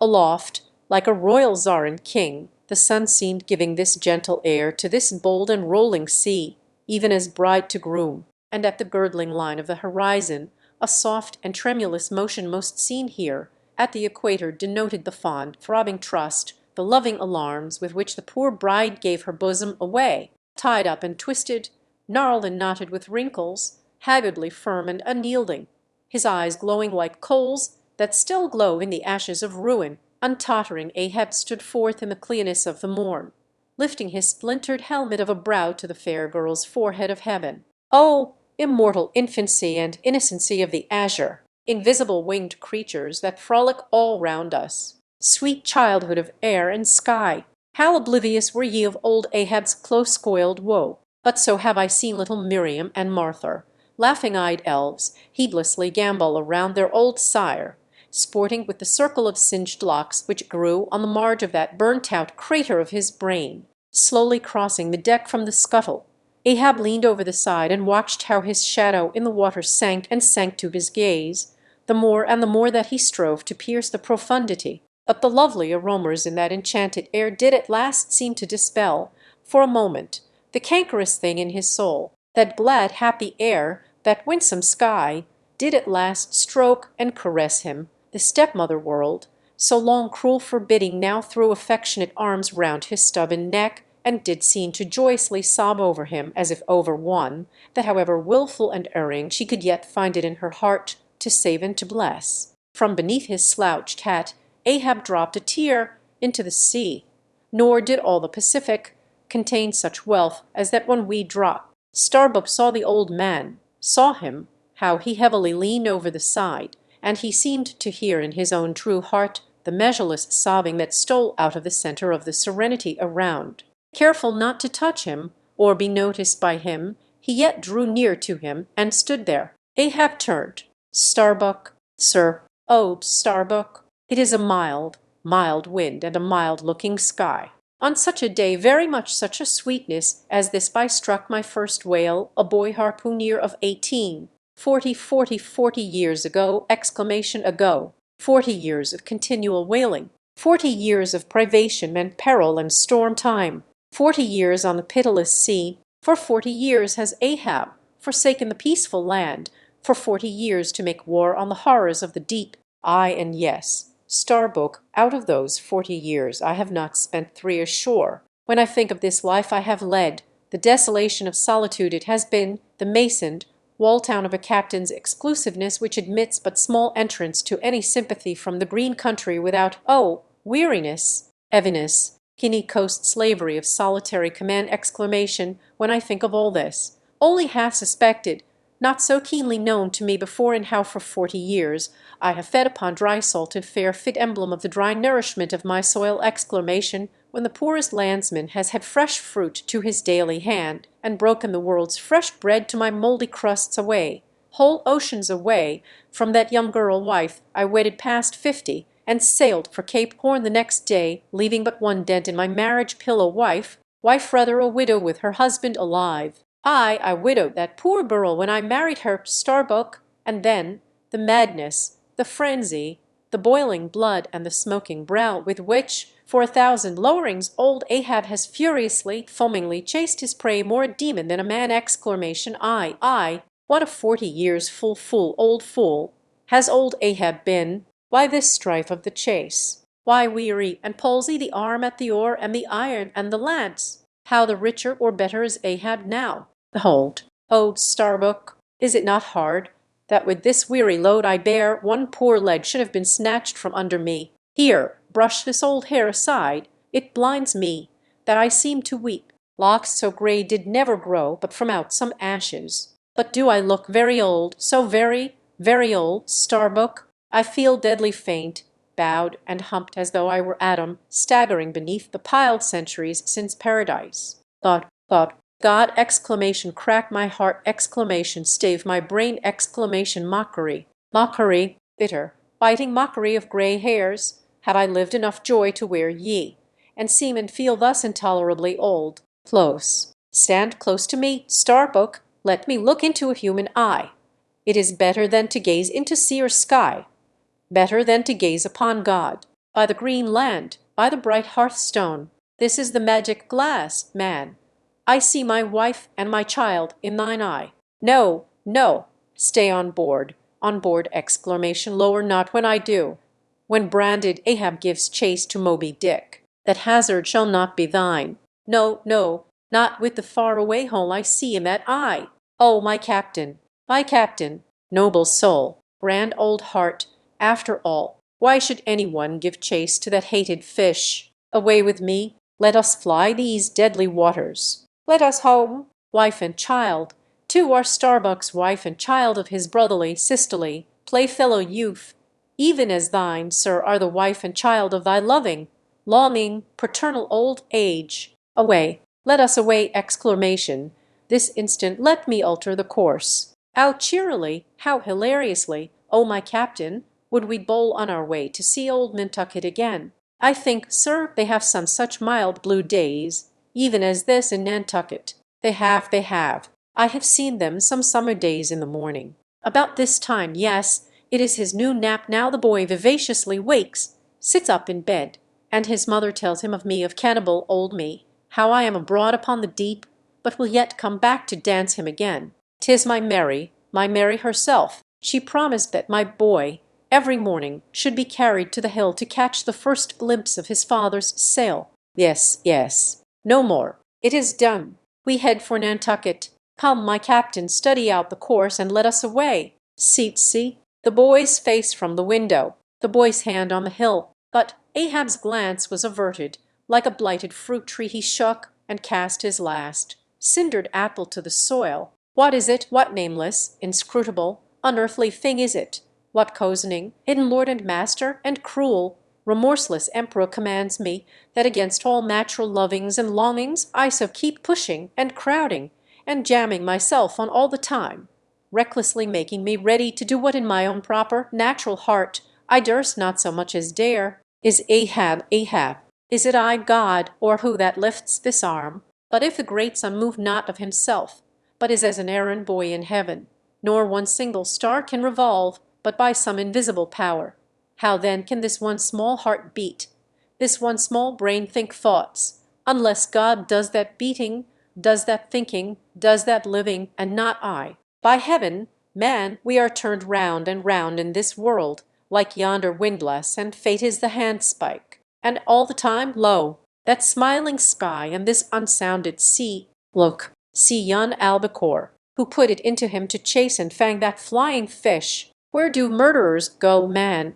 who's to doom when the judge himself is dragged to the bar? But it is a mild, mild wind and a mild-looking sky, and the air smells now as if it blew from a far-away meadow. They have been making hay somewhere under the slopes of the Andes, Starbuck, and the mowers are sleeping among the new-mown hay. Sleeping, aye, toil we how we may, we all sleep at last on the field. Sleep, aye, and rust amid greenness, as last year's sides flung down and left in the half-cut swaths Starbuck, but blanched to a corpse's hue with despair, the mate had stolen away. Ahab crossed the deck to gaze over on the other side, but started at two reflected, fixed eyes in the water there. Fedalor was motionlessly leaning over the same rail. Chapter 133. The chase first day. That night, in the mid-watch, when the old man, as his wont at intervals, stepped forth from the scuttle in which he leaned and went to his pivot-hole, he suddenly thrust out his face fiercely, snuffing up the sea air as a sagacious ship's dog will in drawing nigh to some barbarous isle.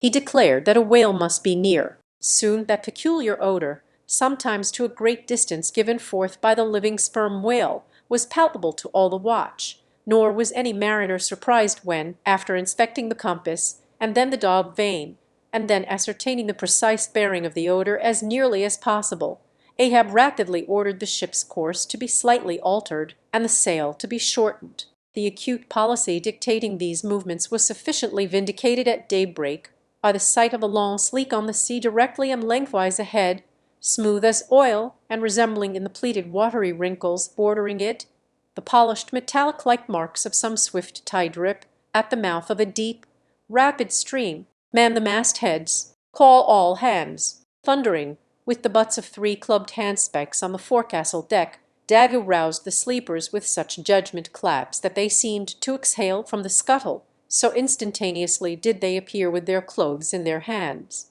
"What d'yer see?" cried Ahab, flattening his face to the sky. "Nothing, nothing, sir," was the sound hailing down in reply. "T-gallant sails, exclamation stunsails, alow and aloft, and on both sides, all sail being set."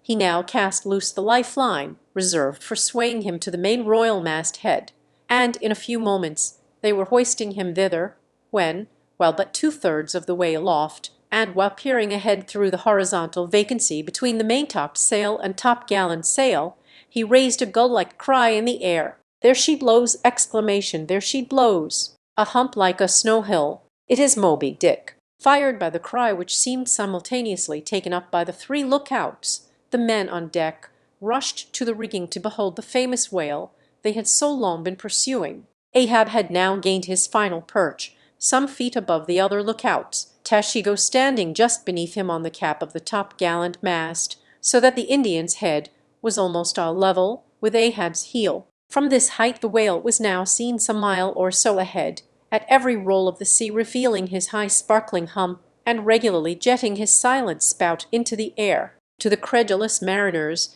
it seemed the same silent spout they had so long ago beheld in the moonlit Atlantic and Indian Oceans. "And did none of ye see it before?" cried Ahab, hailing the perched men all around him. "I saw him almost that same instant, sir, that Captain Ahab did, and I cried out," said Tashigo. "Not the same instant, not the same, no, the doubloon is mine. Fate reserved the doubloon for me. I only. None of ye could have raised the white whale first." There she blows! Exclamation! There she blows! Exclamation! There she blows! There again! Exclamation! There again! He cried in long-drawn, lingering, methodic tones attuned to the gradual prolongings of the whale's visible jets. He's going to sound. In stunsails. Down top-gallant sails. Stand by 3 boats. Mr. Starbuck, remember, stay on board and keep the ship. Helm there. Luff a point. So, steady, man, steady. There go flukes. No, no, only black water. Already the boat's there. Stand by, stand by. Lower me, Mr. Starbuck, lower, quick, quicker. And he slid through the air to the deck. He is heading straight to leeward. Sir, cried Stubb, right away from us. Cannot have seen the ship yet. The dumb man. Stand by the braces. Hard down the helm! Exclamation! Brace up! Shiver her! Exclamation! Shiver her! Exclamation! So! Well, that! Boats! Boats! Soon all the boats but Starbuck's were dropped. All the boat sails set, all the paddles plying, with rippling swiftness shooting to leeward, and Ahab heading the onset. A pale, deaf glimmer lit up Fedler's sunken eyes, a hideous motion gnawed his mouth, like noiseless Nautilus shells. There like prows sped through the sea, but only slowly they neared the foe. As they neared him, the ocean grew still more smooth, seemed drawing a carpet over its waves, seemed a new meadow, so serenely it spread. At length the breathless hunter came so nigh his seemingly unsuspecting prey that his entire dazzling hump was distinctly visible, sliding along the sea as if an isolated thing and continually set in a revolving ring of finest, fleecy, greenish foam. He saw the vast, involved wrinkles of the slightly projecting head beyond. Before it, far out on the soft, turkish-rugged waters, went the glistening white shadow from his broad, milky forehead, a musical rippling playfully accompanying the shade, and behind, the blue waters interchangeably flowed over into the moving valley of his steady wake, and on either hand bright bubbles arose and danced by his side. But these were broken again by the light toes of hundreds of gay fowl softly feathering the sea, alternate with their fitful flight, and like to some flagstaff rising from the painted hull of an argosy, the tall but shattered pole of a recent lance projected from the white whale's back, and at intervals one of the cloud of soft-toed fowls hovering, and to and fro skimming like a canopy over the fish, silently perched and rocked on this pole, the long tail, feathers streaming like pennons. A gentle joyousness, a mighty mildness of repose and swiftness, invested the gliding whale, not the white bull Jupiter swimming away with ravished Europa clinging to his graceful horns, his lovely, leering eyes sideways intent upon the maid, with smooth, bewitching fleetness rippling straight for the nuptial bower in Crete. Not Jove, not that great majesty supreme, did surpass the glorified white whale as he so divinely swam, on each soft side coincident with the parted swell, that but once leaving him, then flowed so wide away on each bright side, the whale shed off enticings. No wonder there had been some among the hunters who, namelessly transported and allured by all this serenity, had ventured to assail it, but had fatally found that quietude but the vesture of tornadoes. Yet calm, enticing calm, O whale, thou glidest on, to all who for the first time eye thee, no matter how many in that same way thou mayst have bejuggled and destroyed before. And thus, through the serene tranquillities of the tropical sea, among waves whose hand-clappings were suspended by exceeding rapture, Moby Dick moved on, still withholding from sight the full terrors of his submerged trunk, entirely hiding the wrenched hideousness of his jaw. But soon the fore part of him slowly rose from the water. For an instant his whole Marbley's body formed a high arch like Virginia's natural bridge, and warningly waving his bannered flukes in the air, the grand god revealed himself, sounded, and went out of sight. Hoveringly halting and dipping on the wing, the white sea-fowls longingly lingered over the agitated pool that he left, with oars abeak and paddles down, the sheets of their sails adrift. The 3 boats now stilly floated, awaiting Moby Dick's reappearance. "An hour," said Ahab, standing rooted in his boat's stern, and he gazed beyond the whale's place towards the dim blue spaces and wide wooing vacancies to leeward. It was only an instant, for again his eyes seemed whirling round in his head as he swept the watery circle. The breeze now freshened, the sea began to swell, "The birds!" exclamation, "the birds!" cried Teshigo, in long Indian file, as when herons take wing. The white birds were now all flying towards Ahab's boat, and when within a few yards began fluttering over the water there, wheeling round and round with joyous, expected cries. Their vision was keener than man's. Ahab could discover no sign in the sea, but suddenly as he peered down and down into its depths, he profoundly saw a white living spot no bigger than a white weasel, with wonderful celerity uprising and magnifying as it rose, till it turned, and then there were plainly revealed two long crooked rows of white, glistening teeth floating up from the undiscoverable bottom. It was Moby Dick's open mouth and scrolled jaw, his vast, shadowed bulk still half blending with the blue of the sea. The glittering mouth yawned beneath the boat like an open-doored marble tomb, and giving one sidelong sweep with his steering oar, Ahab whirled the craft aside from this tremendous apparition. Then, calling upon Fiddler to change places with him, went forward to the bows,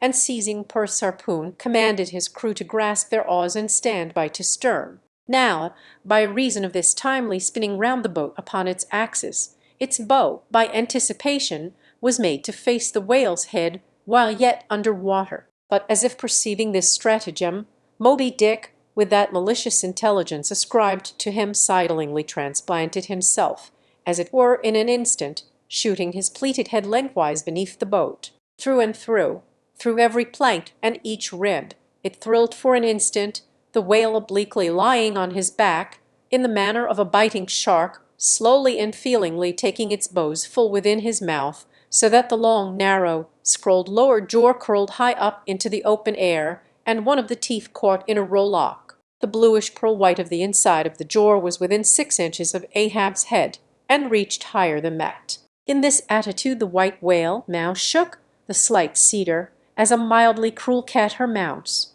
With unastonished eyes Fiddler gazed, and crossed his arms, but the tiger yellow crew were tumbling over each other's heads to gain the uttermost stern. And now, while both elastic gunwales were springing in and out, as the whale dallied with the doomed craft in this devilish way, and from his body being submerged beneath the boat, he could not be darted at from the bows, for the bows were almost inside of him, as it were, and while the other boats involuntarily paused, as before a quick crisis impossible to withstand, that it was that monomaniac Ahab, furious with this tantalizing vicinity of his foe, which placed him all alive and helpless in the very jaws he hated. Frenzied with all this, he seized the long bone with his naked hands, and wildly strove to wrench it from its gripe. As now he thus vainly strove, the jaw slipped from him, the frail gunwales bent in, collapsed, and snapped as both jaws, like an enormous shears sliding further aft, bit the craft completely in twain, and locked themselves fast again in the sea midway between the two floating wrecks. These floated aside, the broken ends drooping, the crew at the stern wreck clinging to the gunwales, and striving to hold fast to the oars to lash them across. At that preluding moment, ere the boat was yet snapped, Ahab, the first to perceive the whale's intent by the crafty upraising of his head, a movement that loosed his hold for the time. At that moment his hand had made one final effort to push the boat out of the bight, but only slipping further into the whale's mouth, and tilting over sideways as it slipped, the boat had shaken off his hold on the jaw, spilt him out of it, as he leaned to the push, and so he fell flat-faced upon the sea. Ripplingly withdrawing from his prey, Moby Dick now lay at a little distance, vertically thrusting his oblong white head up and down in the billows, and at the same time slowly revolving his whole spindled body, so that when his vast wrinkled forehead rose some 20 or more feet out of the water, the now rising swells, with all their confluent waves, dazzlingly broke against it, vindictively tossing their shivered spray still higher into the air. So in a gale the but half baffled Channel billows only recoil from the base of the Eddystone, triumphantly to overleap its summit with their scud. This motion is peculiar to the sperm whale. It receives its designation pitchholing from its being likened to that preliminary up and down poise of the whale lance in the exercise called pitchholing, previously described. By this motion the whale must best and most comprehensively view whatever objects may be encircling him. But soon resuming his horizontal attitude, Moby Dick swam swiftly round and round the wrecked crew, sideways churning the water in his vengeful wake, as if lashing himself up to still another and more deadly assault. The sight of the splintered boat seemed to madden him, as the blood of grapes and mulberries cast before Antiochus's elephants in the book of Maccabees. Meanwhile, Ahab, half smothered in the foam of the whale's insolent tail, and too much of a cripple to swim though he could still keep afloat, even in the heart of such a whirlpool as that, helpless Ahab's head was seen, like a tossed bubble which the least chance shock might burst. From the boat's fragmentary stern, Fedler incuriously and mildly eyed him. The clinging crew, at the other drifting end, could not succor him. More than enough was it for them to look to themselves, for so revolvingly appalling was the white whale's aspect, and so planetarily swift the ever-contracting circles he made, that he seemed horizontally swooping upon them. And though the other boats, unharmed, still hovered hard by, still they dared not pull into the eddy to strike, lest that should be the signal for the instant destruction of the jeopardized castaways, Ahab and all. Nor in that case could they themselves hope to escape. With straining eyes, then, they remained on the outer edge of the direful zone whose center had now become the old man's head. Meantime, from the beginning all this had been discrayed from the ship's mastheads, and squaring her yards, she had borne down upon the scene, and was now so nigh that Ahab in the water hailed her. Sail on, but that moment a breaking sea dashed on him from Moby Dick, and whelmed him for the time. But struggling out of it again, and chancing to rise on a towering crest, he shouted, "Sail on the whale!" exclamation drive him off. The Pequod's prows were pointed, and breaking up the charmed circle, she effectually parted the white whale from his victim. As he sullenly swam off, the boats flew to the rescue, dragged into Stubb's boat with bloodshot, blinded eyes, the white brine kicking in his wrinkles. The long tension of Ahab's bodily strength did crack, and helplessly he yielded to his body's doom, for a time, lying all crushed in the bottom of Stubb's boat, like one trodden under foot of herds of elephants. Far inland, nameless wails came from him, as desolate sounds from out ravines. But this intensity of his physical prostration did but so much the more abbreviate it. In an instant's compass, great hearts sometimes condense to one deep pang the sum total of those shallow pains kindly diffused through feebler men's whole lives. And so, such hearts, though summary in each one suffering, still, if the gods decree it, in their lifetime aggregate a whole age of woe, wholly made up of instantaneous intensities, for even in their pointless centres, those noble natures contain the entire circumferences of inferior souls. The harpoon, said Ahab, halfway rising and draggingly leaning on one bended arm. "Is it safe?" "Aye, sir, for it was not darted." "This is it," said Stubb, showing it. "Lay it before me. Any missing men?" 1, 2, 3, 4, 5. There were 5 oars, sir, and here are 5 men. "That's good, dot help me, man. I wish to stand." So I see him. There. Going to leeward still. What a leaping spout! Exclamation. Hands off. From me. The eternal sap runs up in Ahab's bones again. Set the sail. Out oars. The helm. It is often the case that when a boat is stove, its crew, being picked up by another boat, help to work that second boat, and the chase is thus continued with what is called double-banked oars. It was thus now, but the added power of the boat did not equal the added power of the whale, for he seemed to have treble-banked his every fin, swimming with a velocity which plainly showed that if now, under these circumstances, pushed on, the chase would prove an indefinitely prolonged, if not a hopeless one. Nor could any crew endure for so long a period such an unintermitted, intense straining at the oar, a thing barely tolerable only in some brief vicissitude. The ship itself, then, as it sometimes happens, offered the most promising intermediate means of overtaking the chase. Accordingly, the boats now made for her, and were soon swayed up to their cranes, the 2 parts of the wrecked boat having been previously secured by her, and then hoisting everything to her side, and stacking her canvas high up, and sideways outstretching it with stunsails, like the double-jointed wings of an albatross. The Pequod bore down in the leeward wake of Moby Dick. At the well-known methodic intervals, the whale's glittering spout was regularly announced from the manned mastheads, and when he would be reported as just gone down, Ahab would take the time, and then pacing the deck, binnacle watch in hand, so soon as the last second of the allotted hour expired, his voice was heard. "Whose is the doubloon now?" "D'yer see him?" And if the reply was "No, sir," straightway he commanded them to lift him to his perch. In this way the day wore on. Ahab, now aloft and motionless, anon unrestingly pacing the planks. As he was thus walking, uttering no sound except to hail the men aloft, or to bid them hoist a sail still higher, or to spread one to a still greater breadth, thus to and fro pacing, beneath his slouched hat, at every turn he passed his own wrecked boat, which had been dropped upon the quarter-deck, and lay there reversed, broken bow to shattered stern. At last he paused before it, and as in an already overclouded sky fresh troops of clouds will sometimes sail across, so over the old man's face there now stole some such added gloom as this. Stubbs saw him pause, and perhaps intending, not vainly, though, to evince his own unabated fortitude, and thus keep up a valiant place in his captain's mind, he advanced, and eyeing the wreck exclaimed, "The thistle, the ass refused. It pricked his mouth too keenly, sir. Par. What soulless thing is this that laughs before a wreck? Then, man, did I not know thee brave as fearless fire, and as mechanical, I could swear thou wert a poltroon. Groan nor laugh should be heard before a wreck." "Ay, sir," said Starbuck, drawing near, "'tis a solemn sight, an omen, and an ill one. Amen. Omen to dictionary. If the gods think to speak outright to man, they will honourably speak outright, not shake their heads, and give an old wives' darkling hint. Begone. Ye two are the opposite poles of one thing.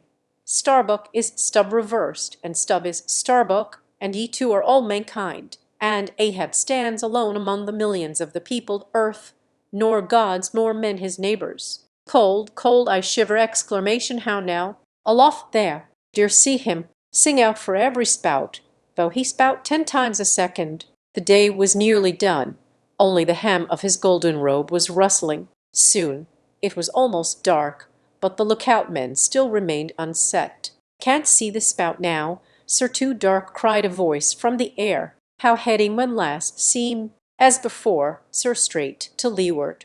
"Good. He will travel slower now 'tis night. Down royals and top-gallant stunsails, Mr. Starbuck. We must not run over him before morning. He's making a passage now, and may he to a while. Helm there! Keep her full before the wind!" Exclamation aloft. "Come down!" Exclamation, Mr. Stubb. Send a fresh hand to the foremast head, and see it manned till morning." Then advancing towards the doubloon in the mainmast, "Men, this gold is mine, for I earned it, but I shall let it abide here till the white whale is dead, and then whosoever of ye first raises him, upon the day he shall be killed, this gold is that man's, and if on that day I shall again raise him, then 10 times its sum shall be divided among all of ye. Away now!" Exclamation, "the deck is thine, sir." And so saying, he placed himself halfway within the scuttle, and slouching his hat, stood there till dawn, except when at intervals rousing himself to see how the night wore on. Chapter 134. The chase second day. At daybreak the 3 mastheads were punctually manned afresh. "D'yer see him?" cried Ahab, after allowing a little space for the light to spread. "See nothing, sir. Turn up all hands and make sail. He travels faster than I thought for the top-gallant sails." Exclamation, "Ay, they should have been kept on her all night. But no matter, 'tis but resting for the rush." Here be it said that this pertinacious pursuit of one particular whale, continued through day into night, and through night into day, is a thing by no means unprecedented in the South Sea fishery, for such is the wonderful skill, prescience of experience, and invincible confidence acquired by some great natural geniuses among the Nantucket commanders, that from the simple observation of a whale when last descried, they will, under certain given circumstances, pretty accurately foretell both the direction in which he will continue to swim for a time while out of sight, as well as his probable rate of progression during that period. And in these cases, somewhat as a pilot, when about losing sight of a coast whose general trending he well knows and which he desires shortly to return to again, but at some further point, like as this pilot stands by his compass and takes the precise bearing of the cape at present visible, in order the more certainly to hit aright the remote, unseen headland eventually to be visited, so does the fisherman at his compass with the whale, for after being chased and diligently marked through several hours of daylight, Then, when night obscures the fish, the creature's future wake through the darkness is almost as established to the sagacious mind of the hunter as the pilot's coast is to him, so that to this hunter's wondrous skill, the proverbial evanescence of a thing-rate in water, awake, is to all desired purposes well nigh as reliable as the steadfast land, and as the mighty iron leviathan of the modern railway is so familiarly known in its every pace, that with watches in their hands men time his rate as doctors that of a baby's pulse, and lightly say of it, the up train or the down train will reach such or such a spot, at such or such an hour. Even so, almost, there are occasions when these Nantucketers time that other leviathan of the deep, according to the observed humour of his speed, and say to themselves, so many hours hence this whale will have gone 200 miles, will have about reached this or that degree of latitude or longitude. But to render this acuteness at all successful in the end, the wind and the sea must be the whaleman's allies. For of what present avail to the becalmed or wind-bound mariner is the skill that assures him he is exactly 93 leagues and a quarter from his port? Inferable from these statements are many collateral subtile matters touching the chase of whales. The ship tore on, leaving such a furrow in the sea as when a cannon-ball, missent, becomes a ploughshare and turns up the level field. By salt and hemp, cried Stubb, but this swift motion of the deck creeps up one's legs and tingles at the heart. This ship and I are two brave fellows! Exclamation, har, har! Someone take me up and launch me, spine-wise,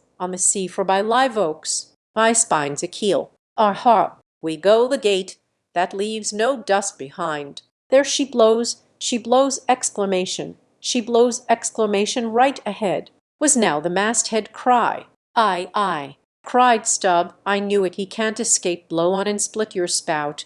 O whale, the mad fiend himself is after ye, blow your trump, blister your lums, exclamation, Ahab will dam off your blood, as a miller shuts his water-gate upon the stream. And Stubb did but speak out, for well nigh all at Crewe. The frenzies of the chase had by this time worked them bubblingly up, like old wine worked anew. Whatever pale fears and forebodings some of them might have felt before, these were not only now kept out of sight through the growing awe of Ahab, but they were broken up, and on all sides routed, as timid prairie hares that scatter before the bounding bison. The hand of fate had snatched all their souls, and by the stirring perils of the previous day, the rack of the past night's suspense, the fixed, unfearing, blind, reckless way in which their wild craft went plunging towards its flying mark, by all these things their hearts were bowled along. The wind that made great bellows of their sails, and rushed the vessel on by arms invisible as irresistible, this seemed the symbol of that unseen agency which so enslaved them to the race.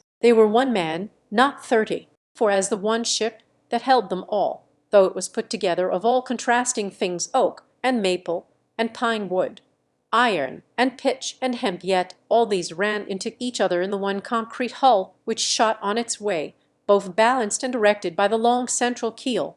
Even so, all the individualities of the crew, this man's valor, that man's fear, guilt and guiltiness, all varieties were welded into oneness, and were all directed to that fatal goal which Ahab their one lord and keel did point to. The rigging lift, the mastheads, like the tops of tall palms, were outspreadingly tufted with arms and legs. Clinging to a spar with one hand, some reached forth the other with impatient wavings, others, shading their eyes from the vivid sunlight, sat far out on the rocking yards, all the spars in full bearing of mortals, ready and ripe for their fate. Ah, how they still strove through that infinite blueness to seek out the thing that might destroy them! Why sing ye not out for him, if ye see him? Cried Ahab, when, after the lapse of some minutes since the first cry, no more had been heard. Sway me up, men, ye have been deceived. Not Moby Dick casts one odd jet that way, and then disappears. It was even so.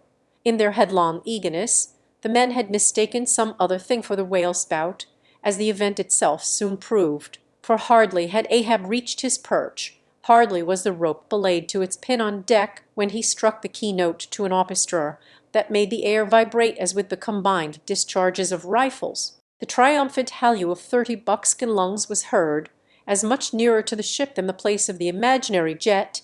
Less than a mile ahead Moby Dick bodily burst into view, for not by any calm and indolent spoutings, not by the peaceable gush of that mystic fountain in his head did the white whale now reveal his vicinity, but by the far more wondrous phenomenon of breaching. Rising with his utmost velocity from the furthest depths, the sperm whale thus booms his entire bulk into the pure element of air, and piling up a mountain of dazzling foam, shows his place to the distance of 7 miles and more. In those moments the torn, enraged waves he shakes off seem his mane. In some cases this breaching is his act of defiance. "There she breaches! There she breaches!" was the cry, as in his immeasurable bravadoes the white whale tossed himself salmon-like to heaven. So suddenly seen in the blue plain of the sea, and relieved against the still bluer margin of the sky, the spray that he raised, for the moment, intolerably glittered and glared like a glacier, and stood there gradually fading and fading away from its first sparkling intensity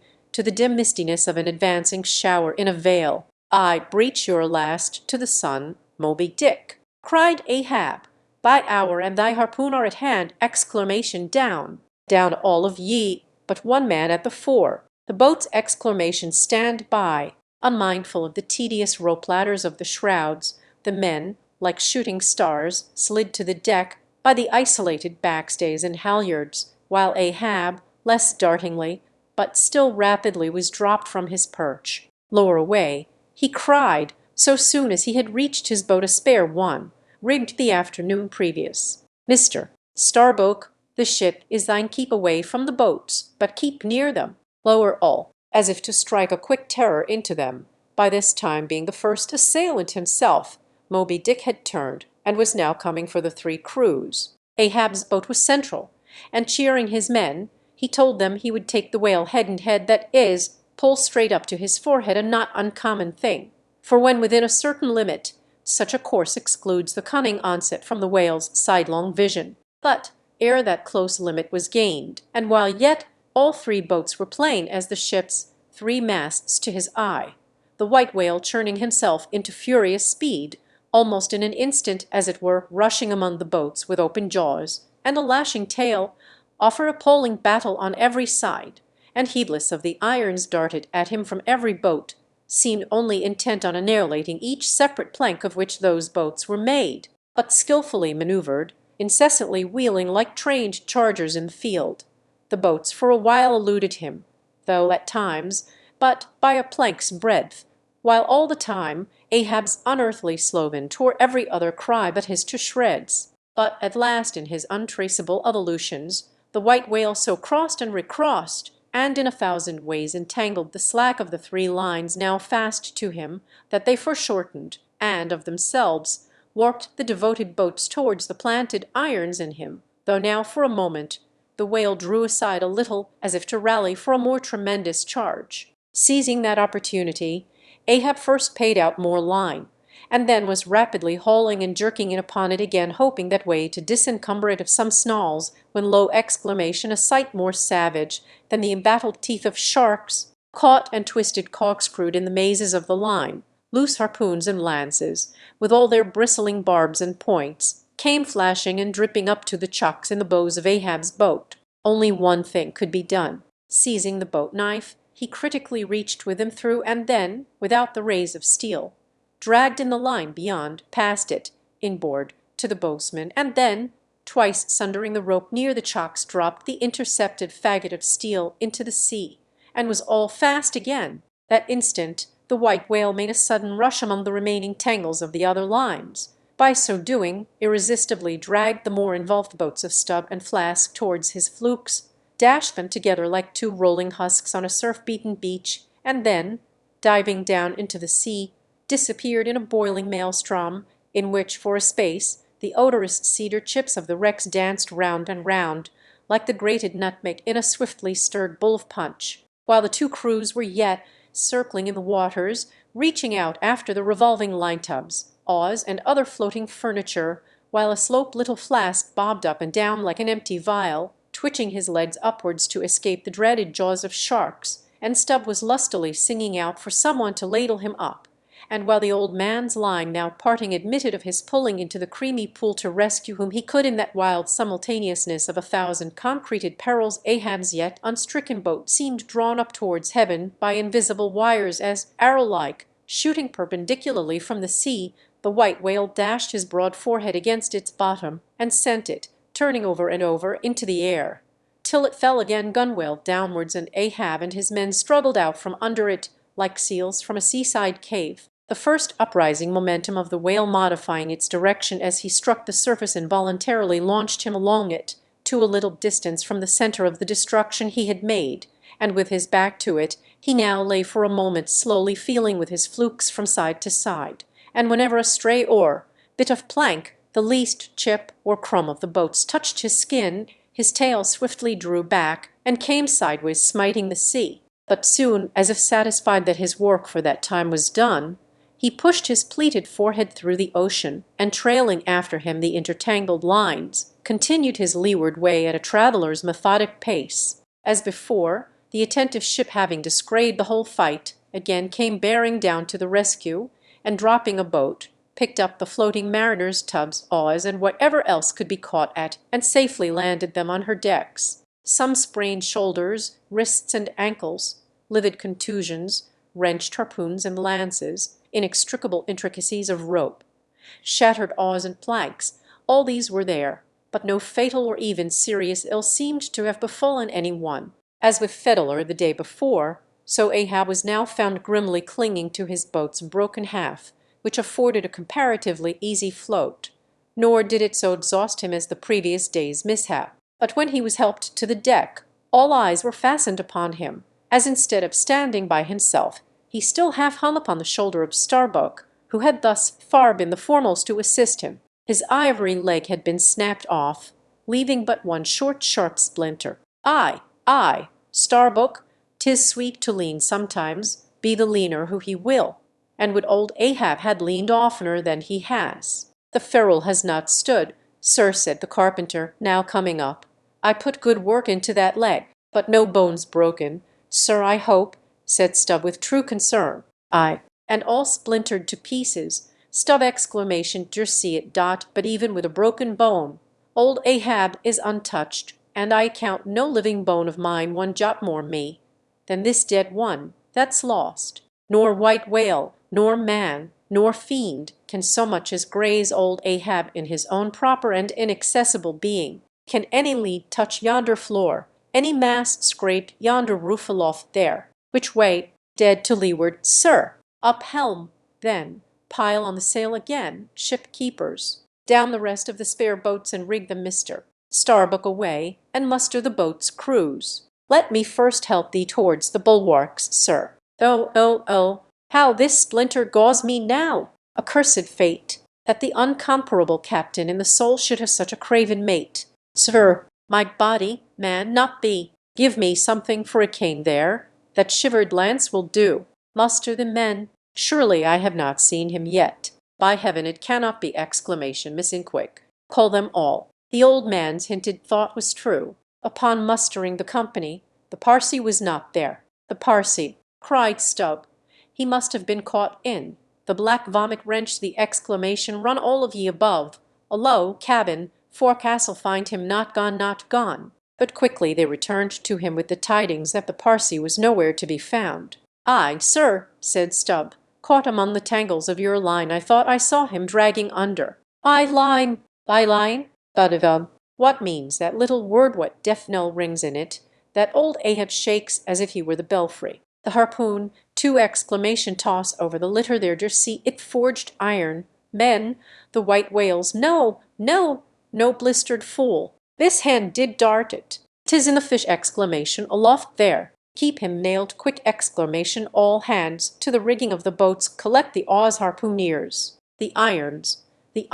Exclamation, hoist the royals, higher a pull. On all the sheets! Exclamation, helm there. Steady for your life. I'll 10 times girdle the unmeasured globe.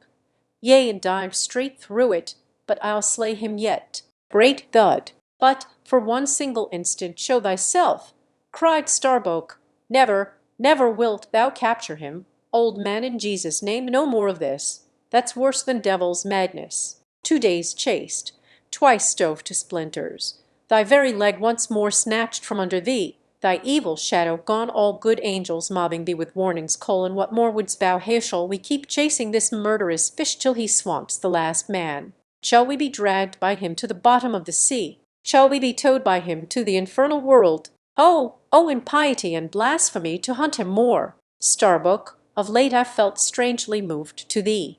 Ever since that hour we both saw thou know'st what in one another's eyes. But in this matter of the whale, be the front of thy face to me as the palm of this hand a lipless, unfeatured blank. Ahab is forever Ahab, man. This whole act's immutably decreed. 'Twas rehearsed by thee and me a billion years before this ocean rolled. Pull. I am the fate's lieutenant.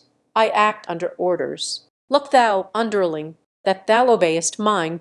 Stand round me, men. Ye see an old man cut down to the stump, leaning on a shivered lance, propped up on a lonely foot. 'Tis Ahab his body's part, but Ahab's soul's a centipede that moves upon 100 legs. I feel strained, half stranded as ropes that tow dismasted frigates in a gale, and I may look so. But ere I break, ye'll hear me crack, and till ye hear that, know that Ahab's hawser tows his purpose yet. Believe ye, men, in the things called omens. Then laugh aloud and cry encore, for ere they drown, drowning things will twice rise to the surface, then rise again to sink for evermore. So with Moby Dick 2 days, he's floated, tomorrow will be the third. Aye, men, he'll rise once more, but only to spout his last. D'ye feel brave, man, brave? As fearless fire, cried Stubb, and as mechanical, muttered Ahab. Then as the men went forward, he muttered on, the things called omens. And yesterday I talked the same to Starbuck there, concerning my broken boat. How valiantly I seek to drive out of others' hearts what's clinched so fast in mine. Exclamation, the Parsee, exclamation, gone, gone. And he was to go before them, but still was to be seen again ere I could perish. How's that? There's a riddle now might baffle all the lawyers, backed by the ghosts of the whole line of judges, for like a hawk's beak it pecks my brain. I'll solve it, though. When dusk descended, the whale was still in sight to leeward. So once more the sail was shortened, and everything passed nearly as on the previous night. Only the sound of hammers and the hum of the grindstone was heard till nearly daylight, as the men toiled by lanterns in the complete and careful rigging of the spare boats and sharpening their fresh weapons for the morrow. Meantime, of the broken keel of Ahab's wrecked craft the carpenter made him another leg, while still as on the night before, slouched, Ahab stood fixed within his scuttle, his head, heliotrope glance anticipatingly gone backward on its dial, set due eastward for the earliest sun. Chapter 135. The chased up third day. The morning of the third day dawned fair and fresh, and once more the solitary nightman at the foremast head was relieved by crowds of the daylight lookouts, who dotted every mast and almost every spar. "D'ye see him?" cried Ahab, but the whale was not yet in sight. In his infallible wake, though, but follow that wake, that's all. Helm there, steady as thou goest, and haste been going. What a lovely day again! Were it a new-made world, and made for a summer-house to the angels, and this morning the first of its throwing open to them, a fairer day could not dawn upon that world. Here's food for thought, had Ahab time to think. But Ahab never thinks, he only feels. That's tingling enough for mortal man. To think's audacity. God only has that right and privilege. Thinking is, or ought to be, a coolness and a calmness, and our poor hearts throb, and our poor brains beat too much for that. And yet I've sometimes thought my brain was very calm, frozen calm. This old skull cracks so, like a glass in which the contents turned to ice, and shiver it. And still this hair is growing now, this moment growing, and heat must breed it. But no, it's like that sort of common grass that will grow anywhere between the earthy clefts of Greenland ice or in Vesuvius lava. How the wild winds blow it! They whip it about me as the torn shreds of split sails lash the tossed ship they cling to. A vile wind that has no doubt blown air this through prison corridors and cells and wards of hospitals, and ventilated them, and now comes blowing hither as innocent as fleeces. Out upon it, exclamation, it's tainted. Were I the wind, I'd blow no more on such a wicked, miserable world. I'd crawl somewhere to a cave and slink there. And yet 'tis a noble and heroic thing, the wind. Whoever conquered it, in every fight it has the last and bitterest blow. Run tilting at it, and you but run through it. A coward wind that strikes stark naked men, but will not stand to receive a single blow. Even Ahab is a braver thing, a nobler thing than that. Would now the wind but had a body. But all the things that most exasperate and outrage mortal man, all these things are bodiless, but only bodiless as objects, not as agents. There's a most special, a most cunning, oh, a most malicious difference. And yet, I say again, and swear it now, that there's something all glorious and gracious in the wind. These warm trade winds, at least, that in the clear heavens blow straight on in strong and steadfast, vigorous mildness, and veer not from their mark, however the bays or currents of the sea may turn and tack, and mightiest Mississippis of the land swift and swerve about, uncertain where to go at last. And by the eternal poles, these same trades that so directly blow my good ship on, these trades, or something like them, something so unchangeable and full as strong, blow my keeled soul along to it, aloft there. But you see, nothing, sir, nothing. And noon at hand, the doubloon goes a-begging. See the sun. Aye, it must be so. I've oversailed him. How got the start? Aye, he's chasing me now. Not I him, that's bad. I might have known it, too. The lines, the harpoons he's towing. Aye, I have run him by last night. About. Come down, all of ye, but the regular lookouts. Man the braces. Steering as she had done, the wind had been somewhat on the Pequod's quarter, so that now being pointed in the reverse direction, the braced ship sailed hard upon the breeze as she rechurned the cream in her own white wake. Against the wind he now steers for the open jore, murmured Starbuck to himself as he coiled the new hold main brace upon the rail. God keep us, but already my bones feel damp within me, and from the inside wet my flesh. I misdoubt me that I disobey my God in obeying him. Stand by to sway me up, cried Ahab, advancing to the hempen basket. We should meet him soon. Aye, sir, and straightway Starbuck did Ahab's bidding, and once more Ahab swung on high. A whole hour now passed, gold beaten out 2 ages. Time itself now held long breaths with keen suspense. But at last, some 3 points off the weather bow, Ahab descried the spout again, and instantly from the 3 mastheads 3 shrieks went up as if the tongues of fire had voiced it. Forehead to forehead I meet thee, this 3rd time, Moby Dick. On deck their exclamation brace sharper up, crowd her into the wind's eye. He's too far off to lower yet, Mr. Starbuck. The sails shake. Stand over that helmsman with a topmaul. So, he travels fast, and I must down. But let me have one more good round look aloft here, at the sea. There's time for that. An old sight, and yet somehow so young.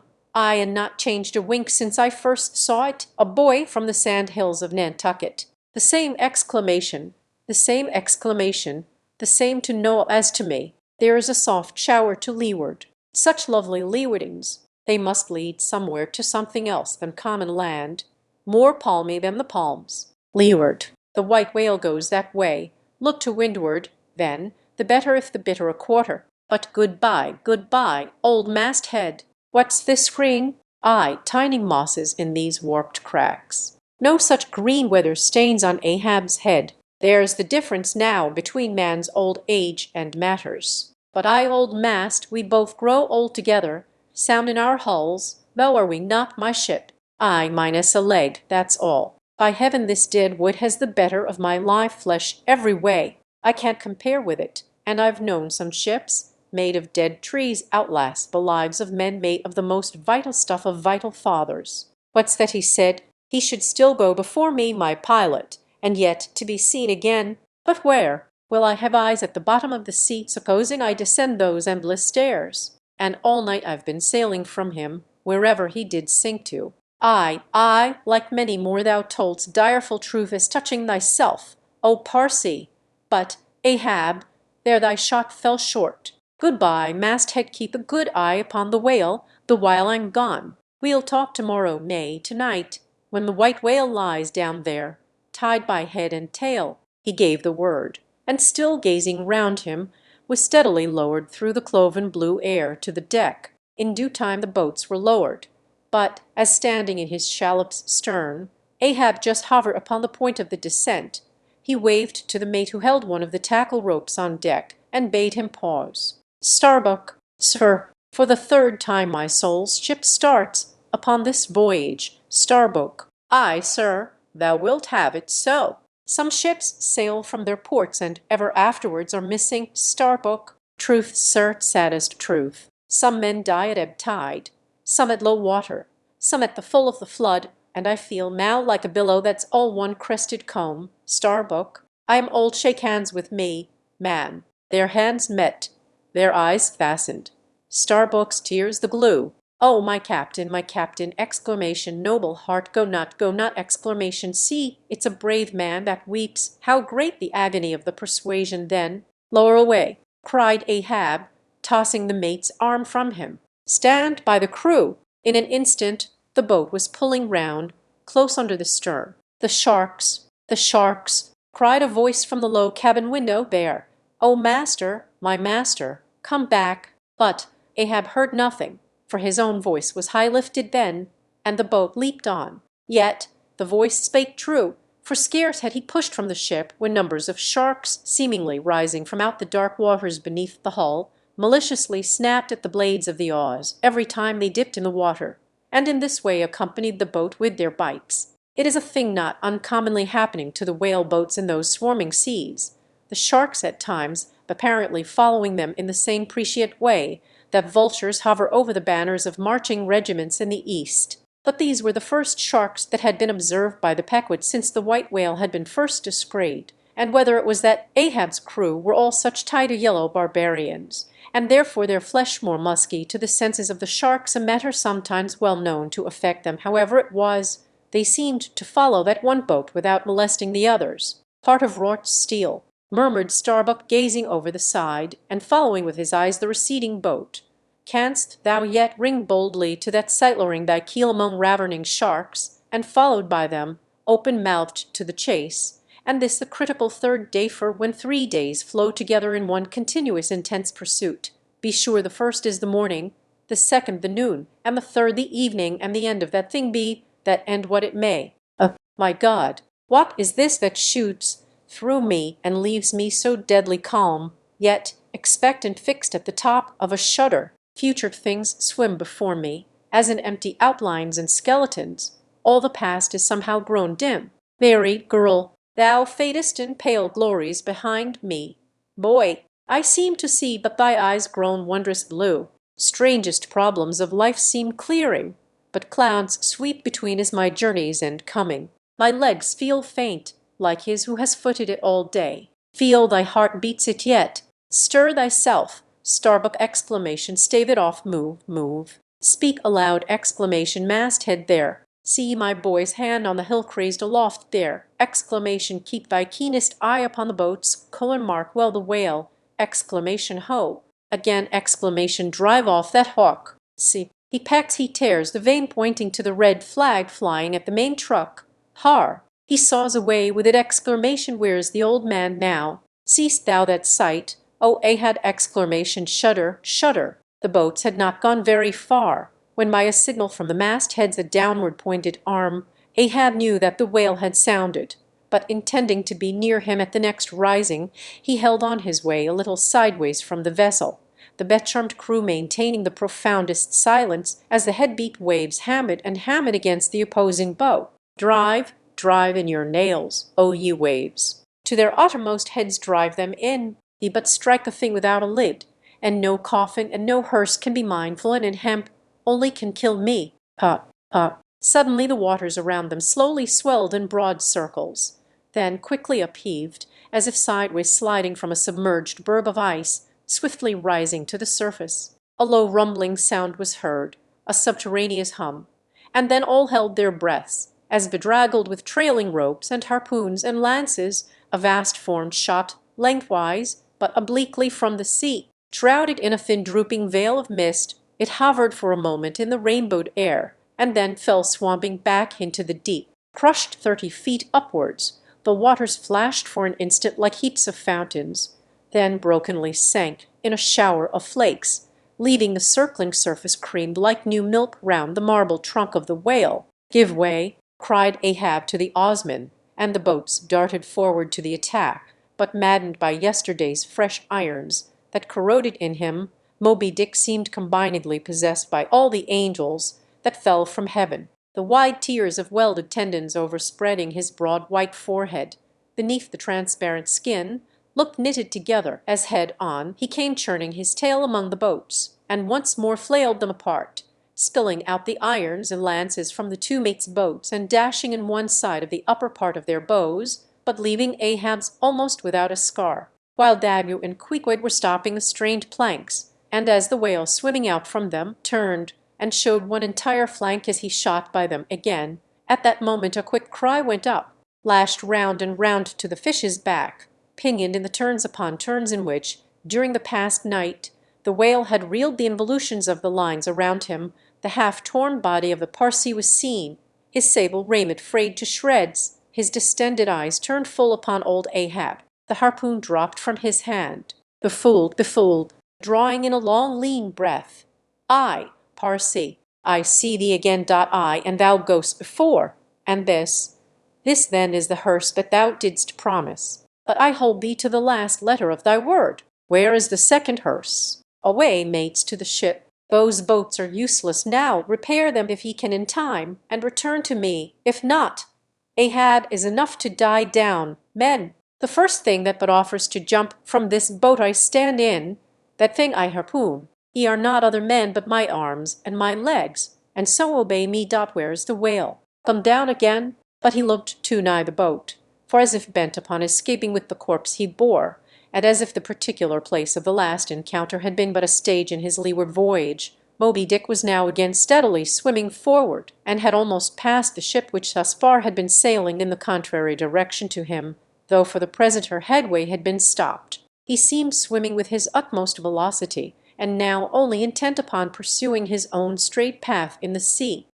"Ahab," cried Starbuck, "not too late is it, even now the third day, to desist? See, Moby Dick seeks thee not. It is thou that madly seekest him." Setting sail to the rising wind, the lonely boat was swiftly impelled to leeward by both oars and canvas, and at last, when Ahab was sliding by the vessel, so near as plainly to distinguish Starbuck's face as he leaned over the rail, he hailed him to turn the vessel about and follow him, not too swiftly, at a judicious interval. Glancing upwards, he saw Tashtego, Queequeg, and Dagu eagerly mounting to the three-mast heads, while the oarsmen were rocking in the two staved boats which had but just been hoisted to the side, and were busily at work in repairing them, one after the other. Through the port-holes as he sped, he also caught flying glimpses of Stud and Flask, busying themselves on deck among bundles of new irons and lances. As he saw all this, as he heard the hammers in the broken boats,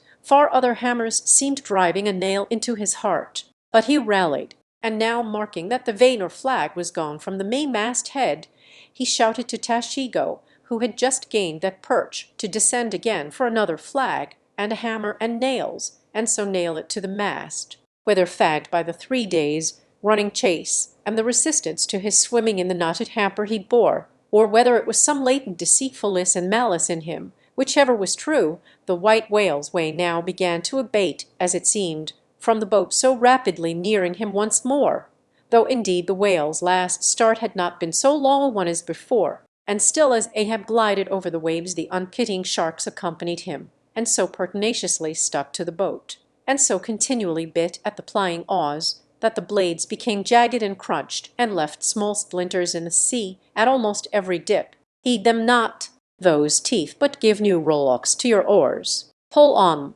'tis the better rest, the shark's joy than the yielding water. But at every bite, sir, the thin blades grow smaller and smaller. They will last long enough. Pull on! Exclamation, but who can tell, he muttered, whether these sharks swim to feast on the whale or on Ahab. But pull on! I, all alive, now we near him.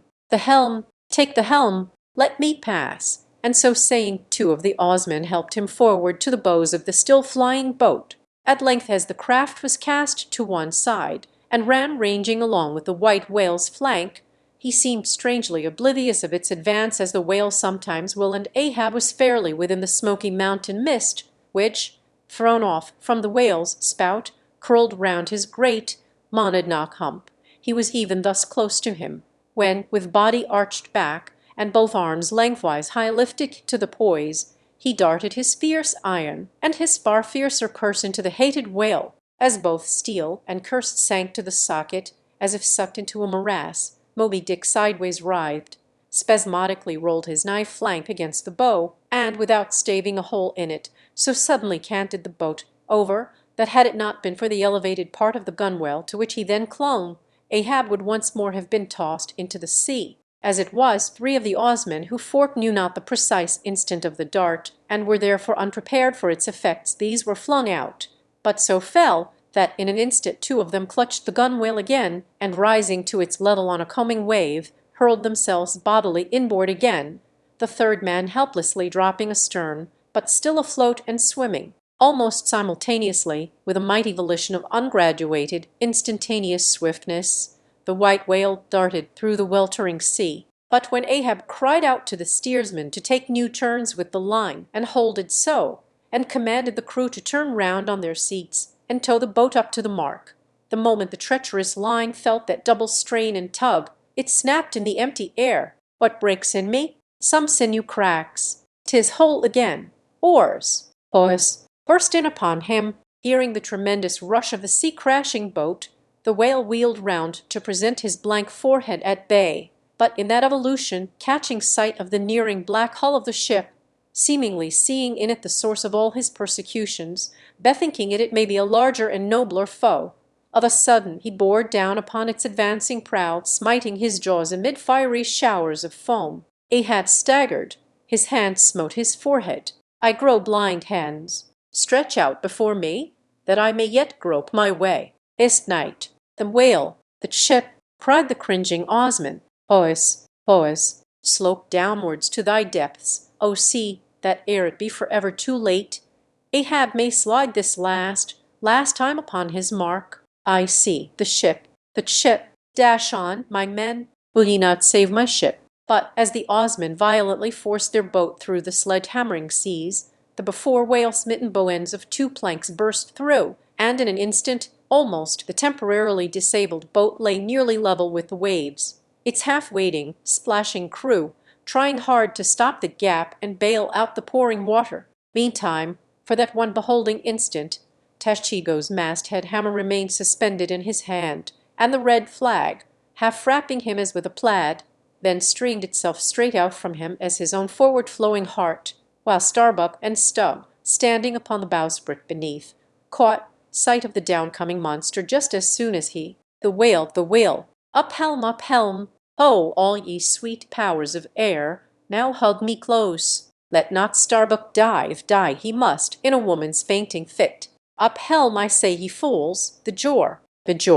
Is this the end of all my bursting prayers, all my lifelong fidelities? O Ahab, lo thy work! Steady, helmsman, steady! Nay, up helm again! He turns to meet us. Oh! His unappeasable brow drives on towards one whose duty tells him he cannot depart. My God, stand by me now! Stand not by me, but stand under me, whoever you are that will now help Stubb. For Stubb, too, sticks here. I grin at thee, thou grinning whale, whoever helped Stubb, or kept Stubb awake, but Stubb's own unwinking eye. And now poor Stubb goes to bed upon a mattress that is all too soft.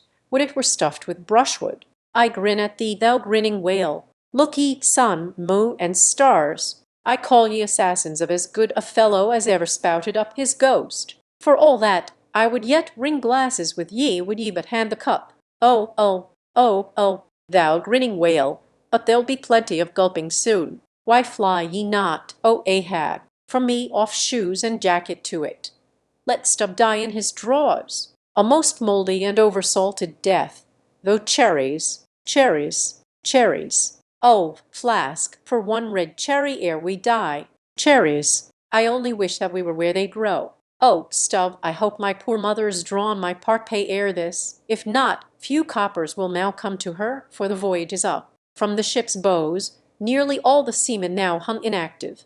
Hammers, bits of plank, lances, and harpoons, mechanically retained in their hands, just as they had darted from their various employments, all their enchanted eyes intent upon the whale, which from side to side, strangely vibrating his predestinating head, sent a broad band of overspreading semicircular foam before him as he rushed. Retribution, swift vengeance, eternal malice were in his whole aspect, and spite of all that mortal man could do, the solid white buttress of his forehead smote the ship's starboard bow, till men and timbers reeled. Some fell flat upon their faces. Like dislodged trucks, the heads of the harpooneers aloft shook on their bull-like necks. Through the breach they heard the waters pour, as mountain torrents, down a flume. The ship, the hearse exclamation, the second hearse, cried Ahab from the boat. Its wood could only be American, diving beneath the settling ship.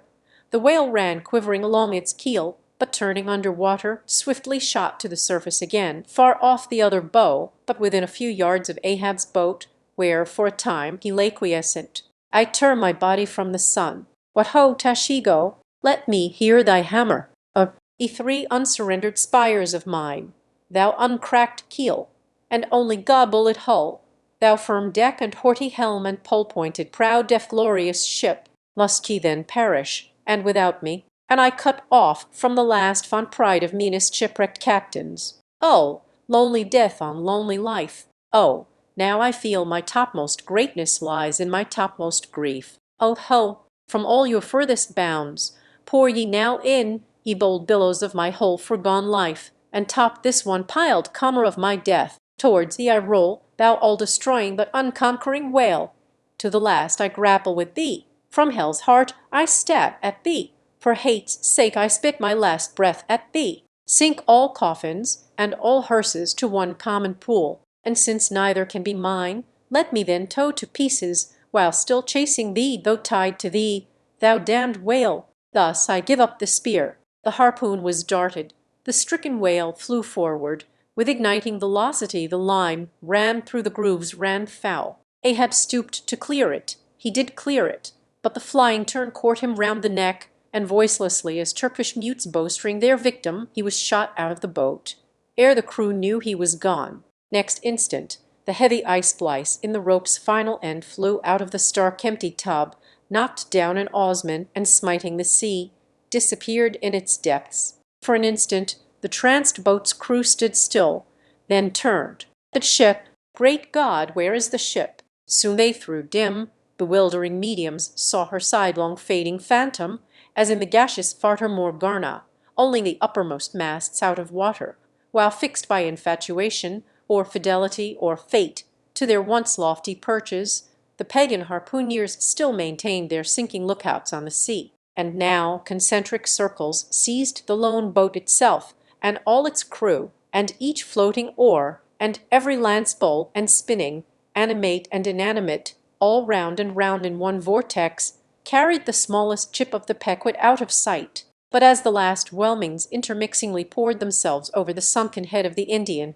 at the mainmast, leaving a few inches of the erect spar yet visible, together with long streaming yards of the flag, which calmly undulated, with ironical coincidings, over the destroying billows, they almost touched at that instant. A red arm and a hammer hovered backwardly uplifted in the open air, in the act of nailing the flag faster and yet faster to the subsiding spar. A skyhawk that tauntingly had followed the main truck downwards from its natural home among the stars, pecking at the flag, and incommoning Tashigo there. This bird now chanced to intercept its broad fluttering wing between the hammer and the wood, and simultaneously feeling that ethereal thrill, the submerged savage beneath, in his death gasp, kept his hammer frozen there, and so the bird of heaven, with archangelic shrieks and his imperial beak thrust upwards and his whole captive form folded in the flag of Ahab, went down with his ship, which, like Satan, would not sink to hell till she had dragged a living part of heaven along with her, and helmeted herself with it. Now small fowls flew screaming over the yet yawning gulf. A sullen white surf beat against its steep sides, then all collapsed, and the great shroud of the sea rolled on as it rolled 5,000 years ago. Epilogue. And I only am escaped alone to tell thee, John. The dramer's done. Why then here does any one step forth because one did survive the wreck? It so chanced that after the Parsee's disappearance I was he whom the fates ordained to take the place of Ahab's bowsman when that bowsman assumed the vacant post, the same who, when on the last day the three men were tossed from out of the rocking boat, was dropped astern. So, floating on the margin of the ensuing scene, and in full sight of it, when the half-spent suction of the sunk ship reached me, I was then but slowly drawn towards the closing vortex. When I reached it, it had subsided to a creamy pool, round and round, then and ever contracting towards the button-like black bubble at the axis of that slowly wheeling circle. Like another Ixion I did revolve, till, gaining that vital centre, the black bubble upward burst, and now, liberated by reason of its cunning spring, and, owing to its great buoyancy, rising with great force, the coffin life-buoy shot lengthwise from the sea, fell over, and floated by my side. Buoyed up by that coffin, for almost one whole day and night, I floated on a soft and dirge-like main. The unharming sharks, they glided by as if with padlocks on their mouths. The savage sea-hawks sailed with sheathed beaks. On the second day a sail drew nearer, and picked me up at last. It was the devious cruising Rachel, that in her retracing search after her missing children only found another orphan,